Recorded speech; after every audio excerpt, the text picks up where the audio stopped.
go. Hello. That Hello. looks better. Wildheart is backstage. I'm sure you're aware. He was. I he brought was? him in, but he just dropped. Oh, now I bet that he probably has his thing muted or something, or he can't hear us or something, Like he's got to have both his profiles in here, I guess, if he wants to be heard and seen on Oh, the he's a like, need to be seen. special little creature, isn't he? I want to have hope sometimes for him, but I'm like, No. am I making a mistake again? Yeah. Can you hear us, Wildheart? Can you hear us? Yes, it's all sorted out now. Thank There you he so Yeah. much. goes. You, See? you are my savior in a lot of ways. Oh, Yeah, thank you. we just saved him. So Is that a mistake? it was the trying to do it all yourself thing that was the problem. We needed a team effort. Yeah. You needed your support team to come to your rescue. Hey, I wish I had a. Well, I do sometimes, but it's nice having like a support team that you can call on, I guess. Yeah. And I have much lower standards than Serb. Like he's like, if you're not close enough to help me bury a body. Whereas I'm like, sometimes like I just need you to mentally help me bury a body. And you can do that long distance. I think I was more. My examples more usually. Are you close enough to come help me move if I had to move? Yeah. Yeah. But I like the bury a body thing. It's Okay. I can move myself. I can move my furniture. But will you help me bury a body? That's what I want to know. I would just ask, like, did you You got my pre-dig back. did you pre-dig the grave just so I know which shoes to wear? Yeah. Yeah. See, you just don't want to dig the fucking hole. You don't want that to do any hard work. Yeah. You know, I'll help you carry the body. I'll you gotta- drive it there. Yeah, but I ain't digging no goddamn hole. What's Phil say? I'd rather help with the body than furniture. Yeah. See? That's my amigo right there. Fucking. I'm right with the furniture, but can you help me with this body?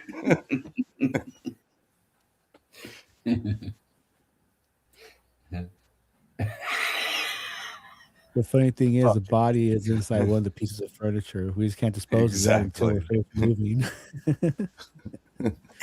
But the good thing is pizza. It's like, why is this lounge so heavy? PJ, this is a heavy lounge. You're like, yeah, shut up. Just hurry up and let's. This one goes deep into the woods. Hurry up and bump it. Let's get on with it. Yeah.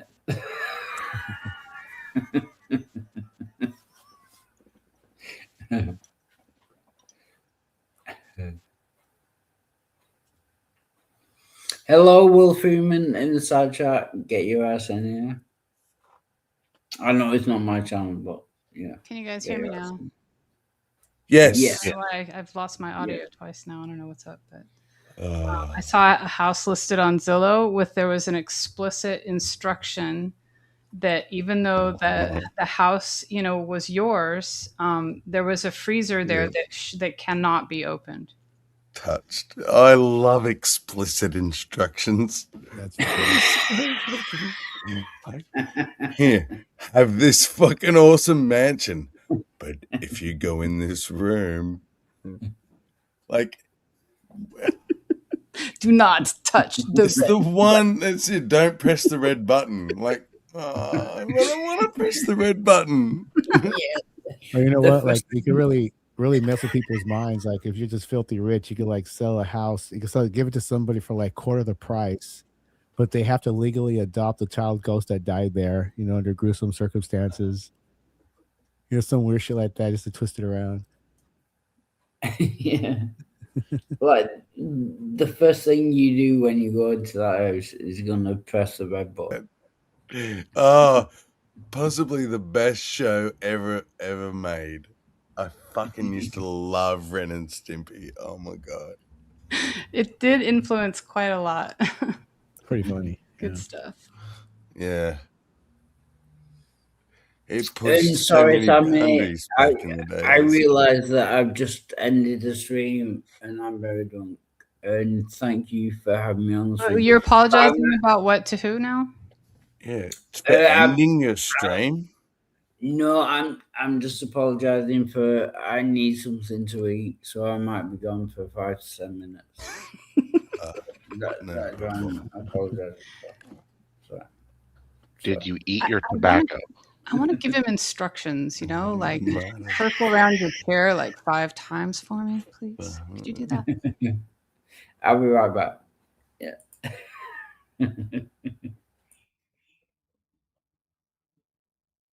Could you be a darling and hop on one foot?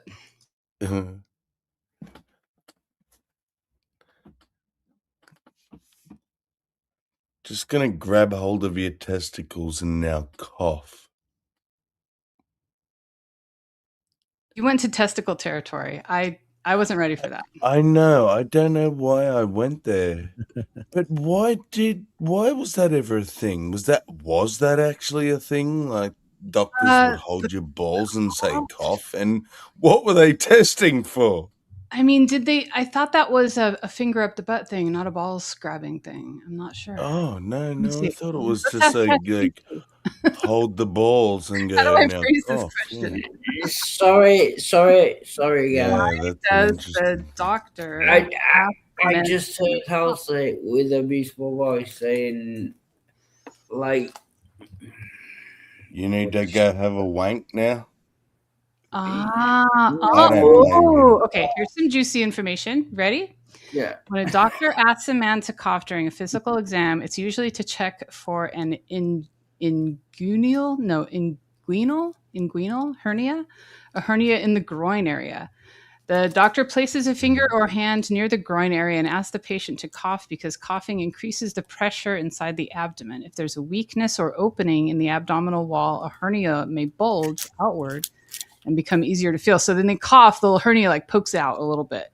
Mm-hmm. Okay, like so I'll be perfectly honest. I heard Elsie say, I'm gonna have to rewind and review what she said, but it turned me on. Do you know what I mean? No. Forget all that. This is definitely not turn you on territory. Talking about doctors making people cough during a physical. Yeah. Right. So when I knocked the when I punched the doctor out for grabbing me on the cock, he was just trying to do his job. We know everything that DT went through. Sorry. Now we could tease him about that. Anyway, grabbed me on the cock and told me to cough, and I was like, the groin. You know, hang the on, groin area is yeah, not the I penis. know. Okay, I'm joking. I've never had any doctor even. Oh, I think that might be what it was, like groin. Just yeah, you like Halsey talking about groin. Touching groin. It's like moist. Touching groin. Yeah. No moistness. Groin. Yeah. But House, the fact you're a female is all it takes for us to be turned on. It's like, he hears groin, he's like, oh. Yeah. Because you have a smooth voice, not a raspy one. Be honest, if any of us men had a nice high-pitched voice, he'd be getting turned off by us too. I don't know. No, how no, I mean like nothing sexual. Like velvety, right? Like a velvety. Yeah. I'm not attracted to Halsey in any like sexual way, but she does have a great voice. Do you know what I'm has saying? A very, very attractive voice. Halsey, this is where you tell him, gee, thanks for telling me I'm unattractive. No, I've never seen that, so I don't know whether she's ugly as sin, but she's got a fucking awesome personality. You guys were kind of hard on Susan Boyle yesterday. little bit. Oh, Not that on her was a my looks. Was it on her Her looks, but genetics. Yeah. was it really? She was a. You know Oh what my she? God, I You know what was she too. is? She's what you would call in the olden days a handsome woman. 'Cause that was the thing to call a woman. Yes, Wasn't exactly but beautiful, buxom and handsome. right? Yes, Not exactly beautiful, but like like with yeah, strong handsome. features that were. But see, to me, that means like looks like a man. Yeah, I it does mean, mean I'm more just masculine, saying like that's handsome. maybe my modern interpretation, but yeah, I'm sure, but yeah, let's see. yeah. Let's consult God Oh, ChatGPT once again. William, do not, Chat.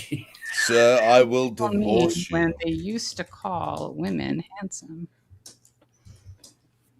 See, I don't think I was there, but I remember who you're talking about, and in their defense, I don't think she tried that hard to be pretty. No, she didn't. She certainly No, No. didn't. and she's not here to. She, She's not a display piece for other people to appreciate. She's just a Yeah, regular human being, you know. yeah. then I think she was what am I almost looking 50 when at, she was on House? I television want, the first I time, want right? display Yeah. So pieces. I watched this video the other day. I don't know whether it's on my channel or it doesn't matter. But I watched this video the other day, and she said, like, she's not pretty. She said herself, like, before she started singing, like, I'm not pretty, I'm not attractive, I'm never going to be I'm a sure she's been told singer. that all her life, unfortunately. She Yeah. said, "I've never been kissed." A grey-haired woman, See, that makes me never so even been sad. kissed. So she's a virgin. She knew I'm a spinster. I'll never have kids, but Yeah. I sing. But then she didn't like. She didn't wow me. She just sang. But you saw the I audience. know You wowed a lot of them. The audience fucking They were going crazy because went they were not spastic. expecting, Yeah, right? She probably had but that's groupies that waiting mob for her at the back door. mentality. She's probably got it now. Yeah. Isn't that kind of sad though? Like you see someone and or like you expect bad things from them or not great things because of the first impression of just their How they appearance. look. Yeah, it is. It's pathetic. It's certainly unfair, and even even if that person meets your low expectation, like it won't be a surprise, but you probably shouldn't like come into the game with that low expectation like front and center. I don't know. You know what I mean? Like it feels unfair to me to be like, oh, this person is just this or that. Like that's what we do in our minds. We like dismiss them in a way. I just want to say, Yeah. I just looked her up. She looks better now than she did like 10 years ago. Well, maybe some happiness and recognition and stuff was good for her. You know. Yeah. I think that's what it is. And sorry, I apologize, Sammy, and keep me anytime you want, but I'm a little bit drunk. But I'm just gonna say what I think. But I agree. She looks better. Yeah. Check this out. When people use the word handsome for a woman in the earlier English, especially the 1700s through the 1900s, they usually meant something from how we use it today. It means attractive in a strong, dignified, or striking way rather than delicate or conventionally pretty. Well proportioned and possessing good bearing or presence, elegant, impressive, or stately, or sometimes when a woman who was tall, confident, mature, or had strong facial features. Masculine. So she Yeah. kind of Okay. Like I Tangerina. think the phenomenon of Susan Boyle can be summed up because she looked ugly. Sorry. but she It's a did. nice way of saying it. Yeah. Yeah, she no, looked she's a ugly. little old lady that just everyone Yeah. thought, oh god, here we And, go. she's She'll only be 47. fucking. Yeah. And, You know, and then she came out Oh with my the god, then beautiful life's kind of been tough. Yeah, I mean, imagine all the cruelty that angelic she's, voice. Mm-hmm. probably endured just from people being assholes. Like, Yeah. she herself yeah. thinks she's ugly. She says that upon meeting you. Like, she's been told that a million times over. You know? Yeah. Poor thing, yeah. I think that was the beauty of Why do you Susan Boyle. House always manages to make me feel bad. Oh my god, Every single time. bad. No, but in a good way, House. You make me ashamed of the bad things of myself. Let me say that. Is that better? Homely is a really good word for it too. She's You make plain, me right? ashamed of the bad stuff about myself. Yeah. She's plain, and she dresses kind of a little bit. She could have dressed a little younger, right? And she, No, Yeah, she when I she looked at her, dressed like wasn't. my grandma. That's why I saw my grandma. Like, and then I'm 48. Like, fuck no, you aren't. You're 68, bitch. Like, yeah, I think Yeah, she just she she wasn't. needed something's a new wrong there. hairstyle because her hair was kind of frizzy and kind of like just there was no form to it or anything. She needed a new Yeah, hair treatment, and she needed an eyebrow waxing for sure because she got some yeah. massive fucking strong eyebrows, Was and And she needed some a facelift. and Like, a better I, bra and a better no, you know. is let's stop. No, she had her skin was in great shape. there a time and place in history where No, she was considered hot? Yeah, You're like, probably in like ooh, check the that Renaissance out. Ooh, farmer's look wife. at that. She looked like That's a 16, really farmer's nice. wife. 1647. Exactly. For approximately 6 months, B.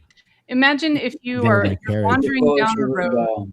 right? You're a traveler wandering down the road, and you see the farmer at the edge of his property doing something, and he's like, and you're looking pretty haggard, and he calls out to his wife, "Hey, get some water and a bit of bread." She comes out, and it's Susan Boyle. You'd be so happy to see her. You would not be like, "Oh God, this ugly woman is about to give me something." Or, But, House, I haven't seen a fucking female for like 18 months. Like, I'm toey as fuck. I'm so horny. you've been And I isolated. get to civilization and then fucking she comes out. Like, It's like, fuck. Am I gonna have to fuck this? oh my God, Sorry, House. I know I'm being extreme. she's somebody's Serb, Serb, you didn't drink fast enough. What's wrong with you, son? How do you look at me? Just take a leaf out of my page. I don't know how I seem to manage to get drunk every time I drink, but fuck stopping drinking to talk. I stopped talking to drink. You're doing it wrong. Like it like turned into an interview, so I was just focusing on the questions being asked of me instead of. I noticed that, and I was like, I wonder if Serb was ready for this tonight. But not specifically. I ended up having like I think I took a 6 shot before we stopped, but I did like 6 shots in 2 hours and drank two tall malt liquors, and I wasn't there yet. Oh yeah, no, you needed at least a third, brother. That would have put me just straight. I would have gone straight from feeling kind of tipsy to being asleep. There would be no in between. And Yeah, I Sammy, used to be like that. Sammy, if I can interrupt, You gonna let him, Sammy? You gonna let him? Don't let him. Don't let him interrupt. He said, "If you gonna let him." Yeah, if I let him, will I let him interrupt? Yeah, go on. I'll let you. I'm just gonna say I'm gonna eat some crackers with blue cheese on. And wow, I'm gonna sit and I'm gonna drink from a water bottle. Yeah, welcome you guys. Okay, Hold on, you know what? Wild Heart. Before you go, Yeah. I just need to let you know I'm gonna scratch my groin because it's a bit itchy. Yeah. Then I might even sniff my finger, but that's just between. Oh, I do that. We're back to groins now. While we're giving each other like excessive, unnecessary information, I thought, Yeah. It reminds me of like the early days of Facebook where people are like, I'm eating a sandwich. Is this sexual titillation or is it just me? Their status was like, super important to put out there. Oh, it's Saint Tommy. Sorry, I've got to interrupt. Welcome, Saint Tommy. Good to see you, man. And I'll mute again. Sorry. Thank you. Yeah, no, isn't that what like Twitter was kind of? There was a few other apps, but they disappeared.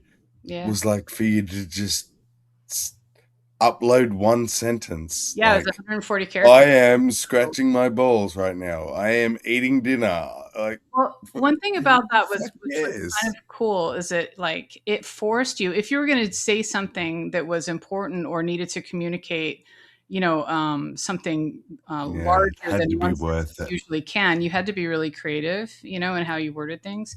And what's interesting is Twitter almost also came out with an app you may remember called Vine. Do you remember that? Vine. Yes. Yep. Vine was like the video equivalent of that because it gave Yes. 7 seconds. 8 seconds. Yeah, and Oh, no, 7 was it? Or whatever. 6. yeah. No ability to do any editing except for hit the pause button, and then Yeah. like resume button, which basically is just hitting pause button again. But that's the only trick you had to edit your videos, and so people became very, very creative with how they did that, and I so Yes. appreciated that. But do you know what else, House? That was also the beginning of the end. That the was short attention span theater thing. Yeah, exactly. Thank you. Your brain went straight there. That's beautiful. Yep, I Yeah. noticed that when I was using Vine, because I could sit there for easily for like, I don't know, 30, 40 minutes at a time. Yeah. Going, It's called doom scrolling. but it wasn't, Yeah. because it was like, so back then, it was so fun, and like people did some Yeah. really crazy fun No, it's not. stuff, The doom part's like misleading because it's not necessarily like, hot, right? yes, it is related to depression and all sorts of mental health, but the doom part is just like endlessly like extreme, just next one, next one, Yeah. next one. That's true. I didn't know if that Yeah. meant that, but yeah, and like when it went to shit was when people started using it for advertising, and then it was just like, but that was at the very tail end, and then of course TikTok, Yeah. took its place. And it's all focused on like 30-second attention spans. Yeah, or less. I mean, I think TikTok can now be up to like, I think the longest 10 minutes. Yeah, I think it's 10 minutes. Yeah. And so, I liked when it first started. It was again one of those things that people were being super creative and fun about. And I guess there was another app in between called Music. It was the word musical and then .ly or something like that. Oh, Musically. Yeah, it was really popular, but Yeah. it was popular for like a short time. I heard of it, but yeah, I didn't ever use it or anything. I don't know what it was. It was like, here, let me pull up something that will probably drive everyone crazy, but it's a great example of what people were doing with it sort of before the whole advertising thing took over. So I'll find it and I'll get back here. And Tommy, Will has asked that you put your manhood away. God is watching. Wow, have I missed sense on his manhood? No, that was I may have input that into Will's message. He didn't actually say that, but I'm implying that. I'm a little bit disappointed, to be honest.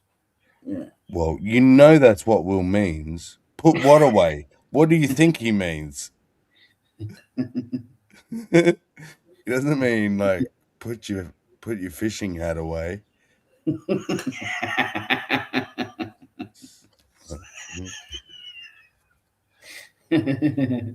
10 seconds. God damn, nerdy. You're slow. And sorry, Sammy, while Halsey get this track set up, I'm gonna eat green cheese on crackers. On crackers with onion. Yeah.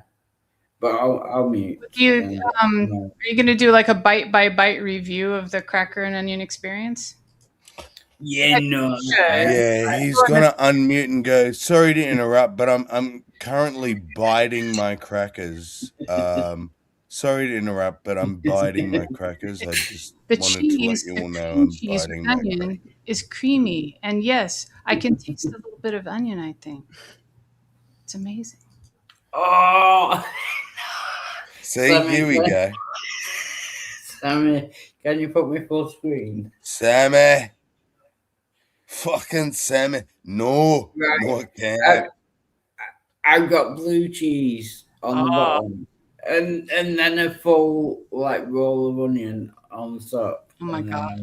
Oh But my then I'll lord! and then House can do some. Just a big fucking thick wad of onion. You're gonna stink, my friend. Jesus Christ!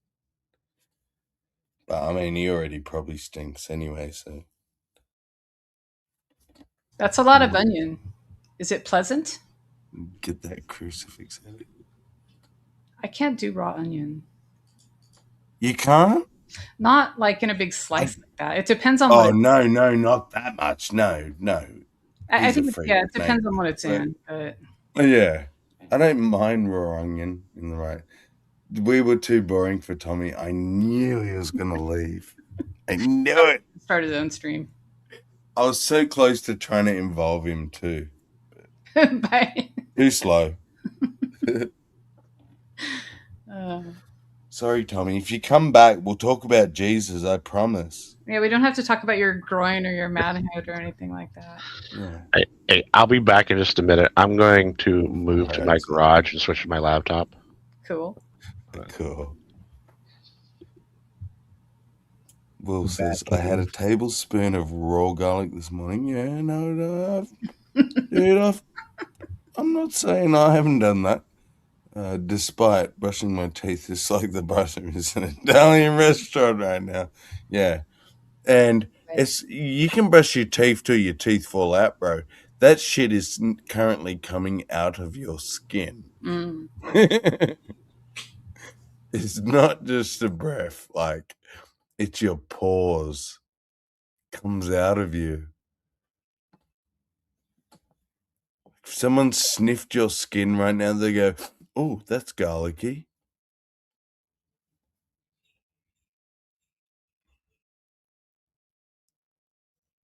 But nothing wrong with that. I don't mind a bit of garlic. I'm just saying. I'm getting lots of privacy. No one wants to go near him. My paws are very... Sorry, Sammy, if I can rudely interrupt. That was way too much onion on the cracker bread. We all knew that. How did you not know that? That's why I asked after you took your first bite if it was pleasant. Yeah.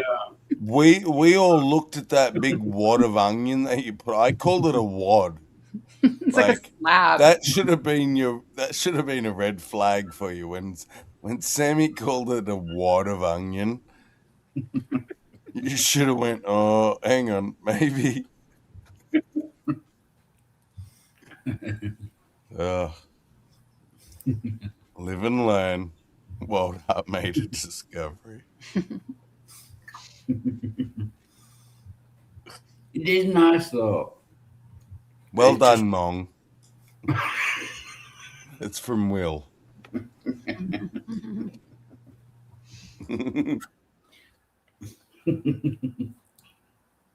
Yeah, he likes to call me Mong, and he's quite right.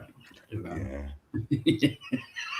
It is perfect. My older brother used to call me that, so it like it's beautiful.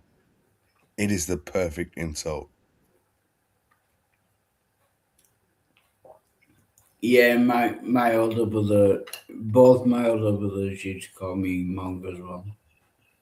Yeah. Oh, Will, you're hitting him like hitting him in the fucking family jewels. Going back to his childhood when they called him a Mong. You are a bit mongish though, Dave. Well, yes. I've never met a human that disagrees with you, Will. This is not mongish. Yeah. This is Mong all the way through. It's epitome Mong. Yes, a textbook example. That's his No, picture. no. Wikipedia. Yeah, no. When you look up No, Mong in the dictionary, Wild Heart, your picture's I'm a there. little bit offended that he calls me a little bit mongish. I am totally mongish. Do you know what I mean? And that's what Yeah, no, You're a right. bit You're right. mongish. Sorry. Mongozoid. No, I'm not a bit mongish. Yes. Will, take it back and rephrase 100% yourself, please. Mong. Yes. I Genetic want you to Mong. express his full Mongness, True please. and Yeah. yes. Yeah. Homogenous Mong. You cut straight through Yes, it. yes. Mong. All the time. In fact, the Mong Master. Wild Heart, I don't seek to insult Mongs. Oh!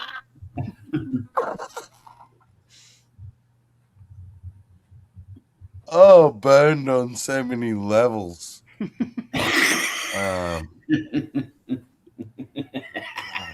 damn, I love that man. Just helping Wild Heart see his reflection. Anyway, He sees it. Anyway, if you want to change the topic about off me,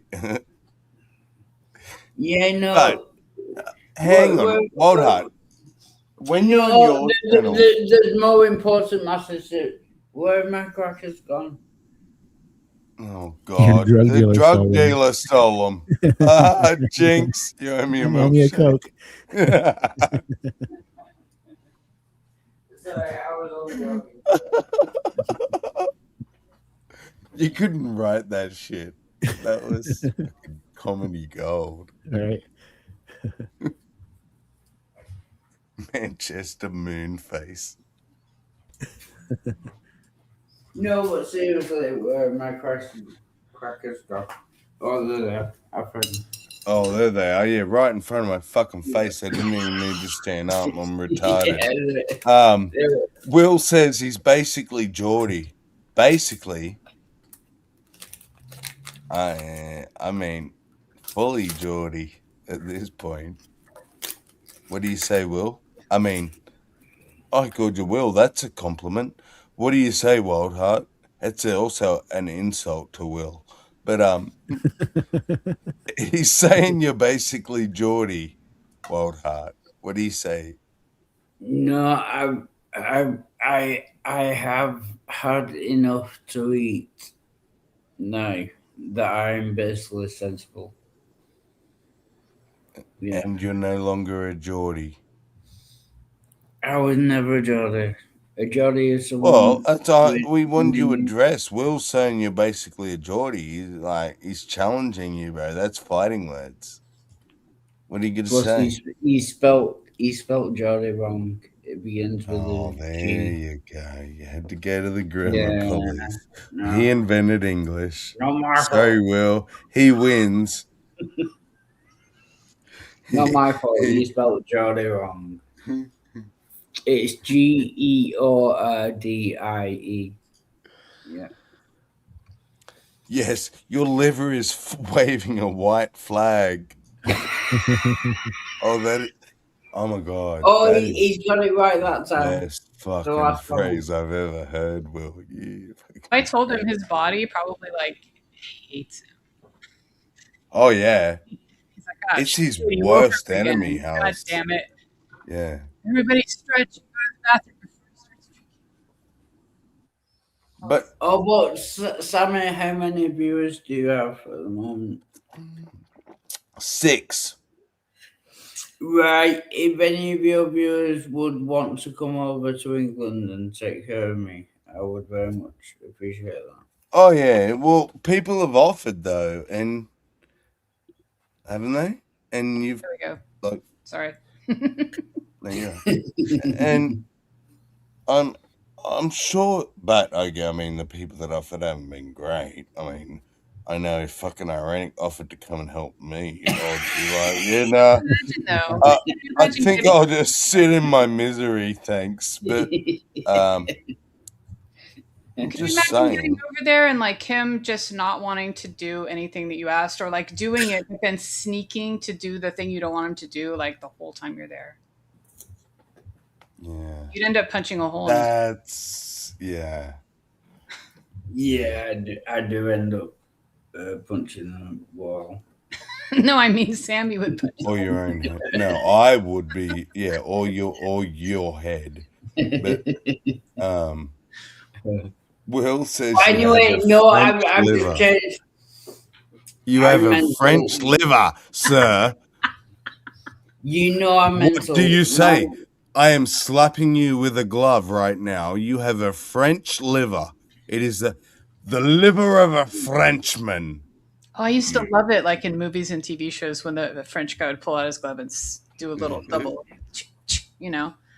humiliating little double slap. It's a pussy liver. Your liver ain't shit. No. See, the I could problem drink with twice as much as the you. liver is it regenerates itself, you know? Sorry, what was that? His must be extra fast at regenerating itself. It's just constantly sort of like, producing new cells just fast enough to keep up with his drinking so that it doesn't completely It's the other way around. It's the other side. The liver regenerates itself, but his liver's fucked. So imagine how much damage you have to do to destroy a thing that can fix itself. But we don't have to make the stream about me. So I'm gonna. It's all about you, bitch. It's my stream. Yeah, but I'm gonna carry on crunching my things, and you can mute me. I'll kick me if you want. You could say that. You could do it without explaining it if you wanted to. Yeah, you should talk about like sensible things as well. See, now he's telling us what to talk about and what to not talk about. But and describing the nonsensible things that you do is a sensible thing to do. That's true. Because we can learn from that. And also because it's funny sometimes.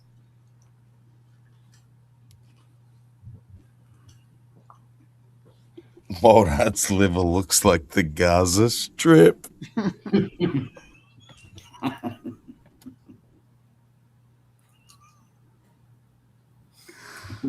Oh my God. Jaeger bombed his pancreas.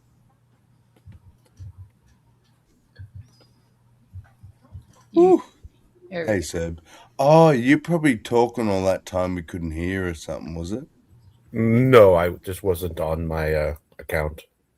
Oh, okay. Well, I hear you now. So, I guess this is like make fun of Wild Heart stream. I guess is what we've done so far. No, I'm trying to find a couple of. He's like, no, no, no. No, I want to talk about something serious. Yeah, no. If you have a question, go for it. I don't really have a question, but I know you're desperately thinking of one because you want to change the subject, but yeah, even when I'm drunk, I'm quite intelligent sometimes. Yeah, here we go. In fact, the drunker you get, the more intelligent you get. Yeah. So, Seb, how are you? Do you have anything sensible to say? Not really. I'm just getting ready to draft some stuff. Oh my God. I don't know what that mic is or You what you were on, but yeah. Oh my God. Your voice is a lot lower right now. I am, I nearly came. Like, just keep talking, like 10 more seconds. I'll be good. This paragraph? What has happened to your voice, Seb? I was just on my PCs here. I always use like a gaming headset, and all the microphones suck. Oh my God, no, that's not Seb. What did you do with Seb? No, it's me. So this is your gaming headset? No, this is my laptop. Oh, okay. This is just the mic on the laptop. This is your real voice. Whatever the fuck you normally talk on. Monday. Oh, sorry. You want to see one of my cheesy TikToks? Yeah, it's probably a good thing while I spin out a bit while how different Seb sounds. Monday. Tuesday, Wednesday, Thursday, Friday, Saturday, Sunday, Monday. That's it. Is there specific meaning to which one's on which day, or it's just It's just you're saying like this is like old classic rock all the time kind of thing. okay? Yeah, Let me see if there's anything else that I they can were share. all legends. But no, seriously, I'm sorry. I don't. I just want to focus on Serb's voice for a bit. Like,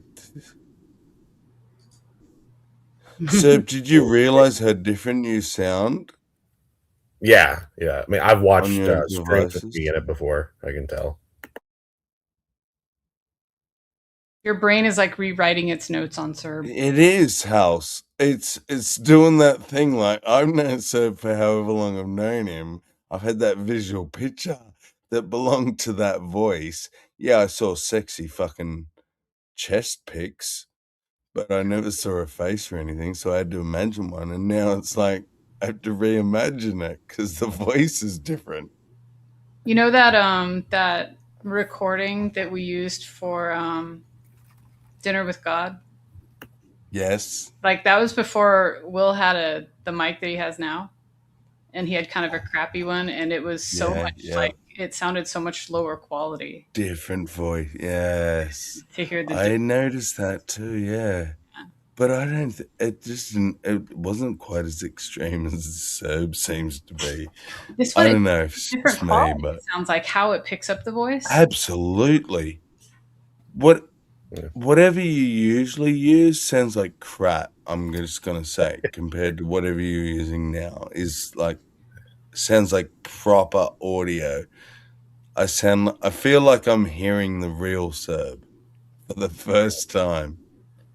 I've used like cheap gaming headsets for years. What do you Right, okay. what kind of mic do you have when you record yourself singing? What do you use?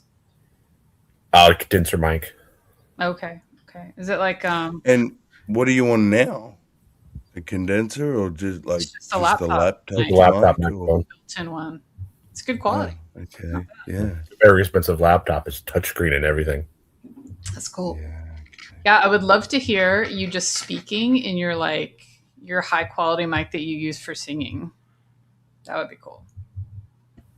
Well, Will wants to know what mic I use for Lucifer. That was the lower end Blue Yeti Okay. Yeah. that came out. But House, let me get used to this voice first before you throw me another Serb voice. Fucking hell. That's funny. I imagine it like, one mic, like if you could see like the spectrum of sound, like it picks up, the other one has like a totally different, like array. Yeah. The other one's just for like screeching at people playing Call of Duty. Funny. Will would like to know which mic did you use for Lucifer? Oh, that was the Blue Yeti. The high quality one. The Yeti. The high quality. It was like the lower end. Blue Yeti's like mid shelf. Did it die for you? Did you have trouble with the port and cords and stuff? Yeah. I've had so many Yetis, and they've all the light comes on and it says, yeah, the mic's on, but my computer says no mic. Computer says no. Will's right. It didn't pick up a lot of bass either, but it made things sound really soft. Yeah, right.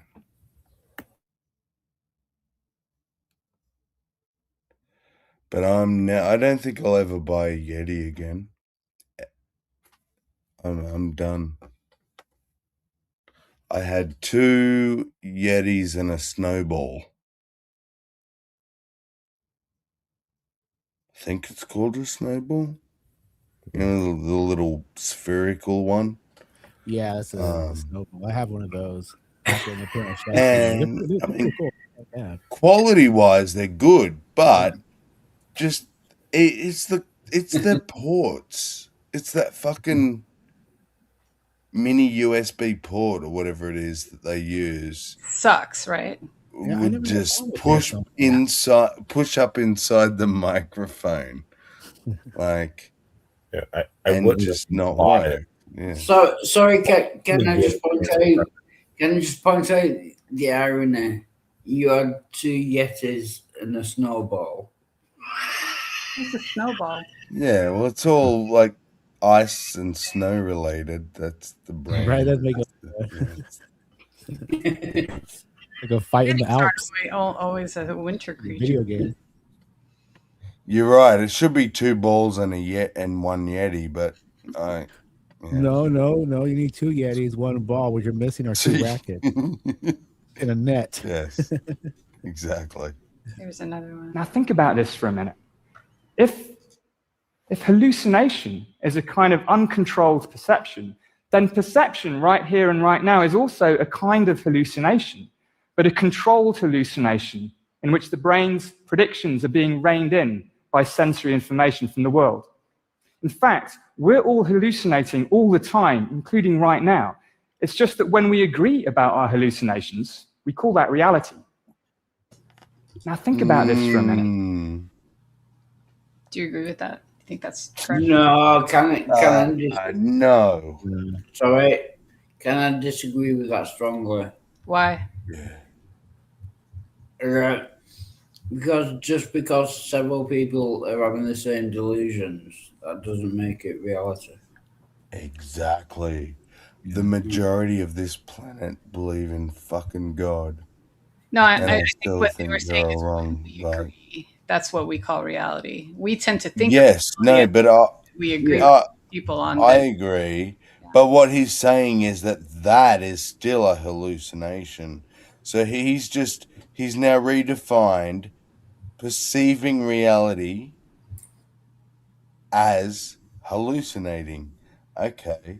Well, our brains are like hallucinating doesn't exist. We're just perceiving reality, or perceiving reality doesn't exist and we're just hallucinating. Well, or is there nuance, and that's a silly thing to say. It's a silly thing to say because hallucination, it almost seems like nothing's really there. We're all seeing the same thing out of nowhere. No, there's something there. There's something objective we're looking at. We may have different perspectives and views. Yeah. And thoughts of that thing, but that doesn't make it a hallucination. It just, if I say to you, PJ, walk through this wall, you're gonna bang your head. And then I try, I'm gonna bang my head. Now, do we both hallucinate the wall? So I think we're just there. He's trying to redefine terms, and I hate that shit. Hallucination has a definition, which is literally something not real.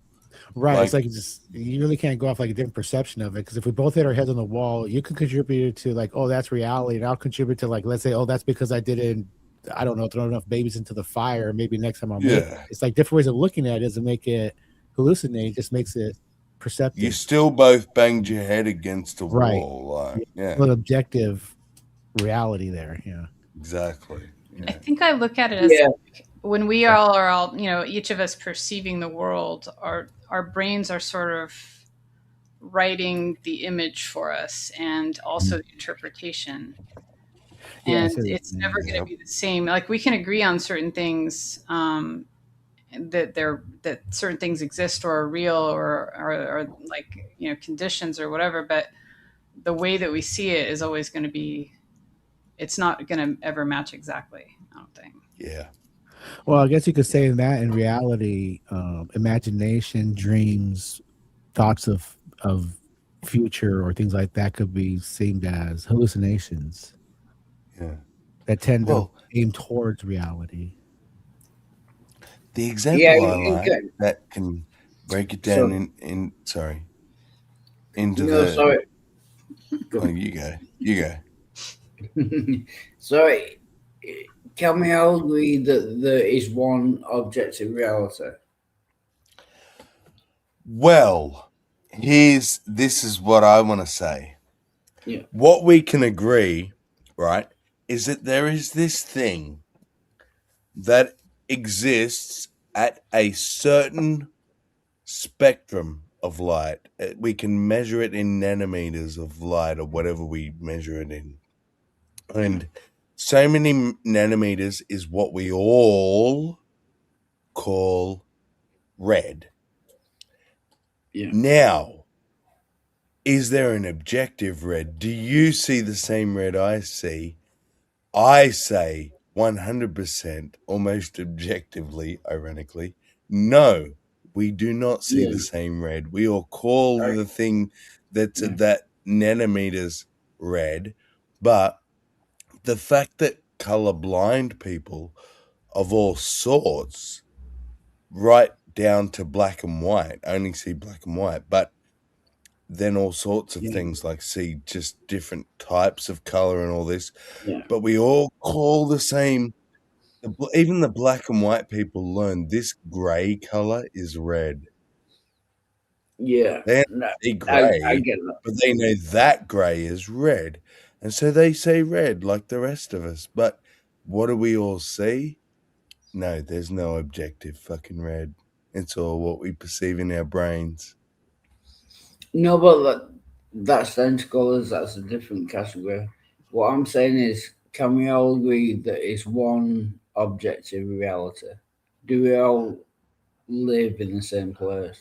We all act as though that's the case, but I don't agree that we can agree there is one objective reality, or maybe that there is that. But I think the better question is, can anyone perceive it? Can we perceive it in its objective state? Mm-hmm. You know what I mean? Like, because we have these exactly not only eyeball filters, you know, and they have all so much to do with like previous experience, memory, all kinds of different little informational attachments, you know, and then we have an idea about it, and then we can communicate it to someone else, but even that part is limited too, you know. So no, what I'm saying at the basic fundamental part, can we all agree that there is one objective reality? I said yes. Reality exists and is objective. But that's what I said. So you got your question. I said yes. We all saying you can't really answer that question because it's a but. Why? We can all say there's something, but the question is, what is what is this thing you're describing? Can I agree that the reality you say exists? No, I cannot. Wild heart. So that's what I'm trying to say. No, we cannot all agree an objective reality exists. I don't agree. I'm not saying I agree that we both have subjective views about objective reality, but can we all agree that reality exists? Like outside of us, meaning, right? Yeah. Can we all agree that we exist in the same? This is how I see it. We are inside of reality, and each of us has, like, we're inside of a bubble. Each one of us. Wait. Is it a bubble? Is it a sphere? Or is it flat? It's. I'm assuming that it's big enough to contain you in your immediate world of perception. Basically, hold on. The membrane of the bubble is where all of our like ideas about things and our attachments sort of cloud our vision. So when we look out at reality, the membrane of what we look out as is our own subjective thing, right? But we are contained in a bigger thing that, you know, and sometimes we can see it clearly, like more clearly, but we never see it exactly how it is. Right. Can I put it this way? Does reality exist? Yes. Right. Is that objective?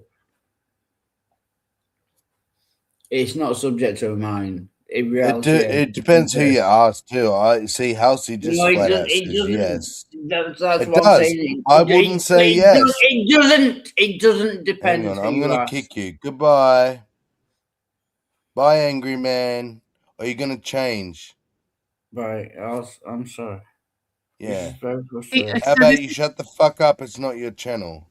Well, and this is Halsey says yes. How about ask me and I'll say Not necessarily. So, do you see what I mean? Then you spurg out over nothing. Yeah. Sorry, House. Go. Oh no! Well, it's a moment to practice reading the room, and that is to see the other people in the room and see what they're doing, and do as they are doing. You know, that's it. But you Everyone has can't to if practice you're that. not when you're so off your fucking face that you're struggling to be conscious. How can you have like social etiquette or navigate social Yeah. fucking things? Yeah. So we get it. You're gonna be no, retarded. I do apologize for my social inadequateness. Is that a word? No. No, I do apologize for that. But my point is sound. I think, like, if there is one, I don't know what your point was. You argued something no one even got to comment yet. But go on. I'm going to say it now. Is there one objective reality? Can we all agree on that? I will say no. Halsey would say yes. Yeah. Well, and my test for it See? See? exists. Different answers, Wild Heart. Now what are you going to do? Yeah. Did it exist before me, and is it going to go on after me? Because if so, it has nothing. It has nothing to do with me. I'm just inside of it. You know what I mean? But that's like a different question. If you know what I mean. That's the thing that I have to go through in my mind to say yes, it's objective. Yeah. Because do you believe that you exist? I think so. I'm pretty sure. Yeah. Do you believe that I exist? I don't. I don't know. I don't definitively believe I exist. I didn't and say that's no. what I'm saying. I didn't say no. But I'm saying I'm answering your question. I don't believe. I said, you don't believe that I exist. I don't believe that I exist definitively. Do you understand? No. Do you see you want these answers that require an extra word? Like, yeah, I can just colloquially say, of course I fucking exist. I'm talking to you, ain't I? Duh. You want to get down to the real meat of it? I can't know I exist. I might be a fucking program or someone's dream, and in that case, I exist in their dream. Yeah. But are you asking me, do I exist in the form we think we exist in this physical body, in this physical realm? I don't know. Could be a fucking program. Yeah, I agree with you. There's no solution to the problem of hard solitude. Yeah, I agree with you. But what I'm not asking what you know. I'm asking what you believe. Do you believe that you exist? He just answered you. I did. I'm not sure. I don't believe. I think I do. Then you believe. I guess I'm agnostic. No, I'm agnostic as to whether I exist. How's that? That means you believe. Does that? No. How does agnostic mean I believe? Does agnostic like mean you believe in God? Sammy, come on, Wild Heart. Sammy, do you believe that I exist? No, I'm agnostic to it. No. Okay. You may exist, but I have no real proof that you exist.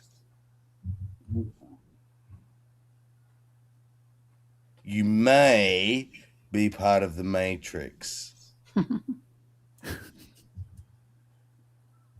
And I would like you to present me some evidence, otherwise, then I'll think about it. The evidence is that I am talking to you now. Yes, like someone in the Matrix would, correct? Like a holodeck person would. That's not really there, correct? All right.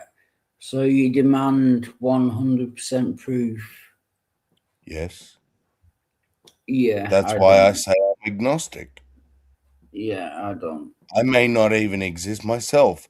I am willing to think I am just someone's dream. Some All crazy right, people is dreaming I'll all just of shut it. up.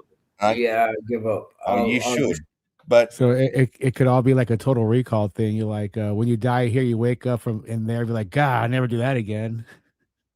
exactly. Yeah. And see, Wildheart, he's so black and white. He thinks that if I say it could be, it means I'm saying it is this case. But I never said that. Right, because what is actually definitive? You really don't know. Exactly. You really can't say. That's where the agnostic comes in. Mhm. I just would like proof of No, anything. Yeah. Because he would like me to make a position, and I'm saying, okay, whatever position you want me to take, give me the evidence for it, and I'll take that position. And I'll for me, it's like at the moment when you ask, if is objective reality exists. At the moment, it does, but you never know. Like you said, it could be somebody's dream. Yeah. But if I am somebody's dream, and this is all somebody's dream, it's got to be a wet dream because the amount of porn in this reality, like crazy. Because you need to define the question better, and that's what I mean. Like, am I actually here on the internet talking to you all, or am I in reality a brain in a vat that imagines I'm here on the internet talking to you all, or am I a brain in a vat that thinks I'm a brain in a vat that thinks I'm talking to you all? Where's some reality somewhere? Yeah, sure. Can I please get a word in edgewise? Please. You have had many words in edgewise. You're just trying to interrupt me because you're anxious to get your fucking word in. And that's why on your channel, you scream at me and say, shut the fuck up, and I leave. On my channel, I just teach you, no, you're retarded. I just haven't finished my sentence. You're impatient. Wait, and you will get to say whatever the fuck you want. Now I'm finished. Go ahead. And I know this is my fault, but by the time you finish, because you take so long to finish, I forgot what my point was. Sounds like a you problem. Yeah, it is. Yeah. If you take notes, you wouldn't forget your passwords. Forgive me for not giving a shit.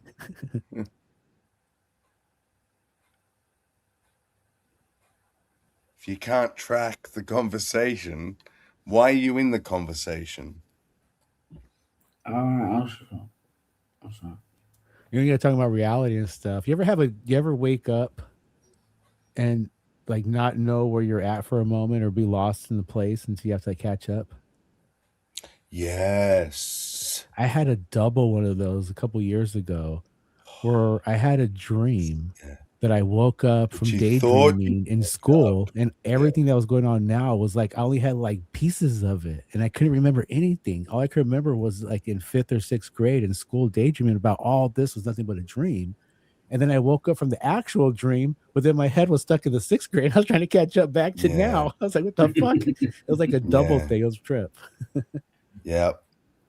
I've had both a double thing where I woke up and I literally like sat up in bed, but I was still in a dream. Oh yeah, that's I was like, I'm dreaming. Went into another dream. Yep. So when I woke up the third time, I was really questioning, am I awake? Oh man, if there's a third time, I don't know what the fuck I'll be doing. Yeah. But then I also had just like a one dream. Although I did wake up in the middle of the night from it going, holy shit, sweating, like pissing sweat, man. Oh, I hate when that happens. But when I went back to sleep, I went straight back into this dream. I think I've told you all about it before. The most intense thing I ever had. In this dream, months passed. Oh yeah. Months. I was living in this building because it was post-apocalyptic shit. There was like zombies and shit everywhere. Government people were trying to get me. I was on the run. But I developed relationships. Like I even got a girlfriend and stuff. See, that's trippy there. You know what I mean? Yeah, I don't think I have anything like that. I have like memories and dreams. I've seen more like memories, but nothing like that. One time, and it was after binge watching a whole lot of what's that zombie series like Dead? Walking Walking Dead. yes, there's something about The Walking Dead. Okay. Yes. Carl and Kyle and whatever they just my brain went into that mode so bad, started thinking about prepping and shit. Like, yeah, totally. Because I remember when I played well, it happened with different games, but I remember playing like Silent Hill, like I think it was part 2 on Xbox, and I stayed up there for days to pass the game. And I remember starting having some freaky dreams towards the end of that, and a couple other games. But it's always with video games for me because I put so much time into it to pass them. It's get far into. I remember even had a weird dream about Jet Set Radio Future. If you haven't played that, but just that whole skating thing, actually being there and doing it. Oh, that was a great game. Sorry, that was a great game. Yeah. Yeah. The last level to pass is really hard, man. It's a the intense thing, PJ, was because, like I said in this dream, that probably went for minutes in reality. Right. But when I woke up, was just I'd been there so long. Were there like emotions that I involved didn't when you woke up? recognize? I didn't know where I was. The house. I'd forgotten the house I lived in. I'd forgotten my kids, my partner. I had been living this whole other life for so long that when I woke up, I just didn't know who the fuck I was or where I was. I cannot describe it. It's only ever happened the one time, but fuck, that was a mind fuck, dude. It took me like nearly a full day. Those dreams, like you said, you come back and you're not sure where you are or whatever. Yeah. Takes a couple minutes, maybe half an hour at the most. This shit was like most of the day before I come back to reality. Like, and then even then, for the next couple days, I was living in some like weird cloud-like state where I was still wasn't 100% convinced I was back to reality. Like questioning if that's this a is psychotic fucking break, dude. That is pretty crazy, man. Like caused by a TV show. Right? Yeah. Dang. Yeah. Did you feel like you see you had like a partner or a girlfriend in the other alternate in the dream? Did you like miss that person like emotionally? Oh, Was like an dude, attachment or like very much. Oh wow. I did. I genuinely mourned that person that never existed. So your mind invested a lot into that. Yeah. Alternate. That's what I mean by when I thought it'd been months. Like that would be that would freak me out too, man. Dang. It did. It was like the Star Trek episode where John Luke fucking goes and lives that whole lifetime. Yeah. He comes back. It's only been a few minutes, but he's like had to say goodbye to a whole family. That's pretty much what it was. Yeah. That'd be a total mind trip. It was. But also like guilt towards my existing family and shit. Like I still already had a family, and then I went and had this dream one, like right, almost like questions. What does this reality really mean? Exactly, in ways. If you start thinking about things of like reincarnation, where how can I forget all this and become something else later when it happens in dreams all the time? Yeah, you forget all this when you're there. And then when you're back here, you gradually or you instantly forget that. There, it's this is reality. You it's like you're jumping between realities already, aren't you? Yeah. Right. Yeah. Right. I know I'm talking to two stoners. I've just lit a cigarette, which is filled with cannabis. Yeah. All right, on. So I'm probably gonna be gone in a minute, But I apologize if I do anything wrong in that 2 minutes. Yeah. Oi, can I just say, whatever paranoia shit you start to feel, just ignore it. Just keep telling yourself, say the words like, whatever I'm paranoid about isn't real. It's the weed. Try and enjoy the fucking buzz. Yeah. I'll try and do that. I'll keep I get the engaged. anxiety thing. I nearly went there once at some point in my life, but yeah, I don't know. My body was like, nah, I like this shit too much to fucking make it negative. Right. Put yourself in a state of stress where stress, you know it's going to fuck your immune system up. You know it's going to fuck your digestive system up. You know it's going to fuck your mental stability and basic functions in life up. Why go there? You know, it's and your short-term memory. Right. While you yeah. There's a skull and crossbones on things for reasons, you know.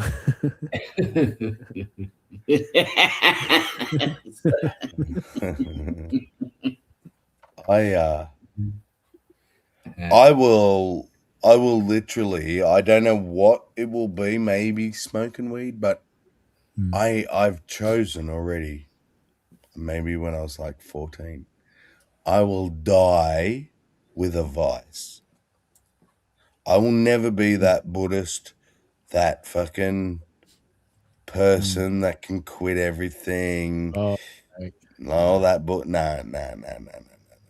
I want to die with a big fat fucking joint. Like, I want to cough my lungs out.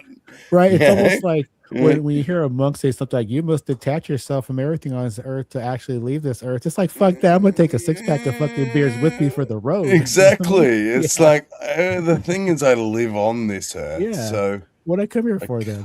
If I'm not bringing back this. And let me click Will's link here. He apologized in advance, so that means it's gonna be good. Oh, right on, yeah. No, I think that must have been. You might be quoting me. Oh, here we go. And it's literally called the worst music video ever. Oh, I might have seen this. I've seen a lot of those. They're fun to watch. Yeah. It's probably gonna be Hot Dog Baby or some weird song. It's black and white, so Losing You, Jan Terry, JT Records, 1993. Okay. Put it in theater mode. Theater mode. Halsey knows. She's laughing because she knows what this is. Theater mode. Or full screen it. What's gator mode mean? Theater mode. Or full screen it. There you go. Oh, yeah, full screen. Yeah, definitely.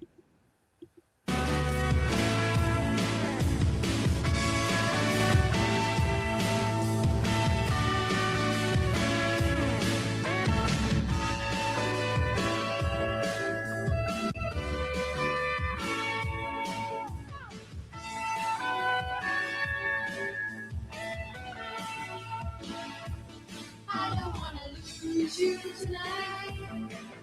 You're the only thing that matters. I don't want to lose you this way. Just need your love. I don't want to lose you tonight.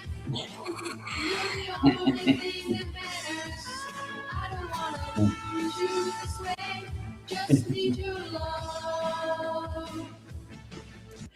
Oh, look at that. Can I just say, just give me a minute. Hang on. I'm nearly there. Look at those chipmunk cheeks, man. Yeah, right. It would take your whole hand to grab each one of those to go like, like grandmas do. 2 hands each one. That is Motorboat City. That is heaven. For anyone interested in motorboating. They heard you too. Was that somebody like on Hairdo? Very oh my god! Lots of hair. Sally on Peanuts, right? But it's full Jewish. Totally. Yeah. Like the nanny. She's not gonna give anybody a blowjob ever. She's that Jewish looking. Yeah. That's why she's just so puffy. But I'm sure she's. Work out. She's probably circumcised a few babies with the teeth, though. So we can all agree that she is very attractive. Yes, well, we know Yeah. you'd marry her. Yeah. Okay. Yeah. It's a low bar. I feel like what situation would I be in to be hooked up with that? I don't know. Very, very, very gay, but trying to hide it from your family and friends. I was thinking That's like how you super. end up with someone like that. I was thinking like super homeless, and the gangs were like trying to get to me, and I was being attacked on the street, so I had to find somewhere to go. So I find like a sugar mama, and it's like exactly. She's really rich. Yeah. Apartment, anything at that point, Yeah. I'll take whatever you give me. Exactly. Yeah. Let me sleep. Yeah. Couch. No matter.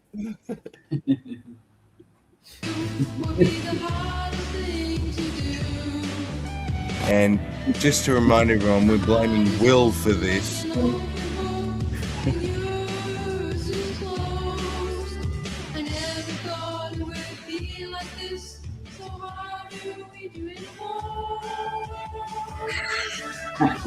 I do it. Yeah. Why has she got to look constipated for? Styling in that jacket too. Check that out. She looks like my Aunt Rose. They call her a handsome woman. Handsome, man. Oh shit! This one. Hello. Oh, is it your drug dealer or your care worker? Oh, sorry. Who is it? Someone's at the door.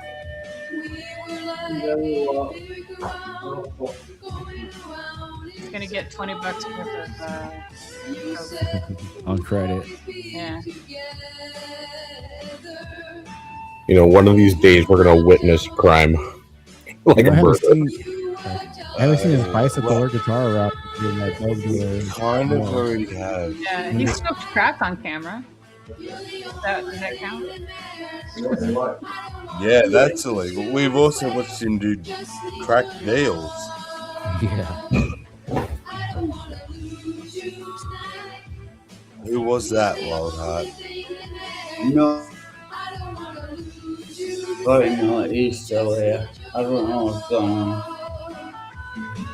Hang on. I'll be right back. You don't know what's going on. I'll be right back. There? I'll be right back. No, we're invested. Yeah. You don't know what's going on. What do you mean? Who was it? It was his drug dealer. Wild. Still there? Had to be his drug drug worker. dealer. Yeah. Oh, Will.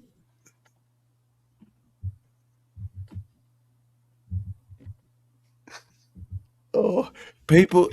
Will, your humor is underrated, my friend. There is some fucking intellect in that. He's drug worker. You're just learning this now. Somebody complimented you But you with see it. him bite his nails, like get all nervous. I've never seen him do that shit. He looked a little scared. Hmm. And he said, I don't know what's going on. And I've he's still here. also never heard him say that. Hmm. Did he say he's still here or they're still here? I don't know. Yeah, I couldn't tell, but something's still here or still there. Or, The mystery deepens. yeah. I just want to know if someone's breaking his legs or something. And not because I really care, but it's just like... Turn your camera on. Sorry. Yeah, exactly.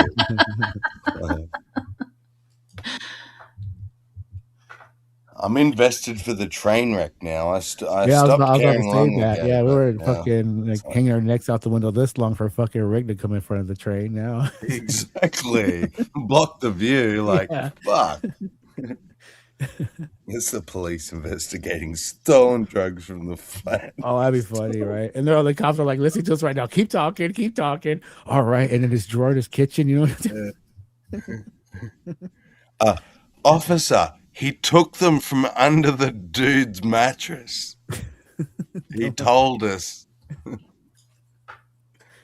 If he's not sweating Said he bullets, didn't is care now. because he could bash the old guy.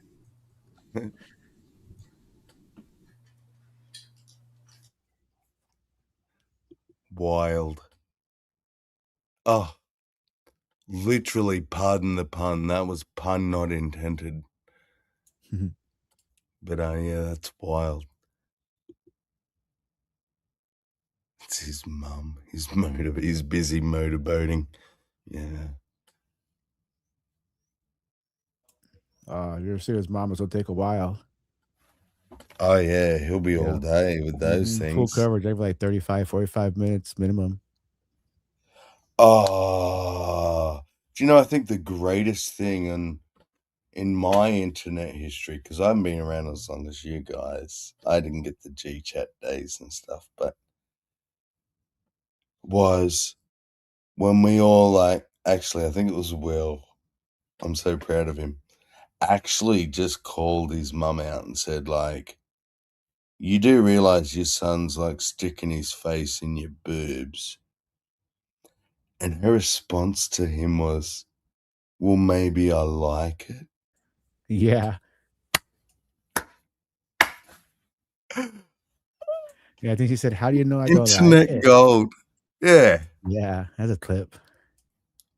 And he put his head back, like, even he, in all his drunken wildness, was like, hang on, mum. I'm not. It was like that moment with that guy that his missus called him a cuck. You know, that he's like that look on his face, like, oh, hang on.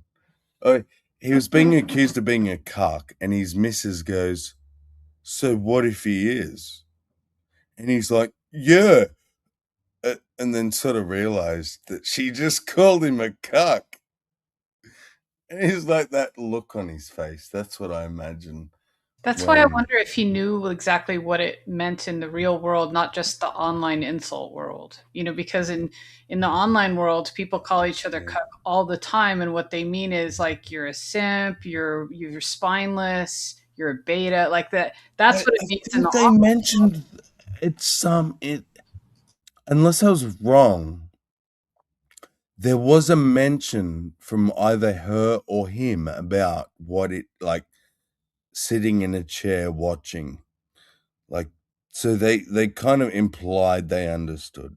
And okay. unless I imagined that into the story, but I remember somebody saying that while we were talking about it. maybe someone just said it. He said Yeah, that's what I mean. I could be imagining it. He did say on the interview that it was like a really high form of love to like. Yeah. I didn't know what he meant by that. Does he just mean like? Well, oh, that's right. Role, or does she said, and it kind of got overtalked, but I noticed. She goes, it's actually kind of hot to see him sitting there all horny.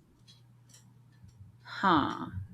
Okay, because I'm wondering if like that, and yeah, that was very, very like, yeah. Sorry. Hard to catch. No, you're right. It was hard to catch, but right. But I'm wondering if she's like, you know, like saying like let's say they're in a room, he's sitting there, quote, right, and she's like, you know, doing stuff like on the bed and like basically telling him like, no, you can't have this. You know what I mean? Or I getting railed by some of the she wants to fuck other dudes, and she has said to him, oh, it's actually like the biggest, deepest thing you can do in love to like sit there and watch me fuck these dudes. And she's getting off on making him watch, and he is literally, in even the colloquial sense and all the senses, he is a cuck. He's like is the impression that I'm getting, actually, you know, like and like okay with it. It's because she's convinced him, let me fuck these dudes while you watch. Like, I don't care about cuckdom and shit, but if I'm not involved, if I'm not putting my penis in someone's hole, I'm not interested. I don't do what you want, but I'm not there. I'm out. I'm not sitting watching anyone do anything. I want to be in there. So right. that's yeah. It's the part I don't get. I mean, I think some part of it is like, you know, seeing someone else desire your mate like affirms that they're you know, they're that hot, whatever. You know what I mean? Yeah. But You bet. we don't have to keep going down that road. That's pretty shallow, isn't it? I just Sorry. jumped in and heard the last part you guys were talking about, but I was approached by somebody who said that they will get my current wife and they'll end up getting her in the long run. And she was a lesbian, so it's pretty weird. Really? Yeah. The lesbian said that? That's pretty fucking bold. Yeah. Hey, Kat. What was that lesbian's name that lived across the street from Alex that said that she's gonna end up? I don't know. We just called her the Dyke, though. We just called her the Dyke. She drove a Cadillac, nice Cadillac. She told me that she was gonna steal me away from Yeah, she was serious about it too. She was really in love with Kat. It was funny. She's like always talking about her. Yeah. Mhm. Basically, bring back my tobacco what you stole. Oh, what? And then never contact me again. Never phone me. Never come round to the flat. Don't come Fuck around off. here no more. Whoa. Oh, he's about to get slapped now. Go away. Don't get money tomorrow. Don't fucking contact me again. Don't forget my money tomorrow. I'm not sure you back here. Whoa, chill out, chill out, chill out, chill out. Chill out, yeah? Chill out. Don't be following up with me. Chill out. I ain't saw you fucking back up. Yeah? You just say we have. No, I'm making a fucking burnout of dimps. Oh, I fucking got you back up. I'm making a full burnout of dimps. You just said you had a full pack of tobacco, which you didn't know where you got it from, and mine's gone missing. Well, no. You did steal my fucking tobacco. No, I didn't. Yeah. No, I fucking didn't because I've been with my mates and he had one tobacco.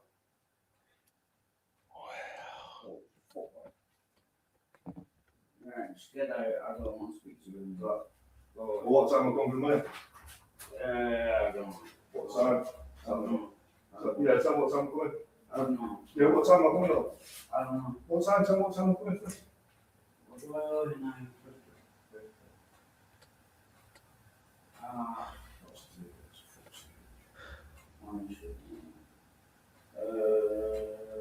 I don't know. I'll give you a God, he's still gonna buy drugs off him. Yeah. Come on. Yeah. Come on.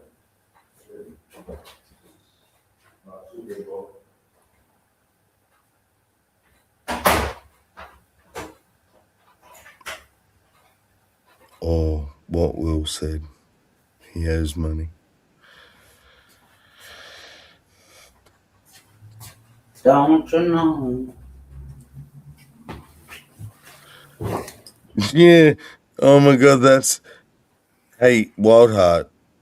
Yeah. Do you know what we just heard? We just heard, don't ever fucking contact me again. Also, what time you come around tomorrow? I know. You're a fucking retard, you fucking retard. Can you stop making me full screen? Just get I'm on with trying, but I just made you even bigger. Hang on, there we go. Let's go. I'll meet us as well. Yeah, like knowing dealers and that kind of game, you're definitely a bitch in his book. Yeah, And easy. Dude, I am nosy as fuck. If you unmute and do that shit, I am making you full screen. I'm muting everyone else so I can hear every little thing that's happening. Just saying, Wildheart. Our show. Yeah. Your popcorn. You wanted us to hear it, so we listened. Now, yes, that dude did steal your tobacco, and also now you're going to go and buy drugs off him again. You're a fucking cuck. Well, he said he didn't. How do we know he did? Because he has a magical packet of tobacco that he doesn't know where he got it from, and Wild Hearts is missing. Hello. I don't know. I do. Why would a drug dealer who can get what? I speak druggo. Okay. Yeah. That was him telling Wildheart, yes, I've got your tobacco. There's fuck all you can do about it. What are you going to do about it? And Wildheart said, you know what? I'm just gonna buy more drugs off you I thought he explicitly because said I'm a mong. steal it. He did say I didn't. Okay. I'm translating Oh, into Wild Heart speak, what he heard. I'm translating what he actually meant. What you heard, House, is not what he was telling Wildheart. I see. Wildheart knows what he was telling him. Wildheart knows he was saying, yes, I have your tobacco, bitch. What are you going to do about it? And Wildheart said, I'm not going to do anything. In fact, I'm going to buy more drugs off you tomorrow. That's what we just watched. Am I wrong, Wildheart? No. Yeah. You're not wrong about him buying drugs. No, about the whole thing, House. Trust me. Yeah, I've lost. Right, sorry, Sammy, I'm gonna leave after this, but I've lost a whole bag. No, I'll just find it. Oh my god. Oh my god. Nice. Right in front of him, like I said it was going to be too. Yeah, And now I you gotta call and literally just said apologize. to a drug dealer. I was wrong. Oh my I'm god. not doing it. So now you have to Your call and drug dealer apologize, needs to right? punch you in the face. No, No, don't call him now. You better let it develop a taste. I want to Apologize to him tomorrow. To be continued, then. Housey, again, you proved me wrong. I just need to shut the fuck up and just let Housey speak. Sorry, I did interrupt Seriously. you. No, No, you'd probably you're get right better again. quality stuff if you just made peace with giving blowjobs. That's all I'm saying. Yeah. Yeah, Sammy, I Yeah. did that many years ago, and it Not bad, is Did it? what? yeah, Did what? it helps you in your life. Do you know You what I mean? gave head jobs It's like a many years ago. spiritual journey. Yeah, giving blowjobs to sailors in particular. Do you know what I mean? Housey, have I lost track of the conversation? Did he give? It's all new information for me. I'm not sure where it came from, but Okay. it's either So he did just lie say he gave blowjobs many years ago, Sounded but like it didn't work out. And that's because he probably gave shit head jobs. I mean, I know he gave on the line shit either. You head know, jobs. Anyway, I've seen a him lot try better and suck off a banana. drugs on that. And that was is it possible to get to where he is without giving blowjobs? Is it? I didn't think so, Serb. But Wildheart's full of surprises. I mean, he went to prison and no one wanted to fuck him, so I know. That's so disappointing. I mean, when he had that old dude living in his house, I was like, yeah, something's going weird there. You know what I mean? You start questioning stuff there. Oh, did I put that on YouTube? When I yes, said you the put older it. woman. No, Did I the do old that? dude that you had Yeah, in that your old house. guy that had staying with you for No, a while. I've never had sex with her. That you remember. We do.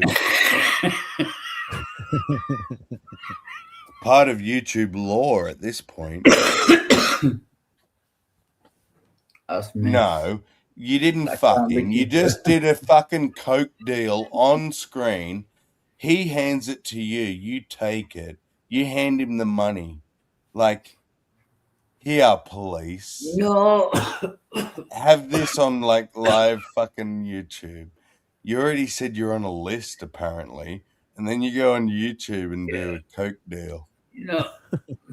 When you Don't say know I'm on a me. list, You did. whoa.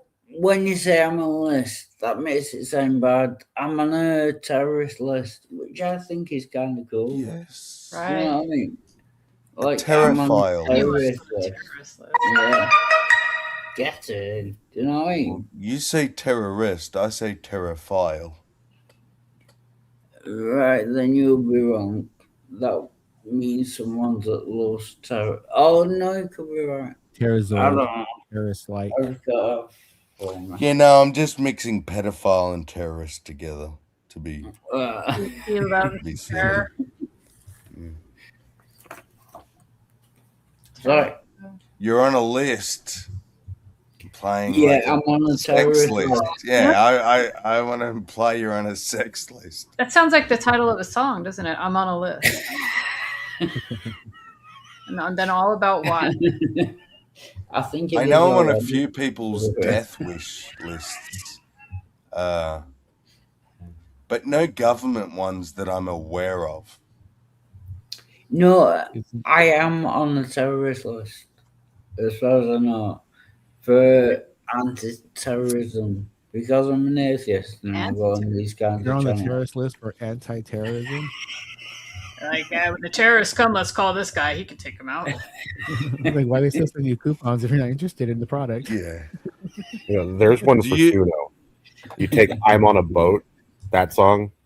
Yeah, I was thinking Put your that for one. list. Yeah. Change a couple lyrics. Yep.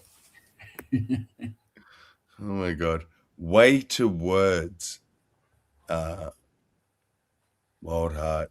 For someone who invented English, English, yeah, we the did. last thing you just said was so fucking ridiculous. Right, what was the last thing I said? I Sorry, I'm a forgot little already by the time I finished saying it, but So, whatever it was ridiculous enough that I wanted to say how ridiculous it was. I can believe that. Yeah.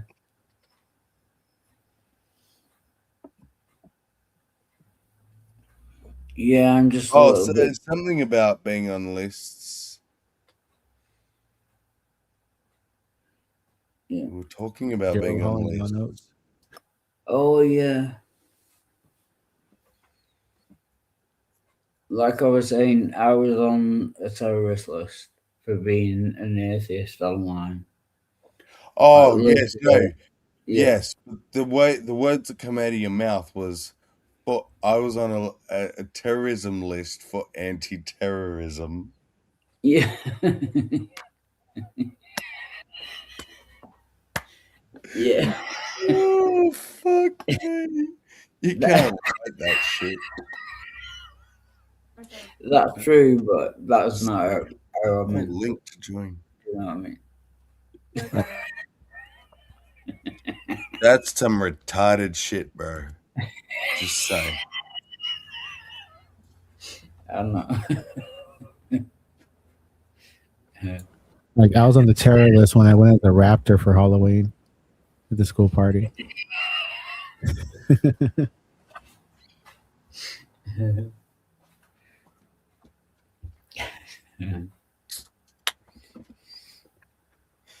Yeah, I'm on a sex offenders list for not having sex enough.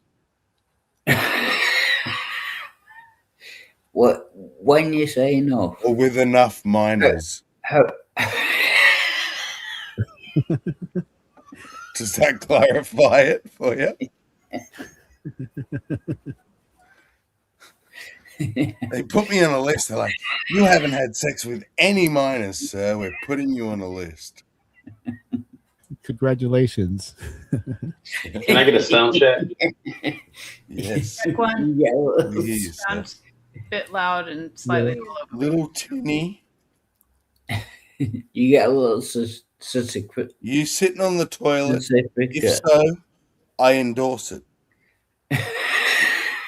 I guess I appreciate that. I'm actually in a small office. Oh, you're it's still William. fine. Yeah. It's William from a long way away. Why's everyone got different audio tonight? This is beautiful. It's like I feel like I've met all new people. Serb sounds different. Will sounds different. I'm getting kind of hard. Well, I don't want to stay long. I want to be bossy and be like, "Hey, man, could you play that video about Guido McShortass before my break is over?" Anyway, love you guys. I meant to do that. It's here. I just have to share. Later, bro. That was like a happy drive-by. All right. Yeah. Like know, drive-by shooting. Yeah. Is he referring to the cuck guy from Australia? That guy. Let's see. The man who gave an entire country douche chills. Adam Hyde. I hope it's not Australian, but it probably is. Let's see. Thing like it comes to her and Oh, she can this dude. articulate. Yeah. All right. Can I just say, I want to say, I do not endorse this man. He is not Australian. If any other country wants him, they please take him. You disowned him. Send him to New Zealand. Yeah. Oh yes. Oh yes. Play. And actually, they don't get a choice. We just send them there. So that'll do. In a way that only she can. Her voice is a vessel that carries through. And, you know, I have young women coming up to me on the street crying, going, thank you so much for your girlfriend's, like, wisdom. What's a butt plug and how do you use it? What's a butt plug and how do you... Thank you for your wisdom. Like, your girlfriend's wisdom on butt plugs is just... Oh, it's changed my life. We're going to talk about Australia's biggest douche cuck. Douche cuck? Douche cuck. I've decided that douche cuck is the appropriate word. But it's Guido McShortass. Adam High. What the fuck do you want, you douche cuck? Did he just say douche cash? Cuck. Douche cuck. Yes, a term that I am very much going to embrace from now on. And you, my friend, are the first one to get the label. You fucking douche cuck. Now let me play the video. Go.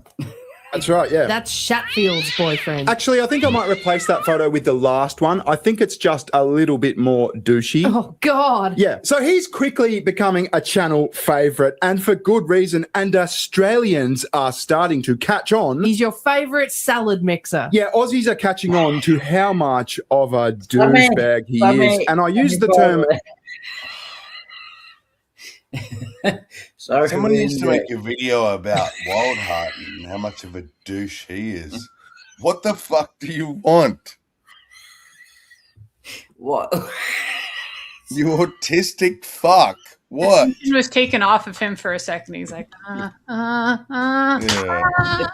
Make it about me again. Sammy. What is a salad cruncher? Or a salad, whatever you said. Tosser? Salad tosser. It just tosser. Wanker. Oh. Tosser in general, salad and every other way as well. They just, Well, salad tosser means something different in the U.S. We know. What's it mean? It means you eat It ass. might mean that. I was guessing. What's it mean?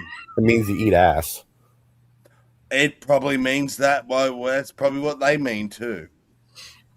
I've not really heard the term, so I was just making a guess. A tosser? Oh, so he's an ass eater. I mean, that doesn't mean he's a cock, but yeah. I mean, He tosses so much salad. His nickname is like, the Sizzler. but if she's like, you don't get none of this punani, but you can eat my ass, then yes, that's kind of cuckish. But anyway. Will you just shut the fuck up and watch the video, Wildheart, and then it might answer all your questions by the end of it.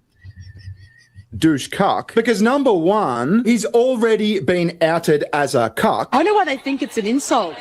Yeah, I really don't. Why do they care if he is a cuck? And he's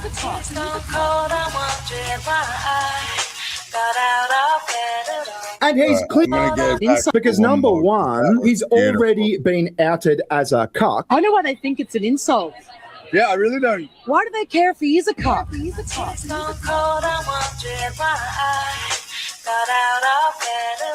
he's clearly... Okay, that is internet gold right there, everyone. Just, you're welcome. Yes, you're welcome. a douchebag because, I mean, well, look at him. But scientifically, 0% of males have Kelly Holiday, which is his, like, stage name, I guess. Yes, he plays in a band called Peking Cup. Yeah, but 0% of males have him on their Spotify playlist. Wow. Yeah. So Guido McShortass has graduated from standing in the background of Abby Chatfield dancing videos like a douchebag. AUT, ISM. I have AUT, ISM, autism. To standing in the background of red. Oh my God, the cringe. Yeah. The like cringe. Let's have another go. Come on, you know when I see it again. Here we go. Videos like a douchebag. AUT, ISM. I have AUTISM, autism. To standing in the background of red. Oh, sir, would you and your missus do that? I think Wildheart likes it. Background.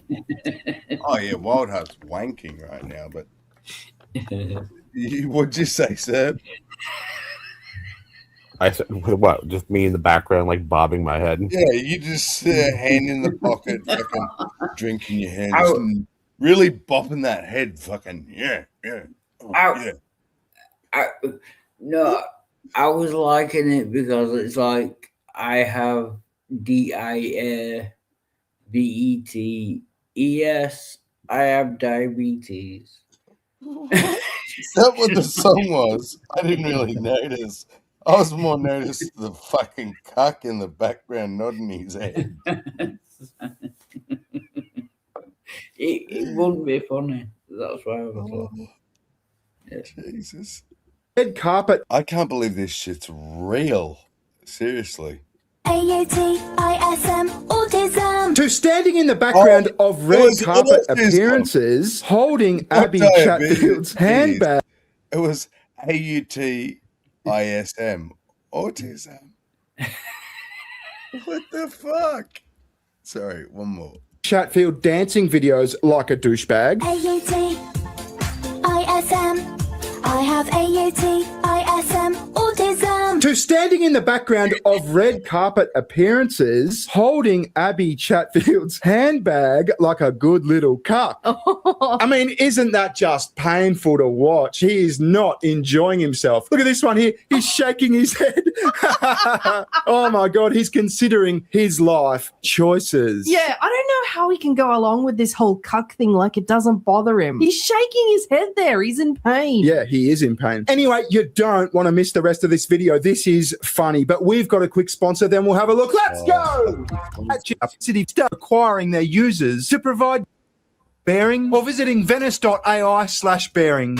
Okay, so how do we start this saga off? Because there's a major update. There's a lot of lore here. So a few months ago, a video surfaced of Guido McShortass seemingly watching women's football or women's rugby and pretending to be like super into it. Good girl. Fucking hope. Are you kidding? Oh my God, I got tingles. This is hectic. This is fucking hectic. Holy shit. This is hectic. Come on! Yes! I mean, who's filming that and why are they filming that? Right. And cringe again. Oh my God.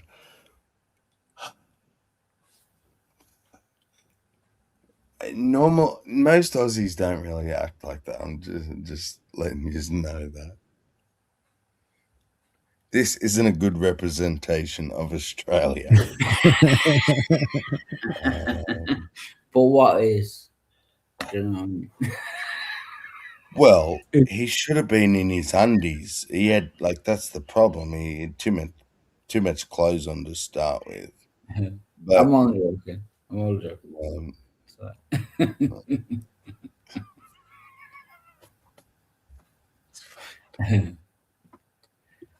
Does he look a bit strung out there? I got tingles. This is hectic, man. Yeah, I reckon he's partaken in a few nose beers, if you know what I mean. A few party favours. Yeah, a few party favours. I can't even get you to watch male sports. No, imagine watching female rugby or female football. But anyway, there was an end goal to this video, I think. See, I think this was all part of an elaborate campaign to get his band, Peking Cuck, or Peking Duck, which is a gay name, a spot at the halftime show of the AFLW, which is the Australian Women's Football League Grand Final. That's the best he could do. Yeah. So they scored this gig, right? It's the AFLW Grand Final. It's halftime. And out rolls Peking Cuck. And their performance was disastrous. Oh, you mean people weren't thrilled? No.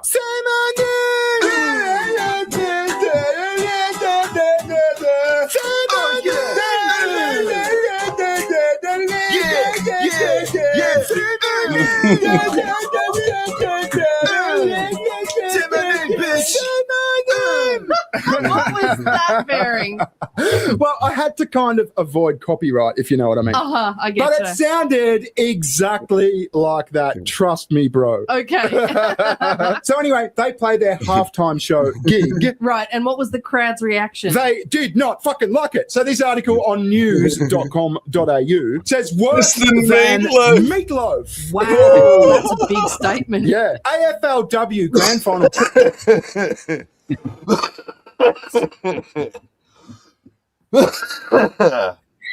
Oh, goodness. So, the AFL, the Australian Football League, got Meatloaf to come and do the halftime thing once, and it was so bad. Like, it was meme-worthy bad. Whoa. That's the context. I have a question. What is a Peking duck bomb? Then the name of their band is Peking Duck. So they're just saying they bombed. Oh, I thought. And to say that they were worse than the worst halftime thing we ever had in our Australian history, which was the Meatloaf one, is like, it's just, yeah, you don't have the context, but in context, it's like, it doesn't get much more offensive than saying you're worse than the Meatloaf one. Pre-game disaster as Peking duck bomb. Now, you may not know, but Meatloaf did an AFL finals show here in Australia once, and he looked like he was half dead, like he was going to die on stage. Yeah.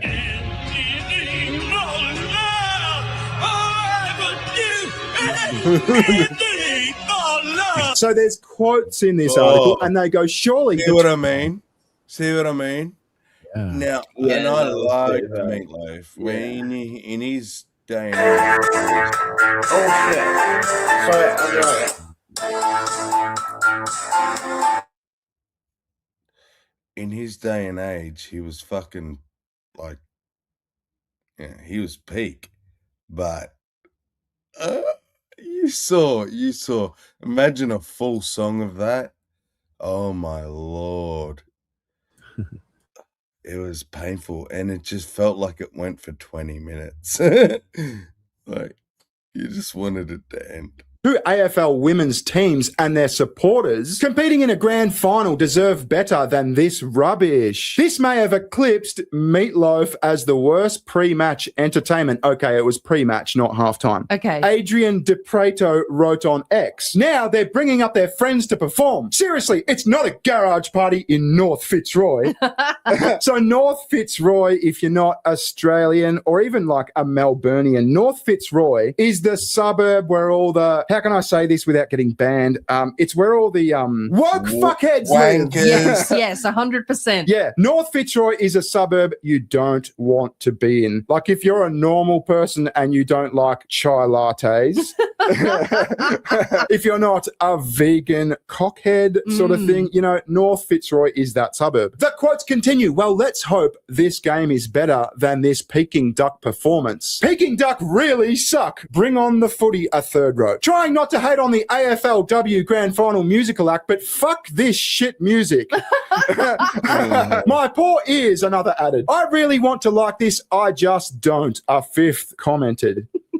While others said, I had to turn off my TV. And the AFLW have managed to get to a new low. Absolute rubbish.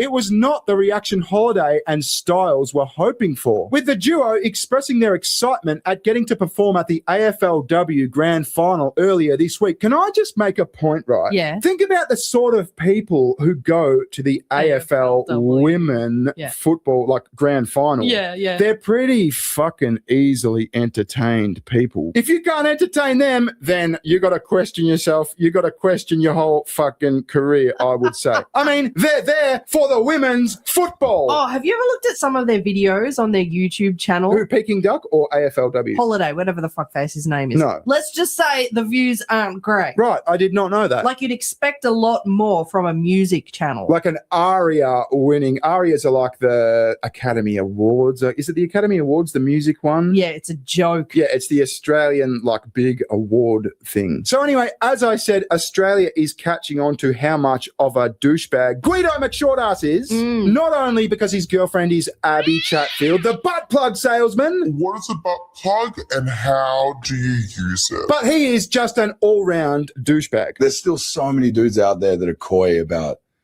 talking about their misses. It's like, grow the fuck up, dog. What are you? It's like fucking 10. It's just stupid. I feel like there's definitely a stigma surrounding men. You know, sometimes they kind of look down upon for being emotional or loving loudly. And it's kind of hard for them to express their love. Whereas Dancing 2 definitely challenges that boundary. Was that something you wanted to achieve with this track? But I think everyone should love loudly. I think loving loudly is the most beautiful thing we could do as humans. I bet that on Guido McShortass and Abby's kitchen wall, they've got one of those fucking posters, one of those framed things that says, live, laugh, love. Yeah. Or something like that. Just be. You are your best self. You are enough. Your body is a temple. Yeah. A cat hanging from a branch with hang in there underneath it. That sort of thing, you know what I mean? Hating loudly is just fucking stupid. That's like screaming into a void. Like you see people on the internet all the time putting negative comments. It's like, I guarantee you would never say that in real life. Did he just say the C word? Did he? He said the C word in front of this woman. That is misogynistic. Oh, I missed it. I guarantee you would never say that in real life. He's such a bogan. He is a bit of a bogan, yeah. It's like, don't hate loud, bro. You know, it's just like, what? Why? Don't hate loud, bro. I think that's enough of that. Not sure what the point. Oh, cuckery. That's right. Yes. Cockery. That was the point of that. Bogan. Would you like a definition? Bogan is the Australian redneck? No.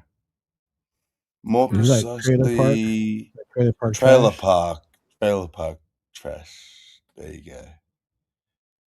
Well, we call them housos as well, because it's like the housing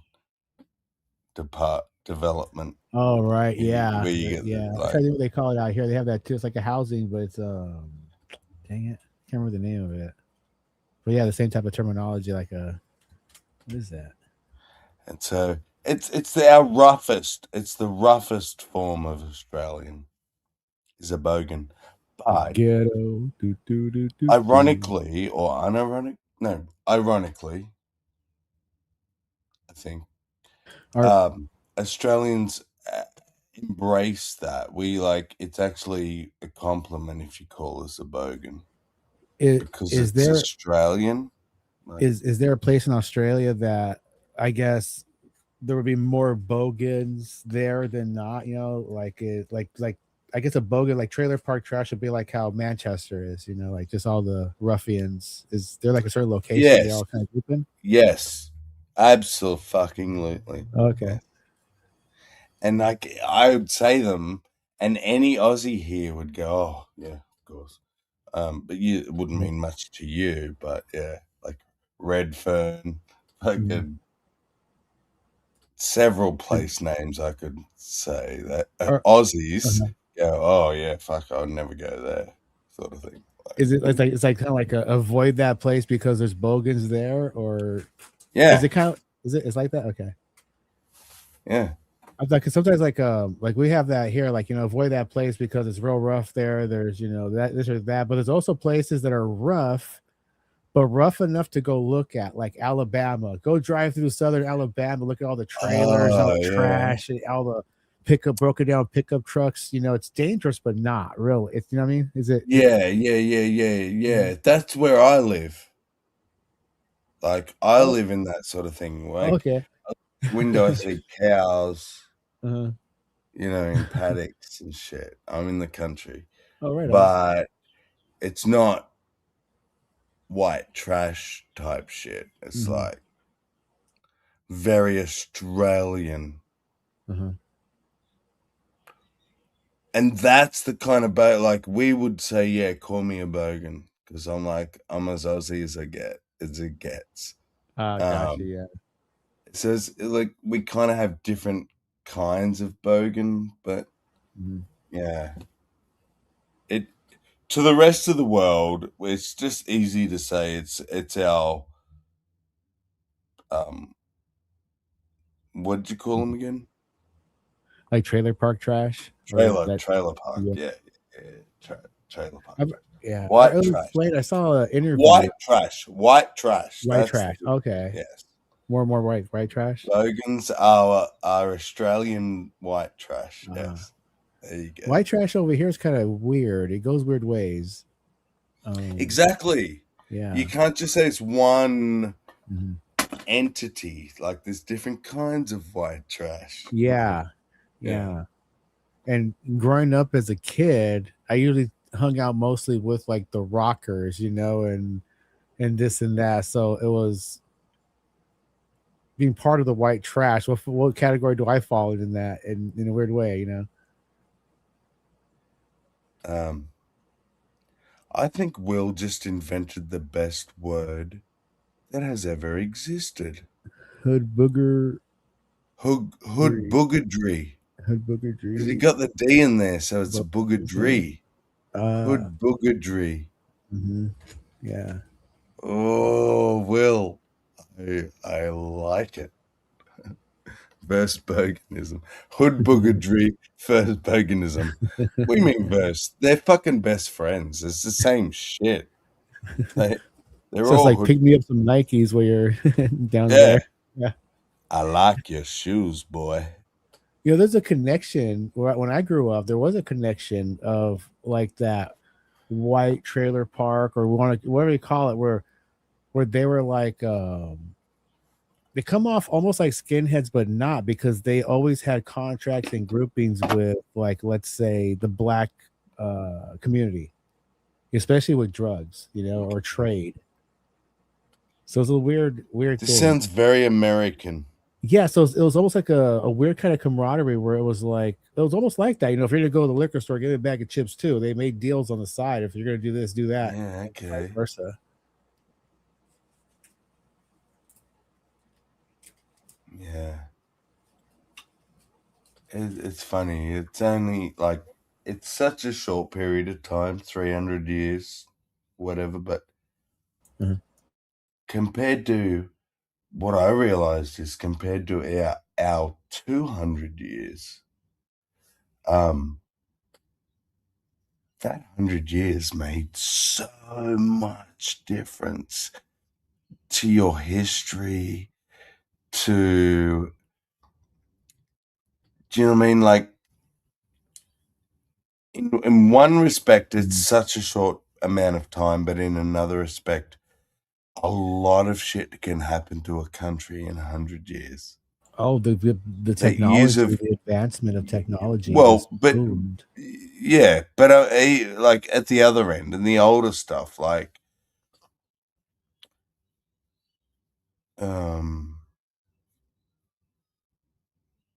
I lost my point, but yeah, it's only like 100 years difference between America and Australia, but yous seem so much more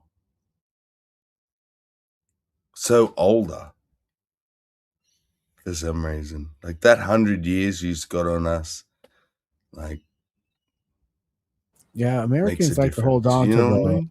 Yeah, Americans like to hold on to the Wild West kind of thing. It's almost like a if there's going to be a culture that's going to be kind of American, it's going to be that, cowboy hat, 6-shooter on your side, whether you got a horse or a hot rod. It's that Western Wild West mentality. It seems to be something that's prideful in a weird way. Because that's where you started. That's what you started on, was just a bunch of fucking dudes with a bunch of guns in a new land.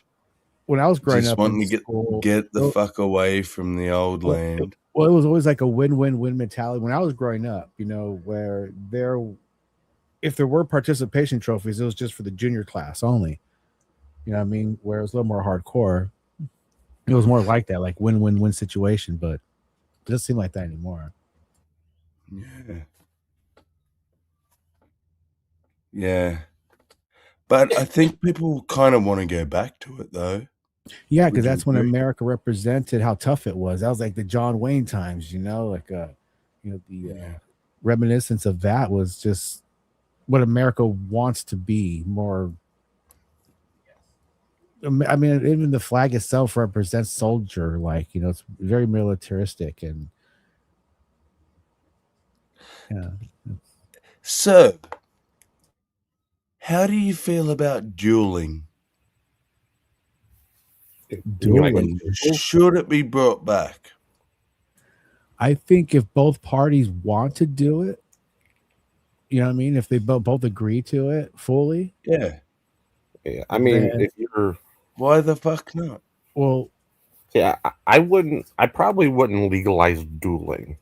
I would legalize fighting if two people wanted to fight. Okay. What's the difference? Because I could kill someone with one punch.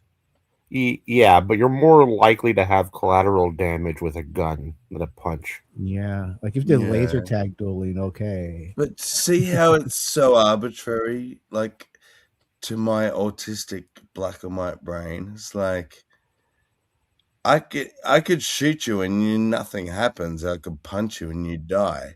But we're gonna say no to the bullet, but yes to the punching. Okay. I'll fucking tear your fucking throat out, like, with my fingers. Kung Fu master over here. Like, no. Just because I'm crazy, I'm gonna try and kill you as best I can. But that's all right, but not bullets. Like, that's it's arbitrary to me. Just let people shoot each other. Like, what? Well, it's just unless there's some argument, and I'm open to hearing. Well, that's why I said you're more likely to have collateral damage. Yeah, as in the bullet could go through your target and hit someone else or damage someone else's property. Or oh, you mean outside collateral? Okay. If it's gonna be a duel where it's like if it's a punching or fisting duel, usually if the both parties agree to it, it's usually gonna be kind of like on par, where it'll be kind of hard to get a death punch in, you know. But hang on, but if you're going to use that argument, sir, then you would not agree with hunting. You would not agree with having shooting ranges, because there's could be collateral damage. Whereas we have rules for these things. It's like shooting ranges. You know, you don't shoot if someone's on the range. Blah blah blah. Same thing. You just have rules. Like, yeah, you can. That's what I was about to say. You could make rules, but then you're like it becomes much more complicated then. It is, because who's gonna police the rules? And if everyone wanted to be like, hey, we're gonna make special areas where people can go duel, that's safe for everyone else, and I'd be like, whatever. Yeah. Okay. So maybe we should have dueling centers.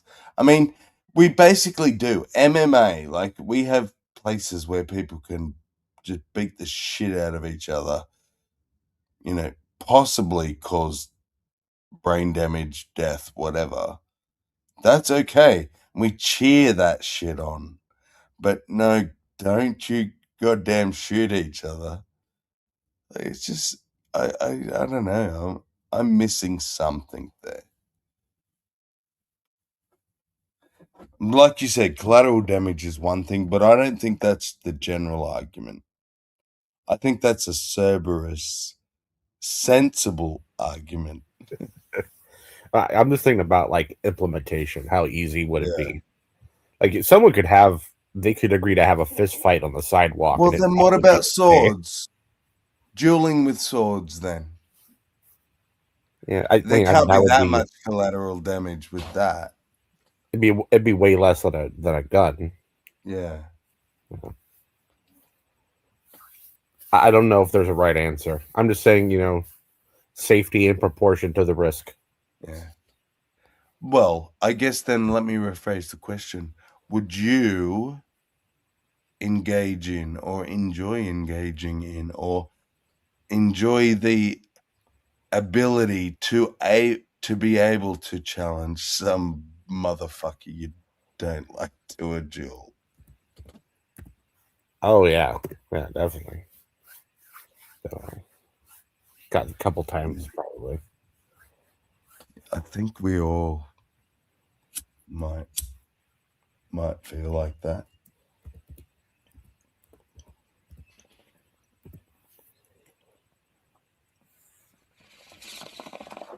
What about you, House? Do you want to shoot someone? I know you do.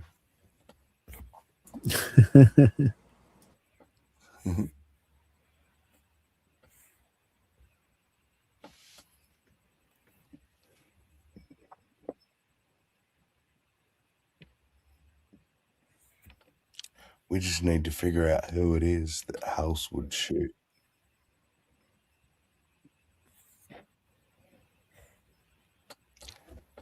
Imagine House would shoot someone like in defense if she had to.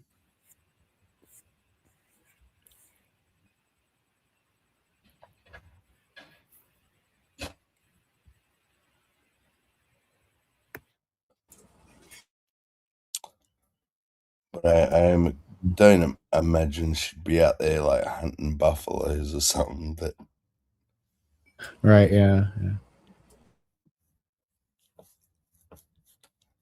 House.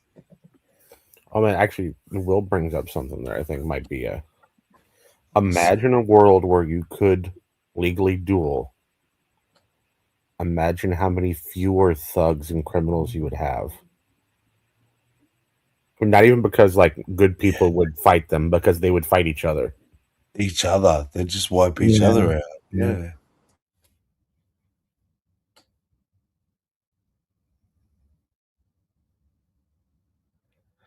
The I don't know if you want to call it a problem, but the thing with societies is the majority don't want to engage in that. They're scared of it, and so they want protections from it.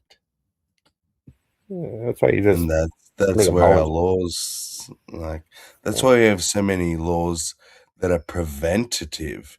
Like you can be arrested for something you haven't done yet.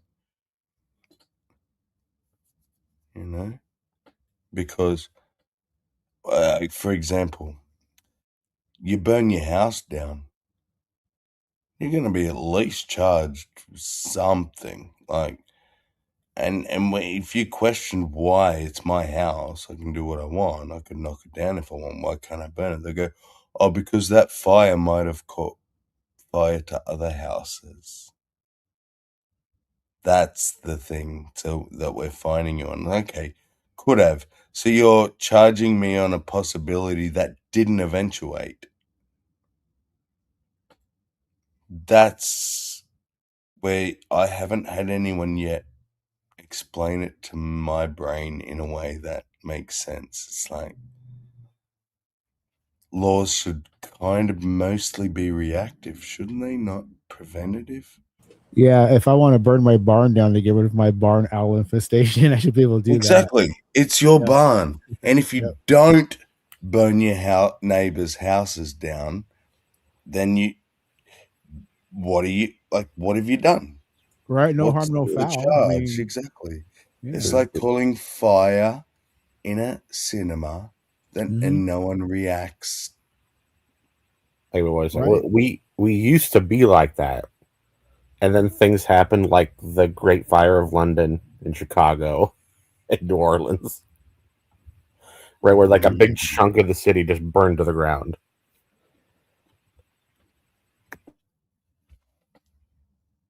Yeah.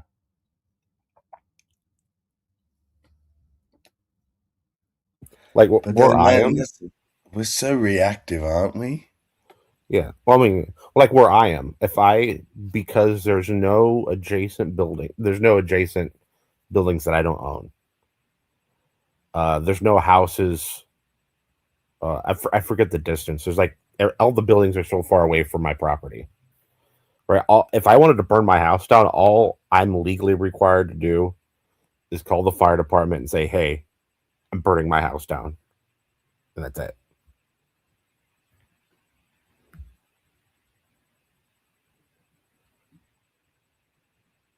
It's usually in cities and towns where you just can't do it under any circumstances.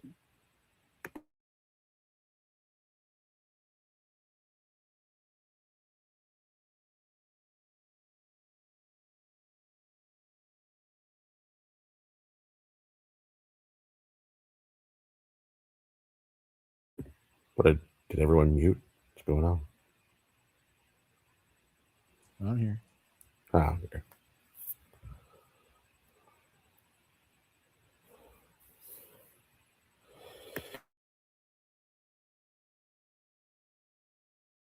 I was thinking of like a follow-up Barnell joke, but I couldn't think of anything good.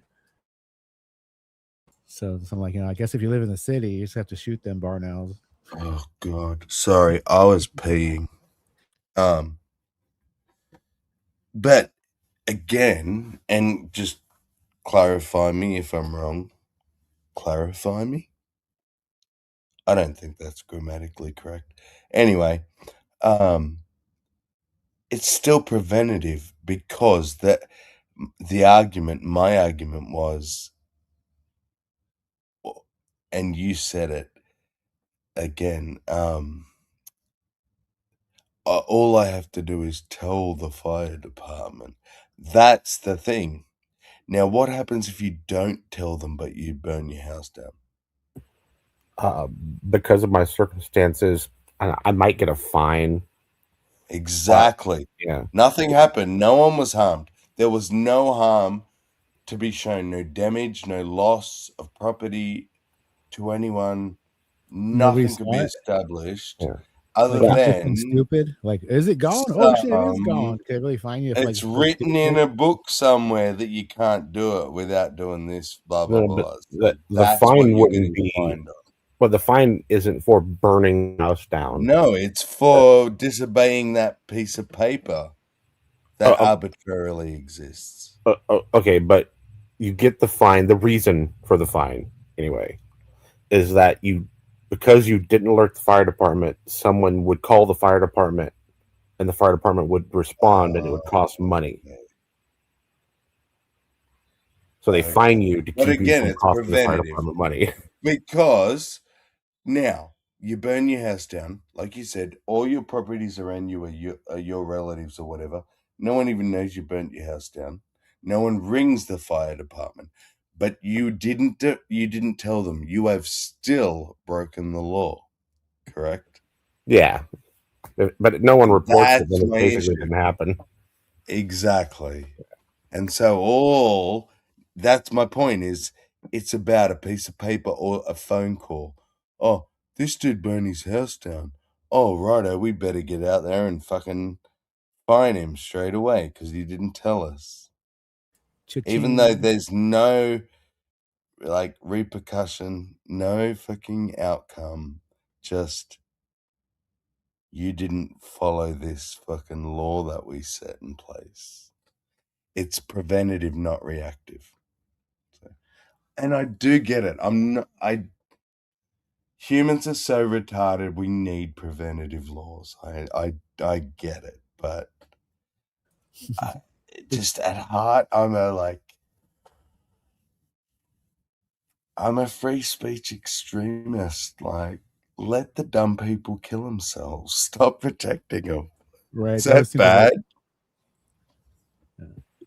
Well, No. dumb people always seem to like put their foot in their own mouths. It's almost like oh yeah, call the fire department. Yeah, I'm gonna burn my house down next Sunday, and my wife's gonna go on vacation for a really, really long time.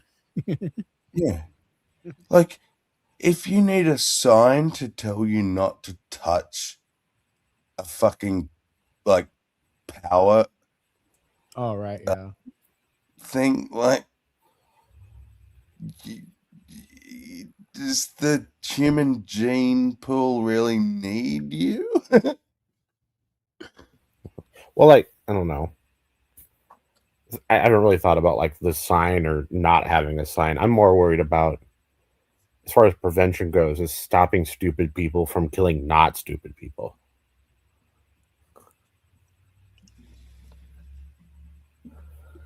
Right? You know, let's say your house is right next. Let's say you're an idiot. That I could get on board with. Right. Yeah. Let's say you're an idiot, but your house is like 2 feet away from your neighbors.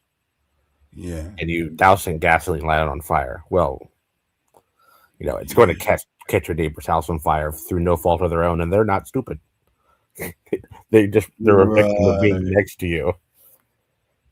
And I think that's what I didn't get. Oh, I feel silly now.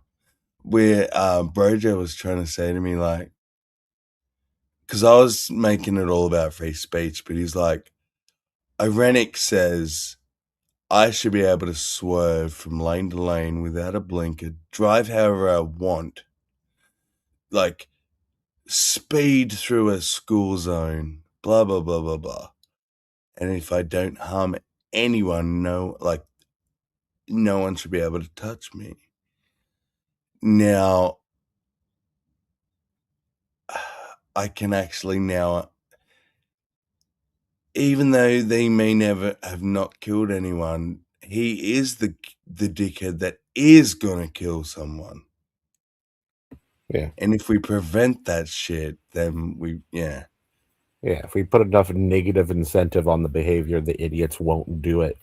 Yeah. Well, they'll do it less, so it will, you know, be less of a chance of killing but you. You do understand, like, you understand my resistance because of the restrictions it places on me as a non-idiot. Oh, yeah. And we definitely do, I think, get carried away with it in modern times. Yeah.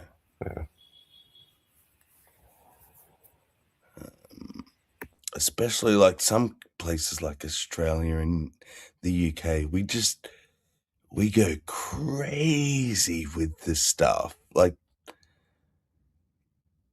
way too far. We don't have like many theme parks because the insurance is too crazy, because the chance that something might go wrong is like, we're just so snowflakey. But what it does, it actually reduces our freedoms, or reduces the stuff we can do. Like, there's this kind of peak where freedom starts to disappear in the sake of freedom. Do you know what I mean?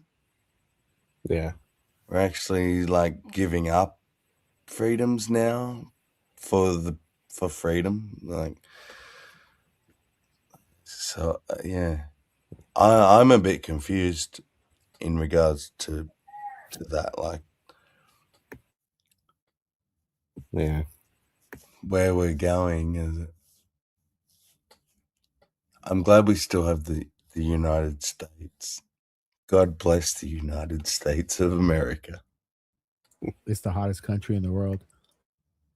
It will be, even when you're retarded. Like, it's just the beauty, the system, the whole way it's set up, like the states. Plus we have all the cool, beautiful. Well, we got all the cool black people, you know. I mean, they're falling away like Prince and Michael Jackson, but there's still a lot of them. And I love black kids are doing black it. So. people, but I'm more interested in like your constitution and stuff. But the black people are cool. Don't get me wrong. Yeah, my favorite aspect. It's something that's never covered, like in other countries, that our states can actually refuse to just enforce federal law. Yeah. Yeah. Exactly. And that used to bother me as a lefty, right? And then I grew up, and then I realized how beautiful a thing that is. And I wish that was like everywhere. But the problem is, like, the left see that as a problem, as chaos, because you're not all in agreement and under the same rule, but that's what you want. That was the whole fucking point. Like, you don't want one big fucking monster telling you what the fuck. You know, all cultures are beautiful and unique and worth preserving, except for when you disagree with mine. Yes. Yeah, that's what it is. Yes. I agree.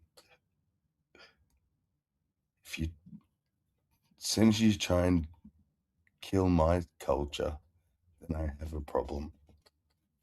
Actually, we had a recent like we do it with pot, right? It's federally illegal, but then a bunch of states just right.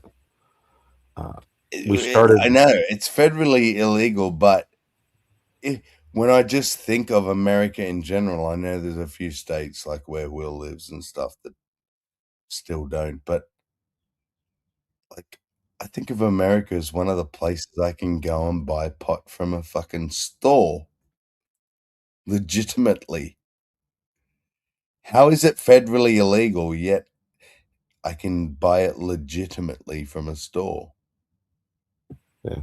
Well, it's just what the fuck. So the main reason is in the Constitution, the federal government's ability to regulate things like weed and guns or whatever, like any of that stuff, is reliant on interstate commerce and foreign commerce. Right. So that's why they can pass laws to ban things. But if a state decides to legalize it, that doesn't mean they're legalizing transporting it anywhere. Yeah, right? so it's just within that state. Just internal to the state, the federal government can just be ignored. Like Texas did it with silencers for guns. Things only become federal when you cross state lines. Yeah. Yeah. So Texas, you have to pay a bunch of taxes and stuff and get checked to have a silencer federally. Well, Texas was like, you know what? We're just going to ignore that. We're going to say they're legal. But when you make one in Texas, you have to label it for use in Texas only. So now they just ignore the gun law. That's beautiful. That is a beautiful fucking thing. And I really struggle to see any sort of argument against that. Yeah. And one thing a lot of anti-gun people don't realize is that if the states decide they want to have the guns, they can just do it. Yeah. Right. The federal government.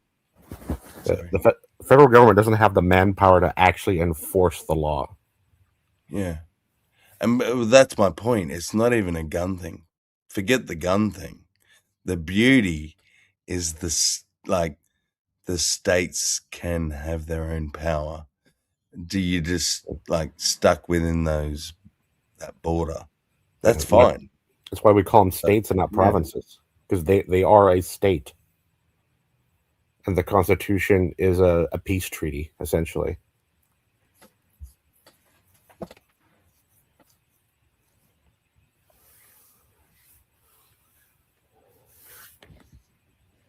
I think the technical term is they're a federation of states.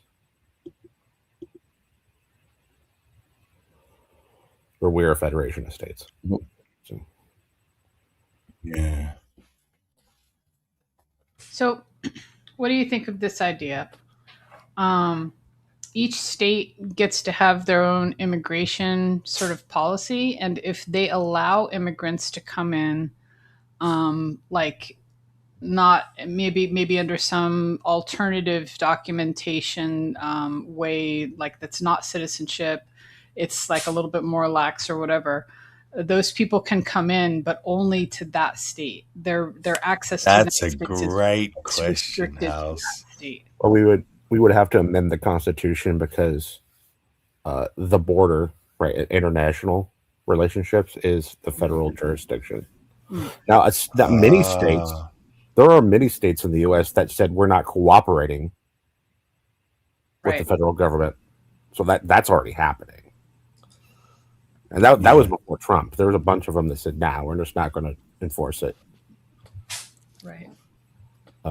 And you still support that? Like you support a state's rights to do that, Serb? Or you think they should be really following the don't. federal? Yeah, I really don't, but only because there's no states don't really have the ability to have internal security, right? Because because states are already not allowed to block commerce, so they can't check stuff going through, and it's just too easy for someone to like come into California and then go anywhere. Plus, it's one thing to say, yeah, yes, you're letting them into your state, but you're also letting them into the country, which is a federal thing. Right. But I mean, sometimes I feel like states should have, definitely more autonomy because like, it's very polarizing for literally like half the country to be for one point of view and the other half to be for another. It seems like, if states could choose to be like super conservative or super liberal, then you would just, basically just pick the kind of environment you want to be in. But then you also have to know that you're, across state lines, your conservative, neighbor over there isn't going to just start messing with you, But, or vice versa. Well, I get that, but what you've just done then is you've now destroyed the United States of But it's so America. big, we don't need to be. And you have created a whole bunch of little countries like Africa. Yeah, like Europe. So you've just basically become Europe or Africa. Yeah, like no, I'm all for that. You're for that, yeah? Okay. All for it, 100%. The only thing that I see as a problem is that I don't think it would be too long before somebody said, "Hey, we don't like this other state. Let's go attack them." And do you not think that treaty. the conglomerate power, the fucking global power that is the United States, would not lose that status, that power, if it was fractured into different countries?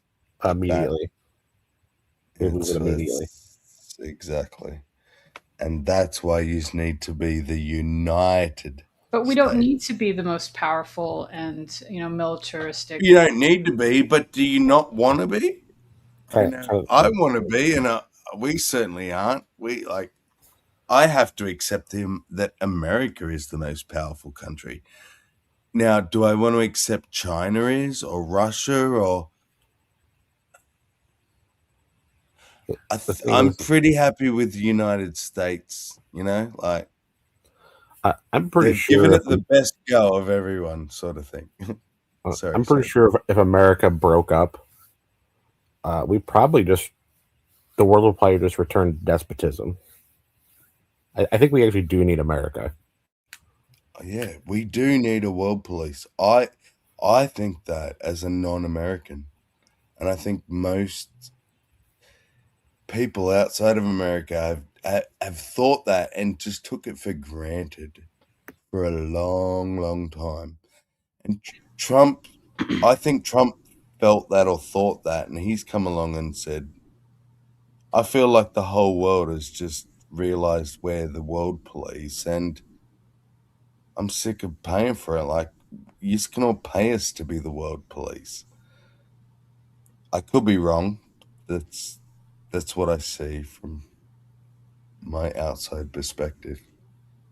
But I want you to be world police. I don't want anyone else. There's no other country. It's kind of an extreme libertarian point of view, I think, to say, let's have federal government, sure, and let's have that be, where we're united. However, the federal government's purpose is very specific and only for certain things, certain conditions, would it sort of rise and be a thing to even be concerned about.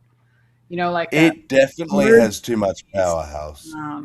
Yeah. So it should be so minimal that it is purely like, if you're outside the border, that's their concern. like stopping you getting in the border.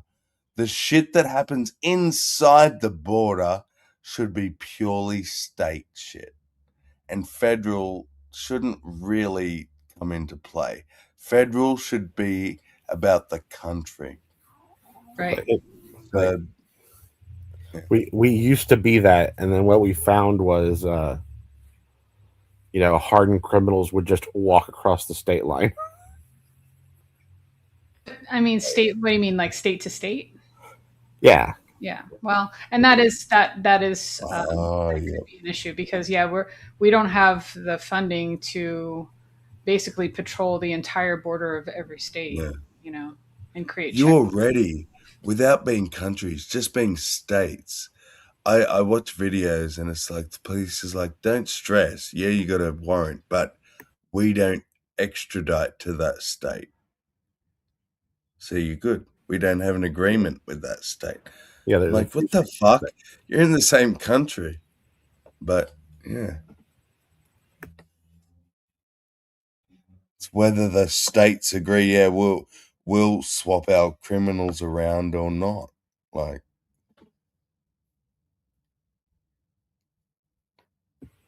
because I think there's some other stuff. Like I think New York and New Jersey still have a legal argument over Ellis Island.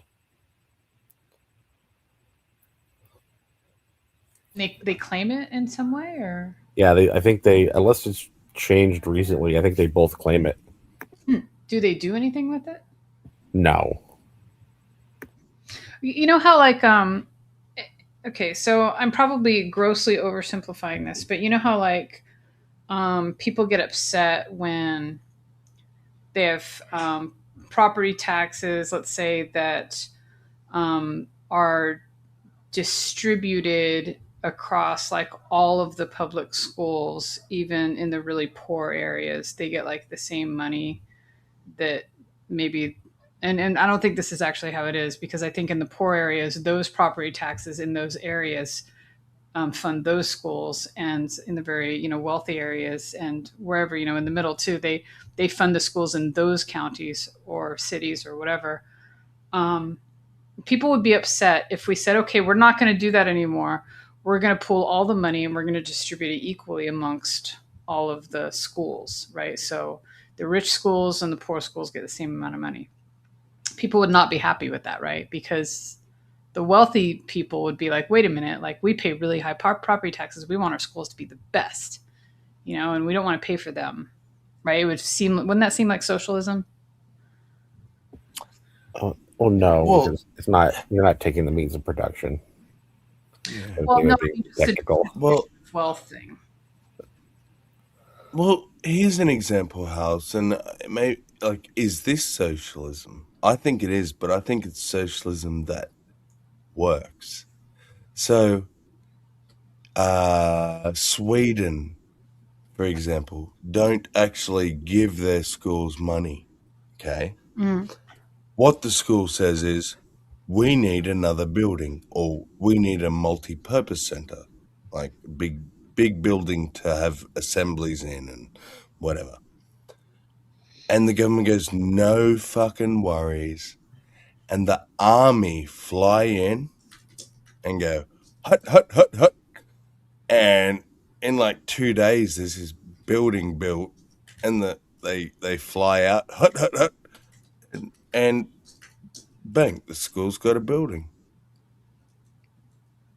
Right, that could be a thing. No, but what I was comparing it to, and any school can ask for whatever they need, and they get it, and it's all like not only paid for but built. Like the labor, everything's supplied, and like everyone benefits. There's no one goes without, sort of thing.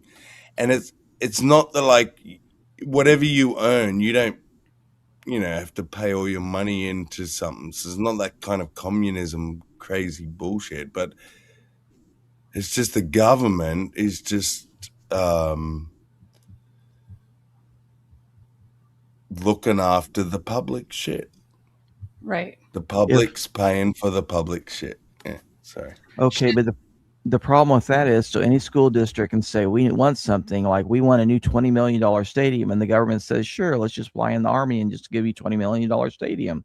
Yes, and I'm sure there's restrictions, and that's where the argument will come in, is where, like, they just probably put a flat out limit, like, yeah, we'll build you a building, but we're not going to build you a $20 million stadium. Every school gets this sort of building. You can ask for classrooms. We'll build as many classrooms as you have kids for example. We'll build an assembly hall that will house as many kids as in your fucking area. Like, then I'm sure they're not just going to be able to say, build us whatever the fuck we want.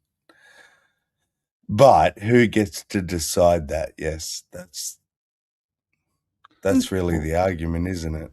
Well, what I was trying to, I think, get to is should states that create more wealth, should their money that they pay to the government be distributed to states that don't create as much?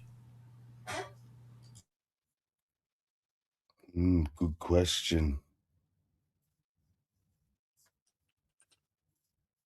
I don't have an answer if anyone else.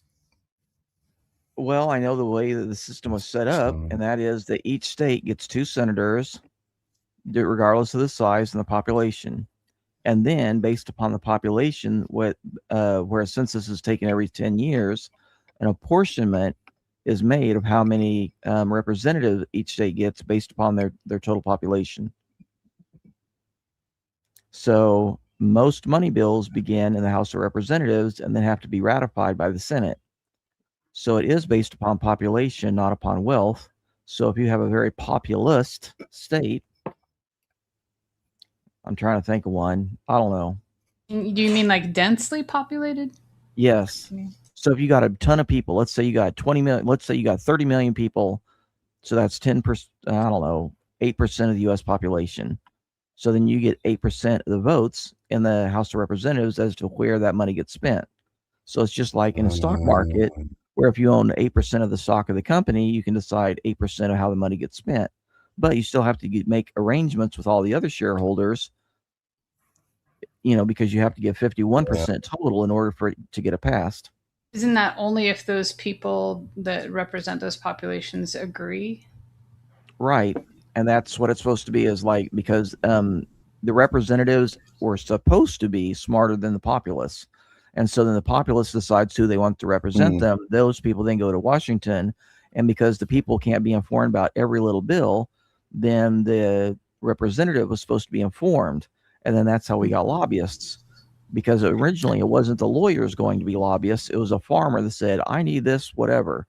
So would you be willing to do this? And then they would tell their congressman, hey, would you, put a bill in front of Congress to give me this? Right.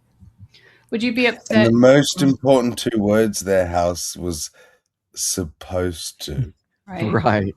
Would you be upset if a couple of representatives from your state voted to spend money on another state that was poor, and as a result, the money in question did not go to your state? If it was for a good purpose, no. But Kevin Brady was my representative for many, many years, and I always voted against him, even though I knew he was going to win, because he was the Republican and this was going to be a Republican district. And he was always spending money for everybody else and never did anything for his home district.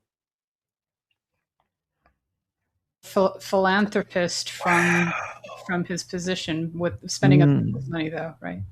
But he's not a philanthropist. He is corrupt. He's getting money. He's getting kickbacks in order to vote for other people's districts, knowing that he'll never get kicked out of office. Yeah. Do you know how many people who are still alive just rolled in their future graves, hills, because you just said you voted against Republican? I know. It's not like you're supposed to be hardcore right wing, Republican to death, red hat, fucking shooting guns, fucking. But I believe in a balance of powers. Vote Republican? No, I believe in a balance of power. And if all I can do is give a protest vote against him, knowing that he's going to win anyway, at least I've made my voice known that I reject what he does. Yeah, that's your voice. And going back to your earlier conversation with Sterling, that is totally your individual vote, and saying, yeah, I'll vote for someone I know won't win, is different than running knowing you won't win. Right, because we were talking about Isn't Gary it, Johnson, right? and after the election, he was laughing on a interview saying that he knew he was never going to win, so he didn't like really have any policies if he would have So been anyone elected. that voted for him was a fucking wasted vote. Exactly. I just came in for a minute to give you guys a little update, in case I'm making the rounds, kind of letting people know. Midnight Sparkle passed away this afternoon. Oh my God. What? Yeah. No. Yeah. No.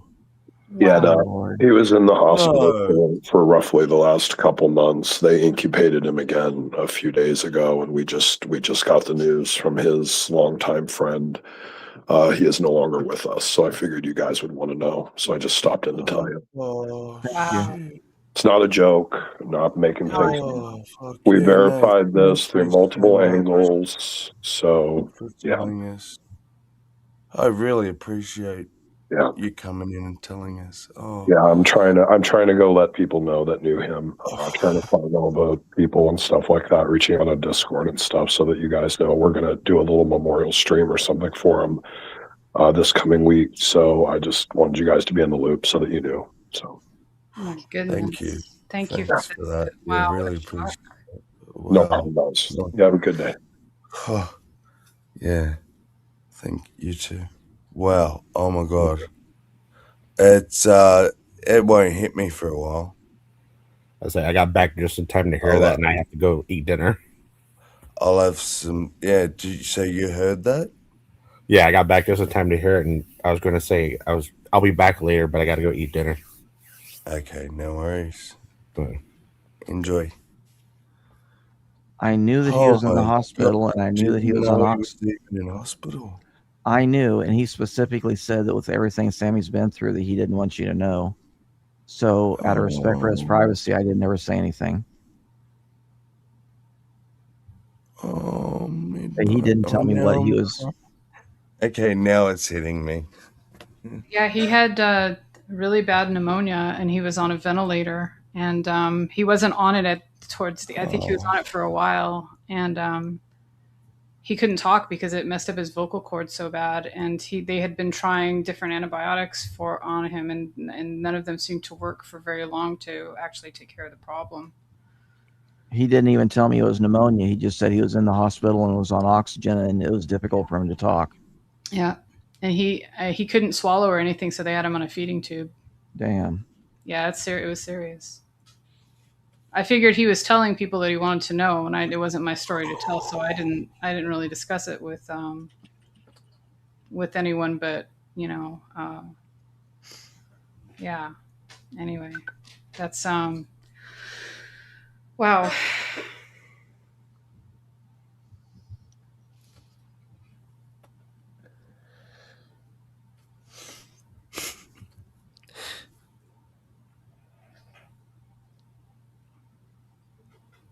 Oh, bless him. I'm like so upset that he didn't tell me, but I'm so happy. Like Midnight is that he was thinking about me. Yeah, he said that he missed us, when he was, because he couldn't really join streams or anything, and I think that he had like very little energy because of all the stuff he was going through. He came on.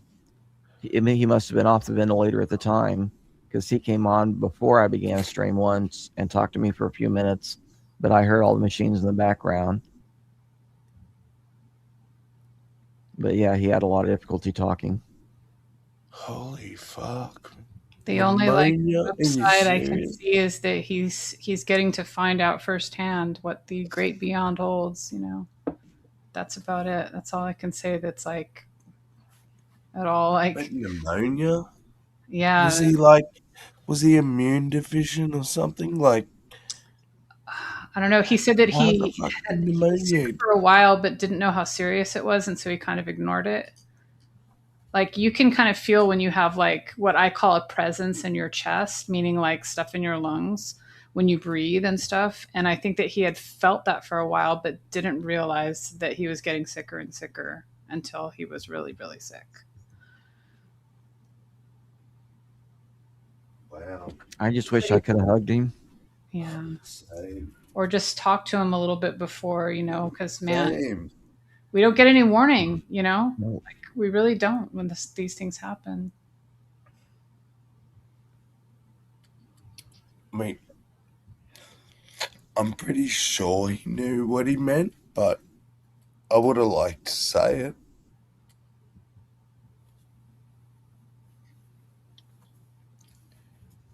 Whew. Will that come out of nowhere? Like I said, I did not even know he was sick. Like nothing. Didn't even know he had a cold. It just, yeah. So that was as unexpected as it can possibly be.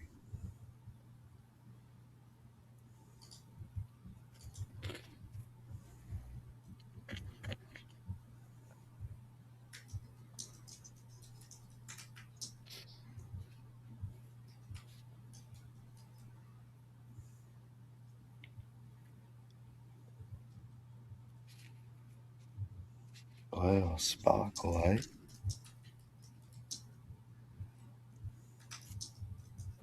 Oh, I'll have to write a song about him.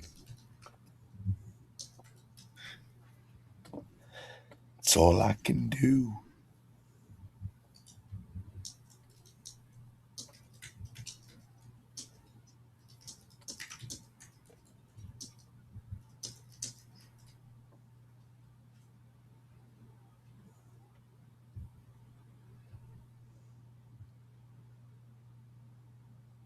Yeah, he got the books Tuesday, I think.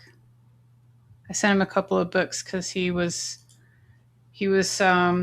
sick of watching hospital TV, and he said that he would like a couple of like psychology books. So I sent him 2 books that I helped him pick out. He didn't really have too much time to read them, but I hope he enjoyed what he could. Damn. I wish one of us was in touch with his family. Well, I don't think he had much. Yeah, with his situation, we were his family. Yeah. Yeah. Yeah.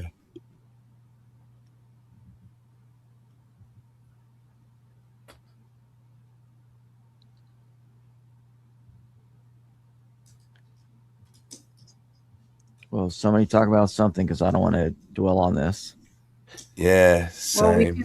we could. I don't know if do you want to keep going with the stream? It's up to you.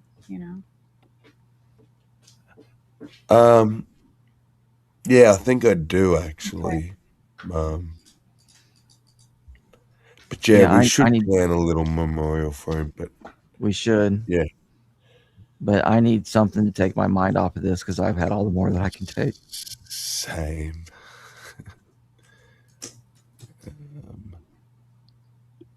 So, what have I got in my little bag of goodies?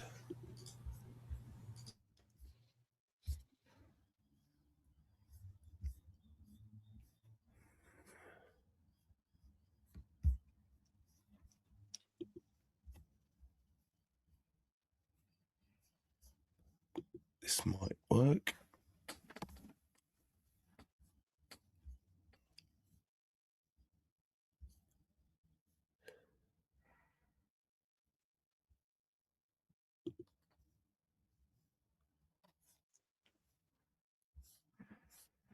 Here we go.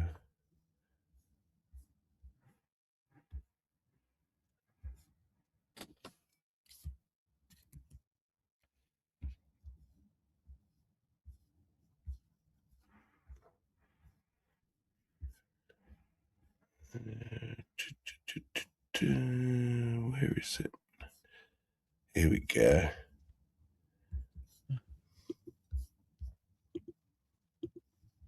Kind of fitting too, but a good distraction for the minute.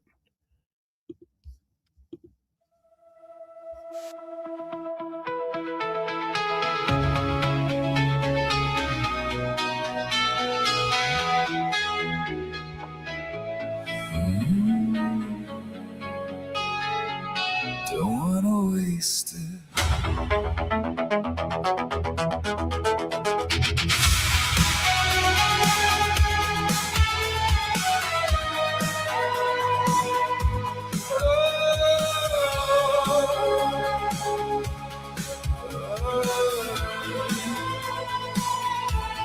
Used to count the signs, used to scan the sky, looking for a reason, looking for goodbye. Now I'm buying fuel and arguing with maps. Turns out most of life happens after the collapse. And every year I thought I'd lose somehow became another year. And every road I thought would end just kept going on from here. We're all living on borrowed time, stolen time, borrowed time. So roll the windows down tonight, tonight, tonight. 'Cause none of us get guarantees, and maybe that's the beauty. We're all living on borrowed time. And don't wanna waste it. Don't wanna waste it. I've got friends I've never met, spread across the world, names lighting up my phone when everything hurts. Funny how the people who were never meant to stay ended up becoming the reason I remained. And grief still rides beside me, sometimes in the passenger seat, but it doesn't hold the wheel now. It just keeps me company. We're all living on borrowed time, stolen time, borrowed time. So roll the windows down tonight, tonight, tonight. 'Cause none of us get guarantees, and maybe that's the beauty. We're all living on borrowed time. For Addie, for the years I lost, for the people gone, for the endless cost, for every morning I almost missed, for every stupid, beautiful thing that still exists. We're all living on borrowed time, stolen time, borrowed time, and I'm done waiting for my life, my life, my life. No prophecy, no finish line, just one more sunrise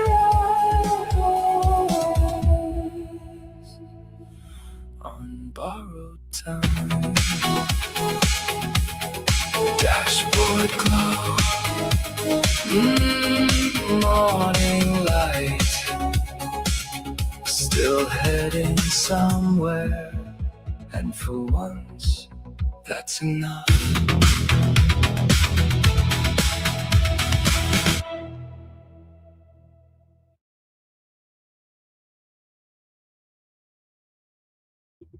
There you go.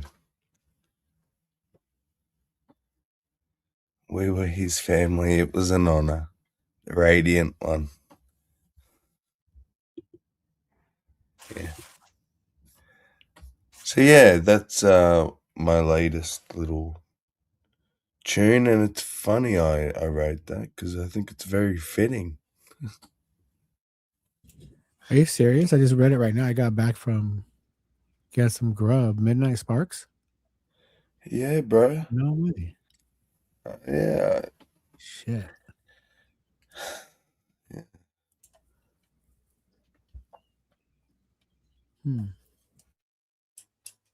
Yeah. Didn't even know he was crook. But we Well, I knew were this in trying the- to change the subject. Yeah, he was in the It's all right. hospital. I was talking to him several days ago, a couple of days ago, I think last time. I don't know. I mean, he didn't sound like it was that serious on the text. Yeah. That's it. He didn't let me know. I mean, I knew that he was in the hospital because I wrote to him and said after we hadn't heard from him for a couple of weeks, I'm like, "Hey, how you been, buddy? I've been thinking of you, been missing you." And then he wrote back and it's like, "Yeah, I'm in the hospital." Actually, I don't even remember how he first said it. Like he didn't come right out with it, but then he let me know that he was in the hospital and on oxygen. I didn't know it was pneumonia. Yeah, the only thing that gave me a clue that it might be serious, but I thought it just might have been kind of serious, but it seemed like it'd been okay, was like one of the last texts he gave me where he wanted me to record, what was it? Something about paralyzed vocal cords. If I could record some statements for him and email them to him, and that was just not too long ago. Yeah. So, yeah, that's crazy. Yikes. Yeah. Oh, just absolutely fucking flabbergasted. Oh, you're in here twice.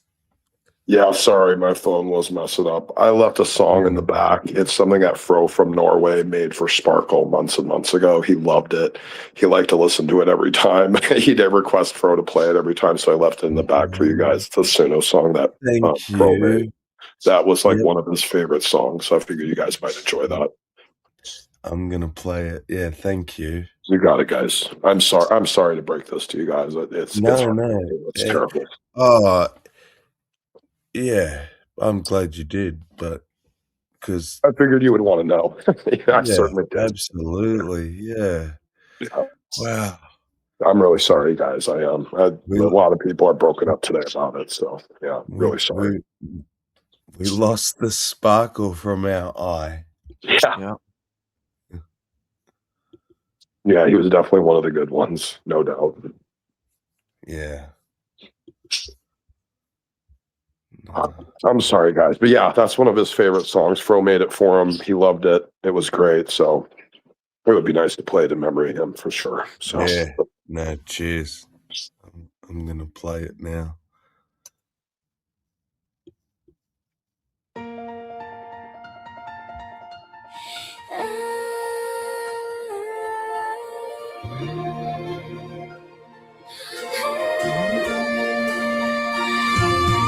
Born in Italy under violet skies. Now New Jersey streets were the city size. 5'8" tall and thinking wide. A notebook full of questions inside. Changing names like colors on glass. Chasing the future, letting the past pass. Every answer opens 10 more doors. And curiosity's the heart that soars. You don't pray to the stars above, but you still believe in love. Sparkle, you don't need to prove. The light you have is the way you go. Purple dreams and electric air. The world gets brighter 'cause you care. You doubt, you learn, you fall, you fly. Every why becomes your why. Sparkle, just shine.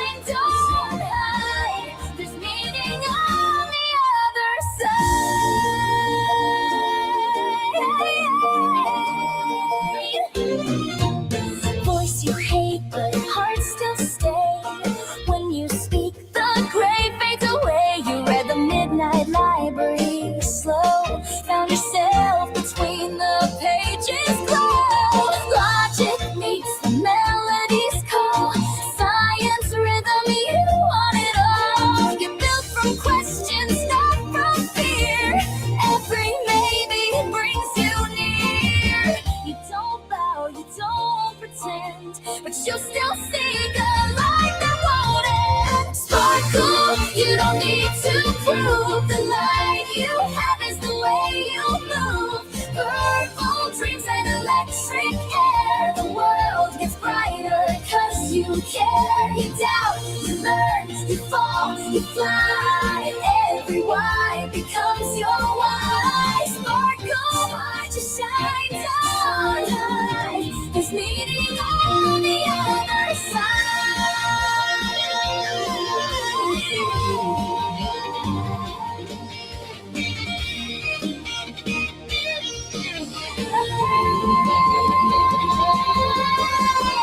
Every question's thunder loud.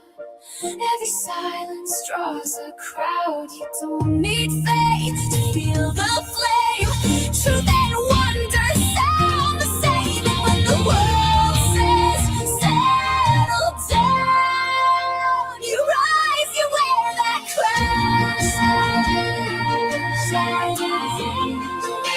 Electric sparkle, you don't need to prove. The light you have is the way you move. Purple dreams and city skies. Your story written in open eyes. You doubt, you learn, you fall, you fly. Every why becomes your why. Sparkle, to shine, don't hide. You'll make the dark come alive. Curious soul, still asking why. That's how stars are born in the sky.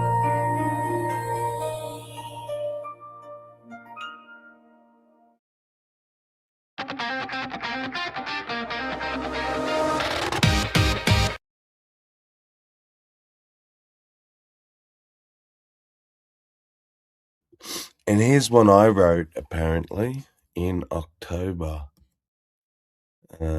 No one would have heard this, but I wrote it for midnight and give it to him.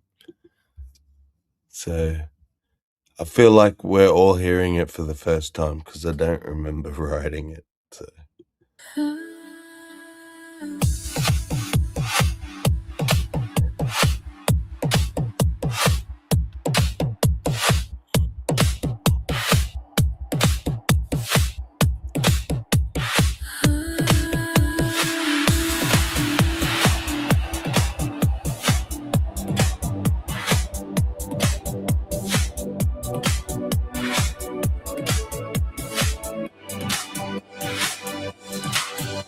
The snow glows white on the mountain tonight, not a footprint to be seen. A kingdom of isolation, and it looks like I'm the queen. The wind is howling like this swirling storm inside. Couldn't keep it in. Heaven knows I tried. Don't let them in, don't let them see. Be the good girl you always have to be. Conceal, don't feel, don't let them know. Well, now they know. Let them glow, let them glow. Can't hold it back anymore. Let them glow, let it glow. Turn away and slam the door. I don't care what they're going to say. Let the storm rage on.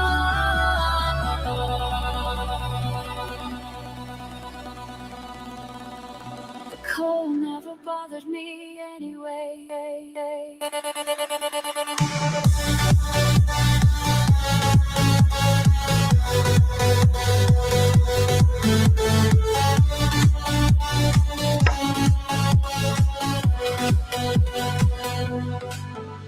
It's funny how some distance makes everything seem small and the That's right. This was his favorite song. Let it go, let it go. And I rewrote it for him. Let him glow. Oh, I'm getting teary again. Anyway.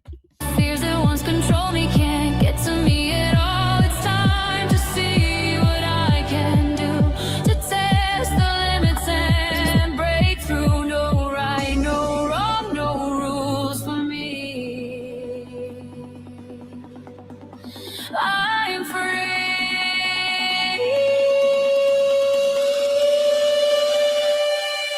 Let him glow, let him glow.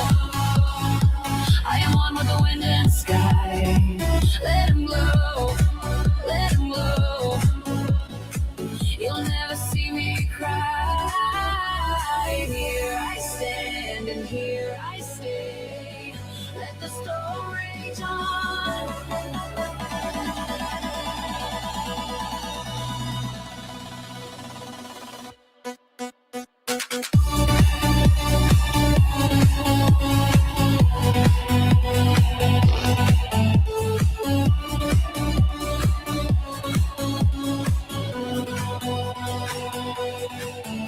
Sparkles, power flurries through the air into the ground. My soul is spiraling in frozen fractals all around. And one thought crystallizes like an icy blast. I'm never going back, the past is in the past. Let him glow, let him glow. And I'll rise like the break of dawn. Let him glow, let him glow.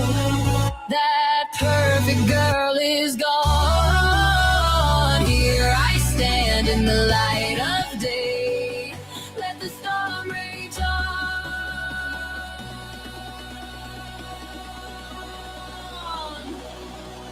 The cold never bothered him anyway.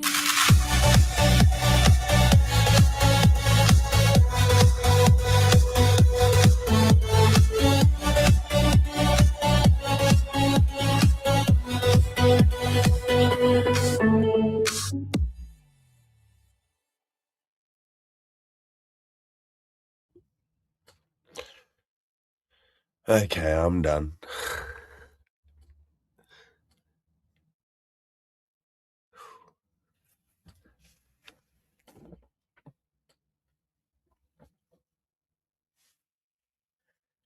But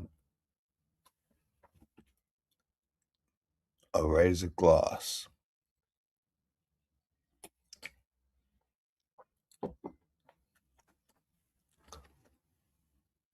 I already took some. Yeah.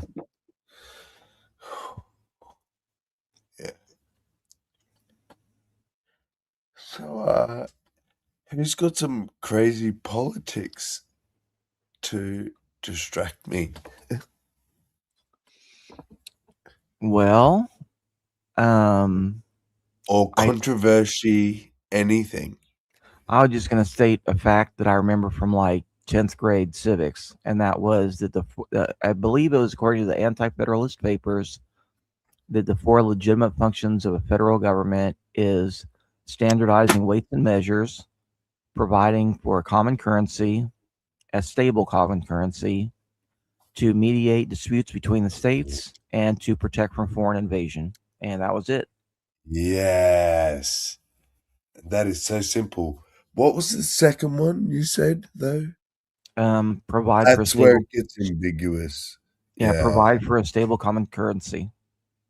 That's because a bit vague. Yeah, back then every state printed its own money, and so if you went from Massachusetts to Philadelphia, in Pennsylvania, like they wouldn't take your money, so you had to exchange it, and so it was a mess. So then they're like, let's make one common bank, and let that be for all the coinage and currency for the U.S.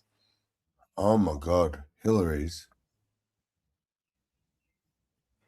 The U.S. failed because the federal government has way too much power. Yep. This is not what it was meant to be. Holy shit. Isn't it sad how many Americans don't understand that? Yep. What do you feel about that house? I I was love a bit getting your left distracted. of you. What was the thing that you said? I believe it was You tell her. according to the Anti-Federalist Papers, the four legitimate functions of a federal government are to provide for a common standardized system of weights and measures. So, like an ounce in one state has to be an ounce in the other state; they can't be different. Yeah. To provide for a common stable currency for the same reason. The third Yeah. one was to mediate disputes between the states, and the fourth one was to prevent foreign invasion.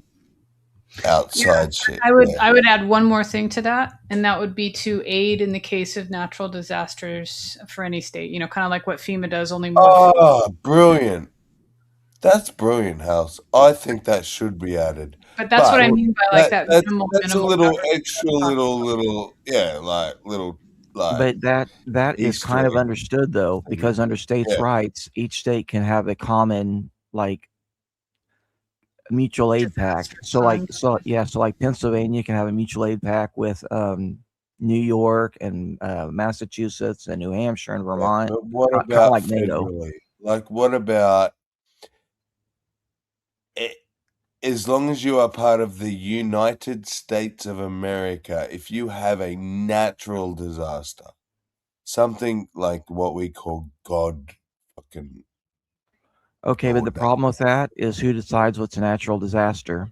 And let's say that Texas and California are having a dispute, and Texas doesn't want to send any aid to California. Do we still have to? Let's say they have a forest fire, and we say, we're having No, problems. I don't think states should be sending money to other states. I think that's why it should be wherever the government the federal government get their money from is where they should But be that's paying. just it. That there wasn't any under this system. There would basically be no federal government. They have no money, yeah, because they're So all they can basically do is request. policing disputes. Yeah. Yeah. But see, if one state tends to have like more resources and are better prepared or something like that, like if they wanted to spend some of their resources helping out a neighbor state, I don't think it should be against any laws or anything. Oh no, of course. That was completely that was the way it was set up. We're talking about full help, House. Like, you have to pay for it. And that's why I think no state should have to. They can agree with whoever they want. Yeah, that's part of what being, a state is. But I think the federal government should help every single state the same amount. Like, whatever they deem natural disaster, so flooding or hurricane, I don't know, whatever terms they want to choose. Well, but let me give you an example. Give everyone the same fucking assistance, like, wouldn't you? But then you have to pay in, and then that As a way you're nation. forcing each state to pay in. No, but And where do they already get the money? They were like, it was you're voluntary. right. You said that the point was they had no money. Right, Yeah. but like if California wanted to donate money to FEMA, then they could. And if Texas wanted to donate money, they could. And every other state could donate. But the thing is that we wouldn't want where California is the 5th largest economy in the world, then why should a poor state like Tennessee have to send money to California? And the way the system is now under the federal system, Tennessee has to send the money. Yeah. So And the money shouldn't ever be in the federal government, except, like, yes, in the case of external defense and stuff. Mm-hmm. But that's clearly, I mean, you could halve it and still be the world police. Do you agree, or maybe not?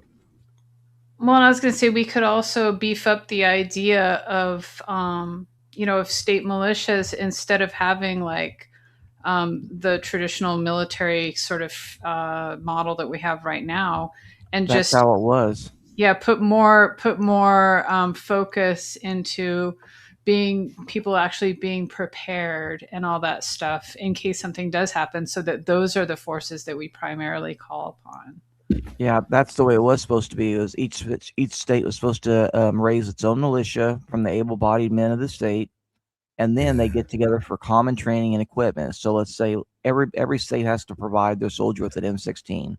That way, one person doesn't have a musket, another a shotgun, and somebody else like a pitchfork.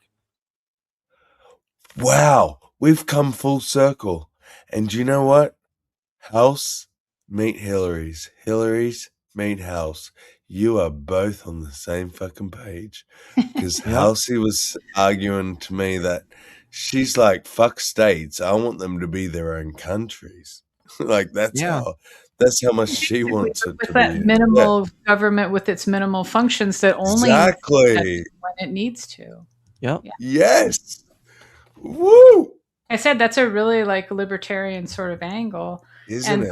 So and we're when all libertarians. Well, when know you the put way that classical liberalism and libertarian right Beautiful. next to it, there's not a whole lot of difference. There's like a few Different. differences, but there's not a huge amount of differences between those. Do you know United States was originally written with a little u and a big S because each one was supposed to be its own country and that they were simply united in a pact? Yeah. I feel that's how wasn't Texas actually like it? It was a country or something? It was. We actually got our independence from Mexico and we were our own nation. And then eventually the United States convinced us to join them. You're like, oh, yeah, you're part of us. Yeah. Crazy. But we still have like the right to secede. It was an international treaty between Texas and the United States that we have a right to secede whenever we want. And if we want, we can break into 5 different states, each with its own pair of senators. And so a few times we've threatened to do that. You know, we've decided, hey, if there's too many blue states, well, we'll just make 8 new senators. How's that? Well, I would love to ask you. I'm glad you're here. I want to ask you, because we were talking about it, me and Hals. If there wasn't a United States of America, if it was a bunch of countries like Europe, would your power not immediately disappear? Like, doesn't your power come from the fact you are this massive country with on the world one stage? president, one goal, on the world stage? And ideally, yes, you should be becoming little countries, whatever, but and Halsey's thing was like, why should we be world police? And I'm like, well, as a little Aussie, I'm kind of happy with you being world police. Please keep being world police. I don't want China or Russia or I don't want any other country. I think like I want West. I want whatever's represents the West. That's who I want policing the world. Because I'm in the West. I'm not Muslim. I don't fucking worship Allah. I don't want to kill the infidels. So, I'm utilitarian, like Hillary said. Who's going to get me what I want? America. So, for me, it's like end of story. Pretty simple. But I understand there's the whole conversation to be had, and I'm willing to have it. But I'm like so pro-American. I'm a cuck for America. Like your constitution, just everything. Like the whole world should have tried to follow suit, but the problem is the whole world is too old. They're pre-constitution, so they think they know better and shit, but even if it wasn't perfect, it was a bunch of dudes trying to go, how can we like not perpetuate this ancient shit that's gone on for so long? How can we be as fair as possible? And that's what I think the Constitution represents. Humans' attempt at fairness. So, I may be wrong. Please comment. Hills and My mind was drifting. But You- yeah, would you? I agree. Oh, okay. Yeah, and if we did break up, then if Florida wanted to go to war with Iran and South Carolina and Georgia said, no, we don't want that, then like Florida Yeah. would be on its own. Exactly. Right, but Florida could also That's the have, thing like, with immigration too, House. It's the exact same concept. You're saying, yeah, let them into our state, but that means let them into the country. Yep. Same sort of concept. And yeah. as soon as they get into the country, they have a right to move to any other states that they want. Freedom of motion. well, that's the exception. I was saying, like, if policies could be made, every state, different policies, then a state could say, and the I don't know what role the government would play in this, but if, let's say that you wanted to come into the country and come in through California, and you did whatever application process, and California said, okay, your movement would be limited to California. You would only have authorization to be in California. And if you got pulled over or whatever in some other state, you would be arrested. But see, that's the So you want to change the Constitution because the Constitution gives you freedom of movement. Yeah. In order for that to stick, it would have to. You can't be stuck in the state. That's another beautiful thing about the Constitution. It's just like they really fucking thought about it. For all its failings, it's one of the most beautiful human creations of all time, the American Constitution. But if each state had their own I don't want to policy, be a simp, but they could Is that have. how- Well, it's just that if each state had its own policies, then the Constitution is for the United States, right? It's for all states. That all would of have them. to be revised, or each state would have to have its own constitution that superseded. Yes. certain Now you get what I'm getting at. Yeah. You're Yeah, it not is. the US anymore. You are no longer the United States. You are just Europe. You're a bunch of fucking countries with your own fucking laws. Then you have no power. When you are the United States, 50 fucking, I lost count at 50. I don't know if you're at 51 or 2, but No, it's a 50. like, it's still 50? Oh, okay. So I didn't lose count. But holy fucking shit, House. Nowhere. Find me 50 states anywhere in the whole world that are combined. Even Africa, Europe, pick anywhere. Nowhere. Yous have something special. And yes, it's not perfect and it's failing and yes. But it's still, in my opinion, the best thing humans politically managed to come up with to this point. And I'm kind of jealous of it. I want my country to try and embrace that sort of. Our Constitution says, you have no rights. The government can do whatever they want, and fuck you. And then I read yours, and it's like, don't let government have too much power. If they do, like, rise up against them. Don't let the church interfere with government. All these cool shit. Fuck, I want that in my Constitution. I'm so jealous. Whether he's following it, that's another discussion. I'm happy to have that.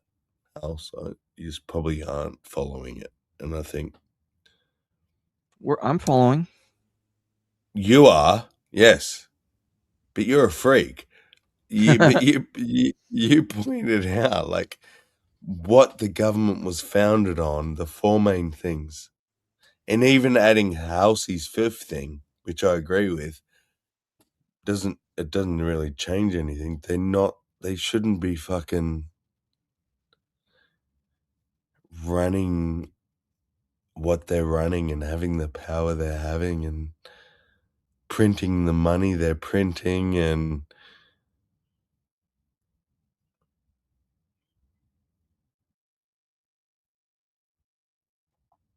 but if you don't print money so that you're like number one, then so I'm kind of like I'm like between a rock and a hard spot. It's like, I want you to be in power, but you're in power because you have the Reserve Bank and you print your own money and so on, so on, so on. But I don't agree with all that. But so am I a hypocrite? Help me, Hillary's. I don't understand what your conflict is. I'm saying I'm disagreeing with the idea of like the Reserve Bank and printing endless money and Right. shit, right? But that feature is why yous run the world. Well, It's that in the the military. world runs on the US, yes, because you can spend 20 bazillion gadillion US dollars on Yep. it because you print a gazillion badillion fucking US dollars. Like you But then the whoever it backside of was, that, some but Jew dude, there's two some sides to Jew that dude coin. created the system that you like get to benefit from. It's like, but Okay, but yes, there's what's two the other sides to side of that the coin? coin. It's that we have the money because of that, but the only reason that the rest of the world accepts our money is because of our military. At Bretton Woods, Yeah. after World War II, the whole world basically, not all of them, but most of the world decided, okay, we're going to go with US dollars. We'll still do our local exchange, but we're going to base everything, like pin the price of everything against the US dollar. So whatever it is, that's what we're going to pay in. So then My we God, are sir, you are turning protecting. me into a utilitarian. Yep. And so then the U.S. military protects all the shipping lanes for the entire world, as long as they keep accepting U.S. dollars. So yeah, we can print money, and we shouldn't, and there's reasons to print more or less to have inflation go up or down. Usually around 2 to 5% is the best inflation rate. Although, if we need to build up for the military or something else, then we can shoot the inflation up higher. But we try not to get it above 5%. My God. Can I confess something to you, Hillary? Sure. When you changed your name to Fact of the Matter, I was so jealous. That is the best name in the world. But you know what? No one deserves it more than you. Well, thank you. And I'm understanding now everything you say, like, is so utilitarian. Do you mean utilitarian as in the philosophical model of like? I don't know. What I mean by that is it's all about what's the outcome. He Yep. didn't give a fuck about feelings or philosophy or any shit. What's the outcome? The fact of the matter is this is the outcome. So whether we like it or not, he is recognizing this is the state of things. This is how they work. And guess what? Most times we don't like it. I hope I kind of steel-manned Right, you a you little did. bit there, Hillary. You did.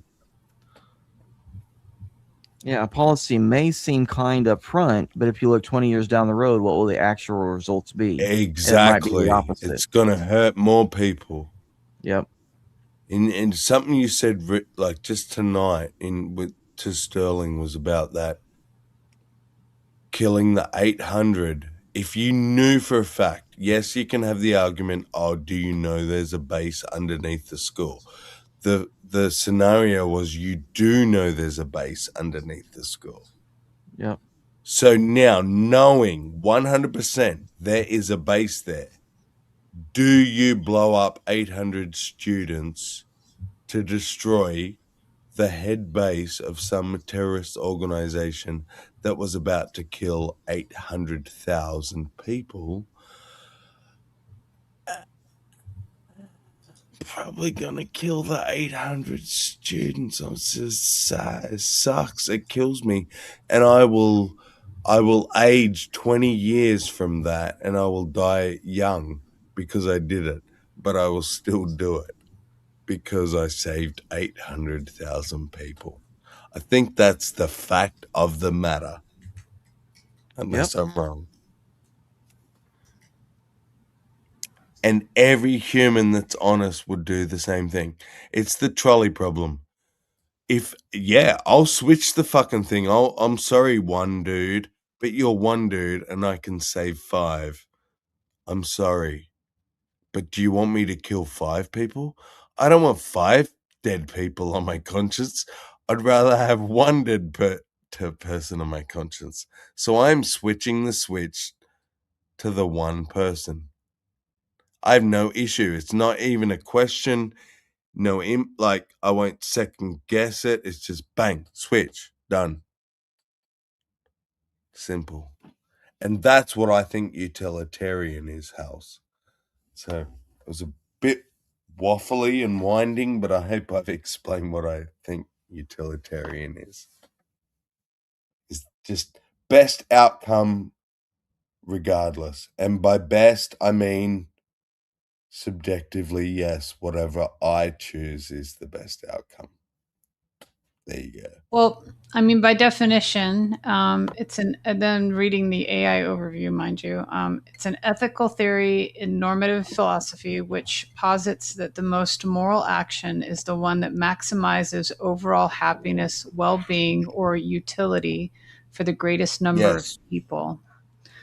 Yes, greatest number of people. So kill 800 to save 800,000, or don't kill the 800 and let 800,000 die. You're more guilty, are you not, than if you killed the 800?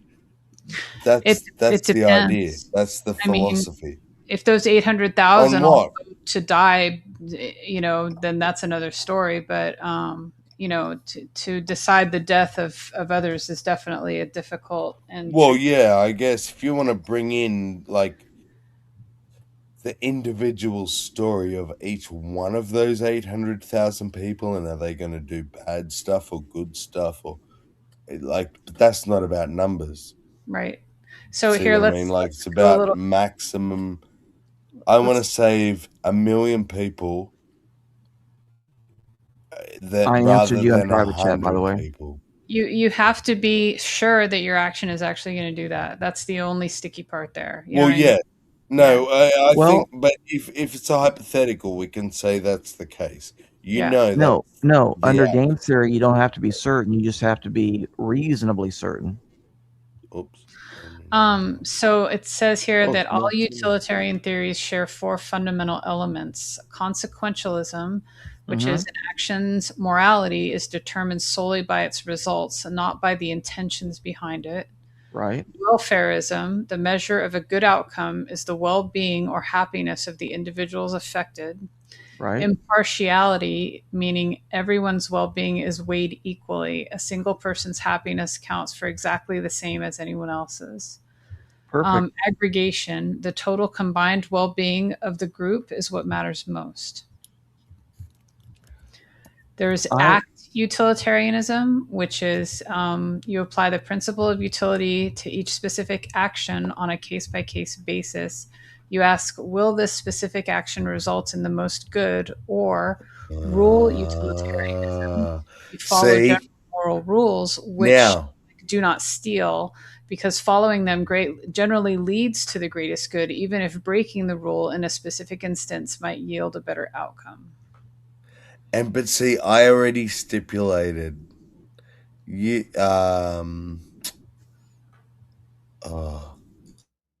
which bit was it? Fuck. Read that again for me. I'm the last one. I'm the global utilitarian. I understand that a specific outcome may appear better in the short term, but I care about the long term and the totality of the whole situation. Exactly.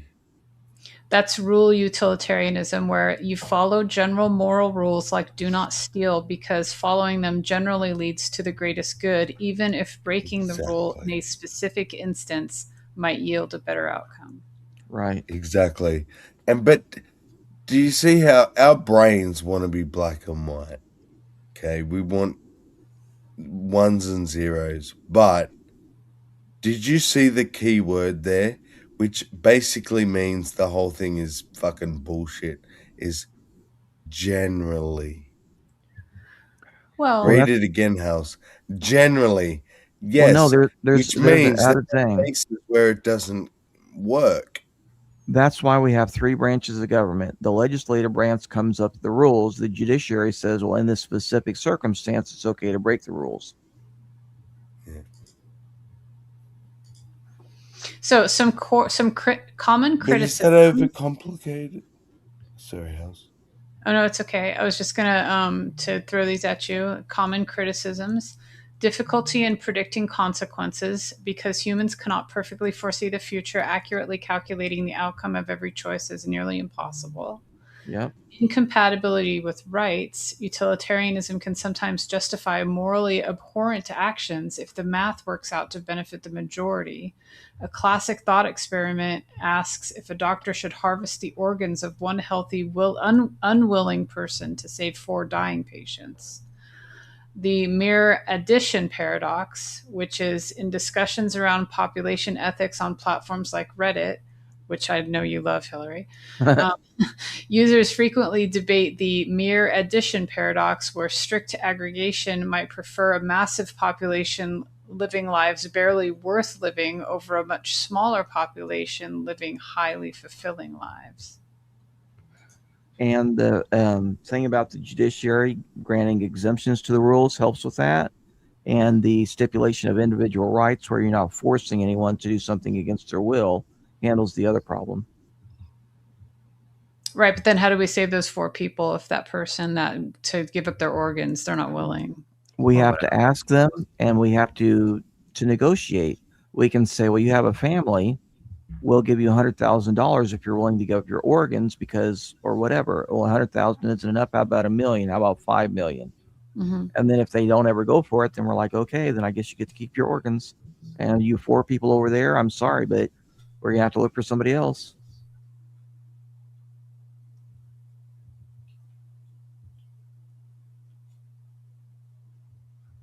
And that's how it is in India. You can actually, it's almost like an insurance product, that if you want, let's say you want $50,000 and your kidney is worth $50,000 and you got 2 kidneys.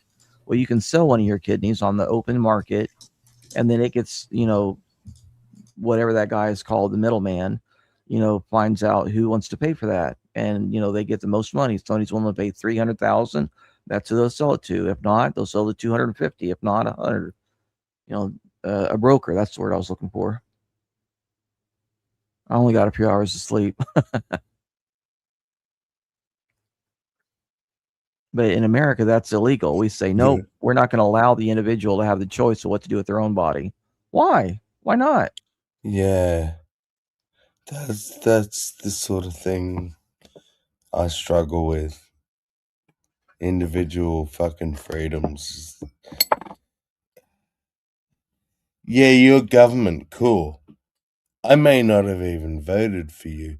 Yeah, I was born in this society. Did I choose it? No. But like, yeah, I'm in it, but why can't I be prime minister and fucking make the rules? Yep. Like, I have to convince all these people and that I'm like really cool and vote for me, and like, it's so bullshit when you think about it. But well, the theory is based upon the wisdom of the masses. You have a whole bunch of yeah, gumballs in a jar. masses are dumb as shit, though. Well, no. Because It's built on a legitimate principle. Imagine you're at a country fair and there's a jar full of gumballs, and each person that comes up guesses how many gumballs there are in there. When you add them all up and then divide them by the number of guesses, it's generally very, very accurate because some people guessed way high, some people guessed way low, some people guessed pretty close, but they all average out. yes, but now here's where I go away from utilitarianism. I recognize how important it is that the majority either went high or low. We Right. then go, oh, average them all out. It's like, it's normal. It's cool. But no, everyone was a freak. They either went a bazillion fucking jelly beans or like 6. And there was clearly like 100. But we go, oh, because it equals out, like averages out to 100, everyone must be smart. Whereas I'm like, no, everyone was really fucking dumb. It's just that Right. you average out dumbness, it comes out to the right answer. And that's why we have a representative democracy. All the idiots get to decide who is going to make the decision, and then that person's the one Exactly. that makes the But if decision. idiots are deciding who's making the decisions, then idiots are making decisions. That's right. Goddamn humans. Grow up already, will you?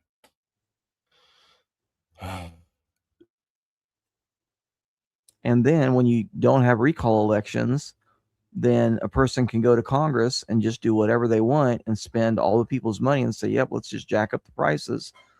And there's nothing anybody can do for What's another a 2 to 6 recall years. election? Is it just what it literally sounds like? Like Yeah, it there was says an we no longer election want and you to then speak for us. It's like firing your lawyer. We no longer want you to speak for us. You're no longer a congressman. Okay. So in Australia, it's like when, because you don't vote for people, you vote for the party. Okay, And well, the like in England, party votes for who leads them. So you right. think you voted for this prime minister, yeah, and then 2 months later, his party votes him out. And it's like, I don't want who you replaced him with. I wanted the dude I voted for. Like, Right. yeah. Is that similar or? No, with this, it's a direct recall. The party doesn't, but in some cases, like you said, like for instance, there's a county where the sheriff died. They didn't hold a new election. Whichever party won that election, they just choose who they want and they can just name that person. This is the new sheriff. He may have no law enforcement experience, but for the first 2 years, that doesn't matter. He can do whatever he wants. And then after 2 years, he has to go to the police academy if he's going to keep his job.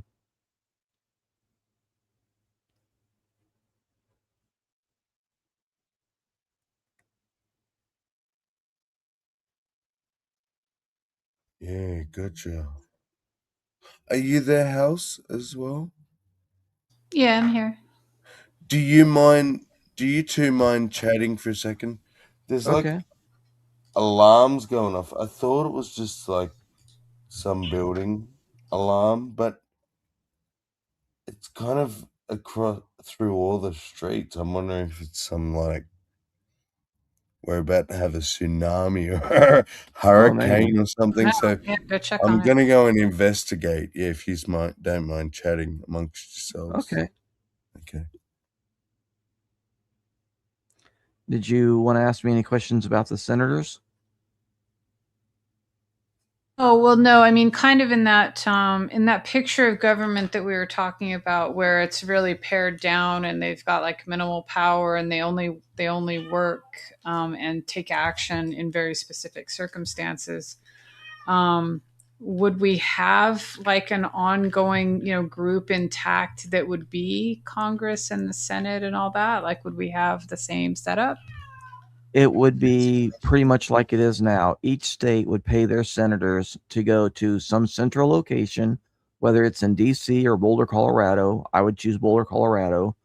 And so each state would pay 2 senators to go there, and they would be there for however many months they're in session. And then when they're done, then they go back to their home state and they get new instructions from the governor. Of course, nowadays with all the electronics, they wouldn't even have to do that because you could just email or whatever They could instructions you wanted. Zoom in or whatever, right? Right.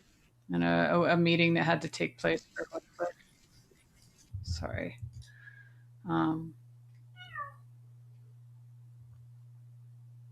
It's just looking for something in Sammy's chat.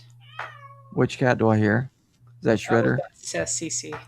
Oh, okay. She's one of my dad's cats that he couldn't take care of when he got too old to take care of her. Right. So.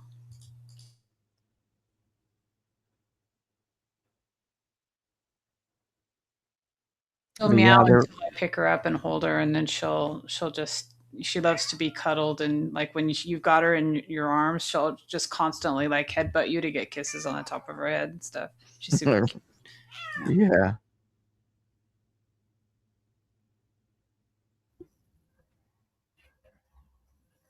I kind of think we did, yeah. What's that? Clockwork made a joke. And I took my glasses off, so I actually can't read it, but I think he said, did you just call me? He said, did you just call me an asshole? Yeah. Yeah. Everyone is an asshole, I'm afraid. Clockwork, we were all born. That's the first thing that we were. Yep. Nothing but an asshole. Just a little blob and an asshole. I love that about humans.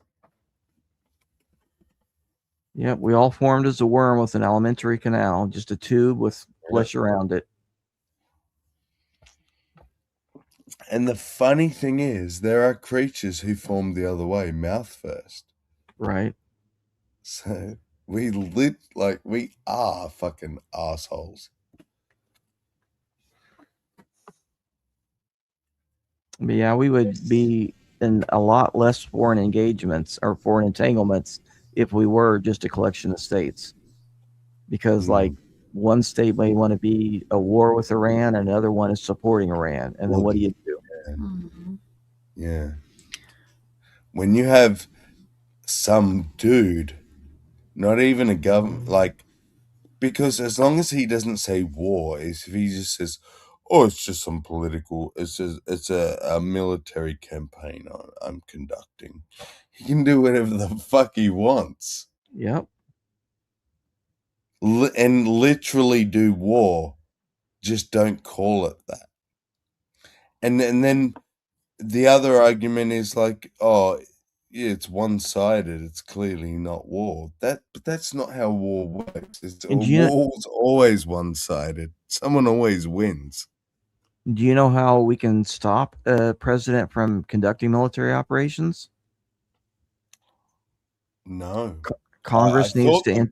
I thought Congress, but exactly, that's what happens. Congress introduces a bill to defund that operation, and then immediately they have to stop and retreat. So when people get up and complain about something that's going on, well, where's the bill? That's your job. Why aren't you doing your job? Yeah. So it's Congress, but yep.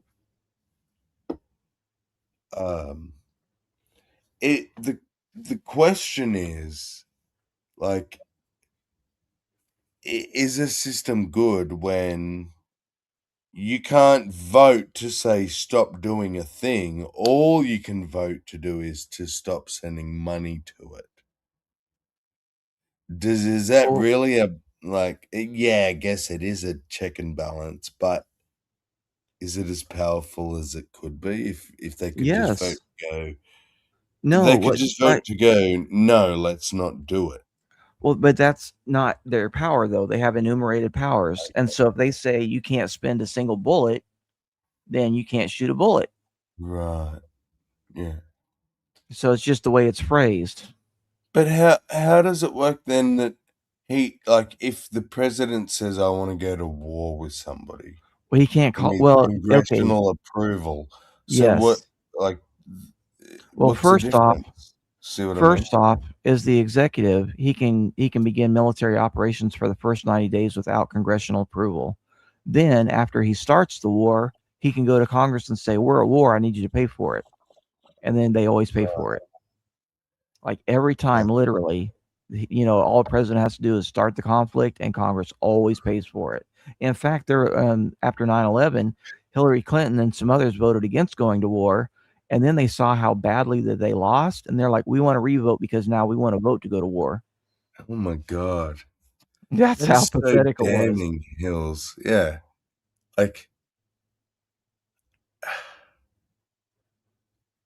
it's just so damning. Oh my God.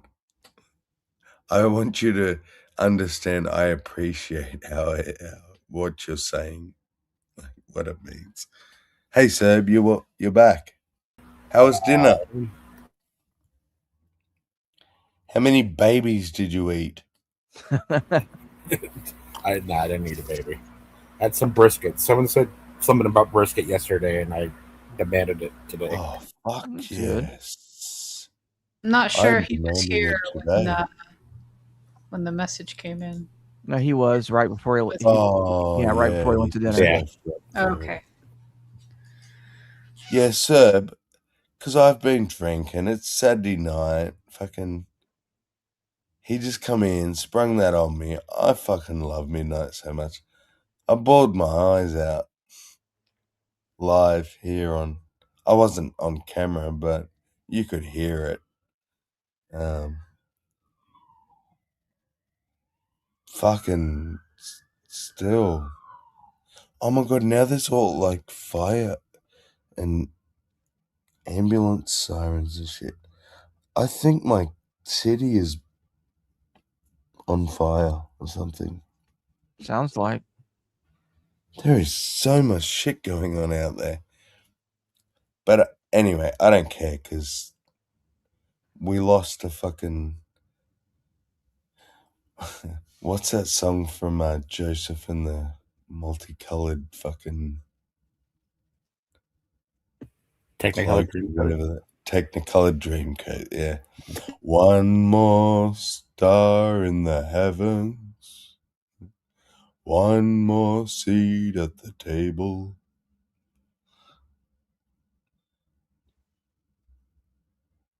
Yeah. Fucking midnight. And you know what? You know what killed me, Serb? After you left? What? Hills told me. I was like, dude, I didn't even know the cunt was sick. Everyone's going, yeah, he's telling us about like his pneumonia and that. I go, I didn't even know he's sick. Hills goes, yeah, because of everything you've dealt with and shit, he didn't want to bother you with it. I lost it. I fucking lost it, bro. That's honor. Yep. That man died with honor, in my opinion. He didn't. Everyone had to like really dig at him to get out of him what was even that anything was wrong. He's like, no, I'm good, I'm good. I noticed my last message was April to something. I'm like, how are you, bro? I missed you. Where are you? He's like, I'm all good. That's it, just one, like, I'm all good. Yeah. He was just trying to protect me.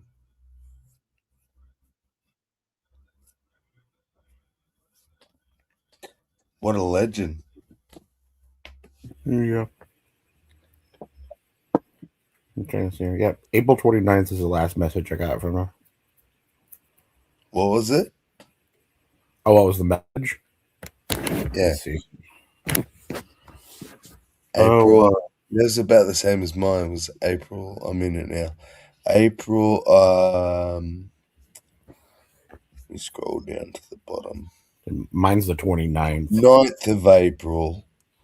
On the 9th of April, I said, oh no, we're having a full conversation.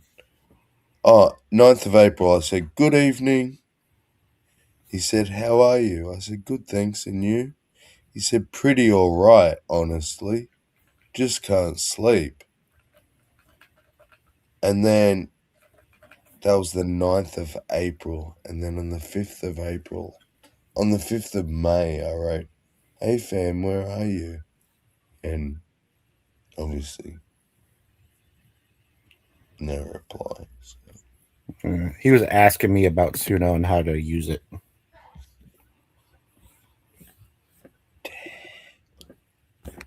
Probably wanted to write a song or something. Yeah.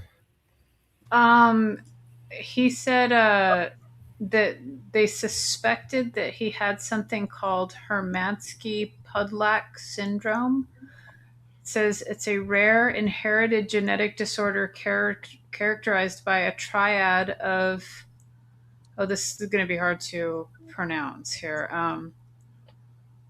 Occultaneous albinism, platelet dysfunction causing abnormal bleeding, and the potential for life-threatening complications like pulmonary fibrosis.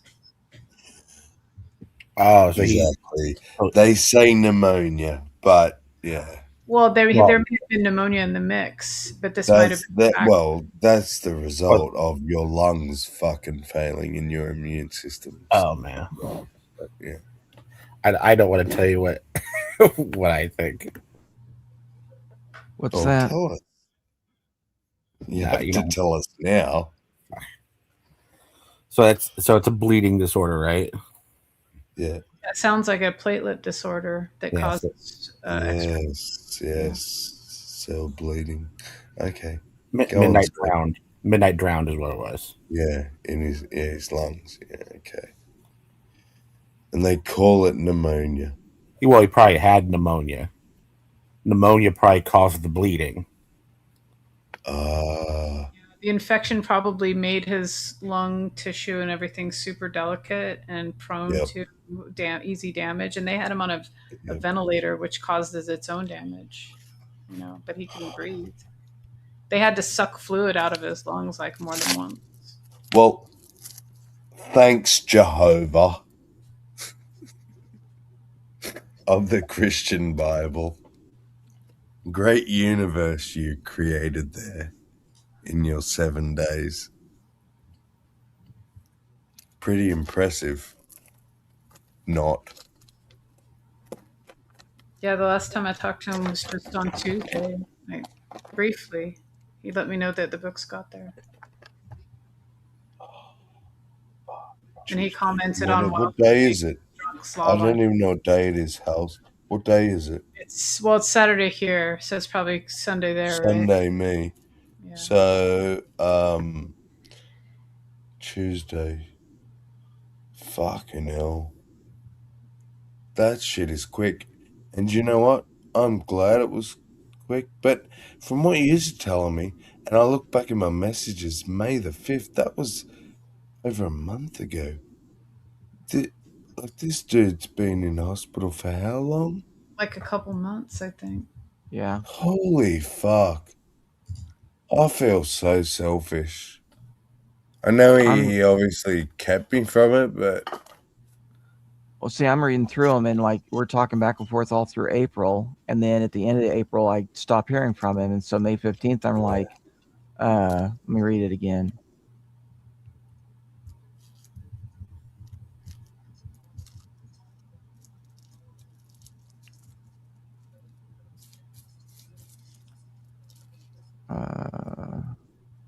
I said, just making sure that you're all right. I've been thinking of you the past couple of weeks, wondering how you are, a little heart symbol. And then I sent him a little video, and he said thanks. And then just regular back and forth, like nothing's going on for a long time. And then May the 23rd, he kind of tells me about the hospital and the nurses and some other stuff. And then we just keep on talking back and forth most every day. May 5th, 2 days after my birthday, I said, "Hey fam, where are you?" And his little symbols there, he saw it. Right.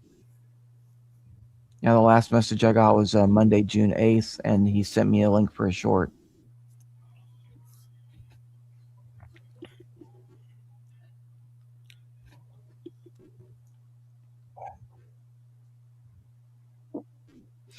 Yeah, on May 18th is when he said, I spent some time in the hospital. I'm in physical therapy right now. So maybe his stay wasn't continuous. Yeah, he said in the 18th of May, pneumonia really fucked me up. Had to be put in a coma for a week. Damn. And he Holy said he was shit. lucky to be alive at that point. So I think they actually may have sent him home and then he had to go back. He said he's currently recovering in rehab, which a rehabilitation hospital is also, sometimes called a convalescent hospital, Right. which just means that you're not well enough to go home. You still need some medical factors, like in your day, but you're not sick enough to be in the hospital. So he must have just declined in that environment because he wasn't well enough to be there yet or something.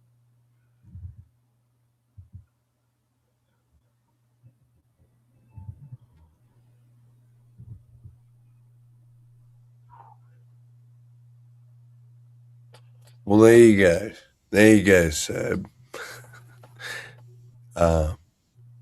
Can you be friends with someone online? Oh, I think people can. It's making me cry. Yeah. God damn it. I wasn't this upset about Krishna.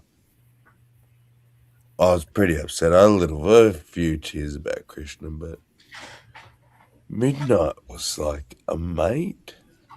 Yeah, it's like a brother. Yeah.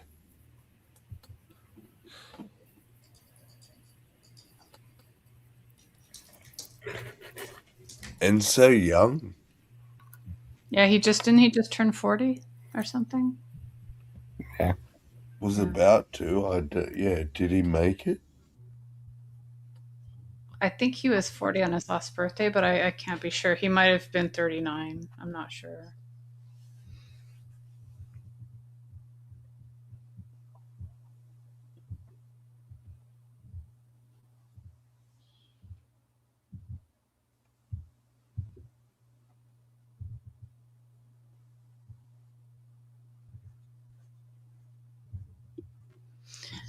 That when Krishna was sick and he just had that thing happening with his neck, that he was being seen for.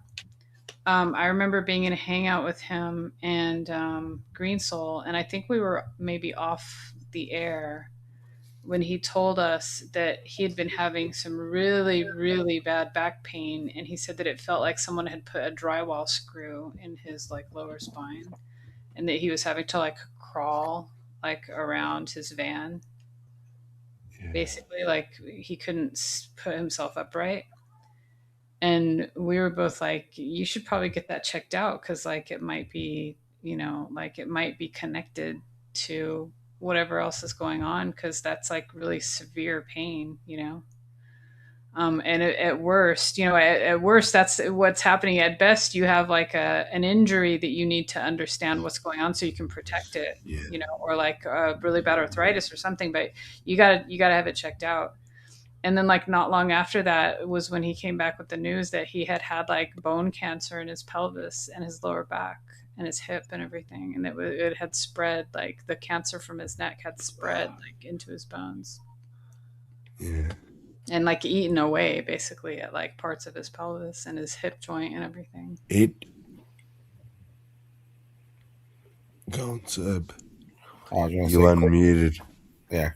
Krishna was a lot easier for me because he was kind of at peace with life in general. Yeah. Yeah. Midnight was slowly turning everything around, baby step at a time. Yeah. Yeah. Yep.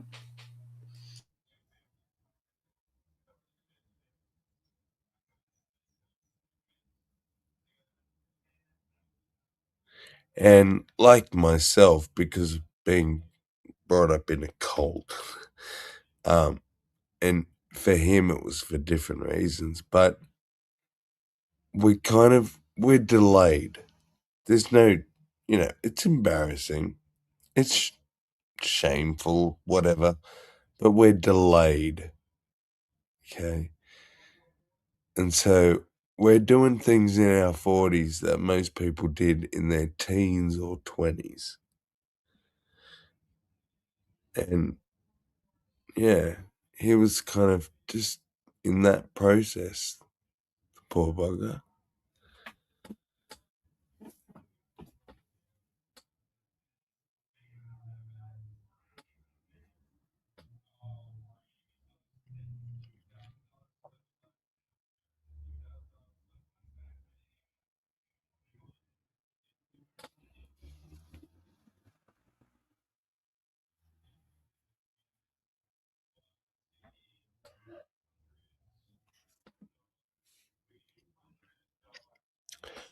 Wow, what a crazy night.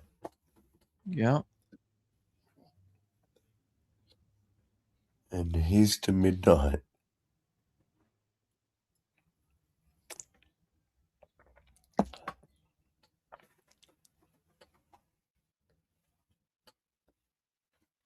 Fuck, he was a legend. He was just so positive, wasn't he? He was.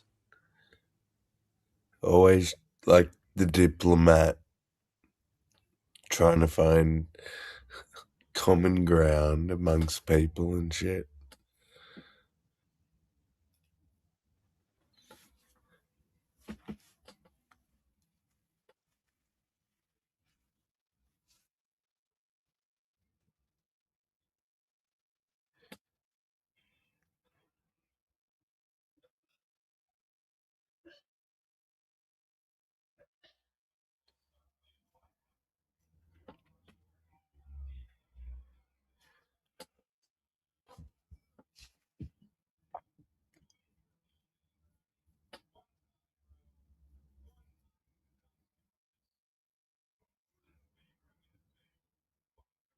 Hey, Gio. Kev's out there.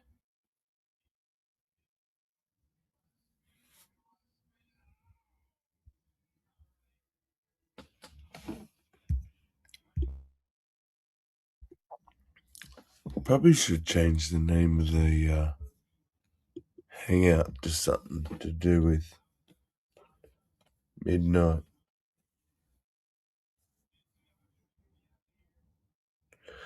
So who's just rocked up? Gio and Kev, are you just rocking up? Because I don't know how many they times I can mentally handle fucking restating it. The But news will trickle out, like from yeah. various places, I imagine.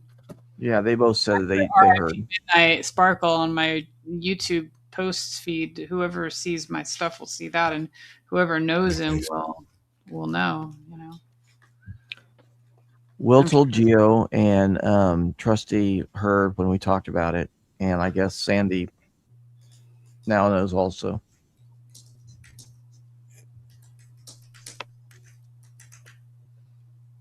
Hills tried to say it was like an hour ago. He's like, let's change the subject. But then V popped in. He's like, oh, I just heard. So it started again. Yeah. Then Serb came back. Then we started again. It's good though. He deserves it. I mean, if we don't talk about it now, when are we gonna? And does he not deserve something?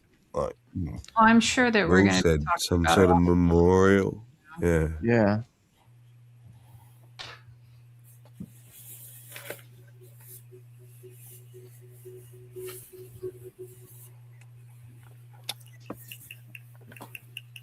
I mean, I hope you talk about me when I'm dead. If you don't, I'll fucking haunt your ass. I was just telling my mom that you guys basically gave me a eulogy last night. I said, you know how a person should always have a funeral for themselves while Oh, they're we still alive? talked about you around the fucking. Yeah. I'm so sorry. I hope that it didn't mean that to be like a eulogy thing. No, I it's was trying to totally give you a cool. compliment. No, it Yeah. was. I was very happy. I'm like, yeah, it's good to know what people think about you when you're still around. You know, don't wait till it's too Yeah. late. Exactly. I don't want my eulogy when I'm dead. I want it when I'm alive. Tell Yeah. me how much you love me now. Tell me how good I am.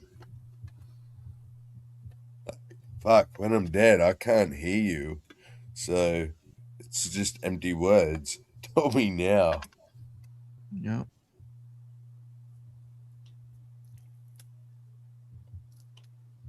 I mean, the stories that he had about his family, like, you know, I hope that they understand that they've, you know, lost someone that they didn't seem to Lost really something. appreciate. You know? Yeah. We can hope, and we hope. Yeah. Yeah.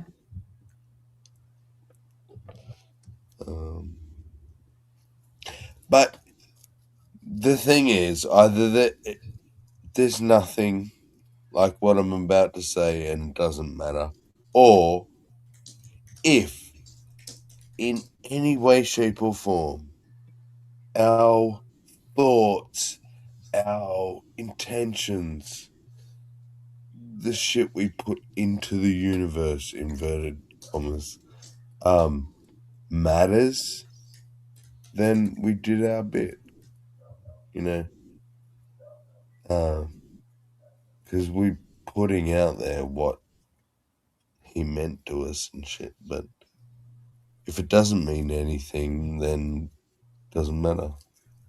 So, it's a win-win, is my point. For us who are still living. Oh my god, was that like so macabre, Serb? When I was trying to be positive, but it come out really dark. It's honest. Yeah. Thank you. I'm still working through being annoyed over here, so.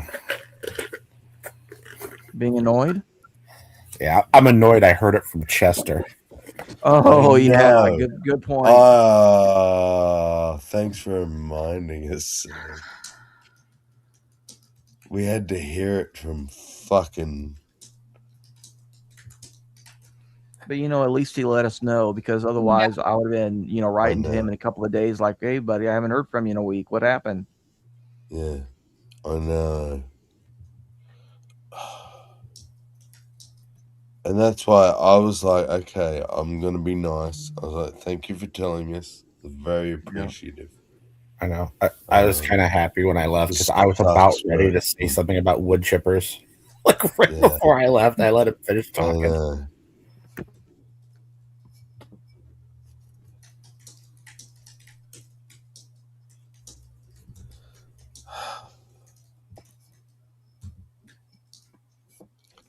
That's fucked, yeah. Why'd I have to hear it from that? Oh, come on now. That doesn't even matter. I know, House. Right. I And know. then, I mean, I'm just glad that he told us. I know. I just can't help but to be annoyed about it. Exactly. It's a shallow thing. I'm not gonna deny it. All I should be worried about is like honoring midnight, but yeah, it just sucks where it come from. So that's all I'm saying. And yes, you're all right. You're all very fucking Will says someone will need to check on Tog. I have no way to contact him. Like when he goes live, that's it. Yeah, same. He's not even in any G chat shit with me. Like I know. nothing. I let him know he's processing. Okay. Okay. I even messaged Fro on Discord because Fro was a really good friend of his too, but I don't know how often I Fro. know Fro was a very good friend. I imagine Fro already knew, but And well, I don't know. I don't know if they were still in contact because I Fro don't sort know. of left Exactly. the internet, and I put a message in Missing Mod's Discord as well. Fuck me, midnight, you fucking radiant cunt.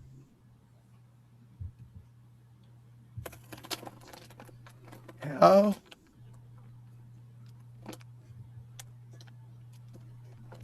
You know what? We think when we're young and stuff that we can overcome things like this, and that death is only for someone who's old. People. And so I'm sure he had an idea of how sick he was, but I'm sure that he was still not thinking, that he was about to die. I mean, Yeah, when I was going back over the messages, I'm like, about June 9th, I wonder if he had an idea because of some of the stuff he was saying.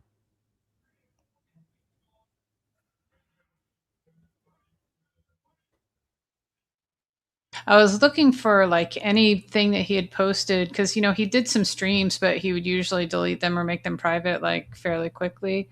And I was looking through the links that he had posted to one of the chats that he was in, and I couldn't find any to his channel. And I didn't have. I mean, I was subscribed, but I didn't have like a shortcut or anything. So I don't have any link to his channel to see if there's still any videos there.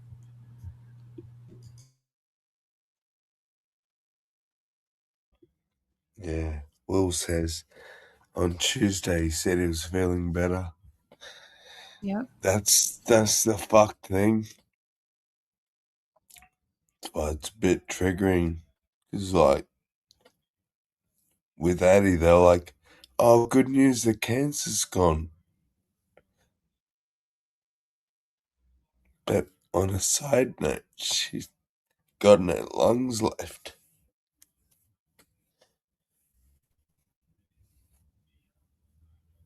Well, and that was another detail that I forgot. Because like I guess of the damage that the ventilator did, and like he couldn't like swallow right. It was going down the wrong tube, and so they installed a feeding tube. And so the swallowing thing might have contributed to the pneumonia as well as the other thing. Right. Yeah. And also, he had a case of pneumonia before that. The treatment. So The treatment like one thing killed them, piled on not top the of another, fucking- Exactly. weakening him and stuff. Yeah, unfortunately, this like with Bub, her cause of death wasn't cancer; it was lung failure and shit due to the treatment. The treatment killed her, not the actual cancer. So yeah, I get it. Like they think, "Oh, I feel better. I'm getting better," but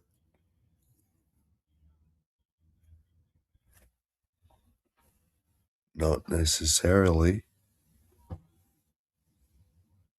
You told me it was actually called it was actually called Halsiness. Yeah, she told us it's complicated. He hated the breathing tube. Absolutely.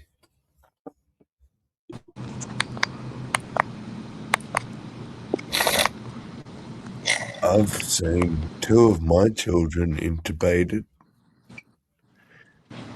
That shit is putrid. It's not very fun, though. No. New recently. Yeah, I would recommend No, it all if about you that. can avoid it. Well, see, here's the thing. They had me on the ventilator for 5 days, and on that 5th day, I was like, "Get me the fuck off of this," because I knew Yeah. if you were on Or it for kill longer me. than 5 days, Either kill there me was a or problem. get me off it. Yeah. Yeah. Well, they did. They took me off of it, and I was off of it for a day, and then I fucking couldn't breathe again, so they put me back on it for 2. And on that second day, I was like, give me the motherfucking hell. It felt like a mechanical shit it's forcing weird. air into your lungs. Yeah. Yeah. You're not It's breathing. like you're Darth It's Vader, just but you're not forcing that it. fucking Yeah. cool. Yeah. Yeah, you You're a just reminded robot. me when you said 5 days. I remember because when I was young, my grandma was on one for a while, and they said after a certain number of days, I don't remember how many, like your diaphragm ceases functioning. So they have to Mm-hmm. take you off of it and make you breathe, and then they can put you back on it. Mm-hmm. Yep. Well, they wanted to keep me on the whole 7 all at once, and I was like, fuck, no, you're not. I want to eat something real and drink a cup of coffee. I think they gave me decaf, the bastards. But anyway, but when I like started gasping for air and shit, boom, I was back on it. So. Oh, fuck. Way to make me cry again, Will. What does Will do? Let it go. Yep. Let it go.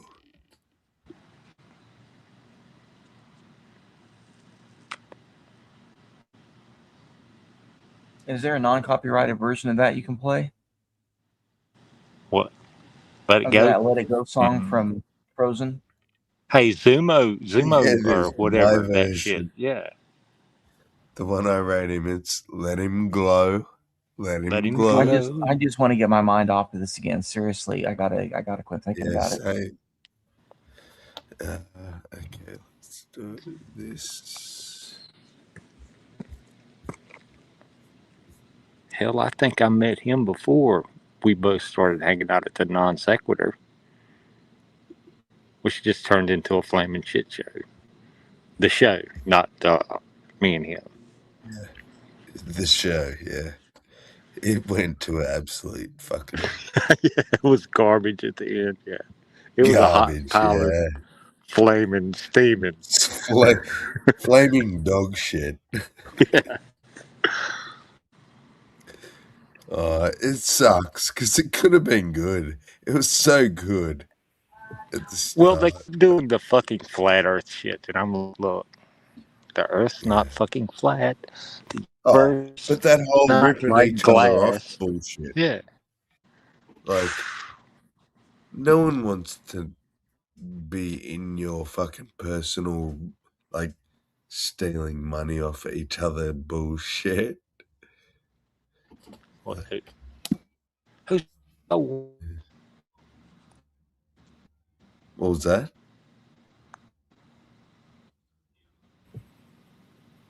You cut out, Rex. What did you say? Yeah, we've lost you, Rex. Oh, sorry. My connection was all fucked up. Oh, I'm yeah. outside, so my connection kind of went. Yeah. It's nothing. It was nothing important. All right. Here's a copyright-free version of Let It Go, but it is a There you little go. bit There we upbeat. go. Like, I made it like electronic and stuff because that's what he was into, like anime type music. But Yeah, he did I like wrote that. this. I wrote this for him in I like October of 2025, so like 7-8 months ago, and he loved it. Here we go.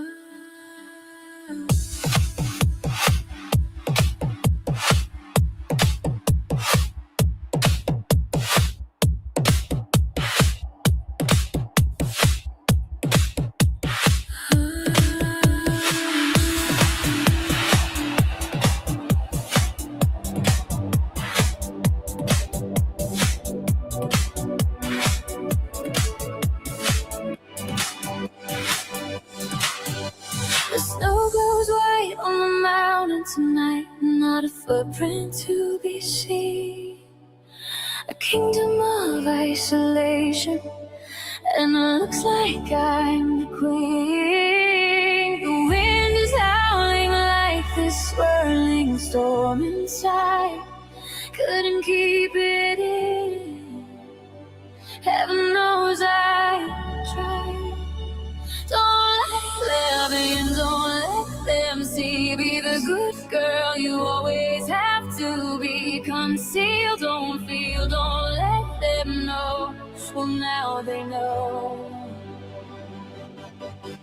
'em glow, let 'em glow. Can't hold it back anymore. Let 'em glow, let it glow. Turn away and slam the door. I don't care what they're going to say. Let the storm rage on.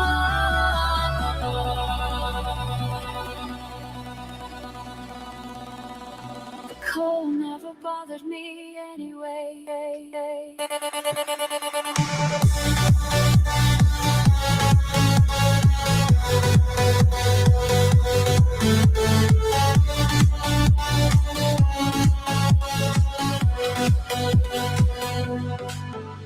It's funny how some distance makes everything seem small, and the fears that once control me can't get to me at all. It's time to see what I can do to test the limits and break through. No right, no wrong, no rules for me.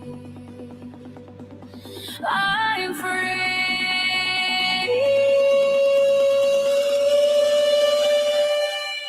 Let 'em glow, let 'em glow. I am one with the wind and sky. Let 'em glow, let 'em glow.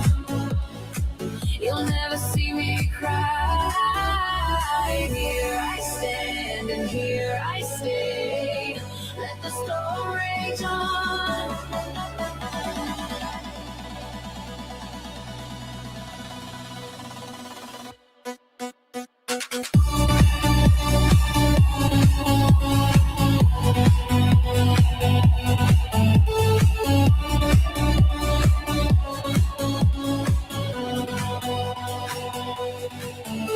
Sparkles, power flurries through the air into the ground. My soul is spiraling in frozen fractals all around. And one thought crystallizes like an icy blast. I'm never going back, the past is in the past. Let 'em glow, let 'em glow. Now rise like the break of dawn. Let 'em glow, let 'em glow. That perfect girl is gone. Here I stand in the light of day. Let the storm rage on.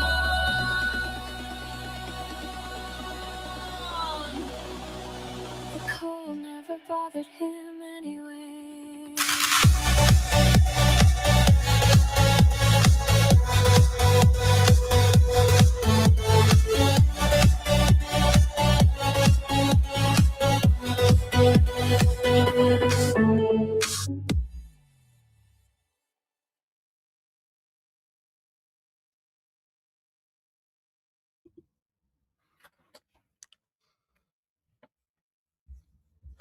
Yeah, I also want to cover it as an acoustic. Yeah, that'd be pretty good. Yeah.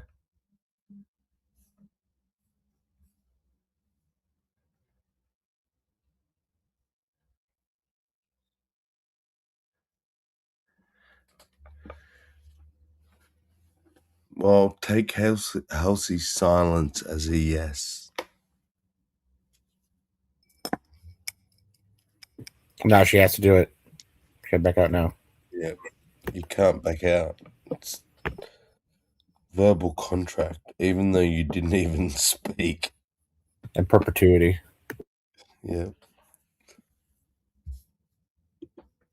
In perpetuity. God damn, you said.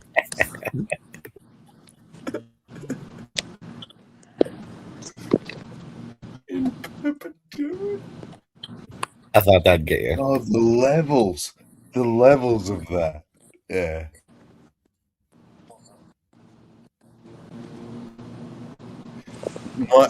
Seb, you have had too much time on the internet, my friend. Maybe. Both of us. For both of us to even know what that reference, like, Yeah, we're twisted. But there you go. In perpetuity. I hope that was a reference to the whole. Yeah, it was. Yeah. Well, catch us up. I don't know it. Oh, see, a fucking in joke. You're not worthy. That's right. I'll let Seb decide. Do you want to explain it, Seb? Yeah, the sequitur thing, right? Steve McRae he really focused on how the deal he made with Kyle was in perpetuity. He just Right. fell in love with the word out of nowhere, so he used it constantly. So that it just became an inside joke where people would just say, in perpetuity. For Right.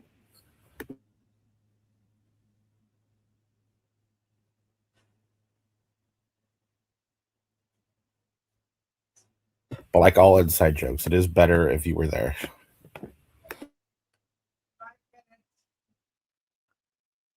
All right, I'll be back in a couple hours. Okay.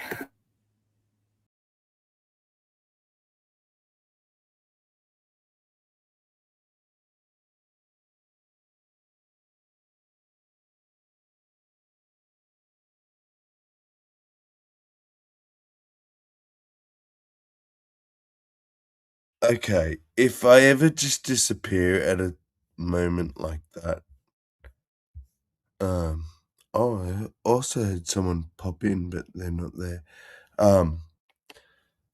It's just because I'm peeing. I desperately want to respond, but I was so mid pee.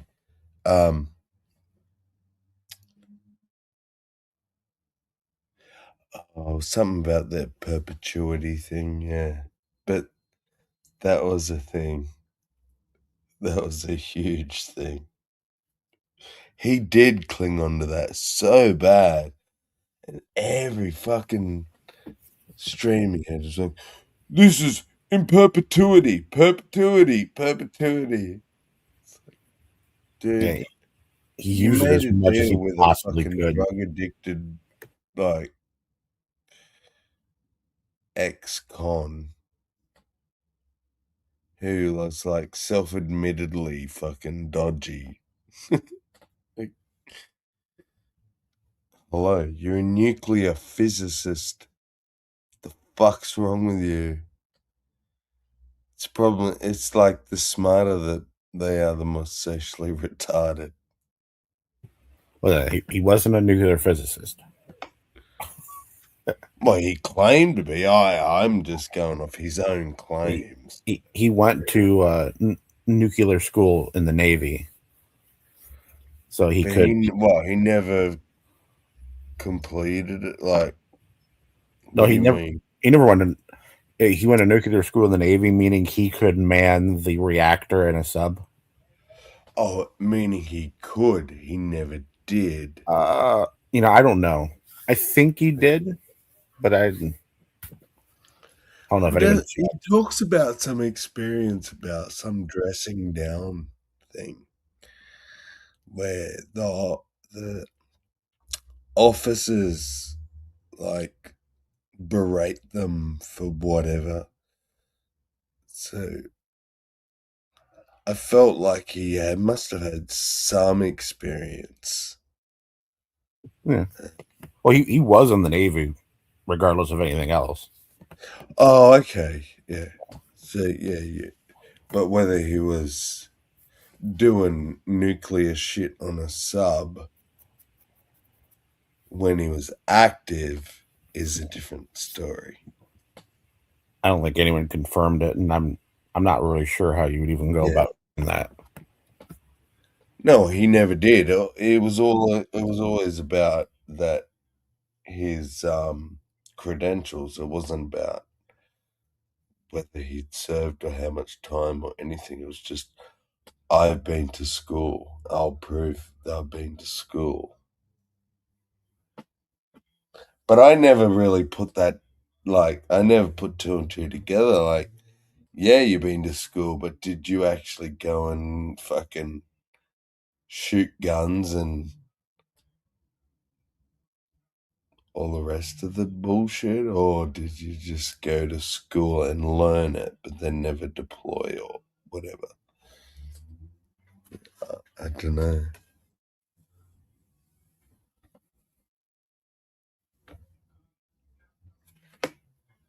I just remember the one story that I've heard was him getting dressed down because he wasn't doing the right thing. There wasn't like really a brag story. If anything, it was like, oh, yeah, I went to the military and they fucking yelled at me because I couldn't do the right thing.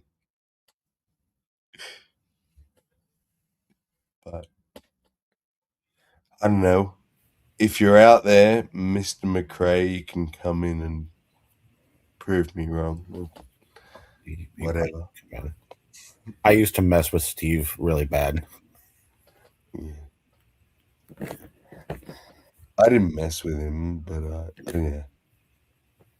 I thought like he was a cool YouTube person that had some value. Now then I realized he has zero value. Right. I don't know if I'd say zero value. It's just he doesn't have a great personality. Like maybe laugh value or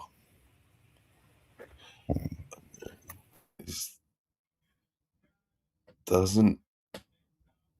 I never learned anything off Steve. And like people like yourself, Hillary's, Aaron Ra, even. Like I learned shit. I never learned shit off this cunt.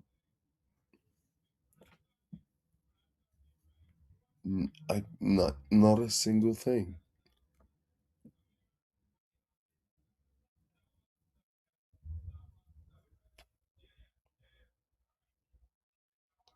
Oh, Rex is out the back. Sorry, Rex. I'm so sorry. There you go. No, it's cool. I'm sorry, Rex. No, it's okay. I just saw the semi exclamation mark. Hey, at least you're paying attention, man. I'm sorry. Shit. It's fine. I was busy bad mouthing someone. I can't even remember Oh, who I now. know. I knew him. He was going to leave the non sequitur to his kid in perpetuity In for all perpetuity. time until the end of the sun or whatever. I was Until like, the what the end of fuck are you talking perpetuity. about? Yeah. What the fuck are you actually talking about? Yeah.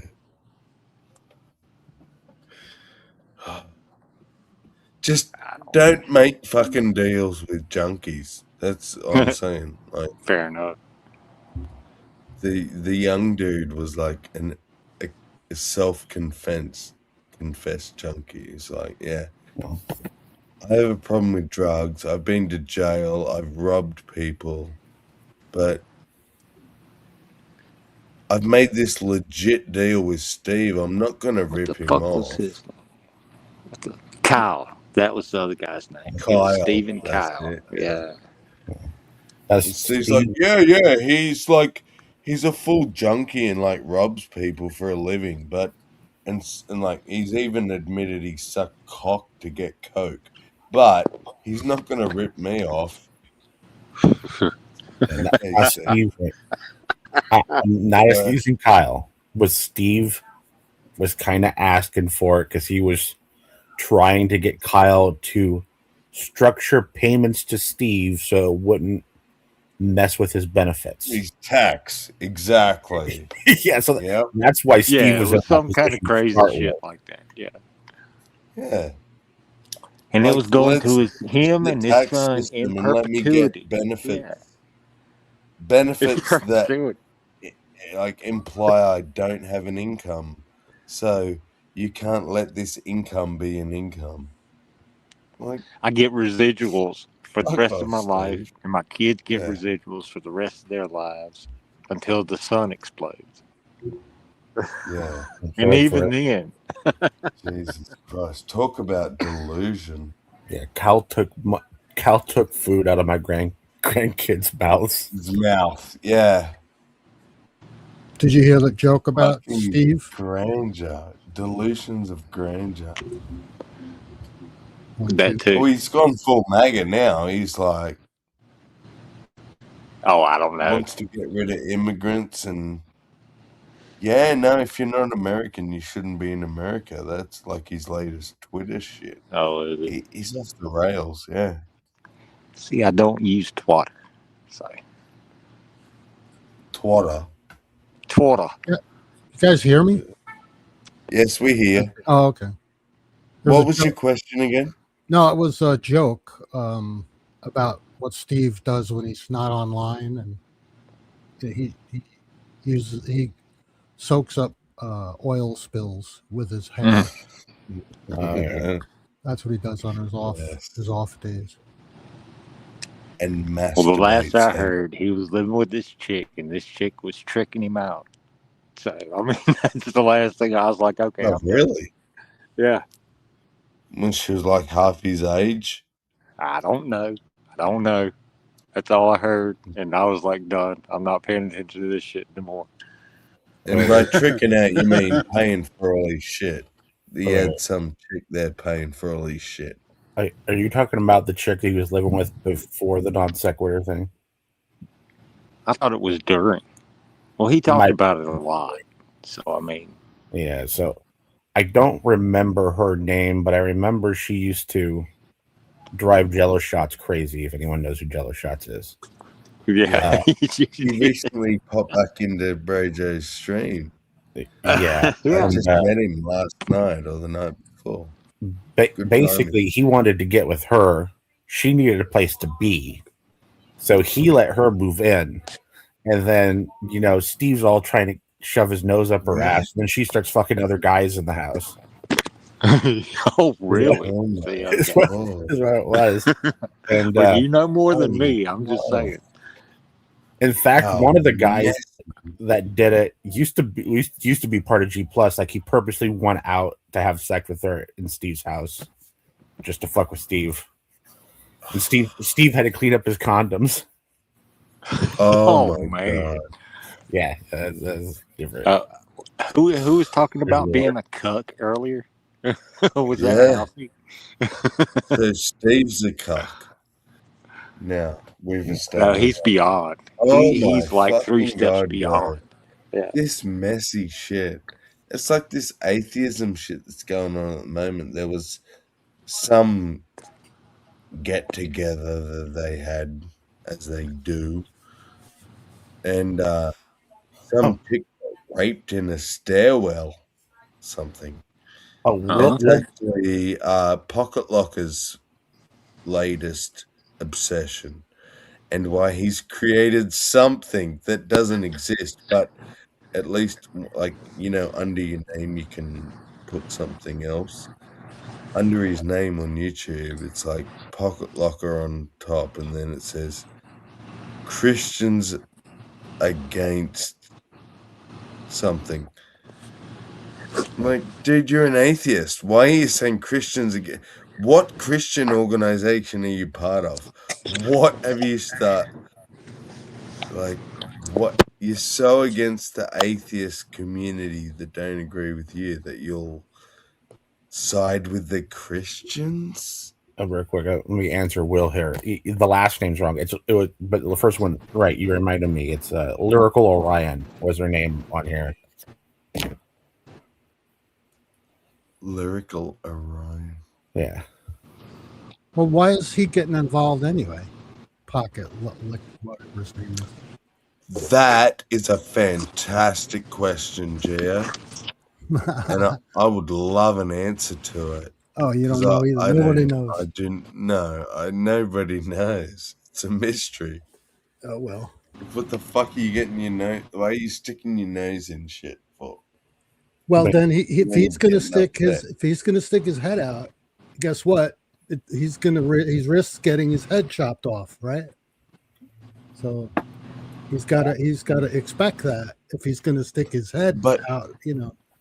I know, but it's like he's kind of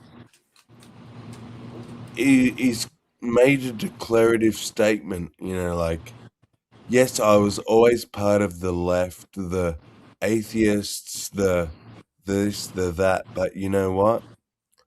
I'm now siding with the Christians. I'm not a Christian, but I am part of something called Christians Against whatever the fuck he's called it.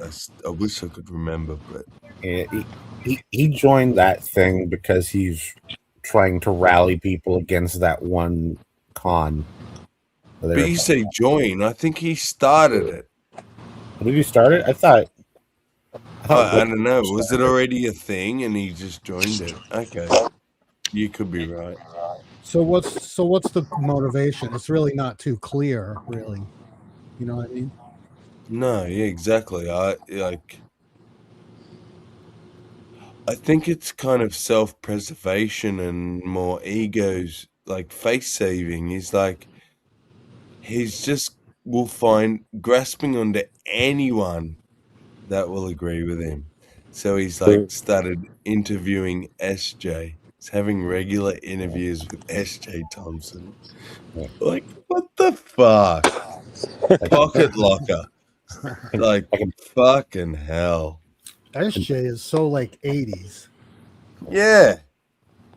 She hasn't progressed. So you're going backwards with SJ. Fucking hell.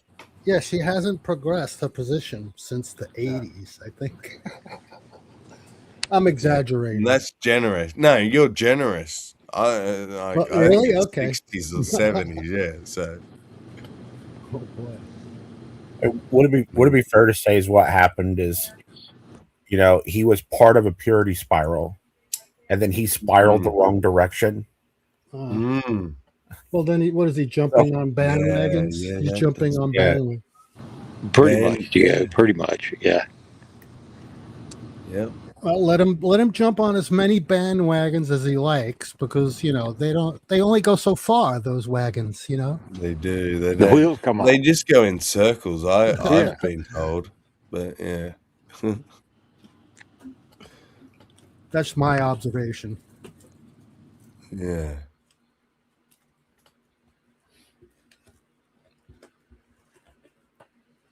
But I mean, I don't give a fuck about the dude. I couldn't. If he was on fire and goes, "Please piss on me and put it out," I'd be like, You're gonna think about it. Yeah. Give me a I minute. ain't really got to piss right Give me now. a minute Yeah. while you sit there and burn. I'll think about it. But he's the reason, like, I met Serb. Not met. I think I already met, but he exposed the extreme side of the left to me. And that's when I went, okay, so it's not necessarily left or right. Like, I need to be nuanced and have my own opinion. And thank you, Pocket Locker, that he's responsible for that, because his spastic response to Will having a raccoon as an avatar and then That was swapping hilarious. What's that black dude's name? Veckel. And swapping to Veckel after a raccoon. So clearly that was a racist statement to go from a raccoon to a black man. Will was like, no, dude, I'm just scrolling through all my fucking avatars. Like, well, that whole thing, I thought he was some redneck dude that just liked to shoot left-wing people for fun. I was like, hang on, no. I even know that avatar thing was not what yous are all. This is bullshit. You're all spastic. Why are you all like going crazy? No, my favorite one was Yeah. Will had that raccoon and he's like drumming his fingers together and shit. That's my favorite one. Well, I think Pocket Locker showed his cards when he dove into that avatar thing and made what he did out of it. Yeah. So Yeah. he kind of showed his And hand. it's funny, I went back, Gio, and I looked through my videos, and I found the one where he's on my stream talking to me and Will, and he's admitting, and he's saying, "Yeah, okay, I admit you didn't mean it. I understand it's been your avatar for 10 years, blah blah, but it's problematic." I don't give a fuck. It's your That- problem. That's the only avatar I've ever known Will to have. Exactly. But what does problem? I know what problematic means when I look it up in the dictionary, but I don't understand how it fits in reality. Like, oh, it's problematic that Will has a raccoon for an avatar. Yeah, I can okay, you've translate it. admitted it's not. It doesn't mean that. It's not this or that, blah blah. So how is it problematic? Oh, because black people take issue with it. Well, no, so far, after 10 years of him having it, you're the first black dude that did. Even Jill and Veckel both came on the stream and said, "You're a fucking idiot." And he basically said to them, "You're an Uncle Tom.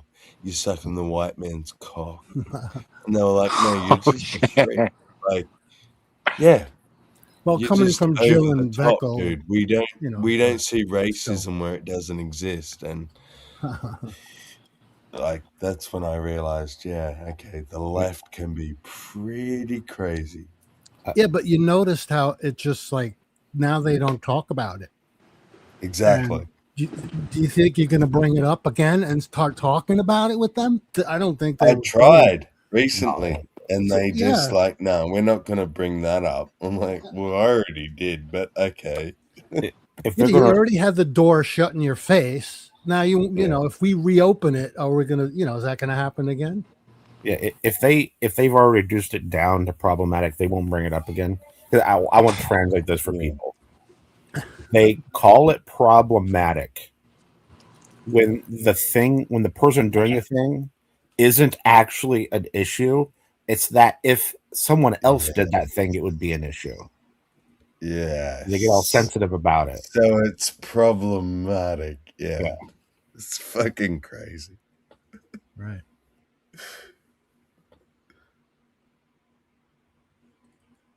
It's like You're problematic. Yeah, you In tell your boy perpetuity. like you throw like a girl. Well, that's problematic. It's problematic I don't in know perpetuity. why, but trust me, we've I'll be back. decided it's problematic in perpetuity.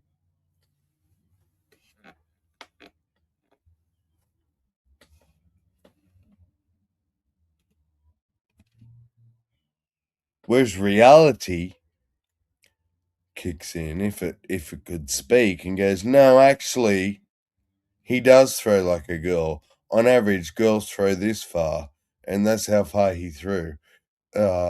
Boys throw this far, and he didn't throw that far. So yeah, he throws like a girl.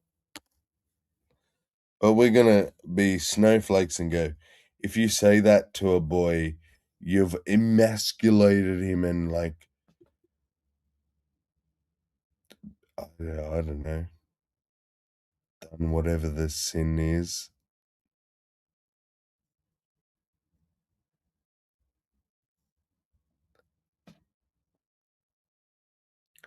The only reason the pocket rocker got offended is because the white people told him he should be. Oh, DT. Well, you know what? Yeah, I'm going to remember that. that's it. I'm going to go talk to him. That's it. End of story. Full stop. End of stream. Goodbye, everyone. That's it. Fucking hell. You nailed it, DT. It's funny, those kind of black people calling other black people Uncle Toms when they're like, You're not acting like any black person. You are acting like white Karens. Just saying. If that's racist, I'm racist. But you're acting like a fucking white Karen bitch right now. So.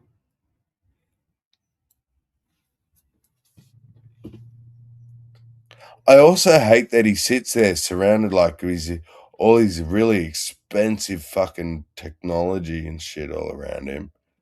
Going, I'm black, I'm oppressed. Like, dude, you're fucking richer than me.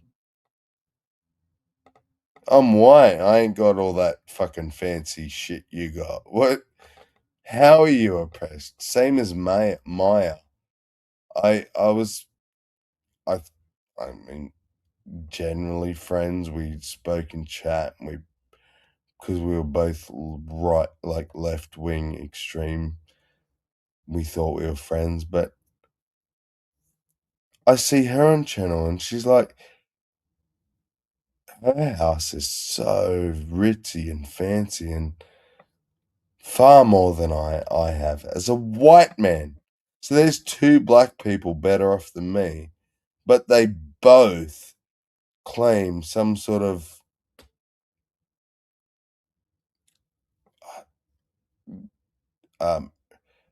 like society or whatever has retarded their growth. Fuck off.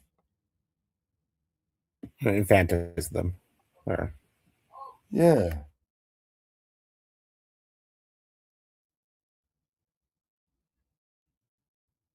I've never ever met a black person that like couldn't get a job because they were black or this or that. It's absolute bullshit. Maybe it exists. Maybe there's the odd case of it, but I have never seen it. Yeah, I don't. I think this stuff's going to change here not very long because I have to go find the studies. I wish I found the studies before I brought this up. There are two studies being passed around amongst the let's just say the white version of the Black Panthers kind of people. And one is a in-group preference study where they showed that out of all of the groups in America, white people are the only one that don't have an in-group preference. Okay, now explain that a little bit more. So, what's an in-group preference? Okay, so as in you prefer the group you're in. Yeah, so they had white, black, Hispanic, Native, Asian. They had like general Asian group, and they asked them a bunch of questions, and they showed them. I think they showed them pictures and stuff to see the reactions. Yeah. And they showed that the people in every group overall, except for white people, showed a behavioral preference to people that belonged to the group that they were in. Thank you, you racist motherfucker. And except for white people. I'm just saying that everyone else is going to say you're racist for saying that. Right. Well, that's what I'm saying. Things are going to change because that's going to get passed around. And there was another one passed around. This has been true for a long time. I already knew this, and so I haven't found the new study that's being passed around that has it in it. But people had clipped out a section of a graph, and that section they clipped out showed there's a violent crime rates, and it was violent crime rates of white victims with black perpetrators versus black victims with white perpetrators. And there's basically no black victims, and there's a ton of white victims. So what about white on white? That's why that graph is absolute dog shit nonsense, means zero. Well, yeah, well, it has they clipped out zero information to give you. Well, they clipped out the white on white. There's no the white on white isn't exactly. in there, and the black on black isn't in there because both of those categories are bigger. Exactly. But the actual ones that matter. Yeah. But what they're trying to highlight focus is on the little tiny little Well, yeah, they're both outlying fractional thing. Yeah. Yeah, they're both small amounts, but what they're highlighting is if you're just looking at who's doing what to who between the two groups, it's black people doing stuff to white people, not white people doing stuff to black people. That's what's being passed around. Yeah. So I'm saying that because it might actually get dangerous here pretty soon. Yeah. You don't pass that stuff around unless you're like fed up with something. Or trying to start something. Yeah. Yeah. Wow. Okay. A bro wants the link. Let's see. Where's the link? Share the link, bitch. You're supposed to say share the link, bitch. Come on, bro. Get with the times. You want me to post it? If you, I'm just about to copy paste. There you go. There you go. Click the link, bitch. So what is it? White They said it, White people don't prefer their own in group. No, white people. No, we have guilt. We have this fucking global guilt. It's been going for so long. Every minority on the fucking planet, G, has been telling us, you have majority. You're a white man. You have power. And poor Gio's like, fuck, dude, I rode a goddamn bicycle. I didn't even have a car. They're like, but in their mind, you're a white man. You're I have powerful. privilege. Man. You have privilege of I some sort. have two We wheel. can't establish it, but you have it. Well, I do notice certain privileges because of my skin color, because I've been all over the world. I've been in different continents and stuff. Okay. And I see the difference, the way they treat me as opposed to someone with darker skin or not so pale Now, complexion. okay, let's say 100%. I agree. I've been to the Philippines. They treat me like a superstar because I have a white cock. Now, So you know what I'm talking about. yes, I do. And I'm agreeing 100%. Now, the question is, should you have guilt for that, Brojo? As a white man, should you be like guilty if some race chooses to put you above? You didn't say I'm better. This is the point. If you go somewhere and they go, I really like your white skin. Oh, I'm sorry, Gio. That man likes your white skin, so you have to feel guilty because of your white skin. No, fuck off. I ain't done shit. I just got born. I existed in the color I am. I'm not going to have guilt. Is the guilt compulsory, or can I develop it on my own? Can I do that?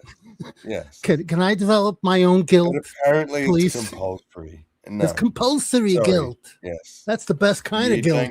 You don't get to choose. That lasts forever. We tell you what guilt you have. We tell you what you like, what you don't like. Perpetuity. Back to fucking Steve. And then perpetuity. But that's lunacy, man. It's lunacy. That's my point. It's like craziness. Fuck off. Yeah. But that's just from my layman's opinion. That's right. I mean, it's just from somebody who doesn't know shit from Adam, and he says it's crazy. Right? I mean, what does that tell you? If someone who doesn't know anything. If I think it's crazy and I'm a dumbass, then yeah, see? Oh. Wait. I asked where Brojo was in the comment section. He's actually in the back room. He's in the back. Oh, is he waiting in? Oh my god! I'm sorry, Brojo. Oh, just 2 private messages. That what the fuck? Terrible hosting. I'm not in the mood for this shit. That was terrible hosting. That was at 8:10. Fuck. That was at 8:10. Choose a punishment, and I will accept it. I'm tipsy. Came home from hanging out, watching a band. I gotta come on to this news. That sucks. Yeah. This sad news, yeah. It's I was wondering where he was. I know. I didn't realize. I looked back at fucking May 5th. I said, "Where are you, bro? I miss you." And his little icon's there, so he saw it, but he didn't respond. And then people tell me I spoke to him May 19th, June the something. I'm like, pissed off, man. I'm not gonna get my rainbow cookies now. Rainbow He's cookie. like trying to protect me from something. Fuck, dude. Right. I don't know. Come on. I just found out about an hour or two ago. But I spoke to him on the 1st of June, and I told him I wished him a good recovery or whatever, He was sick. And he said thank you on No June idea. 1st. That was it. See, that's why I feel so bad, Gio. I didn't even know he was sick. You know he was sick. He didn't sound May right. the 5th was the last communication. No. He didn't respond to me. It was just me saying, "Where are you, bro? I miss you." Well, he mentioned was it the in last the thing weld, I missed in the you. weld, in Pixie's Google Hang. He mentioned it over Yeah, there. I'm not in that. Yeah. Yeah, he mentioned it to everyone, and everyone was like, "Oh, ooh." He might think I'm in the world, but That's yeah, I'm not. probably maybe. But no, actually, he did tell Hillary's. He said, "Don't tell Sam." He's like, Oh, okay. had enough shit That's different to deal with. It's like, dude, How we find out? that is so honorable, and that makes me sadder than anything. It's like Will messaged tried me to and told me. protect me, and then I Will- hear about people knew this shit for weeks. I know. It's fucking. Otherwise, I God probably, damn you, Midnight. if Will didn't message me, I would have probably messaged him and asked him how he was doing, not even knowing that he had passed away. That would have. Same. Yeah. Pixie's gotta be upset. Oh, if she even knows. Who? Pixie. Oh yeah, shit. Does she know? Walmart. Oh my god, yeah, that's her birthday twin, or whatever she calls it, like almost birthday twin, ABT, because he's like one day different or something. June 5th, Bond says. Hey, Bond, he was messaging me. Yeah, see, all you motherfuckers, he was like telling you what was going on, and This is so fucking kept me in ironic. the dark since May the 5th. So fucking ironic. Fucking Midnight Young at Wild Heart, and fucking Midnight dies first. I know. It's fucking That's ironic. not fair. Fuck that. Take Wild Heart. It's I'd a rather virus. take A Midnight. virus, though. Sorry, I'll say it publicly, but I mean, ammonia. Did I actually say ammonia? I think so. But pneumonia. Pneumonia can kill you, man. Because I had it as a kid, and they said I was almost dead, and I don't remember it. My mum got pneumonia when she was 6, and she has had chronic lung problems her entire life. I don't know how she's still alive. Every single winter of my childhood, my mum went to hospital with a collapsed lung, all because of damage from pneumonia. Pneumonia is so savage. People don't really understand how powerful pneumonia is. It can kill you. Yeah. And obviously, So it water did. in the lungs, basically. Yeah, exactly. Yeah, I know. So you And then- gave up eating sardines, or you're just not eating them every day? Just don't I'm eat them not. every day. No, Eat 'em- he pussied out. No, I'm kidding. He was No, that's hard to do. eating nothing but sardines. That's That's not easy. incredible. I can't believe. I eat a lot of fish, but I As don't many eat. cans as you did. I don't eat fish every day. I guys a 2 1/3 day. A 2 and Yeah, that's extreme. Oh my god. At some point, I you have to remember like, watching you eat But the I first encourage her couple of days, fast and you were because so I encourage her fast because that next and the meal after, oh, it's so fucking good. Oh, I bet. It's the best meal you've ever had, probably. Fucking best burger ever. Yeah. I remember watching you eat those first couple of cans. You were so confident. Oh, I was like, man, this guy's going to smash it all the way 5 Oh, days. I But then, played it off pretty well, right? yeah. but how long did you do that for? How long? 2 Well, days. 2 full days. He went 2 full days of nothing 2 but days. sardines. 2 full The days. third and, day is when he woke up and went, fuck this. 1 can. I have 1 can. I'm supposed to do 3 cans a day. And I Wow, 2 days. So 48, like, let's say 72 hours, basically, of just fucking sardines out of a can. Well, maybe you should have varied it, like got some different. No, but that's types. not the diet. That's not, you can't. Oh, The oh. diet is kind of like a fast, Oh. except the sardines. You're fasting except sardines. Yeah, and you like want no carbs. overloading the sardine benefits. So you can't mix it, you can't change it.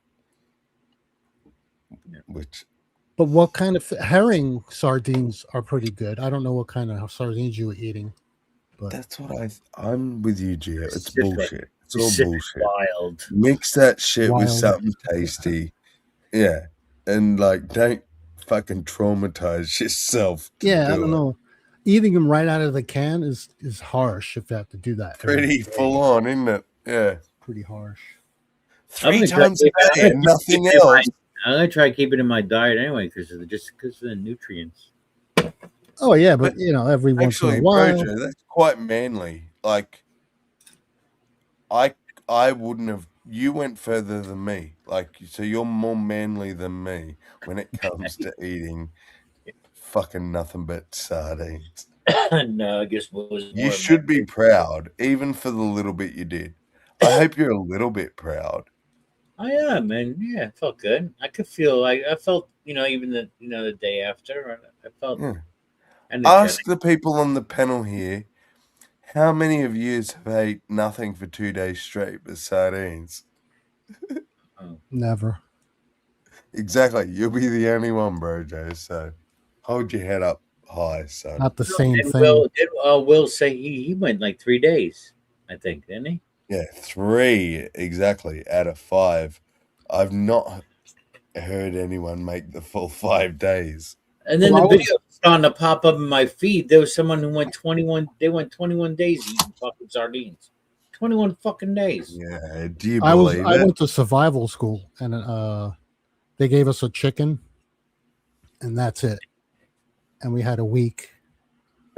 Yeah, to make You had that to make the chicken last a week? No, it only lasted 2 days.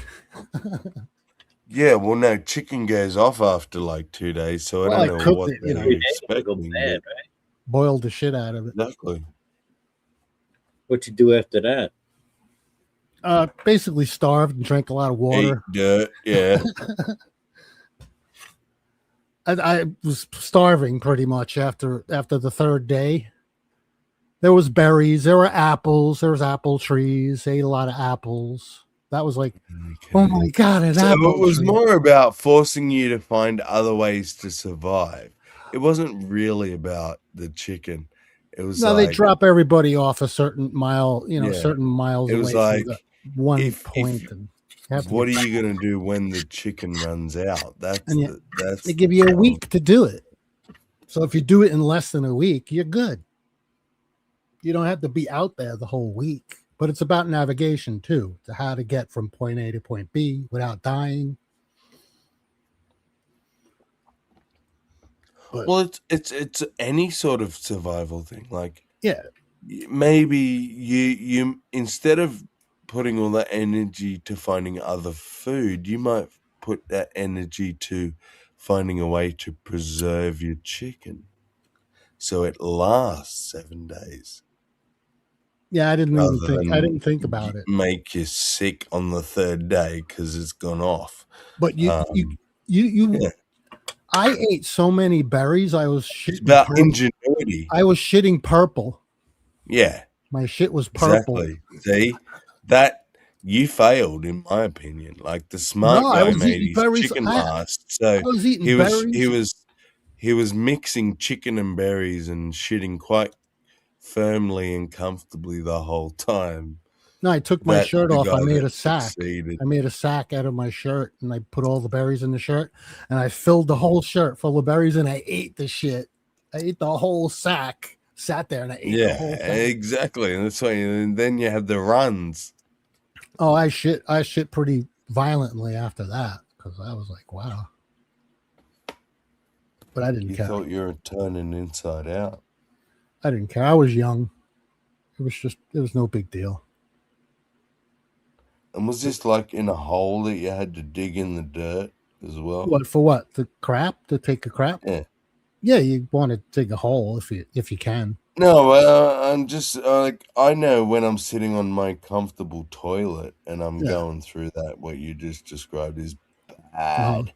But then imagine like having to squat on some dirty hole that you dug in the ground and you're experiencing extreme diarrhea. Like Well, the water situation that's became a fucked up situation. the water situation was almost dire because we only had I had 2 canteens full of water, and it was cutting it really close. Yeah. But other than that, I was okay. I got through it. You're still here. Still here. I just chalk that up to being young and healthy. You know, otherwise I think I would have fucking died. You know what I mean? Yeah. If we did it now, at our age, we'd be dead in the first fucking 2 days. No. But I think I could do that again. Young and invincible people. But I was like, they can deal with that shit. I was a recruit like that would like drill sergeants would pray to have in their platoon, you know, that just because you had something to prove. No, I could do anything that they asked, and I would do it like a fucking maniac, you know, because I was just the maniac back. I was just to get down and I would get down and do I could do 200 push-ups in one sitting. I trained to do that. I was going, and I would just keep on a fucking going, and they would say they would tell me to get up. I'd never once asked to get up. Never once did I stop. Is it Gump where he's like, no, it was just drill sergeants would come up to me on the fucking chow line and start yelling at me. I don't know who these drill sergeants are. I wish every goddamn soldier was like you. And the guys would just tell me, get down and knock them out. Like, they don't tell you how many, right? So I get down there. What is your purpose in existing? I'm like, to do whatever the fuck you tell me to do, Sergeant. That's right. God that's right. Damn it, Gump. You're a fucking goddamn miracle. But if they didn't tell me how many, you have to keep going, right? You don't stop. So I kept going. I'm yelling them out as I go. And I'm in my head, I'm like, okay, 200 is the goal. Anything past that is gravy. I said to myself, and I just kept going and going and going and going. And they're going, this guy ain't going to stop. And they said, get up. And I'd get right the fuck up and scream bulldog right in their face. You guys think you're old, but you've never heard of the Old Bastards? The Old Bastards. Yeah. The 77th Infantry Division, United States. I may have, but no, I don't. I feel like I've heard of the old. Heard of the dirty old bastards. Dirty old bastards. Well, that's different. That's different. The Old Bastards was an experimental army division where they took all the old guys and put them in one division. And you would think that they wouldn't be able to do a whole lot because they're a bunch of old guys compared to like all the 18, 20-year-olds. But actually, they kicked everybody's ass. Well, hey, I can still get down and do 20 push-ups without a huff. And I'm fucking in my 60s. Right? But the thing is, that 18-year-old can probably do more push-ups than you. Oh, yeah. What that 18-year-old doesn't have is experience and an instinct for treachery. Yeah, like he's not gonna like you know, they put your two fingers up someone's nose. That's like Well, treacherous stuff. the 18-year-old is more likely to try and tell the sergeant to go fuck himself because he hasn't had the experience of what happens when you do that. Whereas the 44-year-old's like, yeah, if the sergeant says, get down and give me 50, you just say, yes, sir. And you get down and give him 50. Like, totally different mentality. Oh yeah. But I had one drill sergeant came up to me and he said, they would call me Fireball, right? They said Fireball, right? And I go, yeah, that's drill sergeant. I come running right over. Yeah, that's drill sergeant. He goes, you see that telephone pole way over there? And I'm Cue the pit bull. I'm looking like, yes, I see that telephone pole. It's like really far away, right? And it's the only telephone pole in the area. So it's kind of not hard to miss. So I say, yes, drill sergeant. And he says, I want you to run over there, climb up that telephone pole and shoot a fly away that's on top of it. I said, yes, drill, yes, drill. So I start running. I think to myself, boy, it's kind of far away. But there we go. I just kept on running, man. I says, I'm getting closer. I says, it'd be funny if It's I actually see, that's the thing. If I actually fucking did it. That There's would an have been episode of Malcolm in the Middle where Malcolm's older brother, not the eldest, but the one just above him, ends up going to like military school or something. And the drill sergeant's like, God damn it, son, you're a goddamn freak of nature. How have you fucking done so goddamn well? And he's like, I just realized, sir, I need to stop thinking and just do whatever the fuck you tell me. And he's like, God damn it, sir, you're a miracle. Like, and that's what it sounds like He's you're a crack describing to me. recruit. Is like, don't think, don't question, do. Hey man, I would have done what, and I was running and gonna climb up that telephone pole, and they would have seen me, and I would have fucking did it too. But they called me back. They said, Fireball, come back. And I came running back, and they said, you would have done that, wouldn't you have? I said, yes, drill sergeant.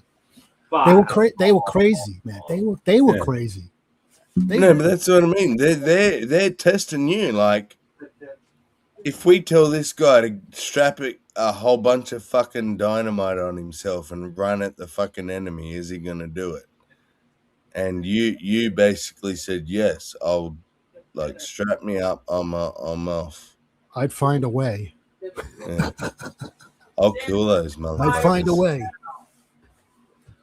No, but that's to do scary, Jay. You're a scary motherfucker. No, but that was a long time ago. I'm an old man now. Yeah, but it's still you, still in your personality. Well, when I came out of the service, it took a long time for me to get back into flow of being a civilian again. A normal human, yeah. A normal human.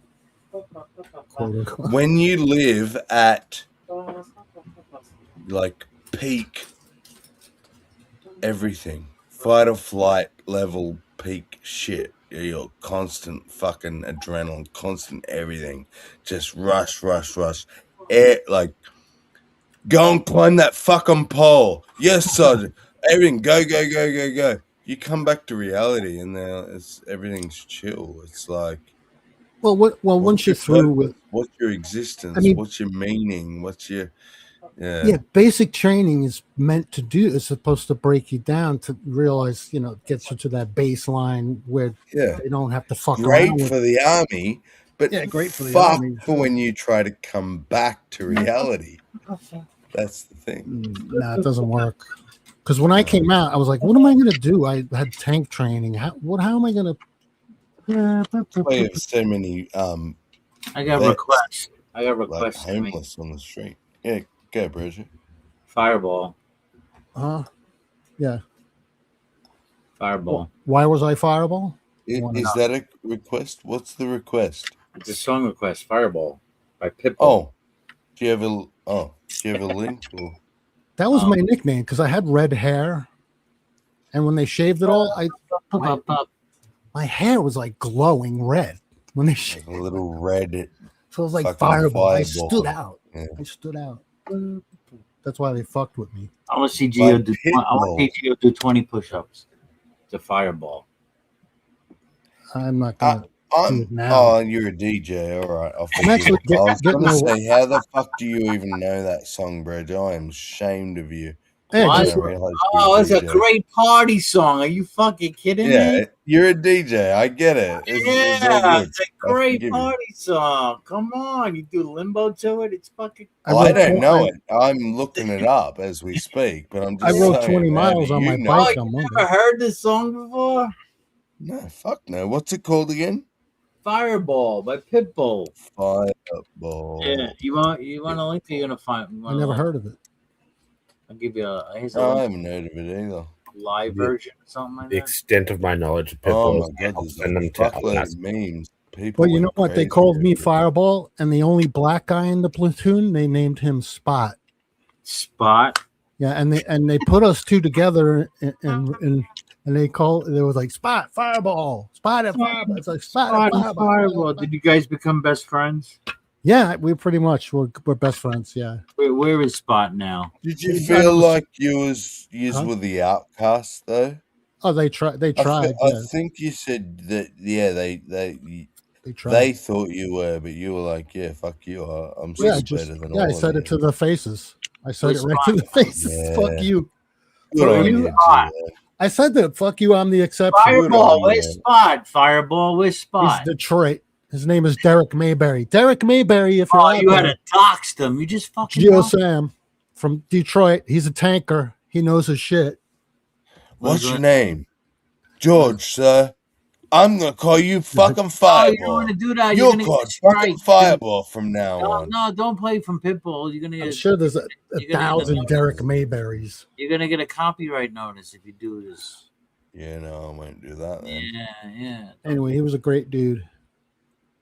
Is I mean, I helped him because they made him low crawl up the He stairs. was your Bubba Gump. Bubba. He was They your made him Bubba. low crawl every day up the stairs to get into the. Sorry, he was your Bubba to your Gump. And they made me watch him. That was a terrible thing, but Yeah, see? Hello. Was your Bubba. there was some racism going on in the service. Yeah. Believe Well, it or and not. obviously, like anti-gingerism too. Yeah, yeah. Is that a thing? I don't know. I don't know what you're supposed to call it. Prejudice, Anti-ginger. but yeah. Yeah, He he'd was say to me clearly every your day, Bubba. every morning, and he would come up to me and yell in my face, I never graduated anybody with red hair in my life. And I was like, damn, he's really, why is he harping on me? And I just look at him, I'm the exception, Joe Such. I didn't know what to say. Damn, Gio. No wonder you're so traumatized. Yeah, I'm traumatized. I thought it was funny. Yeah, you are. I You thought it was are all a little bit. hilarious. I took it all in stride because it was know. all fucking like a And game. for me. that's the traumatic thing. That was your I wasn't traumatized. survival response. If anything, I was traumatized once I got out of basic and went into Yeah. my duty You had station. chance Those to fuckers think about it. traumatized me the most. They dragged me out into Do you fucking regret training going to the fields in my military? underwear and fucking tied me down and left me there. That wasn't traumatizing. It took Who me did fucking that? 6 hours to get back in my bare feet. Do you regret working for the military-industrial complex? Yeah, you believe it. These are the kind of people you have in the military. Brojo's right. You're right, Brojo. Believe it. Yeah. These are the idiots you got running tanks. No, I believe it. I wholeheartedly Hey, believe I it. got my high school diploma, and then I went right into the military. Shit that's been in the news, like what happens in the Australian Army. I'm glad I didn't go. The females getting gang raped and all this just dodgy in-house shit that was kind of protected for a long time. Well, the standards have changed. You know, you have to Yeah. have a little bit more education to be in the service these days. You know, and all that stuff. No, Nowadays, I don't believe yeah. that. I don't believe that. Oh no, that's why I the don't believe age that. of I think they got a legality bunch is of 18. dummies in there They now. want They want them kids. all in there. Yeah, more dummies. Gio, you can't drink alcohol till you're 21, but you can go to war and die when you're 18. 16. You could get in the delayed Probably entry program, 16, yeah. but they still have it. Either way. You can learn Don't to kill drink people. alcohol, but go and die. You can learn to kill people at 14. Think about that. Start Think at about that. Yeah, but you could start hunting with your parents when you're like 2. Right? I hunted with my parents. Yeah, I didn't do much your hunting. country can't ask you at 2 years old to go Well, and my mother die. never went hunting. I went hunting, but I never really hunted because I was Different a than kid. your country requiring you at 18 to go and fight and die for Yeah. something you may not believe in. Well, then I don't know. It's a legal thing, though, isn't it? But you can go and die, but you're not even going to have a drink, Gio. Well, it's patriotic. It's In your patriotism. downtime, the 18-year-old soldiers, what, they can't have a drink? Yeah, there's no age for patriotism. You could be a 2-year-old and go to war, right? 2-year-old go to war. Yeah, send the 2-year-olds to war. My point Remember, is, I think Brojo came up you with that haven't idea. really addressed it, but is that it's Send the kids to kind war. of arbitrary, and the only reason that it seems that they want 18-year-olds legal is so they can send them to war. Well, yeah. If that wasn't the case, they wouldn't be able to go to war till 21, just like they couldn't drink. They also couldn't vote till 21. But you're happy for all that nasty shit for 18-year-old, but not the good shit. You can't have a drink. It's changed. When my father was young, you could drink when you were 18. Yeah, me too. Yeah, the drinking age Oh, changed, really? and the military age staying the same because you can't. It's 21. It's not real feasible to change your lowest drafting age to 21. Yeah, no, that's fine. But then why did you change like other shit to 18 then? I blame Karens. Good answer. I got in bars no problem at 15 years old, and finally, when I got 18, they changed the fucking drinking age to 19. Turned fucking 19, they changed it to fucking 21. You never Well, get ahead of the game, huh? I'm sure you have a similar thing. In Australia, my dad could legally give me alcohol at any age. As long as I didn't buy it. The law was about me purchasing it. But my dad could provide it to me. So if, say, we were French custom or something, we drank wine at dinner, that's totally legal in Australia. Yeah. Here in Illinois, I just have no means of buying it. Here in Illinois, you can drink with your parents in your house. Yeah. Well, why the fuck not, right? Exactly. I think you could do that in New York. Who's watching? Who the fuck's watching you? Kids. If you're Why not. do they care? It's like, It's your why do kids. you get in the fucking middle of family fucking business? I was having beers with dad at fucking 16, 17. My dad was, I won't Yeah, get but if into you're that. sitting He's there, dead, you know, so I can't get him in trouble, but sitting there packing away 12 packs, drinking 12 packs together, that's questionable. my dad preferred that I got my grog from him and if possible drank around him. He's like, yeah, bring your mates over, we'll sit around the fire, we'll have a drink. Because then he got to, make sure we didn't do stupid shit, blah, blah, blah. But he wasn't silly. He didn't think we weren't going to drink. He was like, if I say no, you're just going to go and get it somewhere else and I won't know anything about it. I'd rather have you all here where I can fucking monitor you. But it's all right. I say that now because he's dead, so they can't do anything. But if any authorities found out about that, the poor bloke would have been thrown in jail. You know what I mean? They call CHP on you or something Yeah. like that. Or whatever. Oh, providing alcohol to minors. It's How like, dare no, I you. was getting alcohol no matter what. How but dare you do what you want in the privacy of your own home? at least my dad was like, yeah, okay, you're going to do it. Sit here and let me make sure you're okay. Does he not have that right? Do I not have that right? Oh, yeah. Where does the government get to come in and like, yeah, step into that shit? I guess when you leave the house. Exactly. And I didn't, so they shouldn't. Yeah. You have left. any You didn't say. leave your property. You Fair stayed enough, on your yeah. property. But even that, there's a legal loophole in that. Exactly. So Yeah. fuck you. Because they'll go, oh, well, we actually own all the land. You just sort of Yeah. Oh no. borrow it from us. Don't bring up real estate. Yeah. Fuck off. Well, how do you own it? I own it as much as whoever I just bought it off. Like, the idea that the government can go, oh, you can own the building, you can sort of lease the land, but if one day we decide we're going to put a highway through it, you have no say.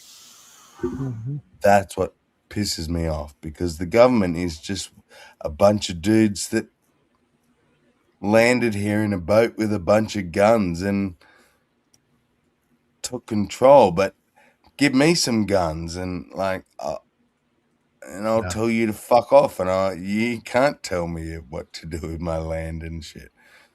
So Right, but you see, the thing is, if they show up and they do this, you can't fight them there unless you are willing to bring up arms against them and start a whole to do with, and they won't stop coming. They will keep coming until they get you or you are dead, and then they'll put you in jail. That's not, you have to fight it in court. So when they come to your house and they start doing this shit, you let them do it. You sit back, you take it, whatever it is, you take it and let it all happen. And then once it's all done, then you have to take it to court and fight it there, which is terrible because you have to go through the bullshit first. Yeah. And you're right. Hillary said that earlier, actually. He's like, oh, your Hillary best option, sad as it is to sit in jail for 72 hours and then sue him for the $1 million. That's right. For wrongful arrest. But the sucky thing is you have to sit in jail for 3 days. Right. You have to put up with the bullshit. Yeah. You'll be waiting 20 years for that $1 million. Yeah, of course you will, if you even get it. Yeah. Well, litigations can even go without going to court. You can get settled out of court. That's the best. But it still sucks. That's the most common. Because they could break down your door, they can break down your door, take you out of your bed naked, put you in handcuffs, and throw you in the back of a car, and you can't say shit about it. And they can do that to you. And if they came to you, right, and go, look, we're not going to give you $1 million on record. Fucking, you're dreaming. We'll give you 500 grand off the record. You can't speak about it. So you sign this non-disclosure. It's all done and dusted. Here's your $500,000. Well, you have to get it signed. And who's going to say no to that shit?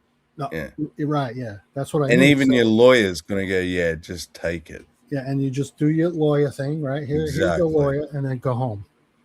And exactly. And then book a date with a psychiatrist afterwards. Exactly, and deal with it the rest of your life. That's right. Spend your money that you want on your psychiatrist. Get some stuff for PTSD, some medication for the PTSD you're going to be going through. I'm only kidding. Oh, yeah, you're kidding, but you're also correct. I mean, people go through that. Yeah, it's traumatizing. Yeah, exactly.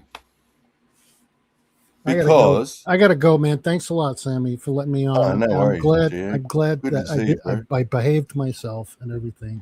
Oh, you did. You were And it's awesome. good to see. I'm sorry Good to about see you, midnight. man. I really feel bad about midnight, you I guys. know And, that's just fucking before you great. leave, say something about midnight. That because he was a good dude in my eyes. So He was. I He was gotta a go good because I got stuff I gotta do. Anyway, No good worries, night, Jay. everyone. Good to see you. Thanks, man. Good night.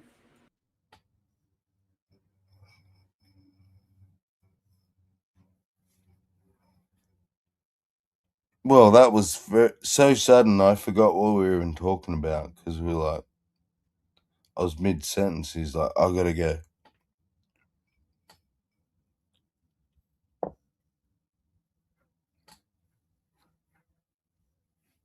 So, Brojo, Yes, sir. how you doing? I'm doing pretty good. I went out tonight. Saw a band, had a few You drinks. did? Yeah. Went out. Who'd you see? What'd you watch? It was just like a cover band. They're okay. Who were they covering? Some ladies, got to dance with a couple of ladies. Yeah, had a good time. They were attached, but had fun. But that says a lot though. Women that have to dance with strange men because they're attached, but where's their man? Why is And then he not dancing? there was one there with her Why man. is he not dancing with them? And there was one with her man. She was looking at me from across the road, and she's sitting right there with a fucking man. Oh yeah, I know. I hate that. It's like, what the fuck do you want me to do, bitch? Like, you're with a dude. I get it. You like think I'm better than him, but what the fuck am I supposed to do? Right. You want me to fight him or something? Fuck that. Fuck him off and then come find me. It's fucking weird. It is. And these older women play the same games.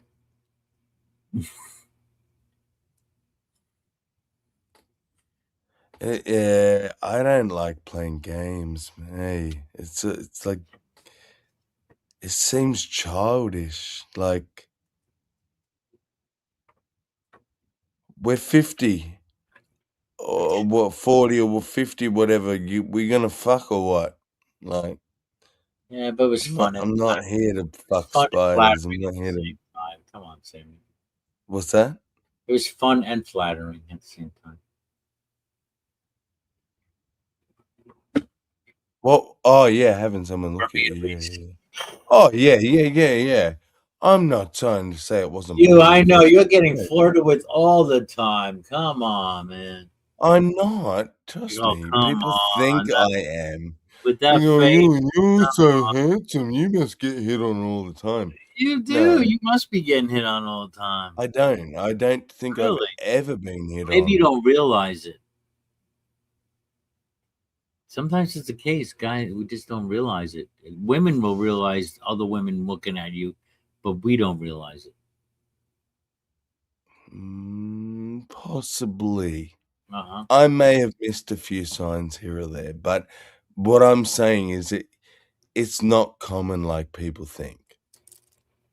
Like it may have happened once or twice, but that's it. I find that hard to believe because you're a good-looking guy, Sammy. But looks doesn't mean shit when you're retarded. Like I just speak and they run a mile, bro, Jay. You don't understand. I've wondered that my whole life. I didn't want to be egotistical, right? But I'm like, I swear, I look at other humans and I think I'm good looking. Like all the shit's in proportion, everything's balanced. How humans like stuff to be fucking whatever. And people go, "Oh, you're a really good-looking man." Yeah, then how come I haven't been fucking pussy my whole life? Like, why do girls think I'm weird? My personality must be so fucked that even though I'm good looking, that it's like they still just like, yeah, no, I'm not gonna fuck with that weirdo. And I blame the cult and shit. And I'm kind of socially retarded. Not so much now I'm older. Like, I'm much more confident. I understand how stuff works. But when I was a kid, man, I didn't know how to be a human. Yeah. Mm-hmm. Literally didn't know how to be a human because the cult shit, like, Fuck I want. everything that the kids at school did was kind of satanic or evil. Or so I was like, didn't understand or know how to do it, blah, blah, blah. So I was kind of delayed. That's why when everyone goes, "Oh, you're saying you're looking hungry at me," because I'm retarded, I was delayed. So I'm like, just coming out of my shell now. Chicks were probably hitting on me. I didn't even fucking know because I was retarded. But now that I'm not, they're not hitting on me anymore. Did somebody come That's back? what I'm trying to say. Huh? I heard like a blip. I could have just been a thing. Someone backstage. Let's see. Possibly. Oh, there is Will. Hey, look! I thought I heard something. Oh, thank you. My I thought I heard husband, like he would have been so upset at me later tonight. I got no sex. Good evening, I gentlemen. mean, we don't And have sex. Halsey. We're platonic partners. We just Anyway. joust. It's more just We jousting. just, yeah, So- sword fighting. Fencing. How you doing, Will? I'm all right. How about you, man? And should we mention the odd, like, throwing feces at each other like monkeys? But Well, no, because we're actually throwing monkey feces at each other. It's. I don't know where you keep getting it from, but it's remarkable. well, I Do have you a guys think source. about that? Like, if anything happens to you, how do you get in touch with people here online? Who would you get in touch with people? Do you know what? If I was dead, like Will or Halsey or one of you cunts would know. Like, yous would be the ones. This is what kind of, the thing that made me cry the most, I think, was that fucking Smokey, the fucking saint, the pedophile saint, was the one that told me, one of my best mates. God, man, was gotta get gone. fucking news from him. Yeah, but that's they were friends. Smokey and I Sparkle know. were friends. So you gotta. And Sparkle was like big in that whole community, all the Christian stuff and stuff. Like, I get it. I do understand why. I'm just like, okay. Thanks, universe. That's a weird ball you're throwing at me. Like, of all the humans that could have told me that message, like, that's the person's gonna tell me. Okay. I'm here. I'm ready for whatever you can throw at me. I may have a tear or two, but yeah, I'll be right in the end. I can't get past the disgust I have for that guy. I know. Same here. I understand, but there's always an appropriate time for a wood chipper. Exactly. It just isn't today. My love for Midnight is just far bigger than any hatred I have for anybody, so. Fucking radiant cunt. How dare he take that radiance from us? Darken our lives, god damn What I'm him. impressed by is that, I mean, he shouldered it all on his own. I mean, he told a few people, but Yeah. he was his goal was to be like this lone wolf character that he was interested in, like the Sigma male, and he kept working on that and working on it, and he handled this last test like a boss, like a bigger boss than I could ever be. I would be telling everybody and saying, help me, be with me. He was trying to protect people. Holy fuck. Midnight. Out of left field. Bro.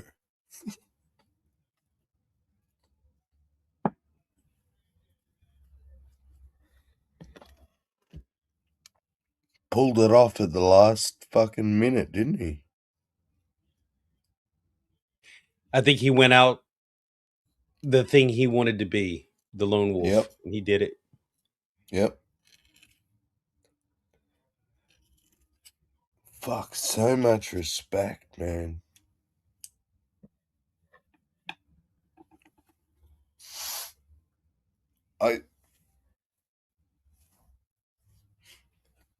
Can you imagine not telling your friends how much he would have wanted to? I mean, he said some things, but he was more specific about people he didn't want to know because Yeah. I don't know. He didn't want anybody to worry. I think he thought Serb would somehow show up at the hospital and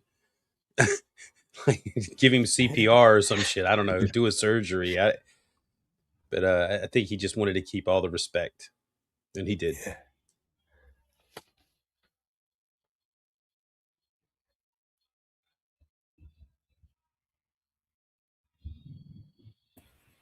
Oh no, we're getting all sad again. Not me. I'm shaving my scrotum in his honor. This here, I'm sharing a screen. It's some medicine.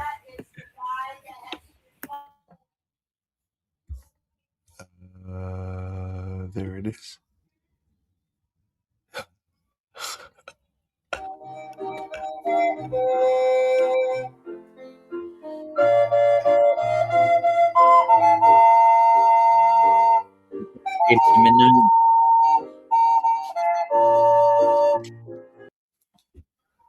All right, your turn, Serb. Did that help? Way to make me cry even more, Serb. You fucking idiot. How was that? I don't know. I got moist. I don't know about you, but I'm dripping right now. Were you only listening? It was an Asian lady playing two flutes with her nose. Yeah, with her nose. I know. I did see the visuals, but the audio got me. I'm autistic, bro.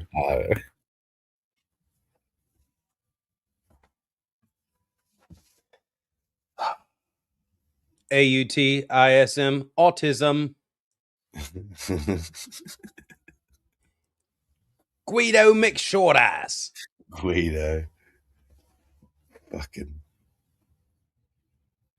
You know what you do, Will. I know what your fucking plan is. You plant these fucking seeds. I end up liking these weird cunts. That's your plan. Like Neil McBrain. No, there's no way I'm trying to push you into listening to Peking Duck. Right. Peking Duck sucks. You knew about him and I didn't. You were telling me about who Peking Duck was, or at least their I one knew song. the band because I know the music, but I didn't know about all this weird cuck shit. But now it's really got you all hot and bothered. Well, the way he was in the background in dancing. a bad way, not in a good way. No, don't lie. You broke a little ball sweat loose. I heard you. I heard your voice change and crack when you were watching him against the wall, just bopping his head. Yeah, that admission that he's a cock was pretty hot. I'm not gonna lie. I love the slow motion. Yeah. What's wrong with being a cock? Yeah. Oh, hang on. What? Oh, wait. She's talking about me. Hang on. What? That's right. Cucky McCuckson. There you go. My last tease for midnight. If you watch it, share it for midnight. My last tease. Just to tease him. Oh, why you make me cry again? Who's gonna tell? That's Who's him and gonna Jill. tell Jill? Yeah, who's gonna tell Jill? Yeah. He'll find Not out me. soon enough. Fuck Jill. If can he says find out anything how fucked up, I'm going after his ass. Is all I'm saying. If he does Oh, what he yeah. did with Chris, Yeah. he shouldn't have been talking shit about Krishna. That was He was fucking. a fucking cock about that. I didn't know about that. Now I want to kill him already, but he does that shit to midnight. I'll find out where he lives and I will. Yes. Nothing. Yeah, he would always YouTube. say shit like, "Well, you know, he probably wasn't saved. You know where he's at," and shit like that. Yeah. Thing is, that was something he struggled with. I think he secretly was a kind of a believer, but so many friends of his were atheists, he didn't really want to go there. Wasn't he But Hindu? I know he was because he was so much friends with believers. Like, do you all agree with that or disagree or No, I think he was true to his Hindu beliefs. Hindu beliefs? Yeah. Midnight. No, was it's Hindu. Krishna. Sorry, I thought you were talking about. Oh no, I was talking about Midnight. Midnight. Pretty sure he's. Yeah, Well, he was kind. He would say I'm atheist, but then I would see him in Christian channels saying like I'm a believer. So I think he was struggling with that. I don't think he was ever a believer. I think that he would joke around about how people would say he's the most, like, I forget exactly how he said it. Like, somebody told him that he was a very he was very Christian for an atheist, but that referred to, I think, his like kindness and tenderness to forgive and everything. You know, like his behavior, which I think is a huge compliment. You know, Yeah. because and they weren't talking about like you're an asshole like other Christians. They were saying like you're a good person. So.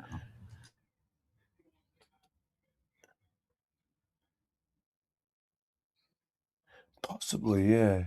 I'm trying to think. I remember convo like maybe offline or something, and he was like opening up about stuff, and he was like, you know, he basically, from memory, what I learned that day was, okay, you're not an atheist, not even just agnostic, but probably pantheist at the least. At the least. But I think he was like desperately searching. That's all I'm saying. I'm not saying he was a Christian or any crazy shit, but he was actually questioning and searching genuinely. I'm certain of that much, at least. Hey, Q. What? Oh shit! I mean, you've obviously heard the news. I got something. I got something for you. Yeah. What's up? For DT out there as well. DT, if you remember this, Midnight like this. God, this is old. Got it? Yep. 11 seconds, DT.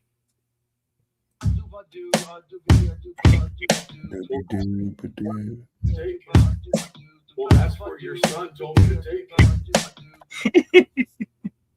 Oh, that was a short, yeah. Midnight and DT. It was a sound bites from Midnight and DT. Yeah. Doobie doobie doo. I sit and sing like one song and like half the room disappears. What happens? I think we got probably a bit emotional again.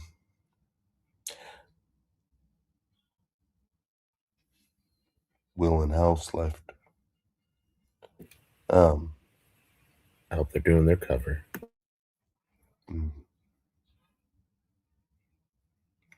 But you were friends with Midnight Q, weren't you? Yeah. Because you like crossed a lot of similar circles. Yeah, we were somewhat friends.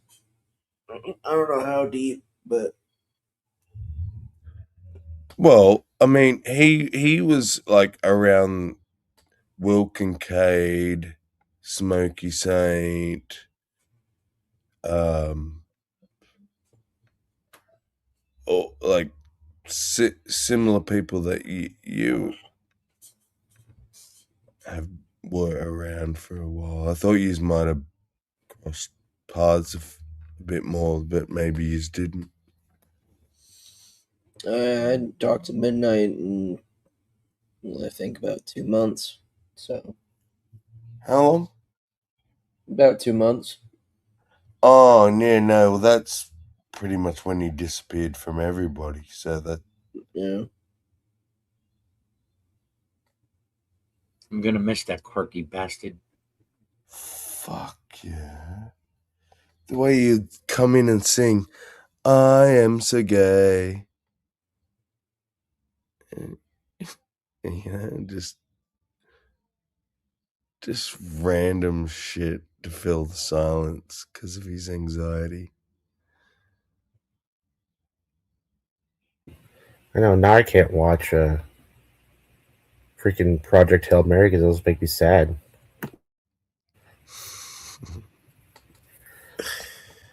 Oh, you big softy.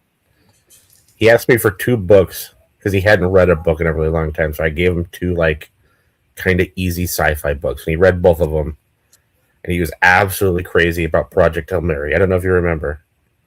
Every time he came in a room, when I was in the room, he tried to talk to me about Project Hail Mary.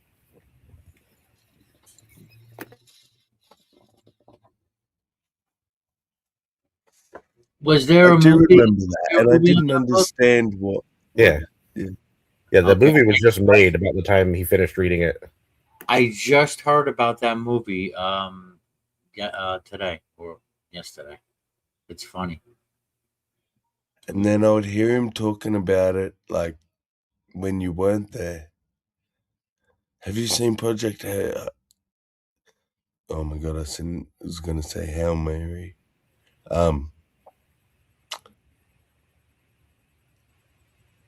Yeah, he was right into it. I still haven't read or seen the movie. Well, I haven't I'm seen guessing the it's worth it though. Yeah, I haven't seen the movie, but the book's really, really good. And it's written by the same person who did The Martian. If you like The Martian, if you saw that. See, maybe the movie's dog shit. He was a big Star Trek fan. Movies are often very disappointing compared to the books. Oh, did you not like the movie, The Martian? Which one? Which movie? The Martian. It had Ben Affleck. No, it wasn't Ben Affleck. Was it? Matt Damon. Matt Damon had Matt Damon in it. I got you, bro. The Martian. I haven't seen it. I liked it. The book was good, and I liked the movie. Is that one of the books you recommended? No, because he had read The Martian. I recommended The Metamorphosis of True Intellect and Project Hail Mary. That's the one I was talking about. Project Hail Prime Mary. Intellect, sorry. Not True Intellect. Prime Intellect. We could do a movie night, Project Hail Mary. I'm sure it's on one of those very highly reputable sites. So you've said you've read the book but not seen the movie. Yeah, I read the book when it first came out, like a few years ago. That'll be cool to watch it with you for the first time. You might end up frustrated going, this is bullshit. It's nothing like the book. It's always nothing like the book, right? I know. Yeah. The Martian was a lot like the book. Was it? Yeah, like both of those stories have a very small cast. Yeah, but they fit in the most thing with stories. books can say stuff. Like it can tell you what someone's thinking. Whereas you can't portray that in a movie unless you do some cheesy voiceover. So oftentimes things like voiceovers or thoughts are left out of movies and they try to imply it somehow in the screenplay. But if you haven't read the book, you can't pick up on, you know what I'm saying? Or am I just rambling? No, I get what you mean. Little nuances in the movie, little Yeah, things in yeah. the That are background. in the book. The movie can't do it. Yeah. Because they're also trying to squeeze it into a time frame of like 2 hours. Yeah. But I'm saying they did a really good job because the book is not super long, and it's a small cast. Like there's not a lot of characters in it. Yeah, okay. So they fit in most of it. Yeah. Yeah, you're right. It would depend on the story. Yeah. If it's a really long, complex story and big, massive novel like 800 pages, you're going to struggle to put that in a 2-hour movie. But yeah. If it's a short story, not many characters, whatever, yeah, I can see. And why am I so skeptical? I haven't seen many. I don't know of any books I've ever read where I thought the movie did it justice. That's all. But that might be a case where that happened. I'll have to check it out, read the book and watch the movie. And welcome, Bond. Thank you. Thank you. Bond.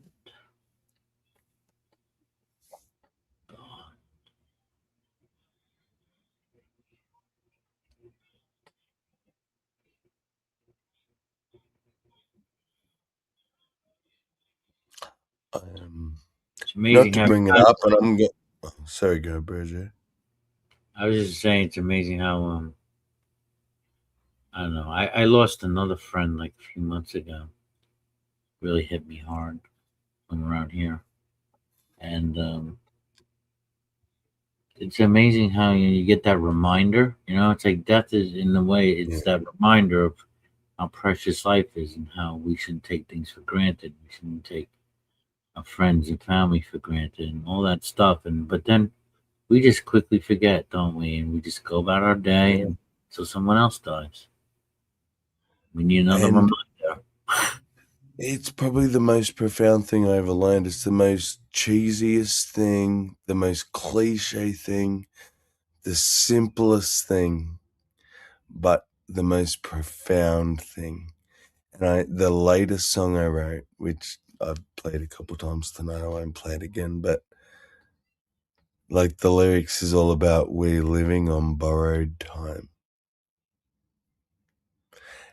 And the fact I wrote that song like a couple of days ago and then this happens, like,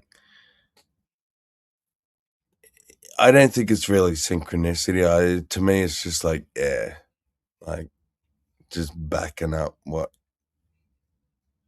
was already the case. We are on borrowed time. We should fucking appreciate it as much as possible. Whatever fucking we can squeeze out of this goddamn existence, we should squeeze it out. Every single last drop of enjoyment.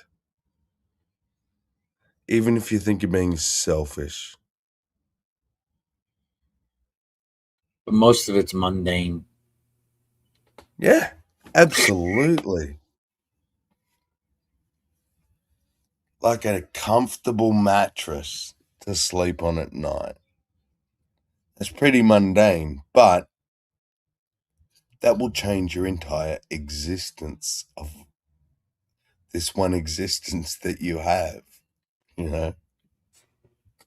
Do you believe? Well, not believe. I know it's a superstition about you know, 3 people who die. Like there's like deaths come in threes. Because Yeah, I do hear that a lot. Well, just yesterday, my friend, from, I haven't seen him in a while. He moved to Arizona. I know him from college. I know him and another guy. We used to hang out a lot and stuff. But he just posted his dad died. You know, and I met his dad a couple of times. So it was like, all right, this, you know, and now midnight, and I'm like, all right, Who's the third one? who's next? Well,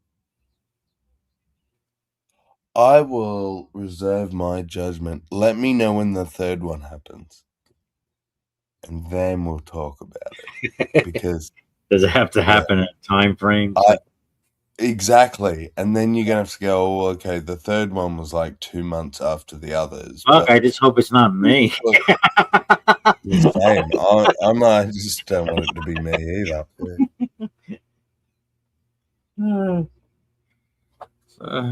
But no, maybe, and this is just a maybe, but maybe the human mind likes to pay attention to things in threes. You might actually have 4 or 5 people die in whatever arbitrary time you've chosen for the I mean, 3 besides to you be have an in that. affinity to the number 3, and then you hear about that superstition. I'm like, Exactly. And so you're now, okay, we've had 2. It's usually in 3, so who's going to be the third? Like, you're already looking for it. You know what I mean? we'll see tomorrow. Maybe it'll be me. Who knows? No, Bond, fuck off. You're going to live forever, cunt. No, I've come to terms that I'm not. Yeah, I know.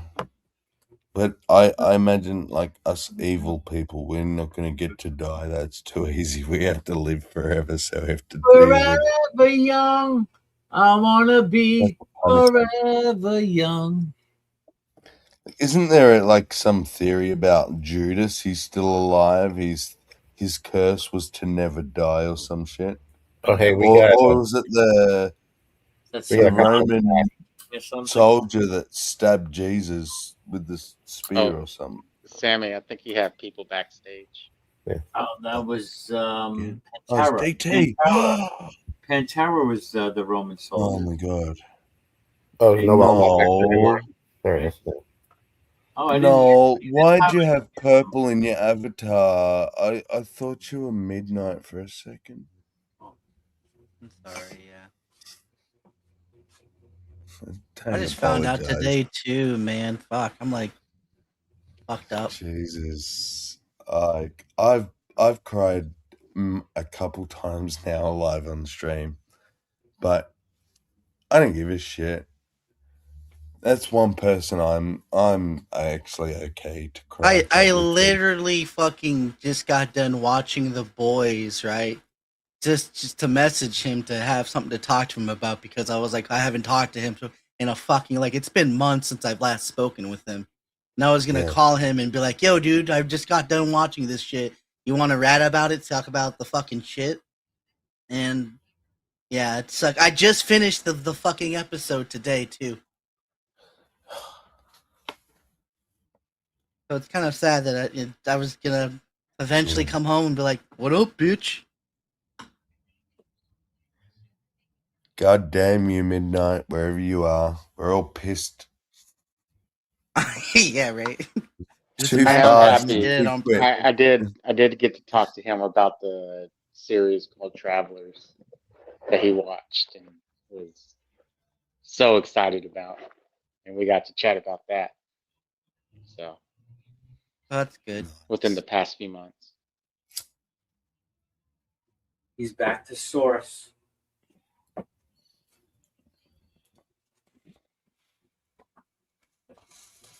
I like to think that he was Muslim, so he at least has 72 virgins. Yeah.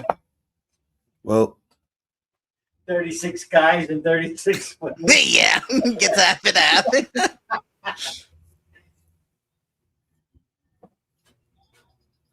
I guess the good thing No, is about it. whatever parts of him exist somewhere, you know, even if it's in the dirt, turning into fucking shit that some grass is gonna grow from. Like, his parts are always gonna be there. So Yeah, I wonder if he had any kind. What was his wishes in that regard? Did he get cremated, buried? and that's I know, because he didn't really have any family. Wasn't close to family. So who's looking after all that stuff? His I mom or wonder. his dad. I mean, from my perspective, those were the only two that his mom came to visit him almost every day, right? So Was he she was just close with there. her though? He not necessarily, not that he wasn't not close. Yeah, I mean, it's his mom and his dad, but Okay. It was just a little rough, argument. shaky. There. Yeah, Yeah, it was. Yeah, it was not really a good relationship. I mean, they treated him pretty poorly. That's what sucked. yeah. That's what sucked. Like they bring him down And and that's shit, the you know, and sad talk bad thing. about Like, him. imagine if all us online people, even all the fucking what's his pedophile saint, Smokey, fucking whoever people could go to his funeral and pay respects, but we don't really get that opportunity because we only knew him online. I'd go over there So if I could. some bunch of family that he didn't really like are the ones sending him off. Well, I mean, It's I don't funny know. that as an atheist, Oh, why well, that bothers me so much, but yeah. if it's open for public, and since he's in Jersey, I mean, we can get some information. You could probably, yeah. I can go down there. I'd take the ride. Maybe grab Frank too. I'd like to see if you could record it, not maybe go live, but you know. South Jersey's like a couple hours. Maybe just like a private recording. Yeah. I don't know. Private, public, or what? Oh, for like if you go to see him, like record the, you know, memorial and all that. We get something or pictures, whatnot. I got my uncle just freaking died, like whatever, of like some drinking shit. His liver ruptured. So it's like, damn, that's crazy. Looking forward to wishes or whatever. Well, did you all hear that fucking bullshit Wildheart was on with tonight? No. He goes, Oh my god, dude. That don't even he that was goes, early today. Wow. after all my medical shit lately, I just want to like say to everyone, I might only be around for a couple months. Did he get the? Did he get the news? That's all he said. I don't think he knows. I know. I was Probably like, yeah. I don't think someone told him he's going to die. I think a doctor told him he doesn't straighten up, he's going to die. Kind of. Yeah. Yeah. If he can't stop or doesn't stop, he's Well, going to die. you can only He's decided he can't stop, so he's decided he's What was his reaction? Did he get the news of Midnight's death? Did you? If he's in the same condition my uncle was in the shakes, then he might be past the point of no return. I don't think he did. I think he was gone before then. Yeah, I think he's asleep. I don't think he's. I'm pretty sure he hasn't yet. I'll He did a be really, bunch of coke I this think morning. I'd be really concerned about how Wildheart reacts to it.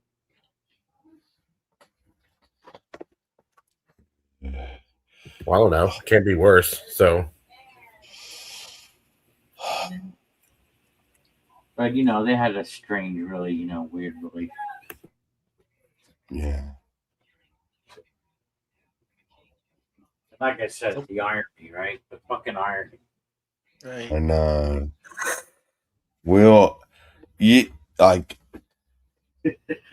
We all thought Wild Heart would go before fucking anybody. Yeah, Midnight always on Wild Heart's ass. You know, get what you doing. You know. No. I'm like, You think Wild And the Heart's gonna be like, well, sucky that's thing, karma. yeah, but his shit was like not by choice. He didn't drink excessively. He didn't do anything like. There's just genetic shit. It was fucking luck of the draw bullshit, like with my kids and stuff. Whereas Wild Heart, it is all chosen. That's why my sympathy levels have really, really waned of recent times for Wild Hearts, because I guess you know, no one said life was supposed to make sense. no, that's fair, but why does it have to be like the exact opposite? And hey, DT, get out of my apartment and don't ever come back until tomorrow. Until tomorrow, because I need some more drugs. Yeah, that was fucking gold. Oh my god, internet gold. Today was pretty hilarious. Like, Hey, does everyone know what man. DT is referring to? No, do you know what he's He drug was yelling dealer, at one right? of his dealers, right? Yeah. Yeah, Go that ahead. he stole his tobacco. That I said, Wild Heart, you're fucking retarded. I'm in front of you somewhere. And turns out it was right in front of him. Literally right in front of him in his seat. But he got his dealer to come to his house, and fucking we could hear him accusing him of stealing his tobacco, and goes, "You're a fucking thief. Fuck off out of my fucking apartment. Don't ever come back." And then the dealer goes, Yeah, what do you want me to come around tomorrow? And Wild Heart's like, yeah, like 12 o'clock or something. That's hilarious. Like full 180 in the same fucking breath.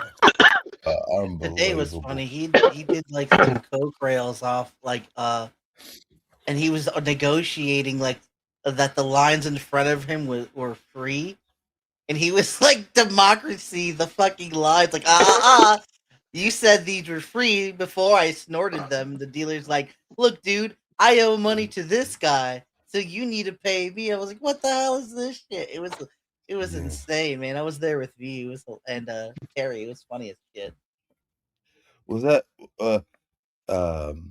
we'll say when we first thought that he was saying the dealer that stole his tobacco, we thought it was the same dealer he stole the coke off.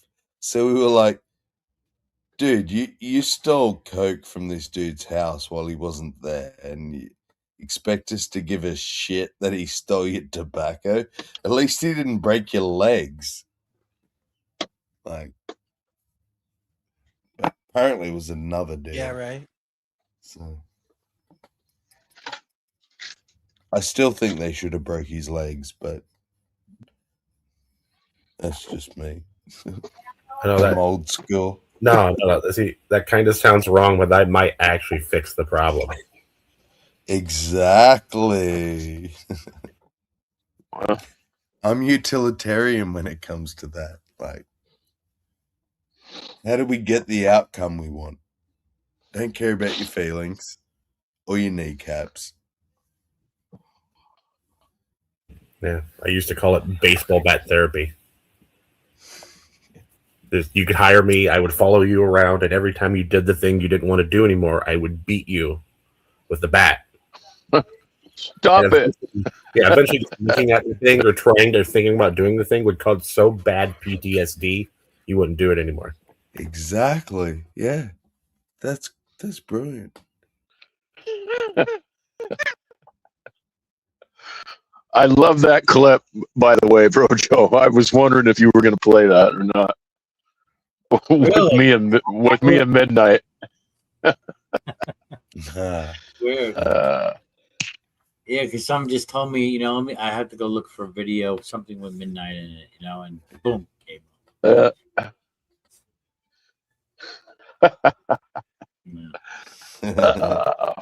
Fuck.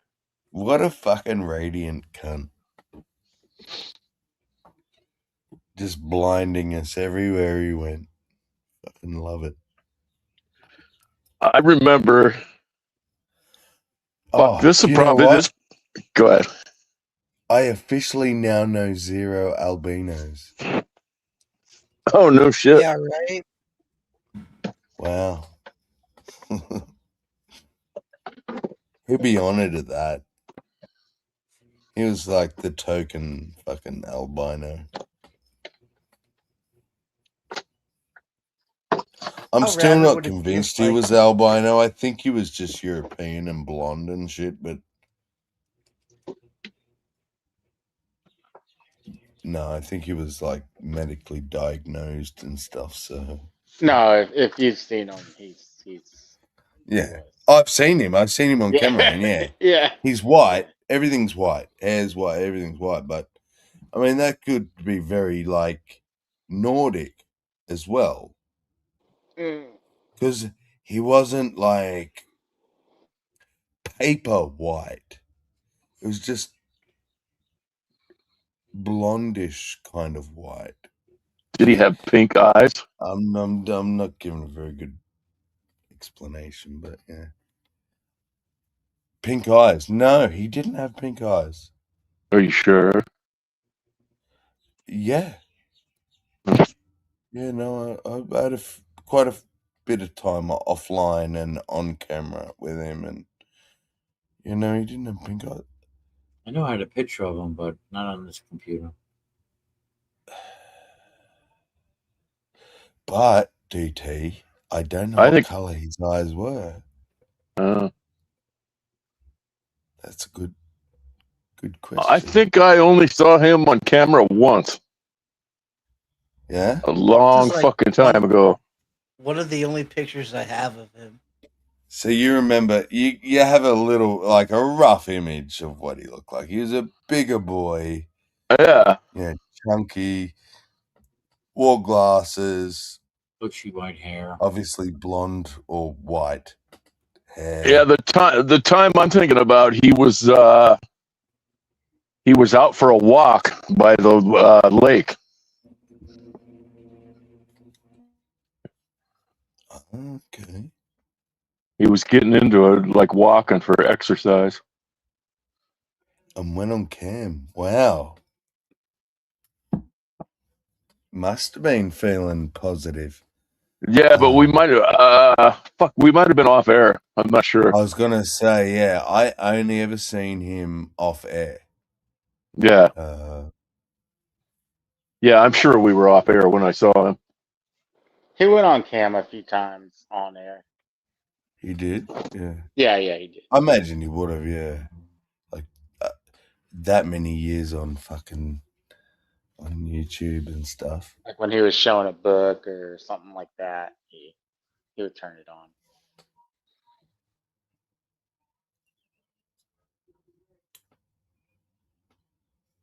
But it's funny, a lot of us, like, maybe not a lot of us, probably just me and maybe Bond, but I know I'm thinking, like, fuck, how'd I outlive? Like, the amount of pot I smoke and piss I drink and all the bullshit I've been through, like, how the fuck am I should be dead more than fucking Oh yeah, I've midnight. cheated Like, dead. Yeah. he's straight. He didn't smoke. He didn't like to drink. Yeah, there are nights that I That is woke up fucked up. wondering how I'm still alive. Yeah. Or mornings I woke up. Mornings, yeah. Yeah. Well, or whatever time of the day it Yeah, was that yeah. you woke up, yeah. Yeah.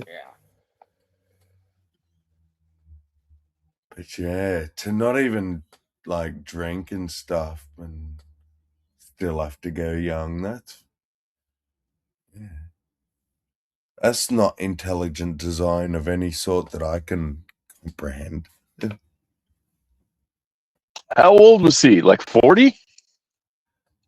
He was, I think I 41 think, or my 42. age or like a year older, or maybe a year or two younger. Yeah, I'm 44, so I think he's around 40. Yeah, 40 Yeah, he's low 40s. something, low 40. Yeah, Yeah. Oh, He's a little bit older than I am. way too young.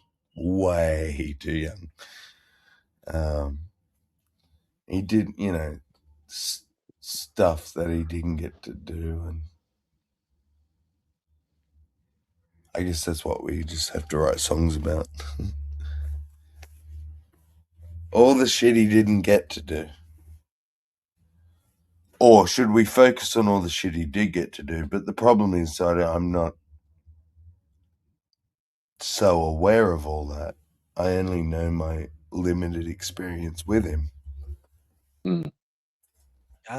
But I'm aware of what he wanted to do and where he wanted to be and stuff. And he didn't necessarily get there, but Yeah, he was close to being that programmer he was trying to be. wanted to be, yeah. Yeah.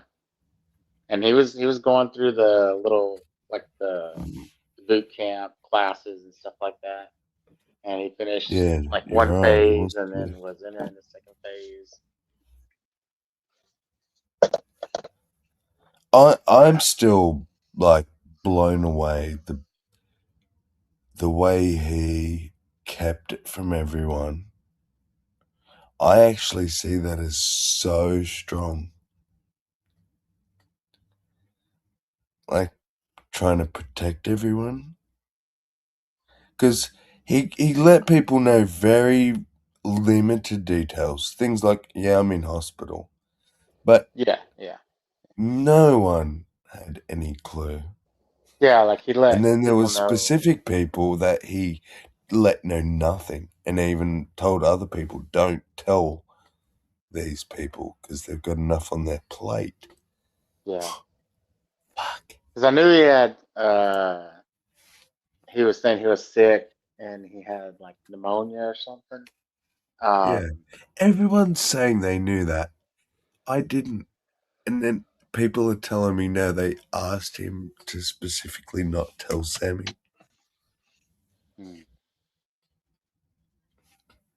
Probably, yeah. It's fucking. I know that. Yeah. It's some honorable shit. Yeah, the last things I got from him, he was asking about some nutrition advice. He was wanting my opinion on some things. And that was early June, June 4th, 5th, something like that. Oh. Sad.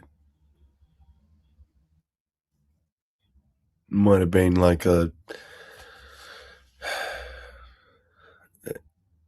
effort to maybe change things and prolong things, but Yeah. that's what I think the hardest part for me is all the unknowns. Is like, did he know? Did they tell him? Was he prepared? Was he surprised? Because the stuff I hear from people was like, I spoke to him in June the something. It's only June 14 now, so that's clearly not long ago. They spoke to him and he was like, yeah, I'm getting better. I might be going home soon. Like, did it take him by surprise? Was he prepared? It doesn't really matter in the end, but my stupid human brain, wants to know all that stuff. Did he get visitors?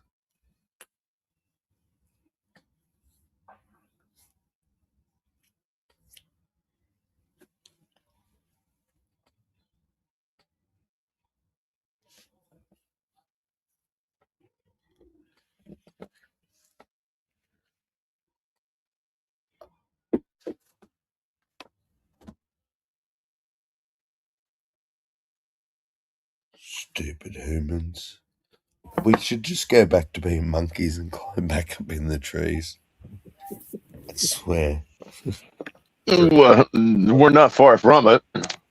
Yeah. I think we're trying to get back there. Well, yeah. I mean, we haven't. We haven't gone that far. Yeah, we have. You know, you talk about evolution. We're not really that far. We're not that far from a fucking chimp. Yeah. We're just a bit. We can make better weapons, and you know, we can build better shit than chimpanzees. But as far as the fucking aggression and getting along and all the other fucking like tribal instinctual bullshit, yeah, none of that's fucking changed. Oh, I got a question for Bro Joe. Is that Frank while he's furious, or that is Frank? Furious, maybe not. He was like kind of a bit delirious. He was really happy. Yeah. Nah, no, that's an old inside joke. Oh, okay. Frank tries to hide his emotions on his face a little bit. And one time a long time ago in G+, he came into a room flat-faced. It all and said he was livid. Yeah. And I created that meme. Oh man. That's funny. I wonder what does Frank look like livid? Exactly the same as he looks like when he's happy. Exactly. Yeah. Okay. Same face. Oh, bro, did you ever figure out if he was fucking with you yesterday, or? Who, Frank? Yeah, Frank was the one fucking with Brojo yesterday. Brojo was sitting in his room, and comments kept on getting highlighted. Oh, yeah, no, that it was him. So it was fucking him. I'm sorry, I was there, and yeah, that was him. He was admitting it was him until you returned, and then as soon as you returned, it's like, yeah, no, I don't know what you're talking about. That was Frank. Just fucking bugging me out. I thought I was getting hacked there for a moment. Yeah, no, you give him the key. What do you expect? And the cat was away. He's gonna play. Well, Brojo has a tendency, he forgets that he gives people the key. Yes. So they have the key for like a month. Yeah. I had it one time, and I think it was about a month, yeah. And then I think it went to you, DT.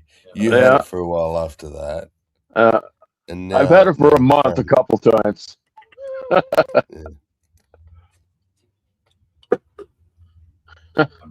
That's funny.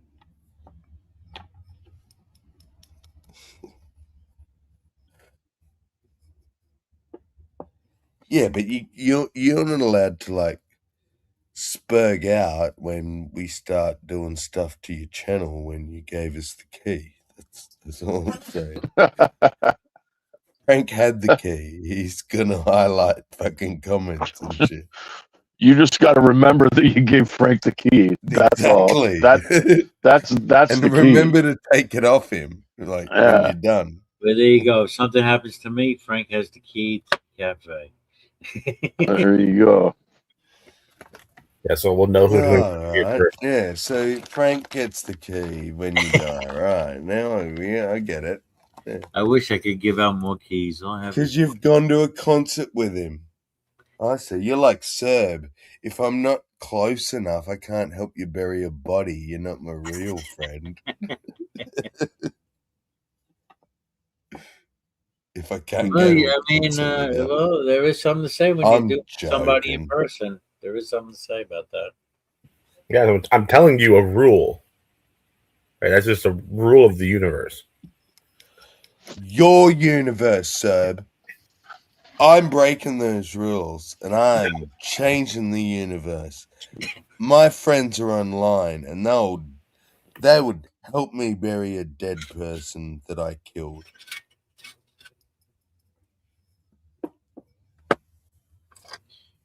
Please. Well, Sammy, we all await please, your guys, U.S. tour. begging. We all await your U.S. tour. Come on down. Yeah, exactly. You're all like, yeah, do it in the States. I'll help you bury them. But I'm not coming to Australia to help you bury someone. Bury? That's fair enough. Bury who? I said, if you're not going to help me bury someone that I killed, you're not my friend. Oh. You have to help me bury a body. That's the. Quite honestly, I don't think I would. I don't know if I can do that for anybody. Well, so you're not a real friend, Bridget. I'm not a criminal. You're a shallow friend. I don't No, wanna you're go- a shallow I don't wanna friend. go to jail You have either. no honor, no loyalty.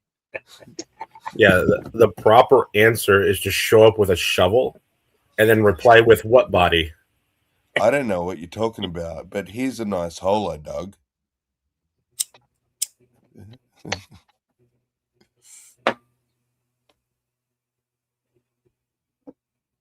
Here's a body-sized hole that I've helped you dig. Richard has the backhoe, so everybody needs body? Richard to be their Yeah, friend. exactly. So he can bring the backhoe. I ain't digging shit. If I'm killing you, I'm either putting you in the ocean or under a fuckload of concrete. But I ain't digging no holes. That's all I'm saying.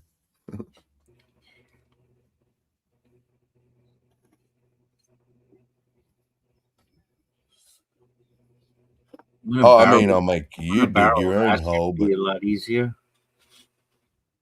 what's that? When a barrel of acid. Yeah. And Ozzy tried that. For the pigs. Not everything, like there's still DNA and shit left in the acid. Like he still got done. So you've then got to get rid of the barrel of acid because it's still got fucking DNA shit inside it. Well, Do you I'm know glad what I I mean? don't live that kind of lifestyle. I have to worry about all that shit. Yeah, well, don't come to Australia. You'll be fine. You won't end up in a barrel or in the bush. Oh.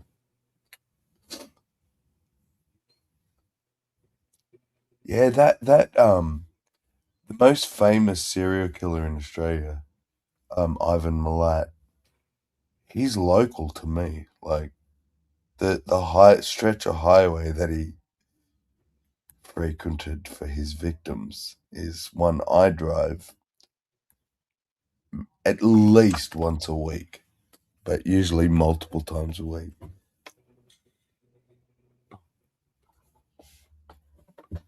That dude fucking. Boom, boom. But that's why no one hitchhikes in Australia anymore. It's just goes without saying. Yeah, rarely see anybody hitchhiking.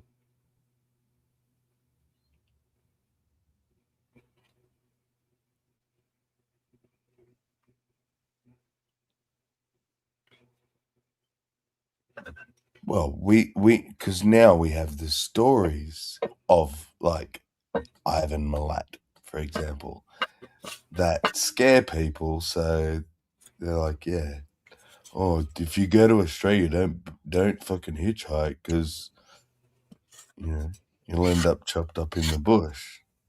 It's like, well, that dude's not only was imprisoned and shit, but he's dead now. But I want to. Have you ever looked it's not up, like it happens weekly. That was like a one-off thing, but it's what we're known for now. So, Australia? What was in that, the Bridget? Have you ever? What's Australia like in the '60s and '70s? Very similar to the States. Probably a little more racist than the States, though. Actually, we had all these political movements and things called White Australia. We had the White Australia policy because we did not like any immigrant, Asian, black, yellow, any color that wasn't white. Like, basically, as I said, What it was about called what white about the Australia policy. Aborigines? No, they were animals. They weren't Oh. even classed as humans until the 70s.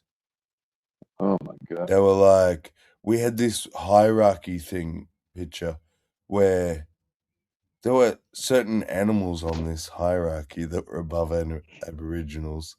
Just saying, but holy fuck, man. Yeah. Australia is so twisted and racist and backwards and shit.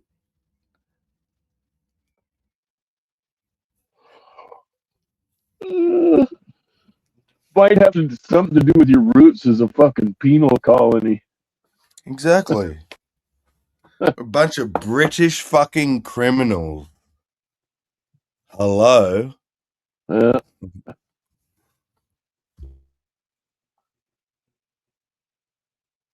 was looking up 70s Australia clips.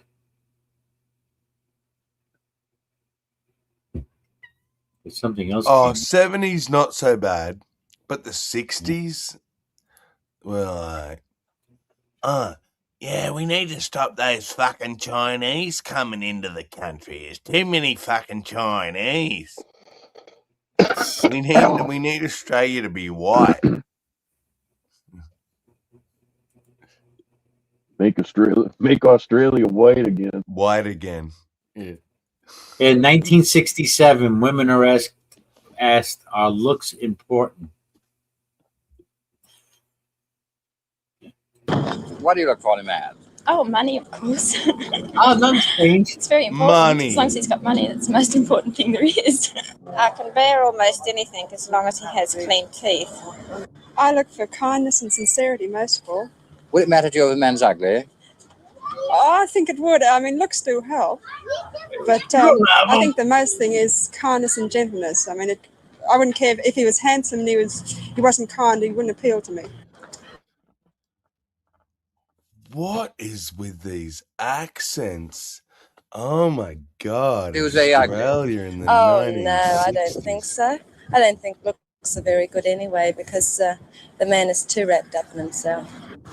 Oh, I think firstly, good sense of humour, personality, kindness, I liking know, children. right? Things like that. nana. What about his looks? Oh, they're not terribly important. I don't know, really. Physique, interest. Do you think looks are important? Sometimes it all depends on the man. What about money? Money's not important. Would you marry an ugly man? I've married one. He married. I married one. Married one. Wow, that's fucking awesome. Lord, half of them said kindness. Kindness. Kindness.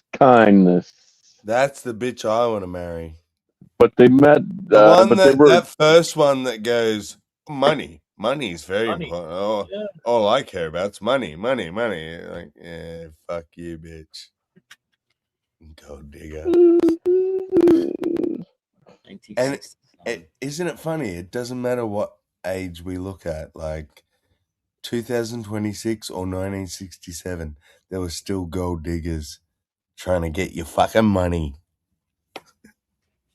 Well, yeah, You saw there's it, a lot. the first one. Yes, but there's a lot more to it than that. There's I know I am probably being a bit simplistic, but security. Money is security. Yeah, but no, to a lot of people. Say security. If a bitch says security, I would go, yeah, that's a great answer. When you go money, Okay. Yeah, I see. you know what Fair I mean? point. Like, she might have meant security, yeah, and it's my reaction to the word money, but she said money, so yeah. Whereas I would agree. I'm like, yeah, say security, not fucking money, you gold digger. It just makes you look bad. You fucking gold digging bitch. Yeah. Yeah. Oh, I seen something so funny, and I hope I can make it like. I hope it's gonna help you appreciate how funny it was. So on TikTok, right? They like your viewers give you gifts. Okay, there's all different gifts, like a rose or a teddy bear, and they all have different values, and they give you different money. Like you actually get money from it. I've actually made 40 cents off TikTok. Just saying. Wow. But yeah, but there's one gift. It's called a galaxy. It's like a really big one, and I think it probably cost you about $5 or $10 to buy it. But it gives the creator you gift it to so many points or whatever, right?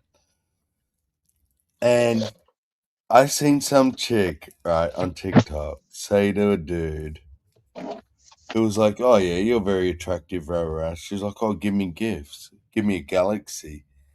He goes, you want a galaxy? Go outside and look at the sky. Sorry, I knew you wouldn't get it, but That's oh funny. yeah, it was. Waka waka waka. But yeah, go out and look at the sky, bitch. I ain't like giving you money. I'll give you 'cause the you're a moon. woman or whatever. Like, yeah, it's free if you go outside and look up.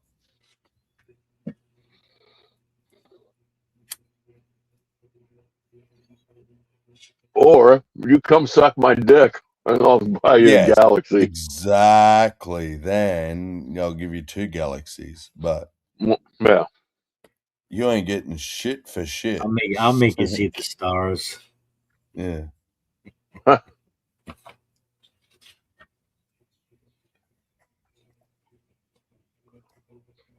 Huh. Take you to outer space. Mm-hmm.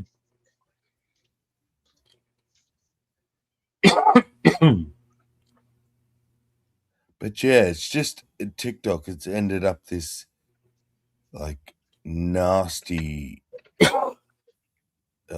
fest of humans parading themselves I never got into in order to gain Likes. gifts, monetary gifts. Yeah. Oh.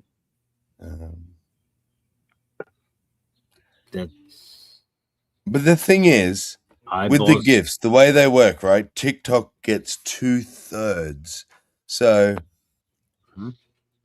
Nice. say you buy 300 coins, okay, and then you give them a gift worth 100 coins, right? That's $1, 100 cents or whatever. So they get 30 Of cents. that 100 coins, they'll get 30, and TikTok gets fucking 66. Yeah. Wow, that's a big chunk. It is. It's a scam, but the ones making money on TikTok are still making money, like regardless of how much money TikTok's making off them. You're welcome, China. Well, if you play your cards right, you might be up over $1 by the end of the year. I'm aiming for it, and then All right. invest that dollar very wisely. Nice. Yeah. I mean, that was just me like going on other people's lives, and then the people on the panel share gifts around, just for whatever, 1 cent, 1 rose sort of thing. Costs you 1 cent. It's fuck all. But of that 1 cent, I get 0.3 of a cent. So nice. Yeah. How many high school students? I'm curious. It's flooded. It's all how many high school students want to be content creators as their career? Oh yeah. I would say 75% of them. Wow, that'd be fucking high. I know it's high, That'd but be I think that's scary. how much. I think they all do genuinely think they're gonna be it and want to be. Everyone thinks they're gonna be famous. Yeah, especially my the girls. kids thought they were gonna be. Eli, when he's younger, I'm gonna be a content creator, Dad. Yeah, okay, Eli, no worries. Oh, what broke him? What broke him? What's The that? fact that he couldn't make any fucking money. Yeah, what broke him? At what Yeah. point? What age? What Like, you know? Yeah. What do you have to offer the internet? That's the question. You have something to offer, you'll make money, sure, but you're just some kid that's like, no, I'm not going to work. I'm going to be a content creator. Yeah, we all thought we were going to be famous actors when we were growing They're up. musicians, right? Musicians. Yeah, exactly. You're imitating But our fucking favorite bands and stuff. here we are doing a 9-to-5 job. Fucking yeah. Grinding out a fucking living. I'm not going to stop you trying to be a creator, but if you do not have a backup, I'm not like. So yeah, but I'm like, You're a when fucking idiot. When did he have his awakening? What happened? That's what I was curious. My oldest son. Yeah, whoever. With the very quickly. I'd say 17, 18. Okay. Like, yeah. As soon as they get any adult reasoning, they realize, okay, like, I don't have anything to offer. I am just some kid. Yeah, it's what the fuck are you doing, BT? Yeah, it's not. What are you doing? Mute. Oh, sorry. If you're gonna masturbate. Sorry. You're rubbing something. I don't know what you're rubbing on. I'm trying to get into an edible. But hang on, that doesn't explain the noise we're hearing. Yeah, you're trying to get into an edible. Yeah, like physically inside it. Yeah. Sounds like you're already on the edible. Yeah, he's like, nope. I've already eaten it, but I'm trying to squeeze myself inside of it. I'm completely sober. Got it. I had to get a knife. Of the fucking packaging. Yeah, you know, the way they package some shit. Well, it's adult proof. Damn near. Incredible edible. Yeah, I'd say thankfully my kid was pretty intelligent and I was pretty realistic with him. Like they realized like I said 14, 15, like yeah, I'm not going to be a famous anything, but does any of his friends still think they're going to be creative? They all did. Not still. I don't know of any of his friends that still do at this age, but they all did when they were 14 and 15. Every single fucking one of them thought they were going to be a YouTuber. Crazy. And they're like, doing what? Oh, maybe gaming. I'm like, what game? What game are you that good at that like people want to watch you play? Oh, I don't know. Yeah. Well, then maybe you need a plan, dude. Yeah, you obviously ain't even got a plan. You just don't want to work. That's not how it works. You don't just get to go, I don't want to work, therefore I'm a YouTuber. You just want to throw a video up, man, and collect a check. Yeah.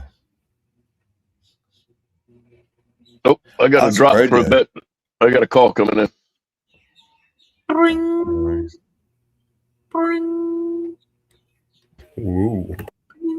Is Yeah, this your Bridget. first hangout, Why Sammy? you're not famous yet? Why are you not famous yet? Oh. You're a YouTuber. Oh, man. Isn't that all it takes? Like, you just got to be a YouTuber and then that's it. Yeah, your problems are solved. Welcome back, Hills. Thank you. What's up, Hills? You doing good? Teddy bears. Oh, Yeah. what's with the teddy bears? Are we feeling a little In honor of somebody. Yep. Oh, I was okay. here earlier, like 2 hours ago, or however long it was. Did I cry in front of you, Hills? Because You I've did, cried a but couple of I times. also I did. cried. You Okay. just didn't hear it, and I got choked up twice. Fucking midnight. Damn you. Making me cry in public. Well, if anyone would, it's going to be midnight. Radiant bastard. Mm-hmm.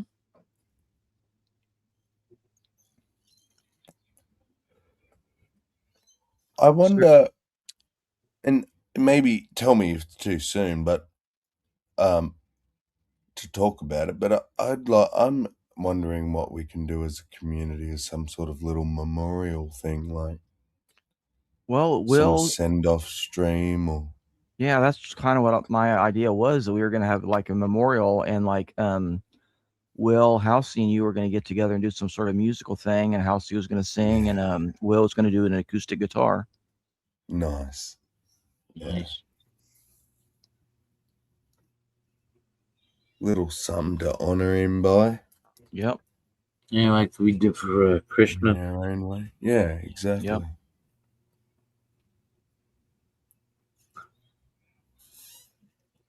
Yeah, he was the last bloody internet bastard I cried over.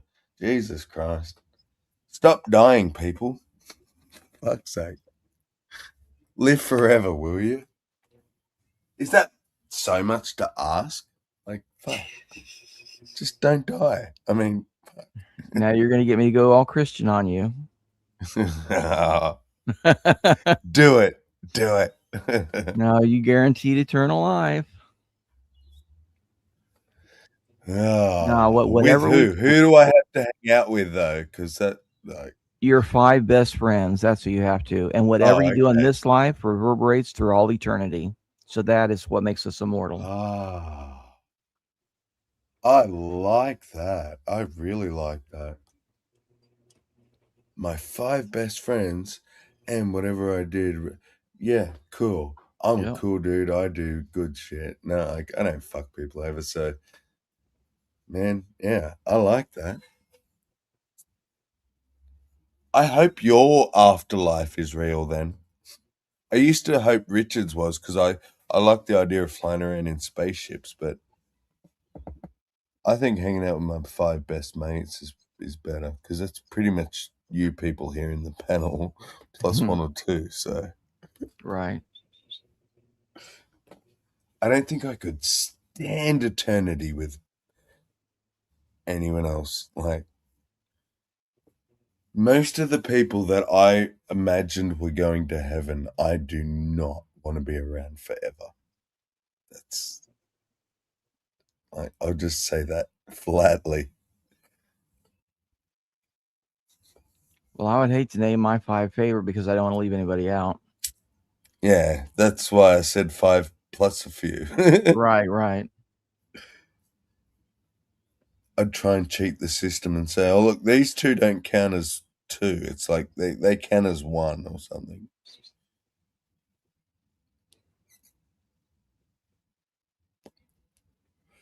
And you said I get to have my spouse. Well, I have 6 spouses, so you know. 6. Well, I know I'm at least up to 4, but I stopped counting at some point. See, Brojo, you're one of those unofficial ones. You don't know you're a husband, but every night when you're asleep, deep asleep, we may or may not take advantage of you. But I just cuddle up and run my finger gently along your cheek. Yeah, while I'm reaming your behind, but but it's all right because you wake up the next day, you don't know anything's happened. So that's right. We glamour you. You're an unofficial hubby, Brojo. like Serb. Sleep now. He was like, no, I've got a wife and I'm taking, like, yeah, bitch. Too bad, Serb. Like, we married you, but you get no say in it. That's not what I was thinking. I was sitting over here wondering if I was okay with an eternal afterlife. Well, you can always choose annihilation. I suppose. I think I kind of like the idea of having a finish line. Yes. Yeah. Once you finish that cornerstone, it's all done. Not the cornerstone, the capstone. Sorry. Yeah. I'm not saying I'm happy with how short our finish line is. Maybe I would like it a little longer, but I do not want an infinite one, I don't want no finish line. That is one of the most horrendous thoughts I can fathom. I mean, let's face it. It would get played out after a while? Wouldn't life get played out after a while? Dude, let's just say we can't even fathom these time spans, Brojo, but I'll say it. 1 billion years.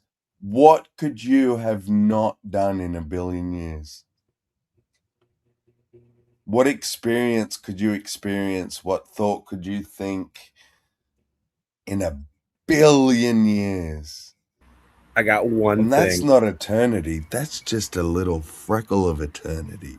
Like, to live 1 billion years? Yeah, I'm saying if you're infinite, I'm saying even 1 billion years you've done living 1 everything. billion years with all the you would want to die. There's nothing left, but you still have an eternity to go. And what were you going to say, sir? I said I got at least one. My 200 millionth grandson. There you go. 200 millionth. I think Serge's got a little Mormon in him. So what was it? I mean, give me 1 billion years. Say no one, we don't die out, right? Right. Yeah, I'm sure I have a 200 millionth. Did you have 100 million years of these hangouts? Yeah, probably. The Hangouts, yes, I could. I think I could do that for that because I like the the Hangouts. subject matters, or the politics of the day. Exactly. I would hope it's not the same politics for 1 billion years. I'd hope the politics and the shit changes. Fucking hell. I don't want to be talking about Trump in 1 billion years, Brojo. Jesus Christ. Yeah. Did the galactic Grand Wizard of the Galaxy decide to change up to down and down to up today? No, my point is human behavior. Are you a pro down? That's not human behavior. Well, he's decided there is no down, only up. All directions are up. Which is actually kind of true, but anyway. We'll call you an uppist. An uppist. Yeah, exactly. An uppie.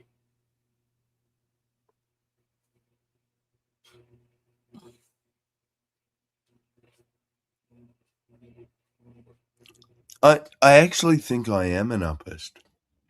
I only believe up exists. I don't believe down exists. I think bullshit. down is just no. That's down is the negation of up, Brojo. Oh yeah, I'm wrong. Okay. Just like dark is the negation of light. Is left negation of right? Exactly. It's an objective You've got up it. or a subjective up. It's subjectively objective. There you go. There is no spoon, Brojo. Good. Said the little bald guy In Soviet collab, there is only fork. There is no yin fork. There is no yin without a yang. Well, yin is the negation of yang. I am kind of dualist, but I'm not. I think there is only things and then the negation of the things. I think there is hate and the negation of heat. We call it cold, but it's just lack of heat. There is light, and then we call this thing darkness. That's just lack of light. There is no darkness. There is no cold. These are all just the negation of the positive. So No left or right. Okay, hang on. Left or right? Yeah.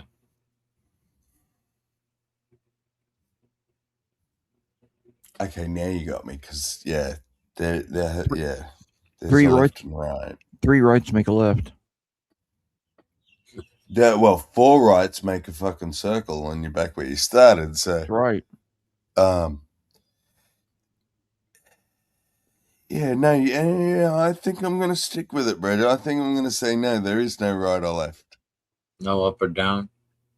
No, just there is the negation of up and the negation of. I'm gonna arbitrarily say right. The negation of right. There is no left. I was muted. So, How about this? There's only one towards and happen- away. So one can't happen.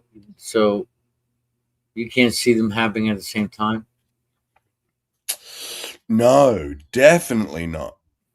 Oh, really? What You if I can can't give you? move up and down at the same time. I can give you an example. Can you? Yeah, Yeah. please. And I love it. It's like Alan wants Yeah, to you're give. gonna blow my mind right now, aren't you? Yeah. When you're Go driving for it. the car, and you turn the steering wheel, are you pushing Yep. it or pulling it? I'm neither. I'm turning it. They're doing them both. No, I'm turning the wheel. It's a push pull. It's a turn. Pushing See, the that's wheel. just word semantics. Oh, you didn't blow my mind at all. God damn it. Pushing the steering wheel, you're pulling it. No, I'm turning it. I don't know what What's the motion? steering wheel you use that you pull or push back and forwards. That's pull and push. But I turn a steering wheel. But the turn is a push-pull motion. Is it? Yeah. Which one is it?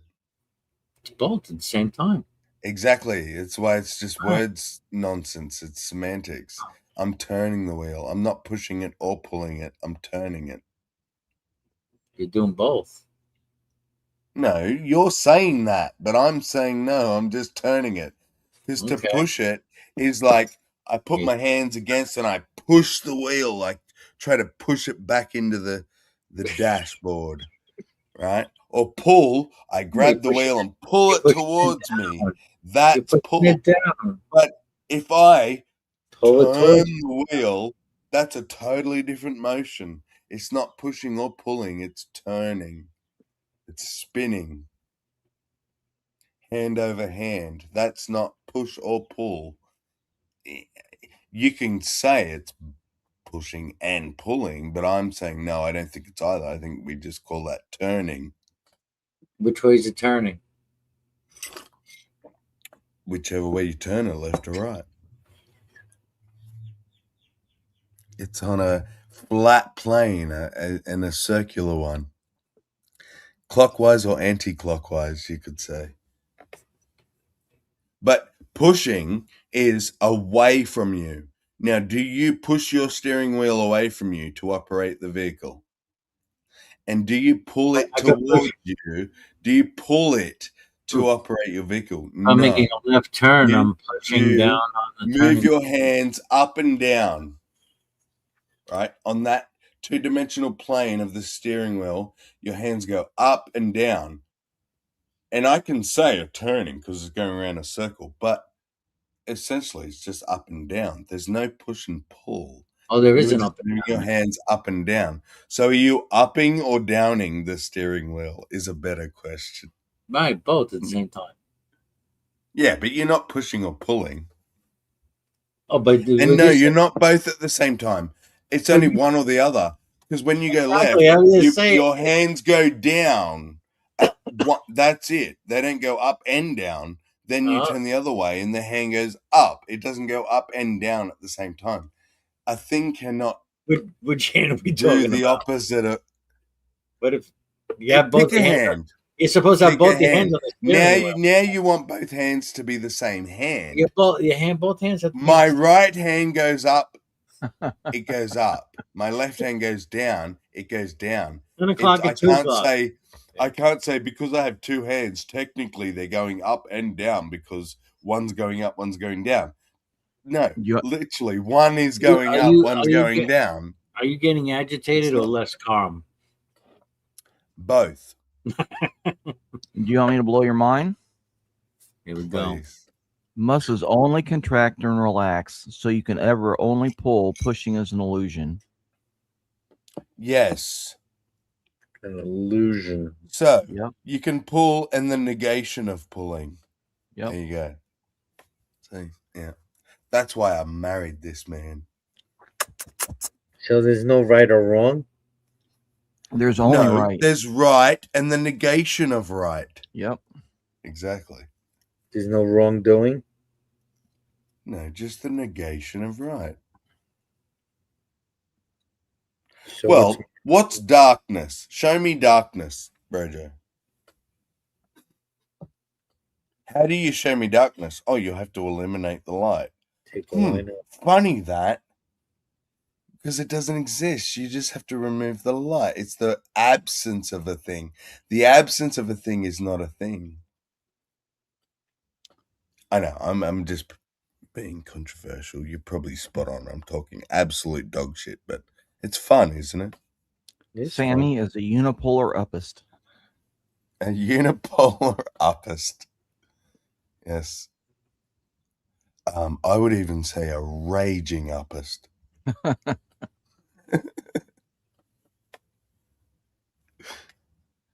And Brojo, he's prejudiced against uppists. He's anti-uppist. Not at all. I'm not anti-uppist. I'm pro-uppist. Yeah, but you're up downy. You want both. You don't want just one and the negation of it. You're like, no, there is an actual down. I'm like, no, that's just not up.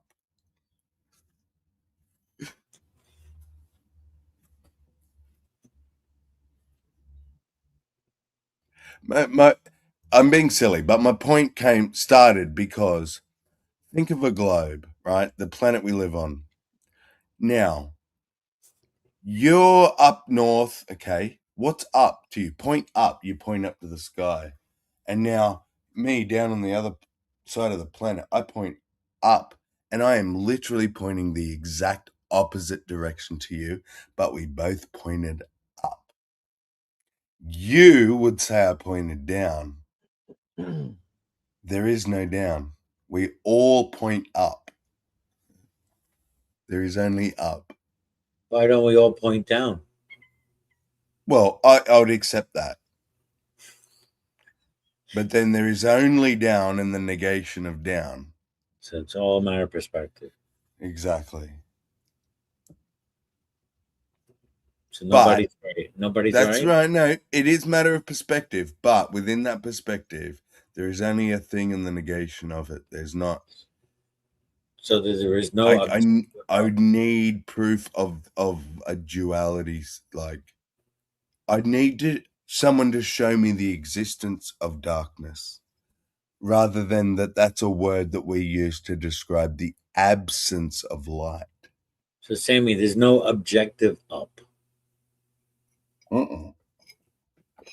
Fuck no. Not in this universe.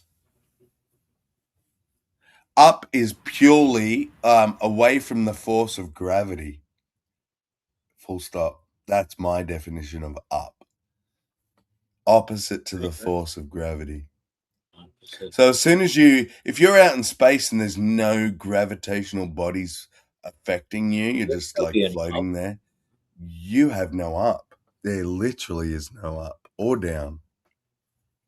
You're just getting dizzy. Yeah. You're spinning. I've thought about that. That terrifies me. That is terrifying. If I was in space and just spinning.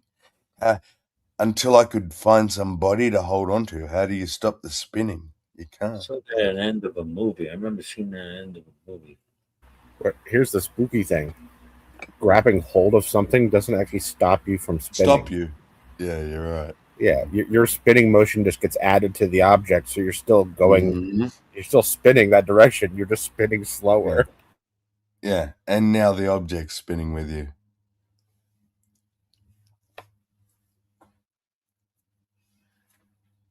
But that's the thing, is like trying to get rid of some of that force, that speed. Spread it out a little bit. Yeah, just to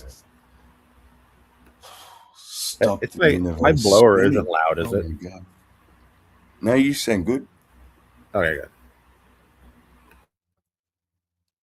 All right, okay, I got one for you. For this. Okay. All the light that goes into a black hole is trapped in there, right? Right. Okay, is the black hole dark?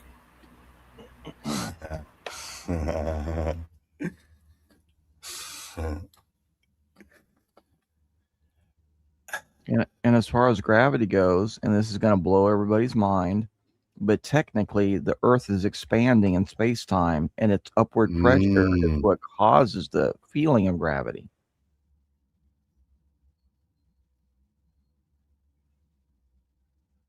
You're right.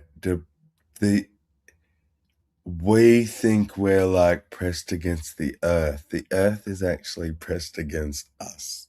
Yep. Yeah.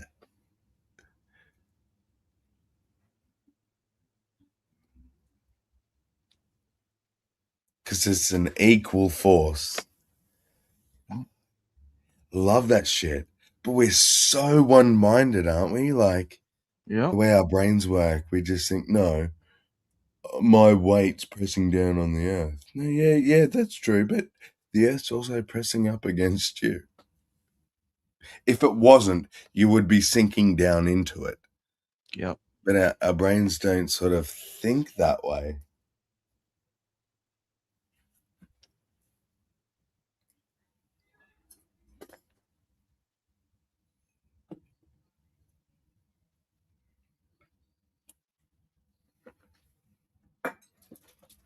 That's why in 2026, I kind of cringe a little bit when theists still argue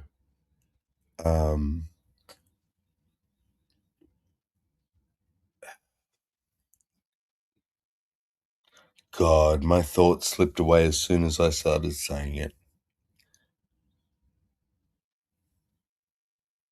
What did you just say, Hills? What were you talking about? About the Earth expanding out through space-time. Oh, yep. And then you said that's why it blows your mind that in 2026, theists still, and then you stopped. Yeah.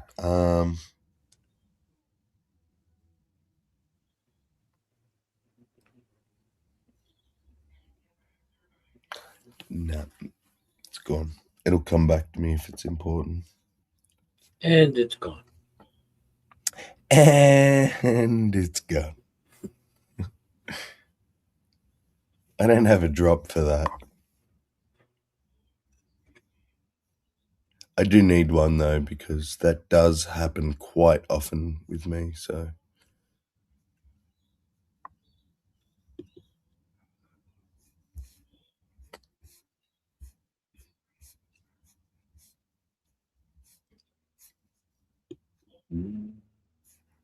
Are you doing a marathon now? Your turn, Sammy. Do marathon hangout. Oh shit, it's been 7 hours. How the fuck did that happen? Well, you got about 10, 12 to go. But right? It doesn't feel like 7 hours. Like, I know. Holy shit, I thought it was I was thinking maybe 3 or 4. 7.5 hours? What the fuck are we been talking about? Well, that's right. Someone come in and just threw everything off course. That's Yeah. right. Yeah. Okay. I don't know what you're talking about the first 2 hours. And if you don't post a link in the chat, I don't even realize anybody's live because I usually don't ever click the bell to see my notifications. So I literally depend on the chat to know when any of you go live. Why did I go? Oh, someone ended. No, you went no, live. sorry. You were tired of dealing with Wild Heart. We were on Wild Hearts, yeah. Yeah. And he was starting to spaz out, and and so Halsey, I love Halsey. She's so blunt sometimes. She's like, "Just go start another stream. Fuck him." I'm like, "Yeah, okay."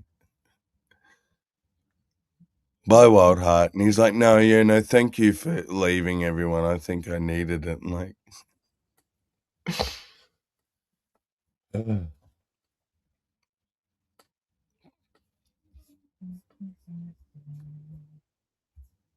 And here we are, 7.5 hours later. Jesus. That's about time for Wild Oh Heart. my God. It's 3:30 in the afternoon. How late is it for you people? It's 12:30 a.m. for me and Serb, and 1:30 a.m. for Brojo. Okay, but Saturday night, so no, Sunday morning. Sunday morning, yeah, Yep. yeah. So it's your weekend. Yep. Okay. So I don't feel bad about keeping you all awake. No, I don't. Yeah, I'm seeing awake till the woman comes out and stares at me and says it's time to go to bed.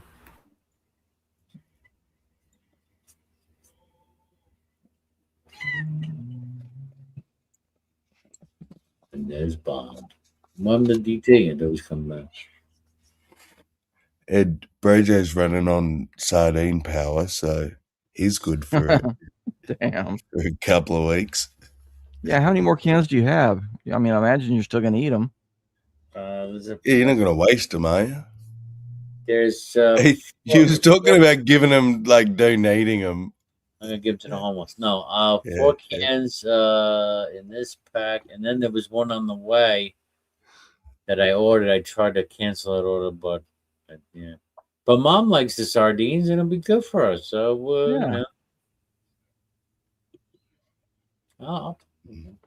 they ain't gonna go to waste. Yeah. Give it to the cat. Give it to a cat. Yeah. Fucking cat food. I think she's hungry now. And I was being a bit facetious. Like, I do actually, like, I think generally things like light, okay, and heat. We can say heat or cold, but there isn't heat or cold. It's just temperature, okay? But our human understanding, we think of it in two terms, but it's one spectrum. It's one thing. It's temperature. It's heat. Okay, It's Kelvin. Even minus so many whatevers. No, in Kelvin, there's an sort of an imaginary zero, but the closest that we've ever been able to get Bose-Einstein condensate is like 3 or 4 degrees. Yes, because particles move. Yep. There is temperature. You can't have no temperature unless there's no sort of thing, basically. Yep. Temperature is just Brownian motion. Exactly. But you want to say hot and cold or yin and yang. Well, I'm like, it's kind of all just one thing, but yes, our comprehension is like we see the two extremes as two differences, but they're just different ends of the one spectrum. I'm trying to sound wise, Brojo. Is it working? It's one steering wheel. It goes exactly. You're not pushing it or pulling it, which you are both pushing and pulling. Pushing and pulling. I agree with you. Yeah. Well, that's right. The yin and the yang, but the whole thing is the Tao. So it's the whole kind of 3 in 1 there. So it's the whole. It's one, but yeah. But I guess the only thing that's like, I always took it to mean it was they're one thing together, but there's still two things you can separately identify. I can say, look, there's the white yang and the black yin, or whatever. But the universe doesn't actually work that way. That's just our the way humans think. We think one or the other, but it's actually just all the same thing on a big spectrum. I'm really struggling to put it into words, but yeah, I hope that made sense.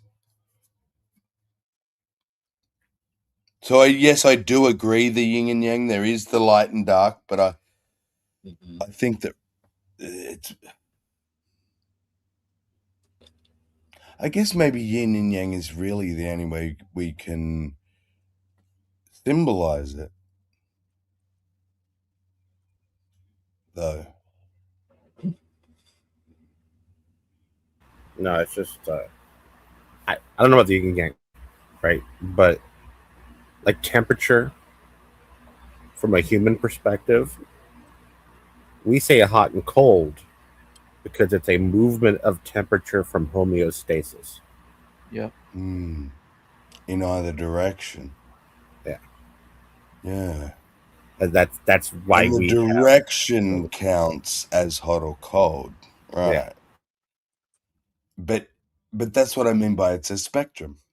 There's just the line. There is a straight line, and we're going, okay, from this point on the line in that direction we call hot, and from this point on the line in that direction we call cold. But if I change my point on the line, well, now I'm hot, not cold anymore. Do you? Well, yeah, go outside when it's really cold, get really cold, and come into a slightly less cold house that isn't warm and see how warm you feel.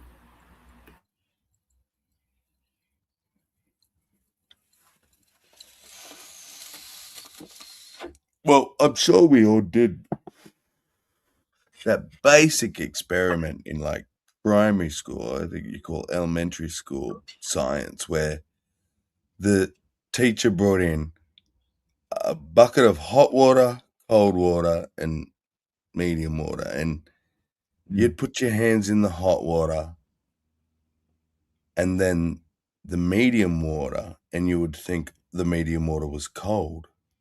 But then you'd put your hands in the medium water and the cold water, and you'd think the medium water was hot.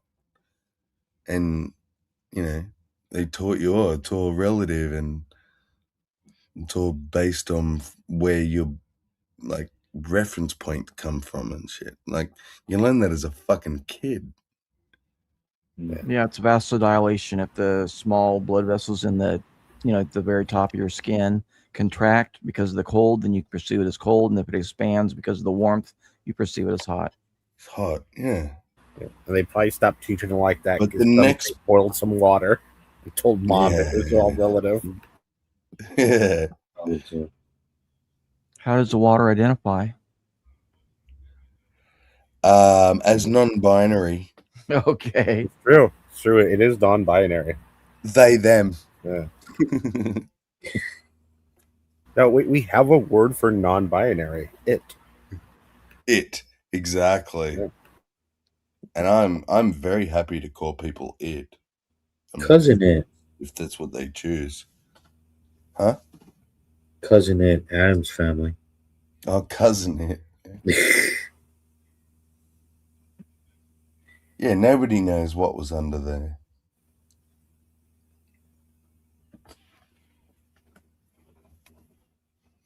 And who was the guy that Bond's reminded of that went by negation of P? I feel like it's someone obvious that I like, Steve McRae or something. I remember him, but I don't. In front of me. I don't remember him a That lot. was all about negation. Remember that name? Negation. Oh, who went by the name Negation of P. Yeah. I remember Right. that. Yeah.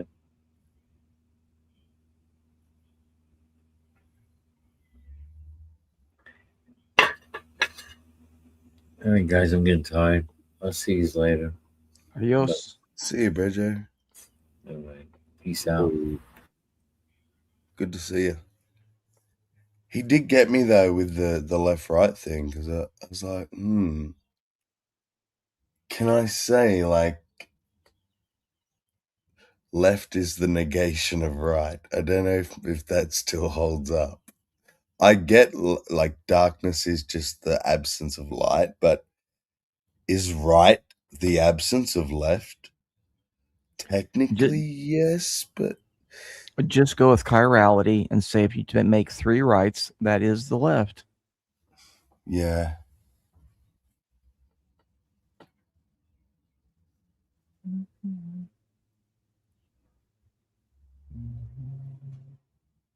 See, to me, this is valuable philosophy. Philosophy that's not really answerable and that we all want to know and we want to question, but that mundane philosophy that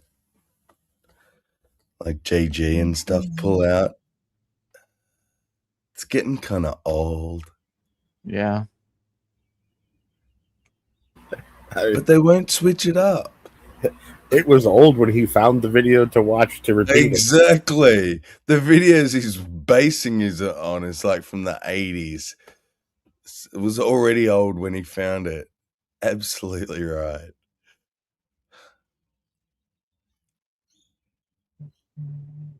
It's like Kent Hovind quoting studies from the 1970s, and it's like, you realize it's been 55 years since then, Kent.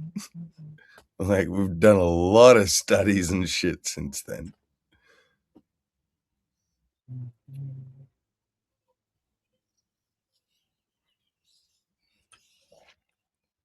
But I guess the truth is unchanging, right? So, if you knew it in 1970, you still know it now.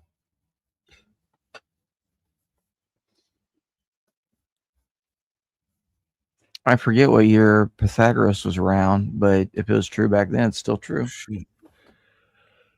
He was 14. I'm thinking 14. Pythagoras? Right. Yeah. Pythagoras is like late 5th century. Oh, and 8th century, something like that. You mean BC, right? BC, yeah, BC. BC, yeah.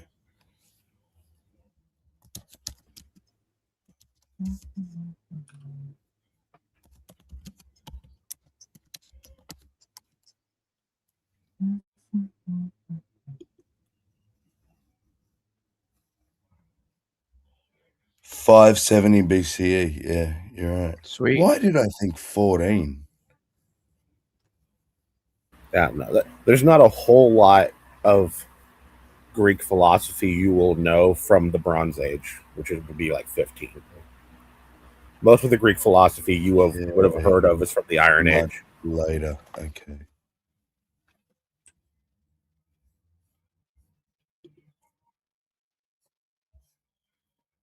Yeah. Except for Homer. I'm sure you've heard of Homer. He's from the Bronze Age, I think.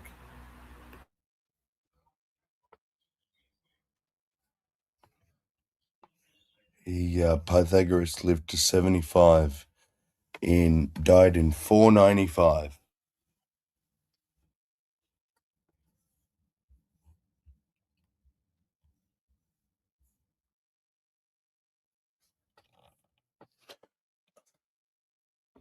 So it's not that much before like early Judaism and stuff. That explains why it's influenced it so much. Yeah, well, there's a lot about what's in the zeitgeist about Judaism that isn't correct. Yeah. Like Judaism as you think of like Jews, like their practices. Modern time, yeah. Well, it's not modern. That doesn't happen until like 250 AD. No, BC. Oh, BC. Yeah. Okay. Yeah, that's what I thought. Yeah.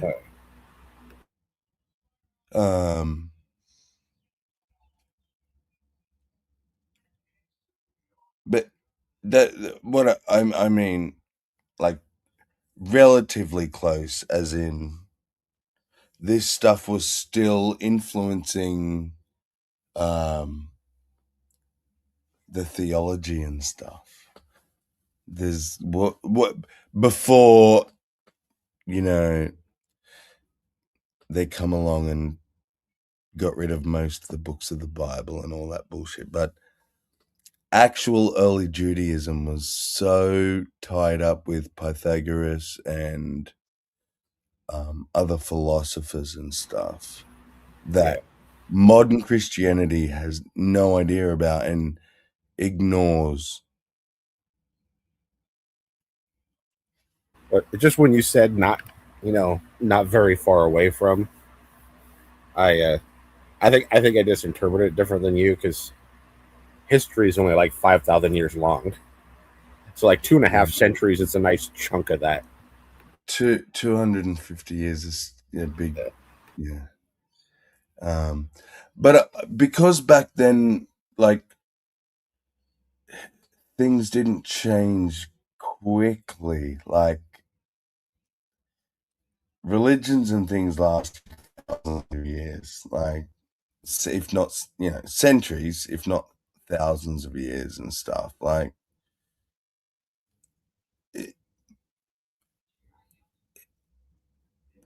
the biggest amount of change, I think, that history has seen, like with religion and everything, it's kind of been exponential, as in the most of it's happened in the most recent times. Do you know what I'm saying? For example, let's look at archaeology, right? For thousands of years, we just had stones. Thousands and thousands and thousands of years, just a stone that we chipped into different shapes. And then in a couple of 100 years, we got fire wheel, fucking weapons, went through the, different ages to the modern age. And that's all. When you look at the time clock, it's all happened in the last couple of minutes, is what I'm trying to say.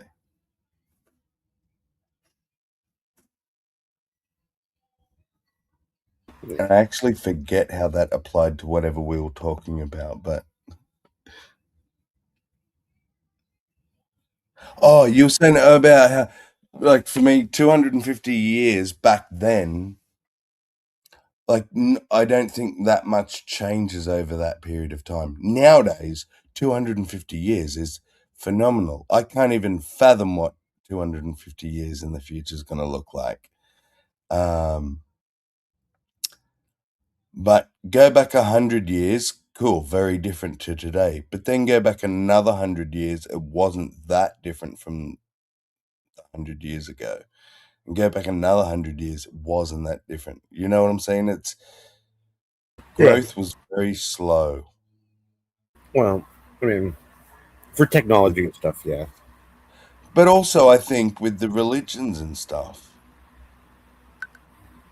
or I mean, could be wrong, but is that not? Well, I don't know. So you don't there's so think many that religions these going on at all the philosophers same were time. You don't think the philosophers influenced the Jews? Oh no, definitely. Yeah. Oh, they did. Okay. Yeah. Okay. So maybe I shouldn't say close to, but I should just like. Yeah, I mean, influenced, but not necessarily close to. Like, there's a bunch of biblical scholars that point out like a bunch of stuff in the Old Testament and the New Testament that like tells you that the people who wrote those books read Homer. Yeah, Homer earlier. That's what I thought. Yeah.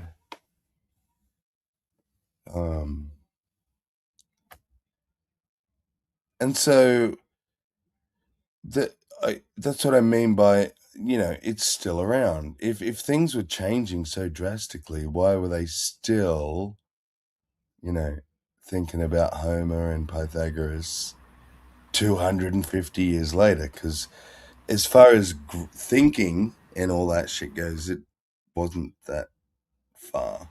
What I'm saying is, though, there's like, it's not that you're wrong, but what you're right about is focused on technology,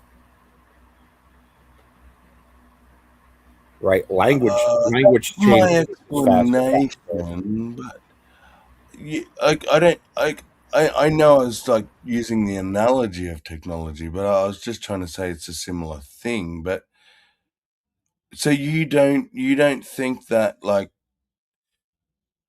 religions and that lasted for long periods? You think they changed quite frequently and drastically, or well, both.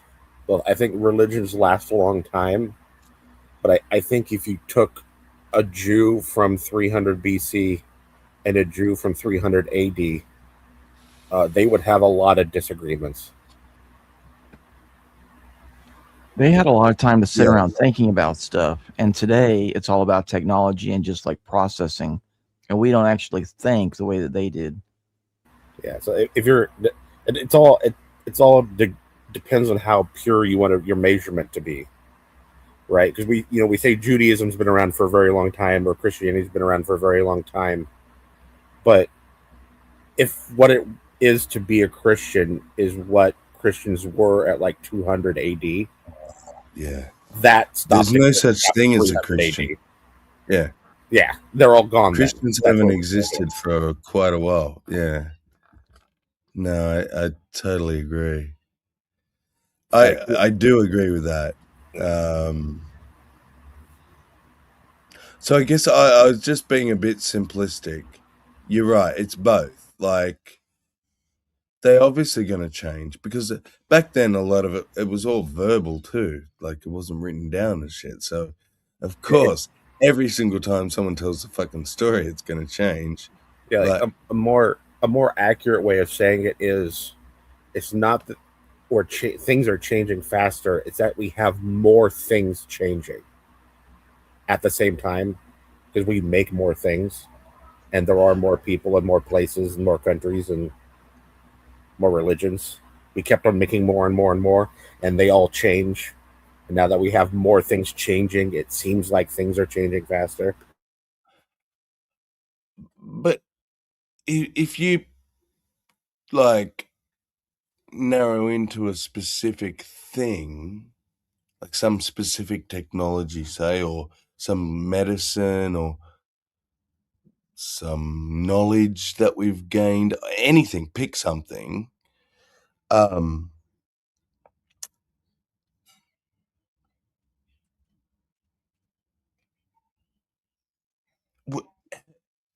Do you not agree that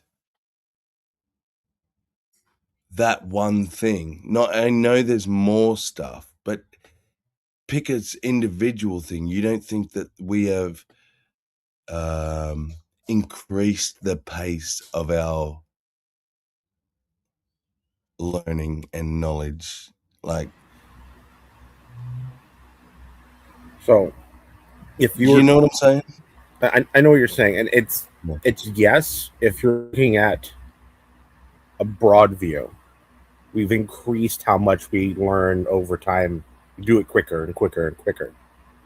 But if you were narrow it down to one thing and just focused on the history of that one thing, it probably actually wouldn't look like it was going faster and faster and faster.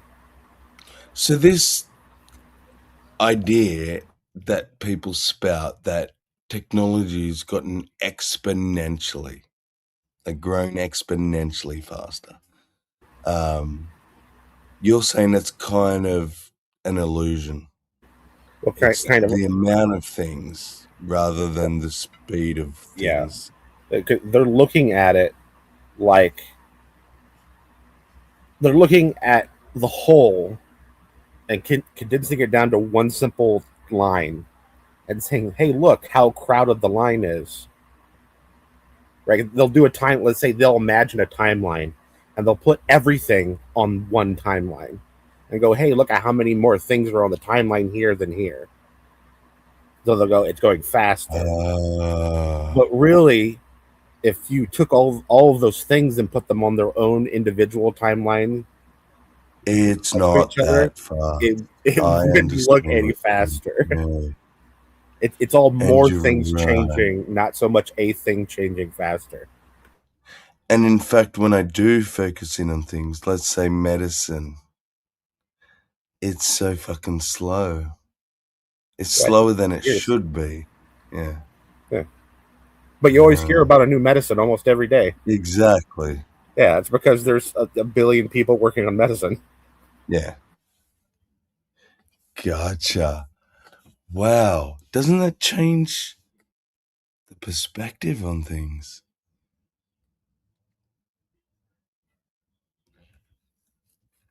Yeah. When I was working for the mental health department, I remember a doctor told me that there's like 4 types of medicine. One is you give somebody something. I'm going to try to remember. I'm not going to remember all of it, but one of it is like almost an antigen. You give it to them to build up a resistance to something. Another one is like a potentiator, and you're trying to bring out some sort of reaction to make it stronger. Or another one is you're trying to suppress it. Or the fourth one is I'm trying to remember if it was like sympathetic or what. Do you know what I'm talking about, Serb? Yeah, you like support, the support of it. Right. A preservation of something. Right. Yeah.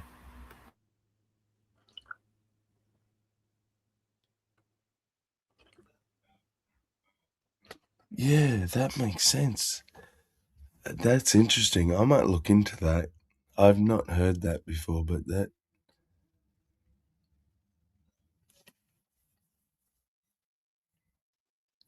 makes sense. And some of those things are quite scary. But just think, for like the last 3,000 years, that's been medicine, is those 4 categories. Like there's different varieties and ways to do it, but it's all fits into those 4 categories. There's never been a 5th or a 6th category. Which category was blowing smoke up your ass? That's good. Placebo. I was about to say that.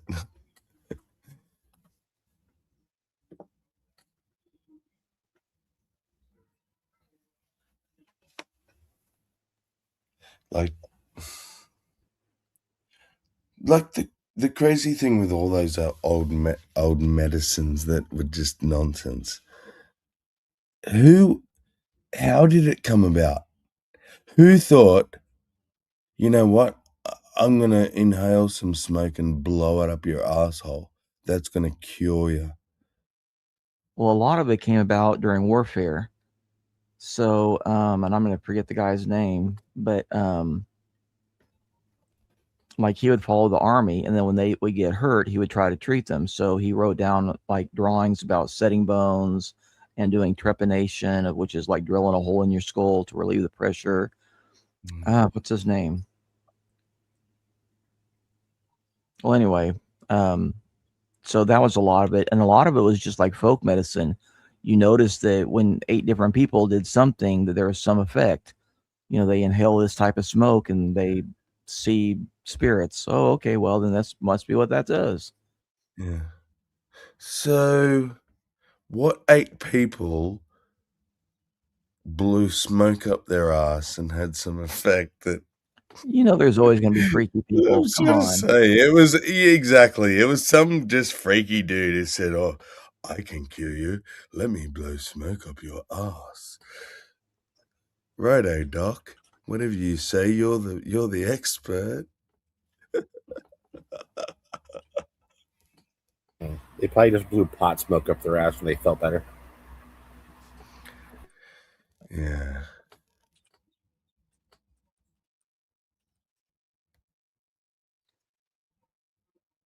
Galen is his name. Oh yeah, Galen. Galen was like the medicine man for like millennia. Yep. Yeah. 2nd century Greek physician, surgeon, and philosopher. Yeah. His text was the main medical text, basically all the way up until modern times. Yeah.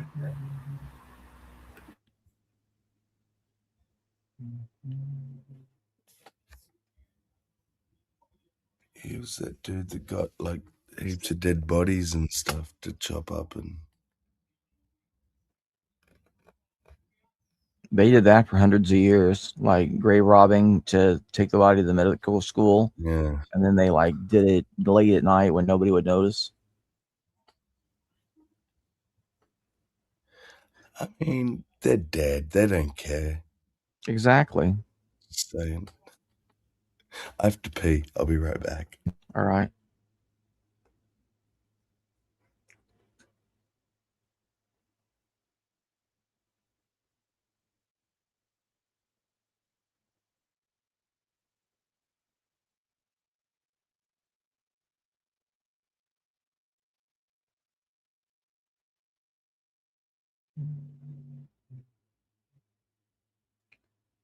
Rock me off my knees, Layla.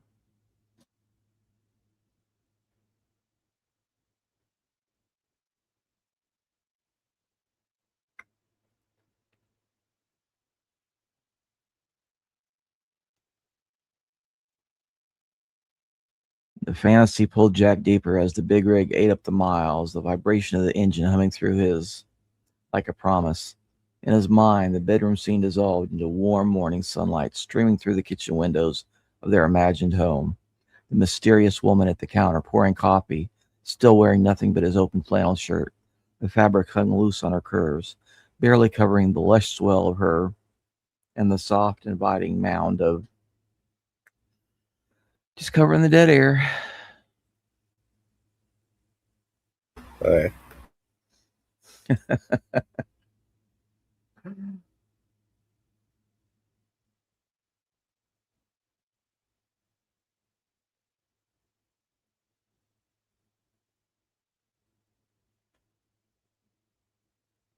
Rock me up, my Layla.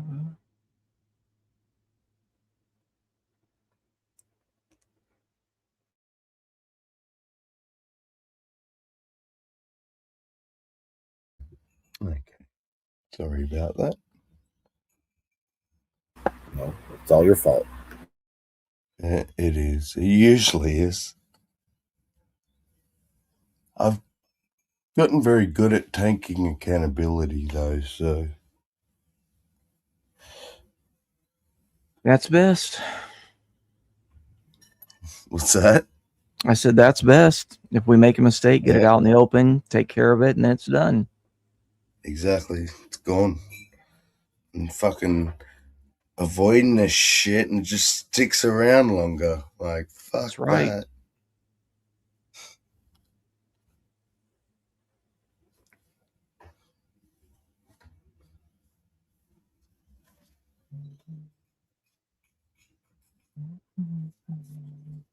One thing my dad tried to fucking physically beat into me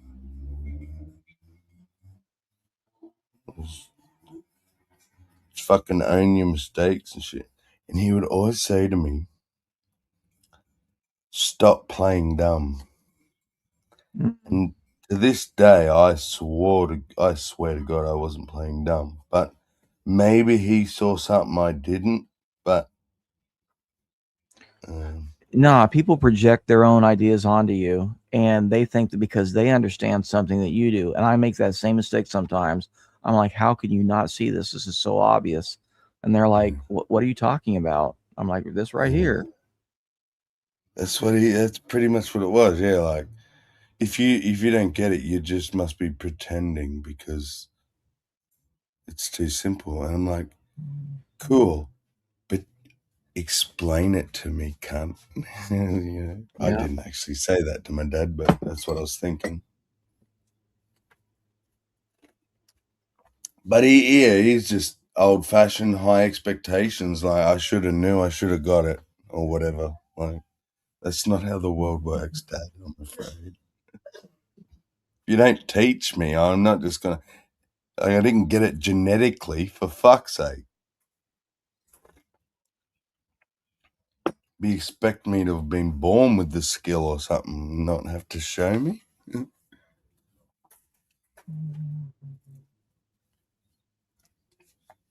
Good times, good times.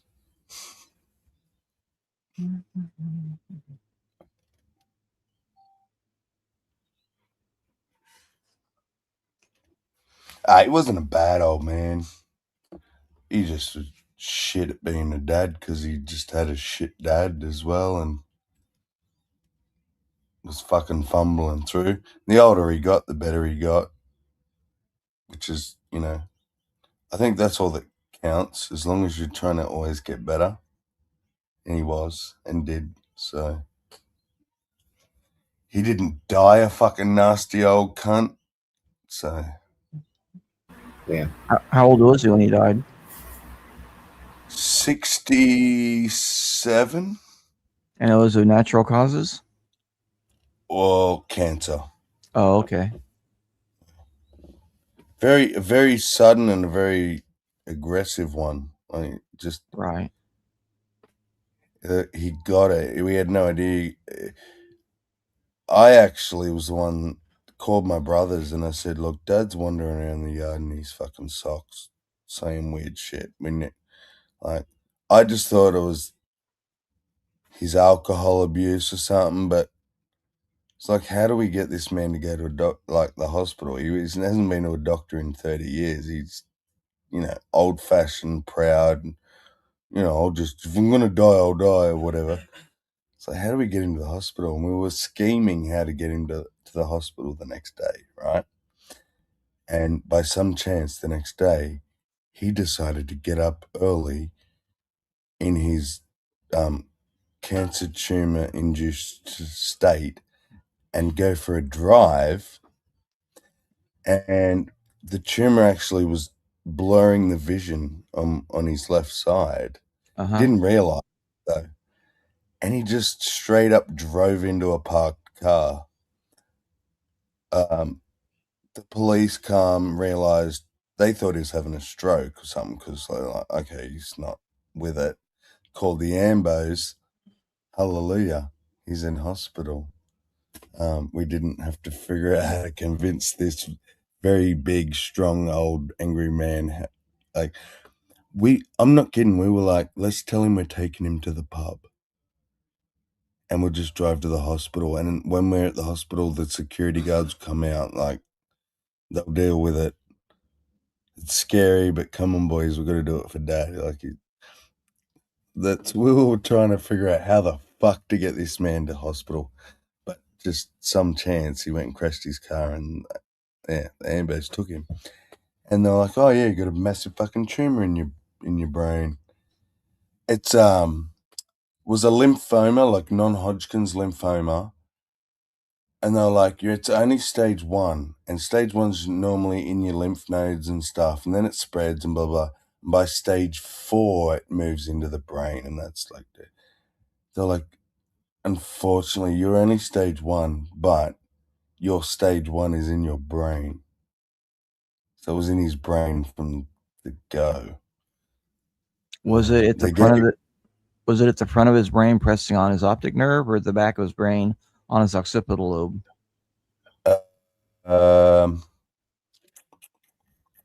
Actually, is the occipital lobe, that is at the rear, right? Sure.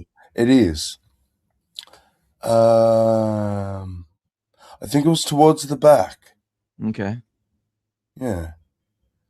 And he did the chemo and radiation, all that. They were like, well, you can do more chemo and this and that, but you need blood transfusions, this, that, or we could do some radiation. And he was like, well, I just want whatever won't fry my brain. I want to keep my brain as long as possible. I'm already going a bit funny, like whatever time I've got, I want to at least be here for it. Like, so they're like, okay, so you don't want radiation because that's going to fry your brain. But chemo will mean blood transfusions. And he's like, yeah, I don't care. Just don't fry my brain. And because he was incapable of making legal decisions, they asked Mum, and she's like, oh no, we're Jehovah's Witness. We don't do blood transfusions, so we'll have the Lord. radiation. Lord. So they gave him the radiation, and it fried him, and he was pretty well a vegetable after that. And it killed me because it was his one wish was like, don't fry my brain. And Mum's like, oh, but the religion, so fry his brain. It's like, yeah. Thanks, Mum. Thanks, Jehovah. Or should I say fucking Watchtower and Bible and Tract Society? Yeah.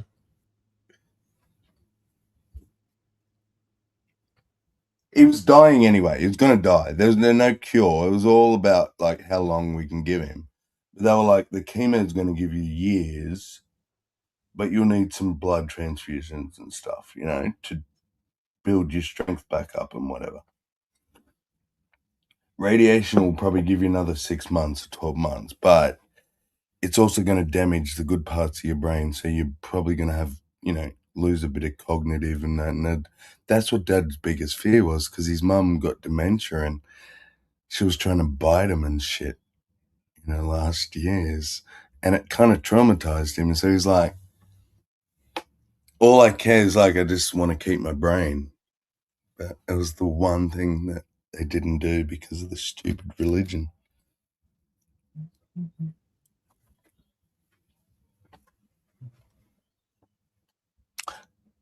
So that's my answer when people go, why do you care, like what people believe? Just let people have their belief. Yeah, I don't really care, but if you like start killing people for it, I kind of gonna care, like at least a little bit, especially when it's my dad.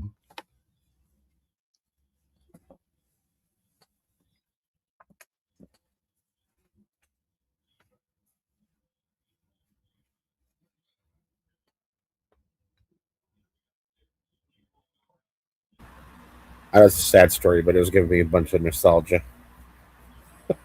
Yeah, no, I wasn't trying to be sad either. I'm not sad. Like I'm well and truly dealt with my dad's passing and that.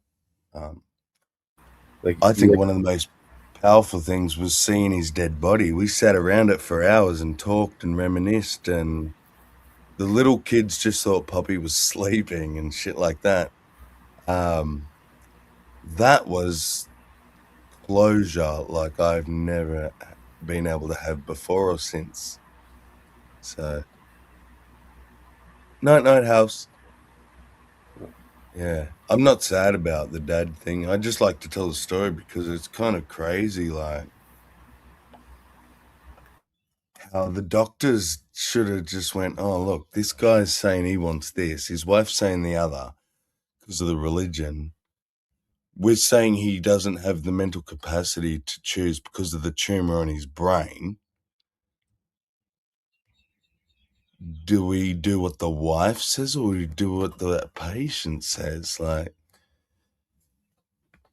it's tricky. I'm not saying they did right or wrong either. I think legally the doctors probably did whatever the fuck covered their ass. So yeah, that's what they say. That I forget exactly how the story goes, but basically they're not following the law. They're trying to make sure that they don't get sued. Mm-hmm. Exactly. That's what it's all about.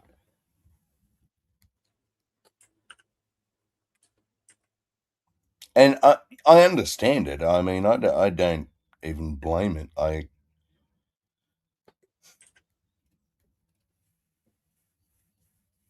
Every time someone dies, you want to blame someone. Who the fuck can you blame but the fucking people that were caring for your loved one at the time they died? Of course it's their fault in your mind. So I think we do need that level of protection for hospitals, but I think there also needs to be a little bit more transparency than there is. I think doctors do get away with a little bit too much. Well, it's just, Like behind closed doors. Sorry. Whenever you create a game, right, with rules, whoever deals with it the most learns how to get around the rules. Exactly. Yeah. So fucking lawyers are. Lawyers are just get around the rulers. That should be cool. There's so many rules, they just pick the one that benefits them the most. Exactly. Yeah. Yeah, that's why I hate case law. Yep. Oh, yeah. If you didn't have case law, frustrating. Yeah, if you didn't have case law, like, a halfway intelligent person would have a chance against a lawyer.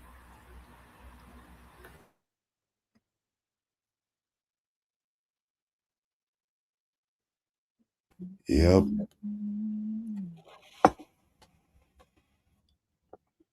Precedence. But I've always been a bit confused about precedence because, sure, a precedent means like, oh, look, this thing was set back then, so this is what we do now. Okay. But it obviously was a first time. Like, so can't there just be a new precedent? Yeah, there can be, and it happens. Not super often, but. But how? What would make it? What? Because that's the whole thing. A precedence. Oh, we can't charge more than 10 years because precedents like we've only charged 10 years in the past. Well, what can change it? There's an assumption that one of the main goals of the legal system is that you want to have consistent outcomes for the same things. Yeah. That's why you want to have precedent. Yes. But there are occasional circumstances where judges think the precedent is just idiotic. They don't have to. Like, they don't have to follow precedents. They just usually do. Right. So when a lawyer goes, Your Honor, I refer to case blah, blah, blah, precedent blah, blah, blah, the judge just goes, okay, yeah, it's established in law, I agree. But you're saying he can just go, well, okay, cool, and I'm going to set a new precedent, and here it is. Yeah. Is that what you're saying? They can't do it. It's very rare, but it happens. Lots of times when it does happen, do people push to try and preserve the look of consistency, they'll pick out some very tiny detail that just isn't anywhere else, that almost probably doesn't matter, and they'll link their new precedent to that detail. Right. So, yeah, they'll make it count. Okay. And you're saying that's really rare. So yeah, it's not maybe it's only happened a couple of times, sort of thing. Well, no, I mean, it's like, there's so many court cases, like in America, for example. I'm sure it happens. Like, I'm sure it happens every year, but we're talking like one case, like one case a year or something. And even then, what ends up happening is you have a precedent versus another precedent, and then they argue between the two precedents, and then there's a precedent on which of those precedences have supremacy, right? It keeps on going.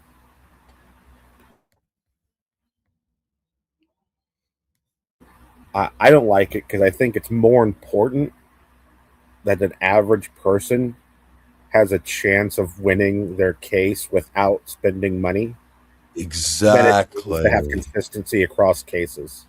I'm with you there. Yeah. And not every state in the U.S. has case law. I think Louisiana doesn't. In fact, I think that's a massive, massive failing of any justice system that requires you to pay prior to being found guilty of something. No innocent person should ever pay to go to court. Yeah, I think it'd be great. Like if the state charged crazy. you with something and you got a lawyer and you won, the state would have to pay your legal bills. Yeah. Yes. Yeah. That's what should be. Because when you lose, you pay the bills, right? You pay the court costs. Why is that on top of you, on top of your shit? But when it's vice versa, Well, then you the still state couldn't pull some bullshit as often. Yeah. Yeah. Man, I'm against so much stuff. I don't even like that there's fines. Like if whatever you did isn't worth like a night in jail, yeah, then it just probably shouldn't be a fucking charge. Yeah. So, driving offences. Yeah. For example, because they're generally, and until you like repeat offender sort of shit, Yeah, they're if it's generally the just first time. fines. So you don't think they should be fines? No, I'm against fines in general. Yeah, like if it's your first time and you didn't like egregiously go over the speed limit, like you're going 5-10 miles over the speed limit, so like on a highway, you just come in, you can spend a day in jail. Right. So you're like, you'd rather just spend a day in jail than pay a fine. Well, no, I would rather pay a fine, but I think fines give the state incentive to make things illegal that shouldn't be. Money. Yeah. Right. If we all go to jail for a day or two, it costs them money. They get nothing. Yeah, it only costs them money. It doesn't cost you anything other than some time. Okay. So they'd have to think about what they're making illegal with their budget. Yeah. The problem is no one wants to go to jail, so. Well, yeah, that's why it would still work, right? You wouldn't want to go to jail, so you probably wouldn't speed very often. Yeah. No, you're right.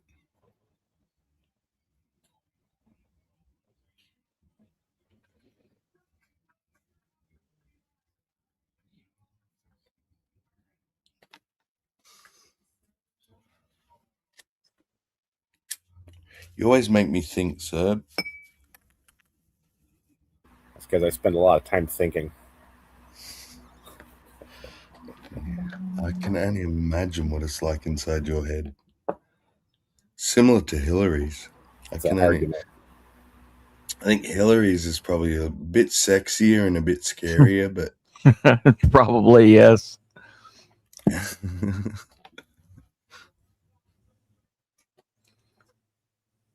Like a scene from Hellraiser. Yeah, and probably scarily similar to mine.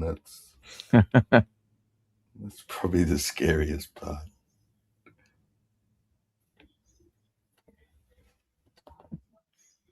All I gotta say is you've never seen me at Rocky Horror Picture Show celebration.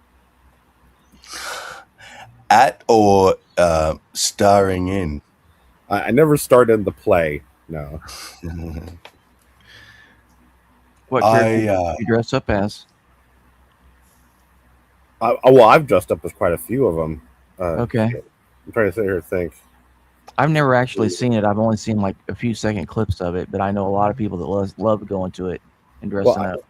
Well, okay. I've never dressed as Frankenfurter. You know, Serb is the fucking the body from the slab, like the blonde guy that he creates the sex toy. I mean, I've been Eddie a couple times. Right, I've been riffraff once.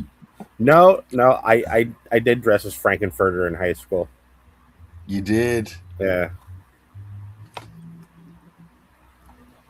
I bet you were fabulous. I think I was a scary Frankenfurter.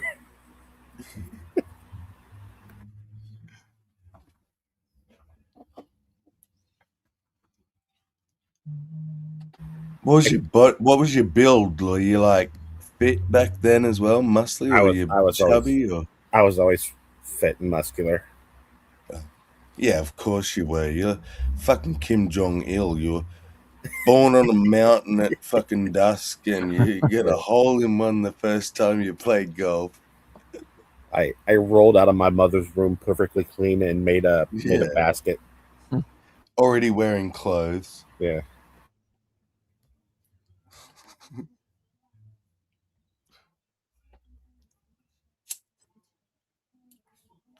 I mean, Frankenfurter wasn't skinny. I wouldn't say he was muscular, but Oh no, he's got nice legs. I'm looking at a photo right now. He's got some nice legs. Well, like in the play doesn't really describe Frankenfurter's body type, right? But everyone thinks of Tim Curry. Yeah. Yeah.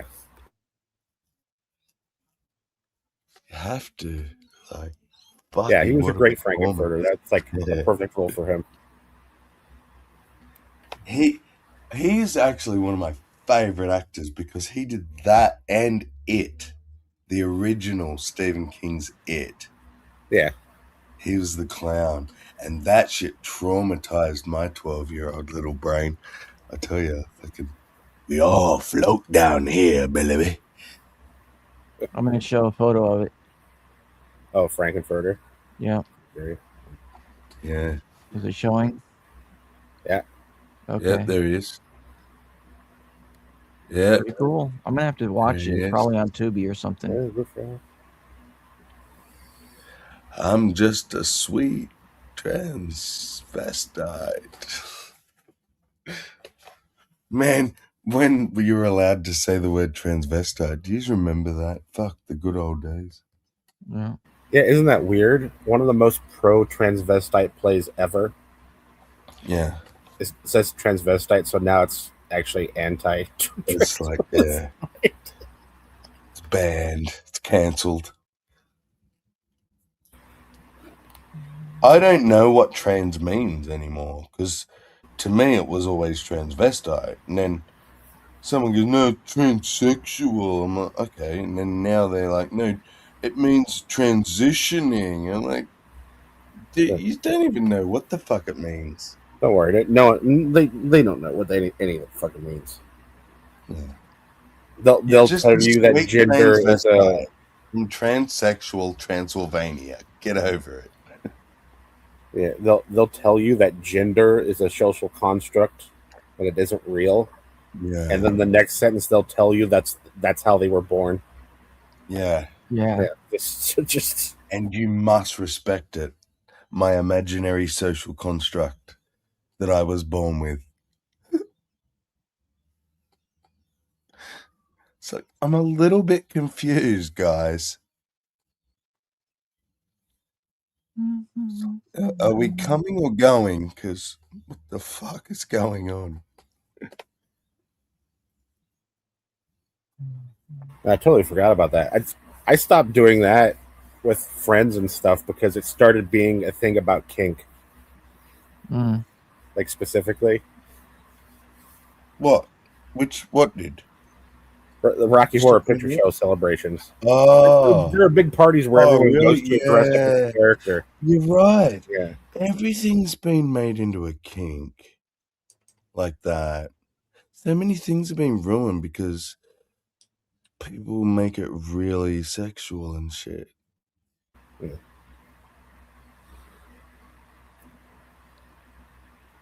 Now I'm not going out being weird and having a fun time. Now it's going out and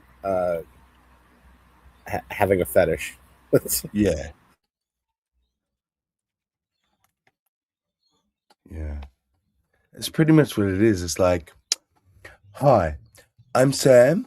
My pronouns is he, him, she, shim, and my fetish is feet, water sports, and I'm non-binary,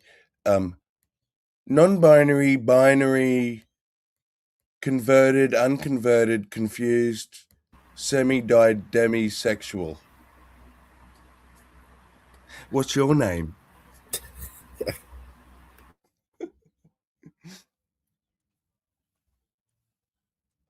I'm just like, fuck, I'm Sam. I just like to have sex. Yeah. Don't know about all this semi-demi fucking asexual. What the fuck is asexual? You got no dick? You got no...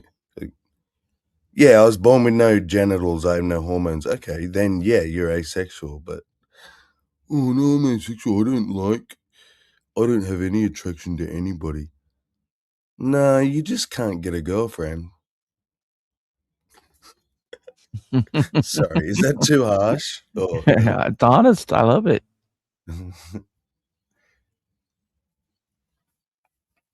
No, I mean, if you have a genuine fucking medical condition where you can't get a hard on, I don't feel sexual. I can't, like, it's, the chemicals, they've told me the thing in the brain, blah, blah, blah, blah, blah. Yeah, fine. But just to, like, I identify as asexual or all that bullshit, it's like, do you really? I noticed, like, Q, my good friend Q, he's like, yeah, I'm asexual, but then he'll be like, saying all this sexual stuff, like, oh, cream on me, daddy, and shit, and like, dude, asexual people don't talk like that because they don't think like that. I think you're asexual because you can't get laid. I mean, he might not be able to get laid. No, I mean, I bet I've seen him. He's not like a ugly guy, right? I bet he could do it. No, I know. He could get laid, and he's had girlfriends and stuff. But I think he thinks he's asexual because he's depressed.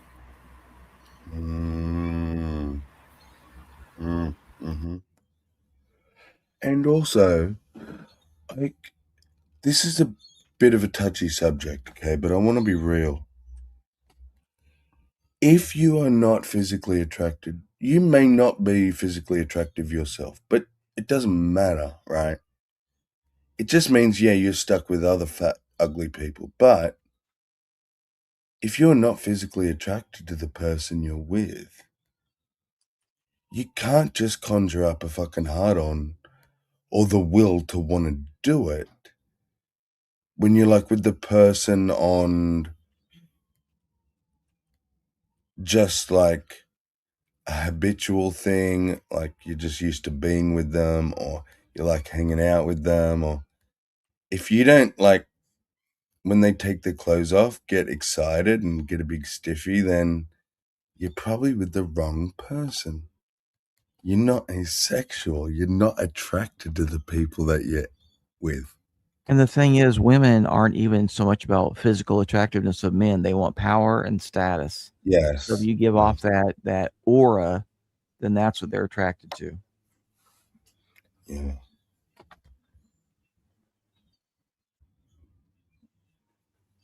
But if you're like, oh, I'm semi asexual, and I also like to suck dicks and fuck dudes, and this chick sitting there going like, oh, yeah, she's like, what the hell? What is this? Yeah, like, you gonna fuck me or what? Like, oh, I don't know.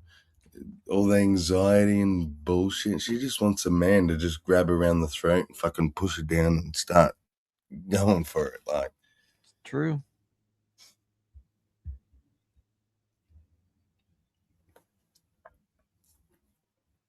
But that's one aspect that I think, like, is environmental, where we can say, yes, some stuff is environmental.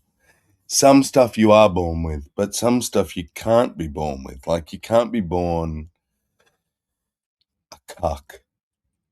Is there like genetic disposition to be I think like? it is that at a certain stage of gestation of the fetus, if the woman gives off certain like intrauterine hormones, I think it does kind of create a cuck. Okay, yeah. So maybe then we shouldn't be laughing at the cocks. No, it's natural, you know. Feel Part of like life. Yeah, why does it matter if everyone thinks he's a cuck? Slip. Oh, slow motion. Zoom in on the eyes.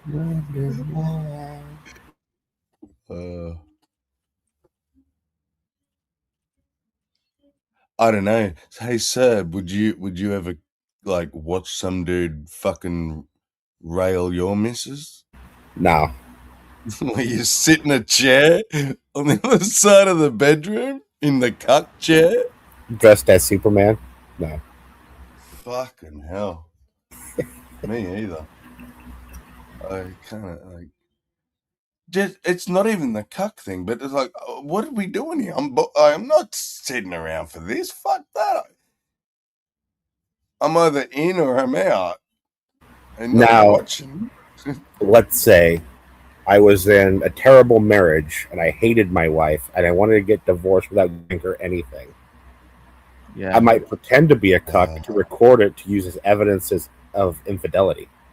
Right. Yes. Right. So technically, I would be a cuck. That. Right? There's also a genre of porn where men find out their women have cheated on them and that, right? So they get her and they go, I've got a special treat for you, honey. I want to, I'm going to rail you good, put this blindfold on, blah, blah. And they get their mates to come in and they all fucking rail her blindfolded. I'm going to need some links. Okay. Yeah, I mean, in that kind of cucking situation, I could see as well, like a revenge cuck thing. But that's not cucking because he's actively it's involved not. Yeah, in right. doing it. He's still there. Yeah, he still fucked it too. He just let all his mates do it as well. He's like conducting the orchestra. Exactly. Okay, so that's not kind of cucking. All right.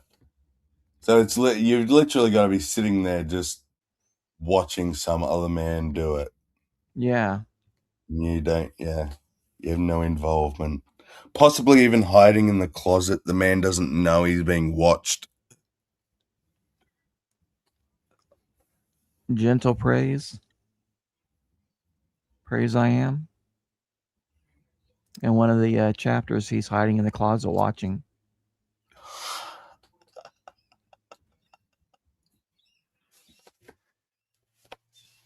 Brilliant. Do you have a Kindle? I don't. Okay. I used to. Because I've still got it all formatted and packaged and everything, so like I could send it to anybody. I have an app that makes my phone like a Kindle, so. Or I can put it in any format. Cause, I mean, you've had me put it in other formats. You just tell me what you want. Oh, Didn't I send you a copy though? Of that, yeah, of Praise you did, yeah. Okay. I've got the Praise one, yeah. But I still want other ones. So you just tell me what you want, and I'll send it to you. The Praise one, oh my God, you disturbed me, son. Yeah, there's definitely sex only scenes, because I kept getting like images of actual Praise and. Yeah, but there's always psychology in every book. I like there's definitely the sex scenes, but there's so much psychology and character development. Yeah, more so than the sex scenes, I would say. Actually, yeah. What's the chick's name again? Olive. Yeah. She's the stripper cam girl. I'm reading the book, and because I know I've seen these people on camera. I had fucking visuals, and it's. Well, for for the cover of I the wished I book. could have made up my own visuals, but I Yeah. already knew what they looked like, so I was stuck with it. She doesn't look that bad. If I would have gotten with her No, 10 she's years all right, ago, but and Praise, yeah, the praise. Now floating that I know fucking what he head. actually looks like, Yeah. Good Lord. In fact, some of the stuff you described, I don't think he's physically capable of. But we won't I agree. I agree, because I made him very fit, because I didn't want to get sued. Yeah. I'm pretty sure he's got an innie, like maybe a large clitoris, but yeah, I don't think he's packing much down there.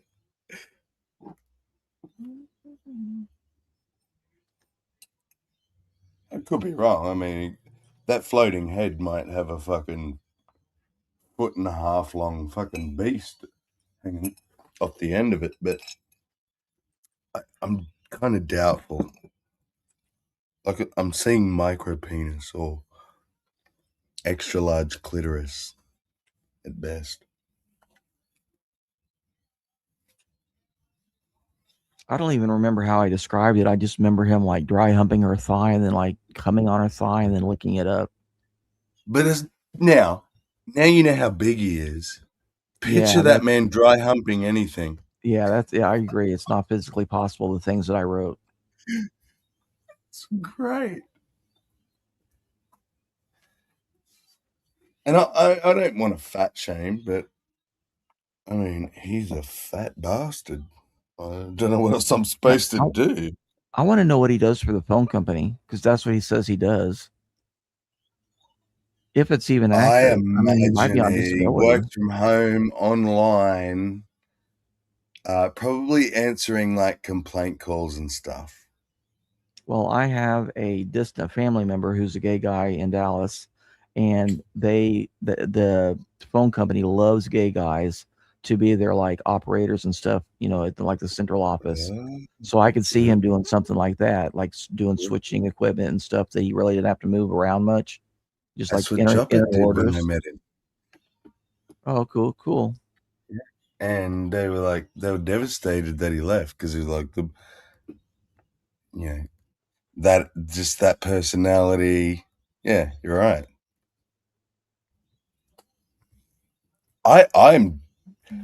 I think Praise is not gay. I think he would fuck any single thing that would touch his filthy penis. But he says he's still a virgin after all this time. Does he? Yes. He Well, says he's I'm saving not himself for surprised. marriage. Like, well, neither am I, but good I Lord. don't think he's seen his own penis, let alone anyone else seen it. But I agree. I don't think he washes it. I think somebody else has to wash it for him. Oh God, That was maybe perfect it's timing, probably by the never way, been guys. washed. Why was it perfect timing? The woman came in and was like, "I'm ready to go to bed," just as Sammy said, "Dirty penis." Oh God. Sorry, Mrs. Serb. She already went back. She's waiting on me. I'm gonna go, guys. All right, bye. All right, see you, Serb. It reminds me of a thing I recently discovered exists that I wish I didn't know existed. Was beans, beans, horse beans. Nothing. Okay, you're not sure what they No, are yet? I have no idea. So you got to remember, like most of the porn sites are illegal in Texas now, so we can't. I mean, and so like I literally have really crap options. The scary thing is, this was on YouTube. It was just some farmer girl. She's like, "Now, I want to show you the importance of debeaning your horse. It needs to be done at least every 12 months." And she's got him like in the stocks or whatever, tied up so he can't kick him, whatever. And she grabs his big fucking horse cock and just starts pulling the skin back, like rough as hell, and just talking casual, like, grab it here and pull it back by the head and peel it. And she sticks her fingers up inside the skin and then pulls out these fucking big rocks, what she Right. called beans. And she's like, it's urine and smegma. Yep. congealed into something the size of a fucking coffee bean. A date. Bigger. Oh, okay. Way bigger. Like an iPod case. Wow.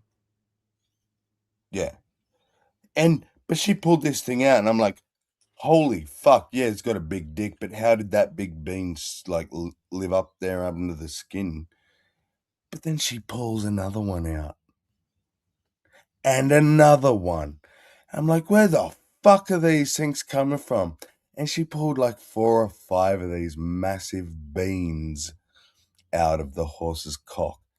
And she's like, a lot of horse owners don't even know they have to do it and never do it. And can you imagine these things stuck up in the horse's cock its whole life? Blah, blah, blah. Right. I'm like, okay, I think I want to die now. Wished I did not see her pull those things out of a horse dick, but people, horse owners, please debean your horse. That's right. Yearly. I don't know what we were talking about that made me think about horse beans. Jesus Christ. Something about, yes, now I do. Praise. Oh yeah, that's right. You know he's got beans. That's right. That shit ain't been washed since he was a child. So he's got horse beans up the wazoo.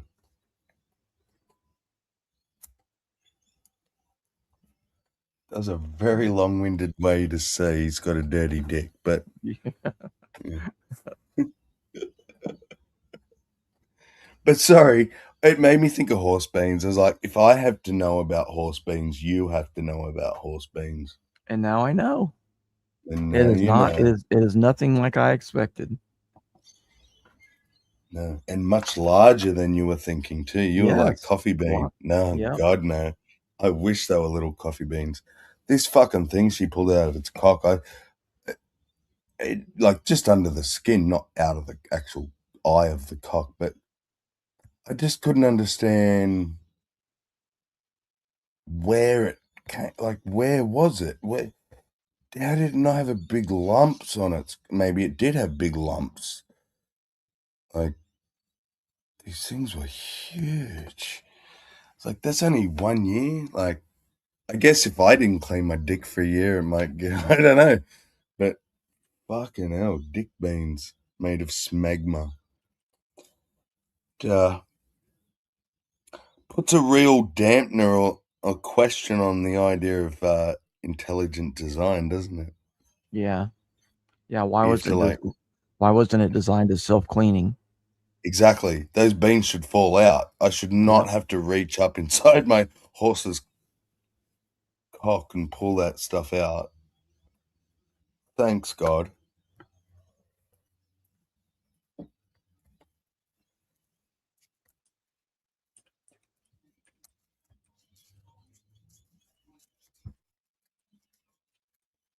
I mean, we get elbow deep up in cows and stuff too, so it's just kind of normal for a farmer, isn't it? All that sort of stuff.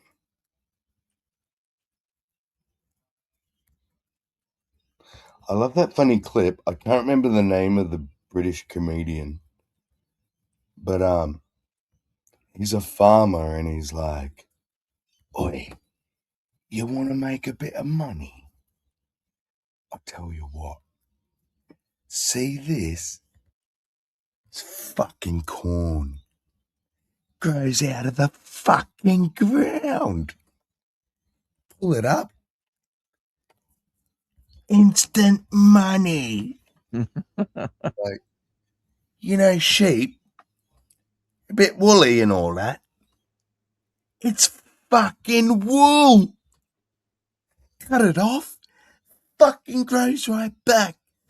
You fucking ripper. He's like, see that? It's a fucking chicken. I'll tell you this. It's made of fucking chicken. Fucking kill it. You can eat the fucking thing. Don't kill it. Fucking eggs. He's just like holding his wads of cash. Farming is just magic money.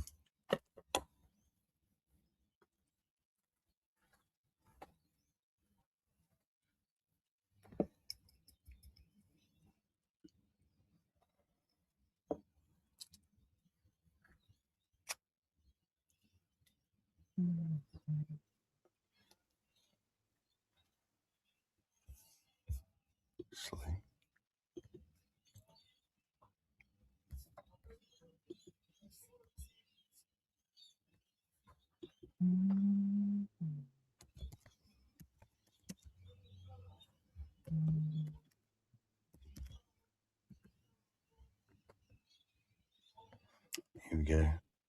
Mitchell and Webb. Let me share it. I'll have a good laugh at this. You want to make a bit of money, Reese? You want to make a bit of money? Get into farming. See this? I got this. Selling corn. Comes out of the fucking ground. I couldn't believe it. You see that? It's made of chicken. You kill it, you got free chicken. You can sell it to people. Or don't kill it. Fucking eggs come out of their arses. Fucking hell. It's wool. Pull it off, sell it, fucking grows back again. You cannot lose. You want to make a bit of money? Get.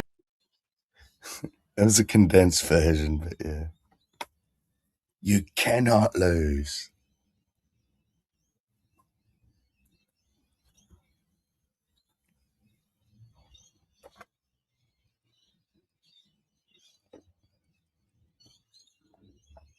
See that? I got it selling corn.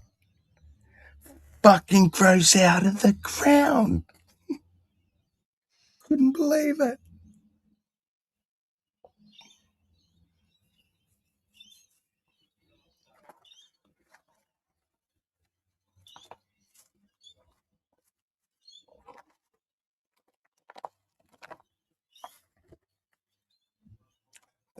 The funny thing is, there are people, especially in America, who say things like, "What meat is lamb?" Right. Well, it's like, you want to think about that question for a little bit?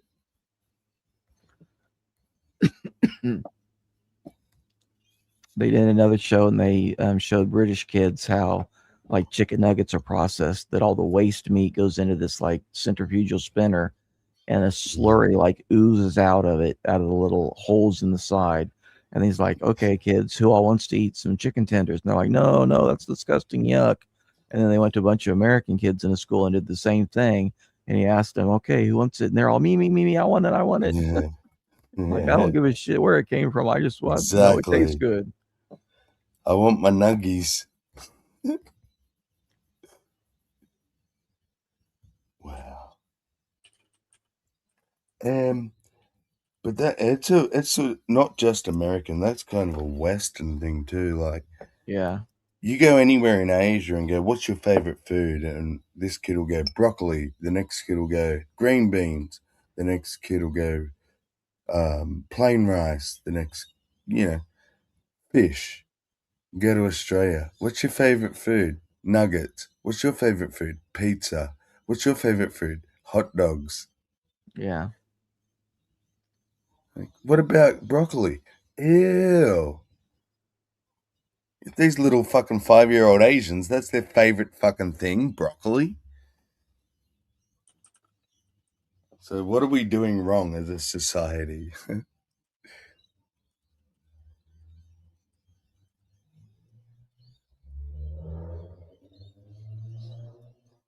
Price of freedom, eh? Mm-hmm. Can be as fat as you want.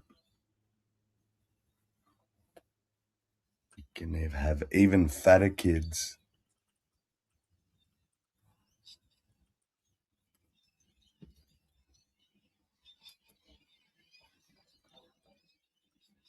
And it's funny, like these societies, they clearly demonstrate how education, societal education, like these, the parents aren't feeding them shit, so the kids don't know shit, so they learn to eat healthy shit. It's just all societal.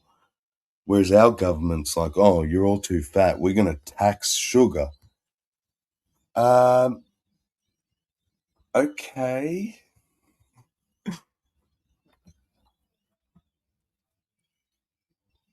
Not sure what example you're following there, but if you look around the rest of the world, that doesn't really work. Like education, people understanding, oh, this thing I'm putting in my mouth is going to kill me. They might stop putting it in their mouth. But like, I watch videos where like CPS is coming to take kids away and stuff, or not take kids away or whatever. But they're like, oh, when's the last time the kid ate? Oh, yesterday. What'd they eat? Pizza. Okay. And what'd they eat the day before that? We gave them hot dogs. Okay. And the day before that, they had some chicken nuggets. Okay. Now, if you said that in Australia, they'd go, yeah, you're not feeding your kid healthy enough. We're taking it away. In Right. America, they're like, okay, that's pretty decent. The kid's being fed, like, not that unhealthy. It is fucking unhealthy. Pizza and nuggets and hot dogs and shit is not food. It's maximum fat and sugars, minimal nutrition. Like, that's what will make fat little kids, not healthy kids. Like, but it's a societal thing. You can't be blamed. Like, I watch American people try and cook stuff on YouTube. It's like, that's not how you cook rice. And it's like, oh, don't add that to that. Oh, God, what are you doing? Oh, God, you're deep frying it now. Oh, Christ. It's almost painful.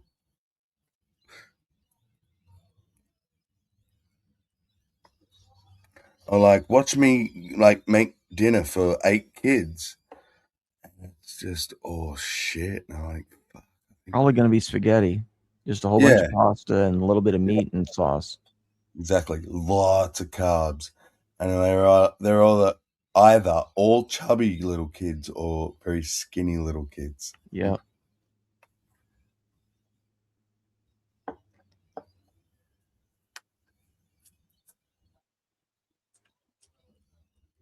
And it's not really their fault too when that's more affordable than a lot of the healthy shit. Like, gone are the days where I can go and buy the ingredients and make a meal for cheaper or even the same price, really.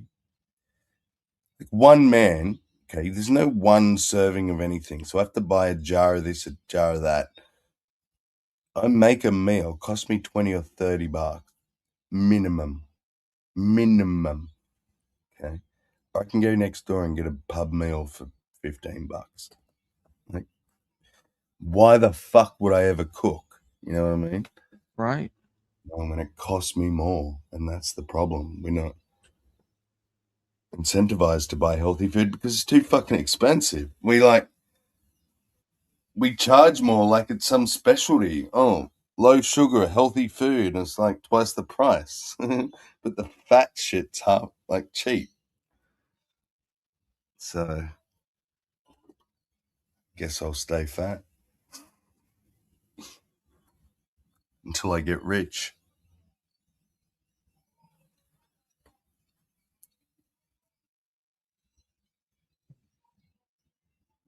Would you agree it's like educational? It's not like you can't just tax people Right. I mean, out the of thing, fatness and stuff.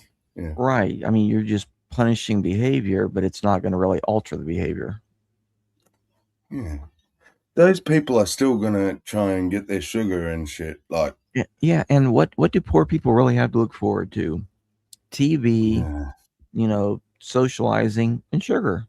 And food. And sometimes cigarettes. Yeah. But cigarettes are expensive, so poor people generally really can't afford cigarettes. Yeah. Exactly. That was my thing. Like, the sugar, I was like, okay, I don't really want lots of sugar in my diet anyway, so I don't care. But you, like 400% tax on cigarettes. And if you Google it, you'll see Australia has the highest tax on tobacco in the world. Yeah. And it But it all goes probably to Mr. Government. Yeah, but it goes to fund the healthcare system. That, yeah, supposedly that the smokers were costing, but there are no smokers because we can't afford it. Bullshit.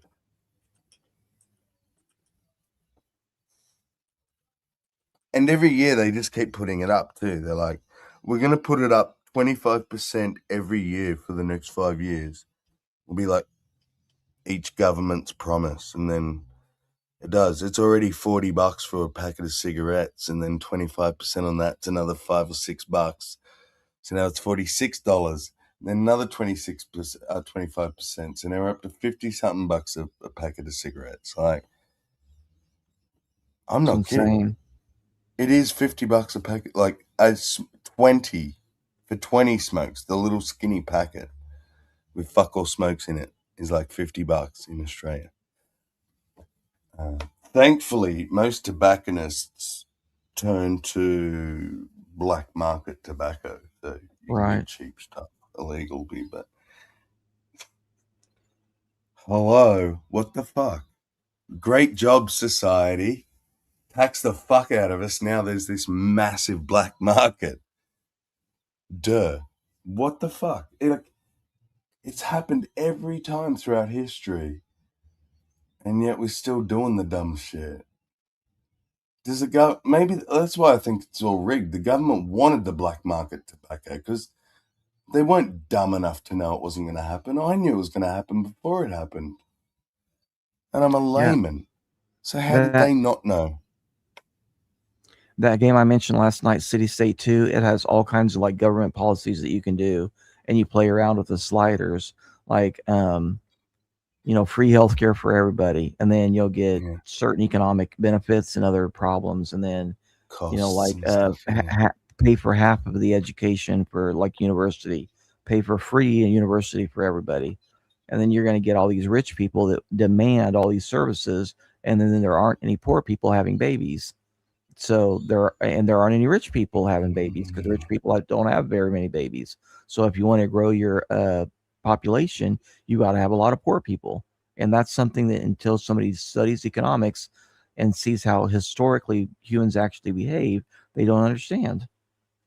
Yep. But if so, that game engine, whatever it uses, it's like pretty close to life. You would say. Yeah, they tried to model it as close to historical economic behaviors as possible, and they have all these like government policies. What was it called? City State 2. I'll type it in the City side State. chat. Okay, I'm gonna check it out because I think that would be fascinating to play around with. The results of different things. Like and I got it. You want to cry download. out for like pure and unadulterated universal health. Well, then, okay, but here's what happens when you do that, for example. Right. I got it as a free download, so I'm sure if you search for free download, you can get it. Just be sure to do a virus scan so that they don't have anything attached to it, and it's a ton of fun to play. Okay. Be sure to save often. Cool. Yeah, you like plan out the roads. You plan out, where to put the residential sections and the industrial sections, and then you watch them build apartments and build businesses and stuff like that. Light office business, medium office business, industrial I think areas. If you have ever had any interest in or had the idea that I could do it better, in terms of like politicians and politics, sounds like a game that you should try. Yeah, if you can imagine yourself as like a city councilman, this is the perfect game to play. Yeah. And you're also a city planner because you're like setting out the road networks and where the bus stops are and where the power plants are because they pollute. So you have to Yeah. have like the power plant in one corner of your map that's not very close to any of the people, and then you have like the industrial area, not too close to the power plant, but fairly close because they're also going to pollute.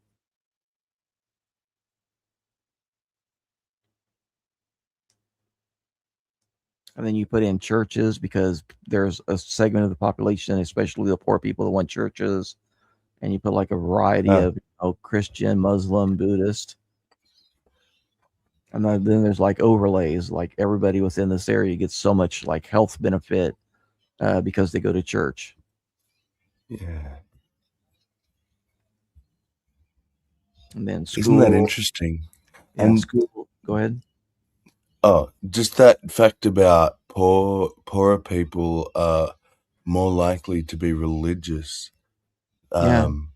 I'm part of this yearly survey. It's called Living in Australia, and that I always ask for the book that's printed. You like if you're part of the survey, you can get the results, and I always get it because it's interesting.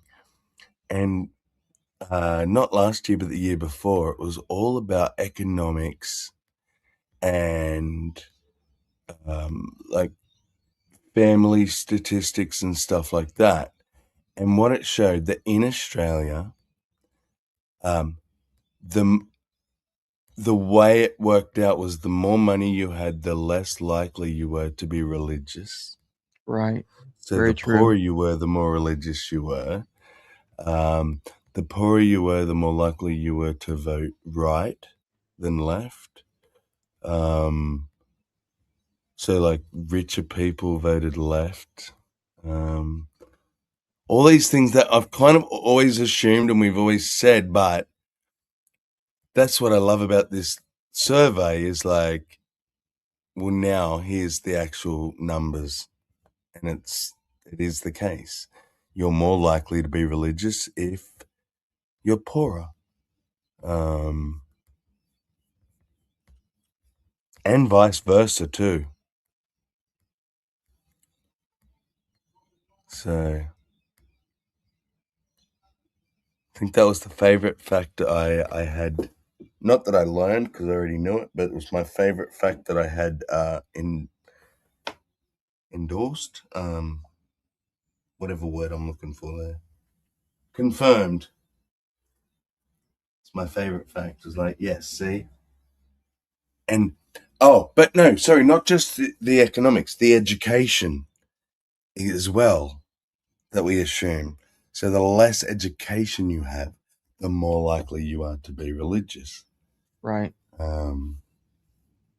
So those two factors was your socio-economic state and then your education level was directly linked to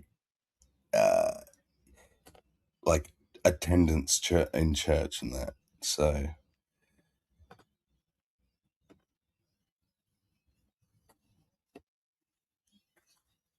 take that, Christians.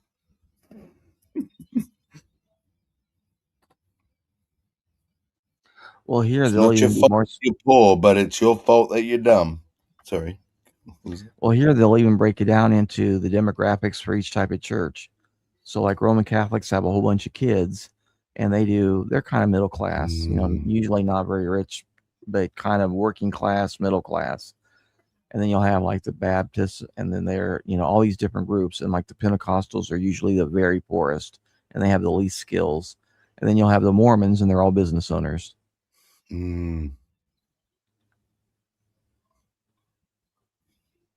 that's true. A ton of them go to college too. They're very well educated, and all the government agencies love going to Brigham Young University to recruit people because they're I clean. heard They don't have about anything.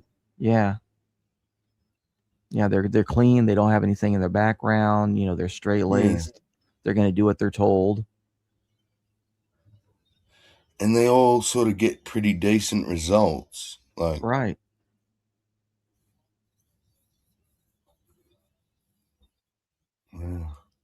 That's that's a new thing for the JWs in all the changes that's going on. another one is now they have said it is not your place to judge or shun somebody who chooses or lets their child choose tertiary education. In other words, you're allowed to go to fucking university now. You can go and learn the bad man's ways. It was never like well, actually, people have been disfellowshipped for it, but technically it wasn't. It was like a conscientious choice, but they still would say, like, are you thinking about going to university and learning from Satan when you could Oh be man. giving all your time to the organization and go to Bethel? So that sort of thing. But now they're saying, no, there's nothing biblically that says you can't go and study, but just be careful because, they always said that we say the better the university, the more dangerous it is.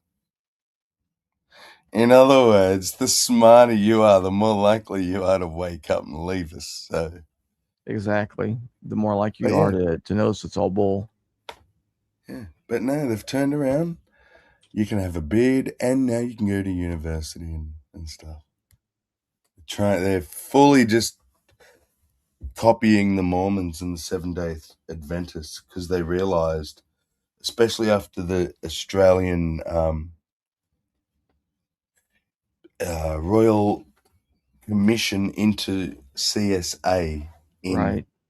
Institutions, it come out that they had thousands and thousands of reports that they didn't tell police. They just put in their little drawer and file away. And as long as he says, oh, yeah, I'm sorry, Jehovah, and I won't do it again, yeah, it's innocent. And he goes and does it to it again to the same kid, or just does it to a new kid. But it was like blasted all over the internet. I know. I saw some in the testimony. You did, yeah. Yep. So they like, people were leaving the religion in droves during that. And obviously outsiders were seeing it too. So now they think, oh my God, there's this cult. It shuns people. It doesn't let people have blood transfusions, all this extreme shit. They can't even have a beard, or toast. Make a toast. That's a new one. You're allowed to toast people at like get-togethers now. No kidding.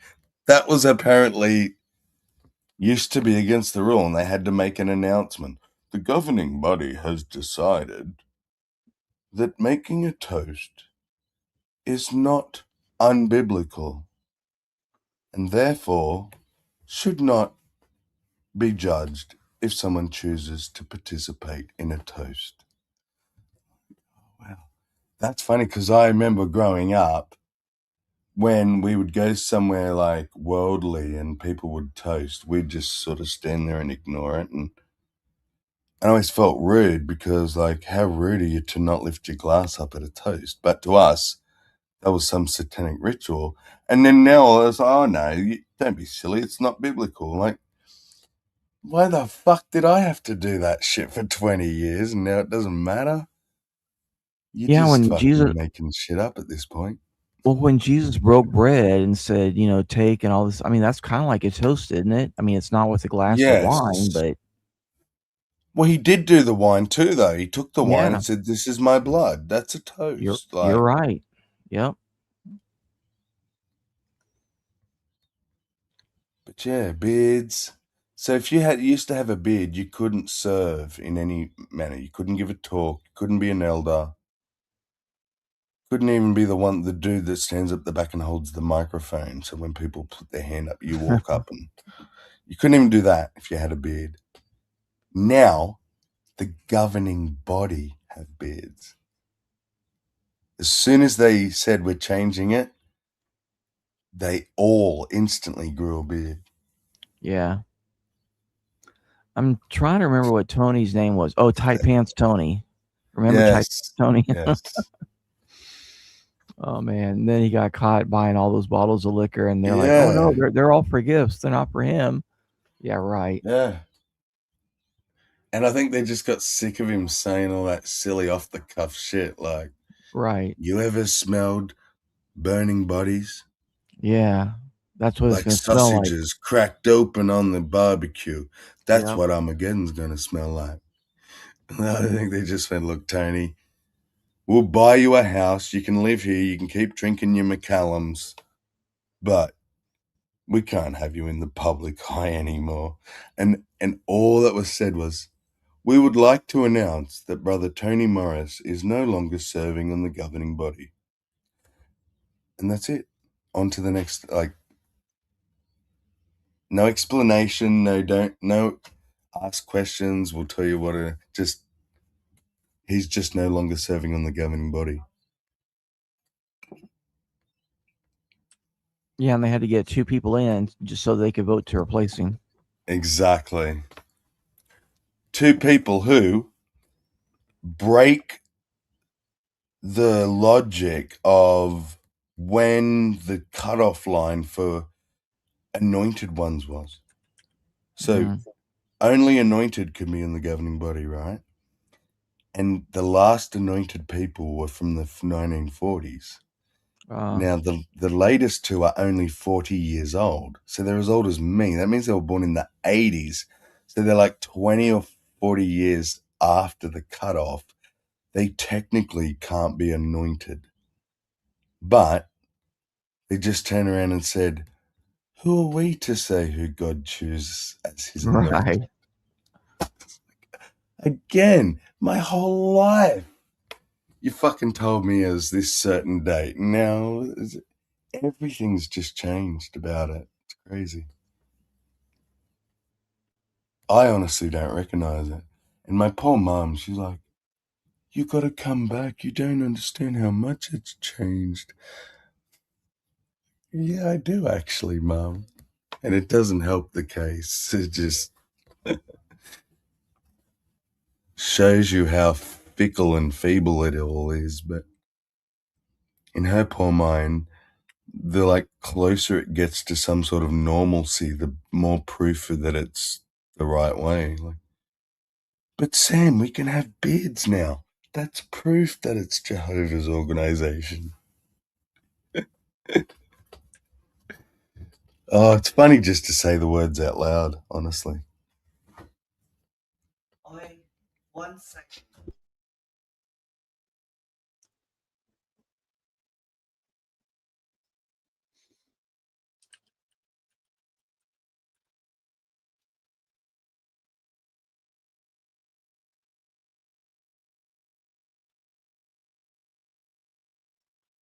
You rock me off my knees, Layla. Darling, won't you please, Layla?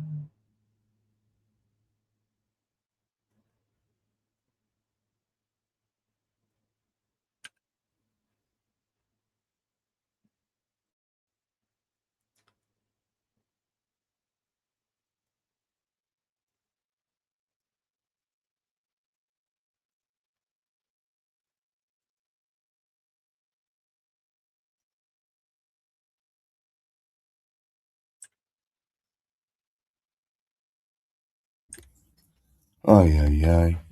Sunday afternoon and fucking work shit. I have to go and deal with a small fire, metaphorical one. And there's no other guests here, so I guess I'll just end it here. Okay. Fuck, it is 9 hours. Jesus Christ. We've done a marathon, bro. Yours was bigger than mine. You did 12 and then another 2 or 3. Yeah, another 2.5. That's 15. Mine's 10. So we've been going like 25 hours so far. Fucking hell. Yep. That's a good weekend. Well spent, I say. But I'm going to go deal with this fire, and I guess, what time is it in America? Like he's a morning. Yeah, it's 2:20 in the morning in Houston. Oh, middle of the night, morning. Okay. Yeah. Well, I guess I'll see who's awake and around when I get back, and yeah, if you're around, I might go again. Okay. Well, I'll catch you later. All right. Thanks, Hills. And whoever's, we got 3 people out there, so someone's out there. Thank you very much for watching, and I'll might be back a bit later.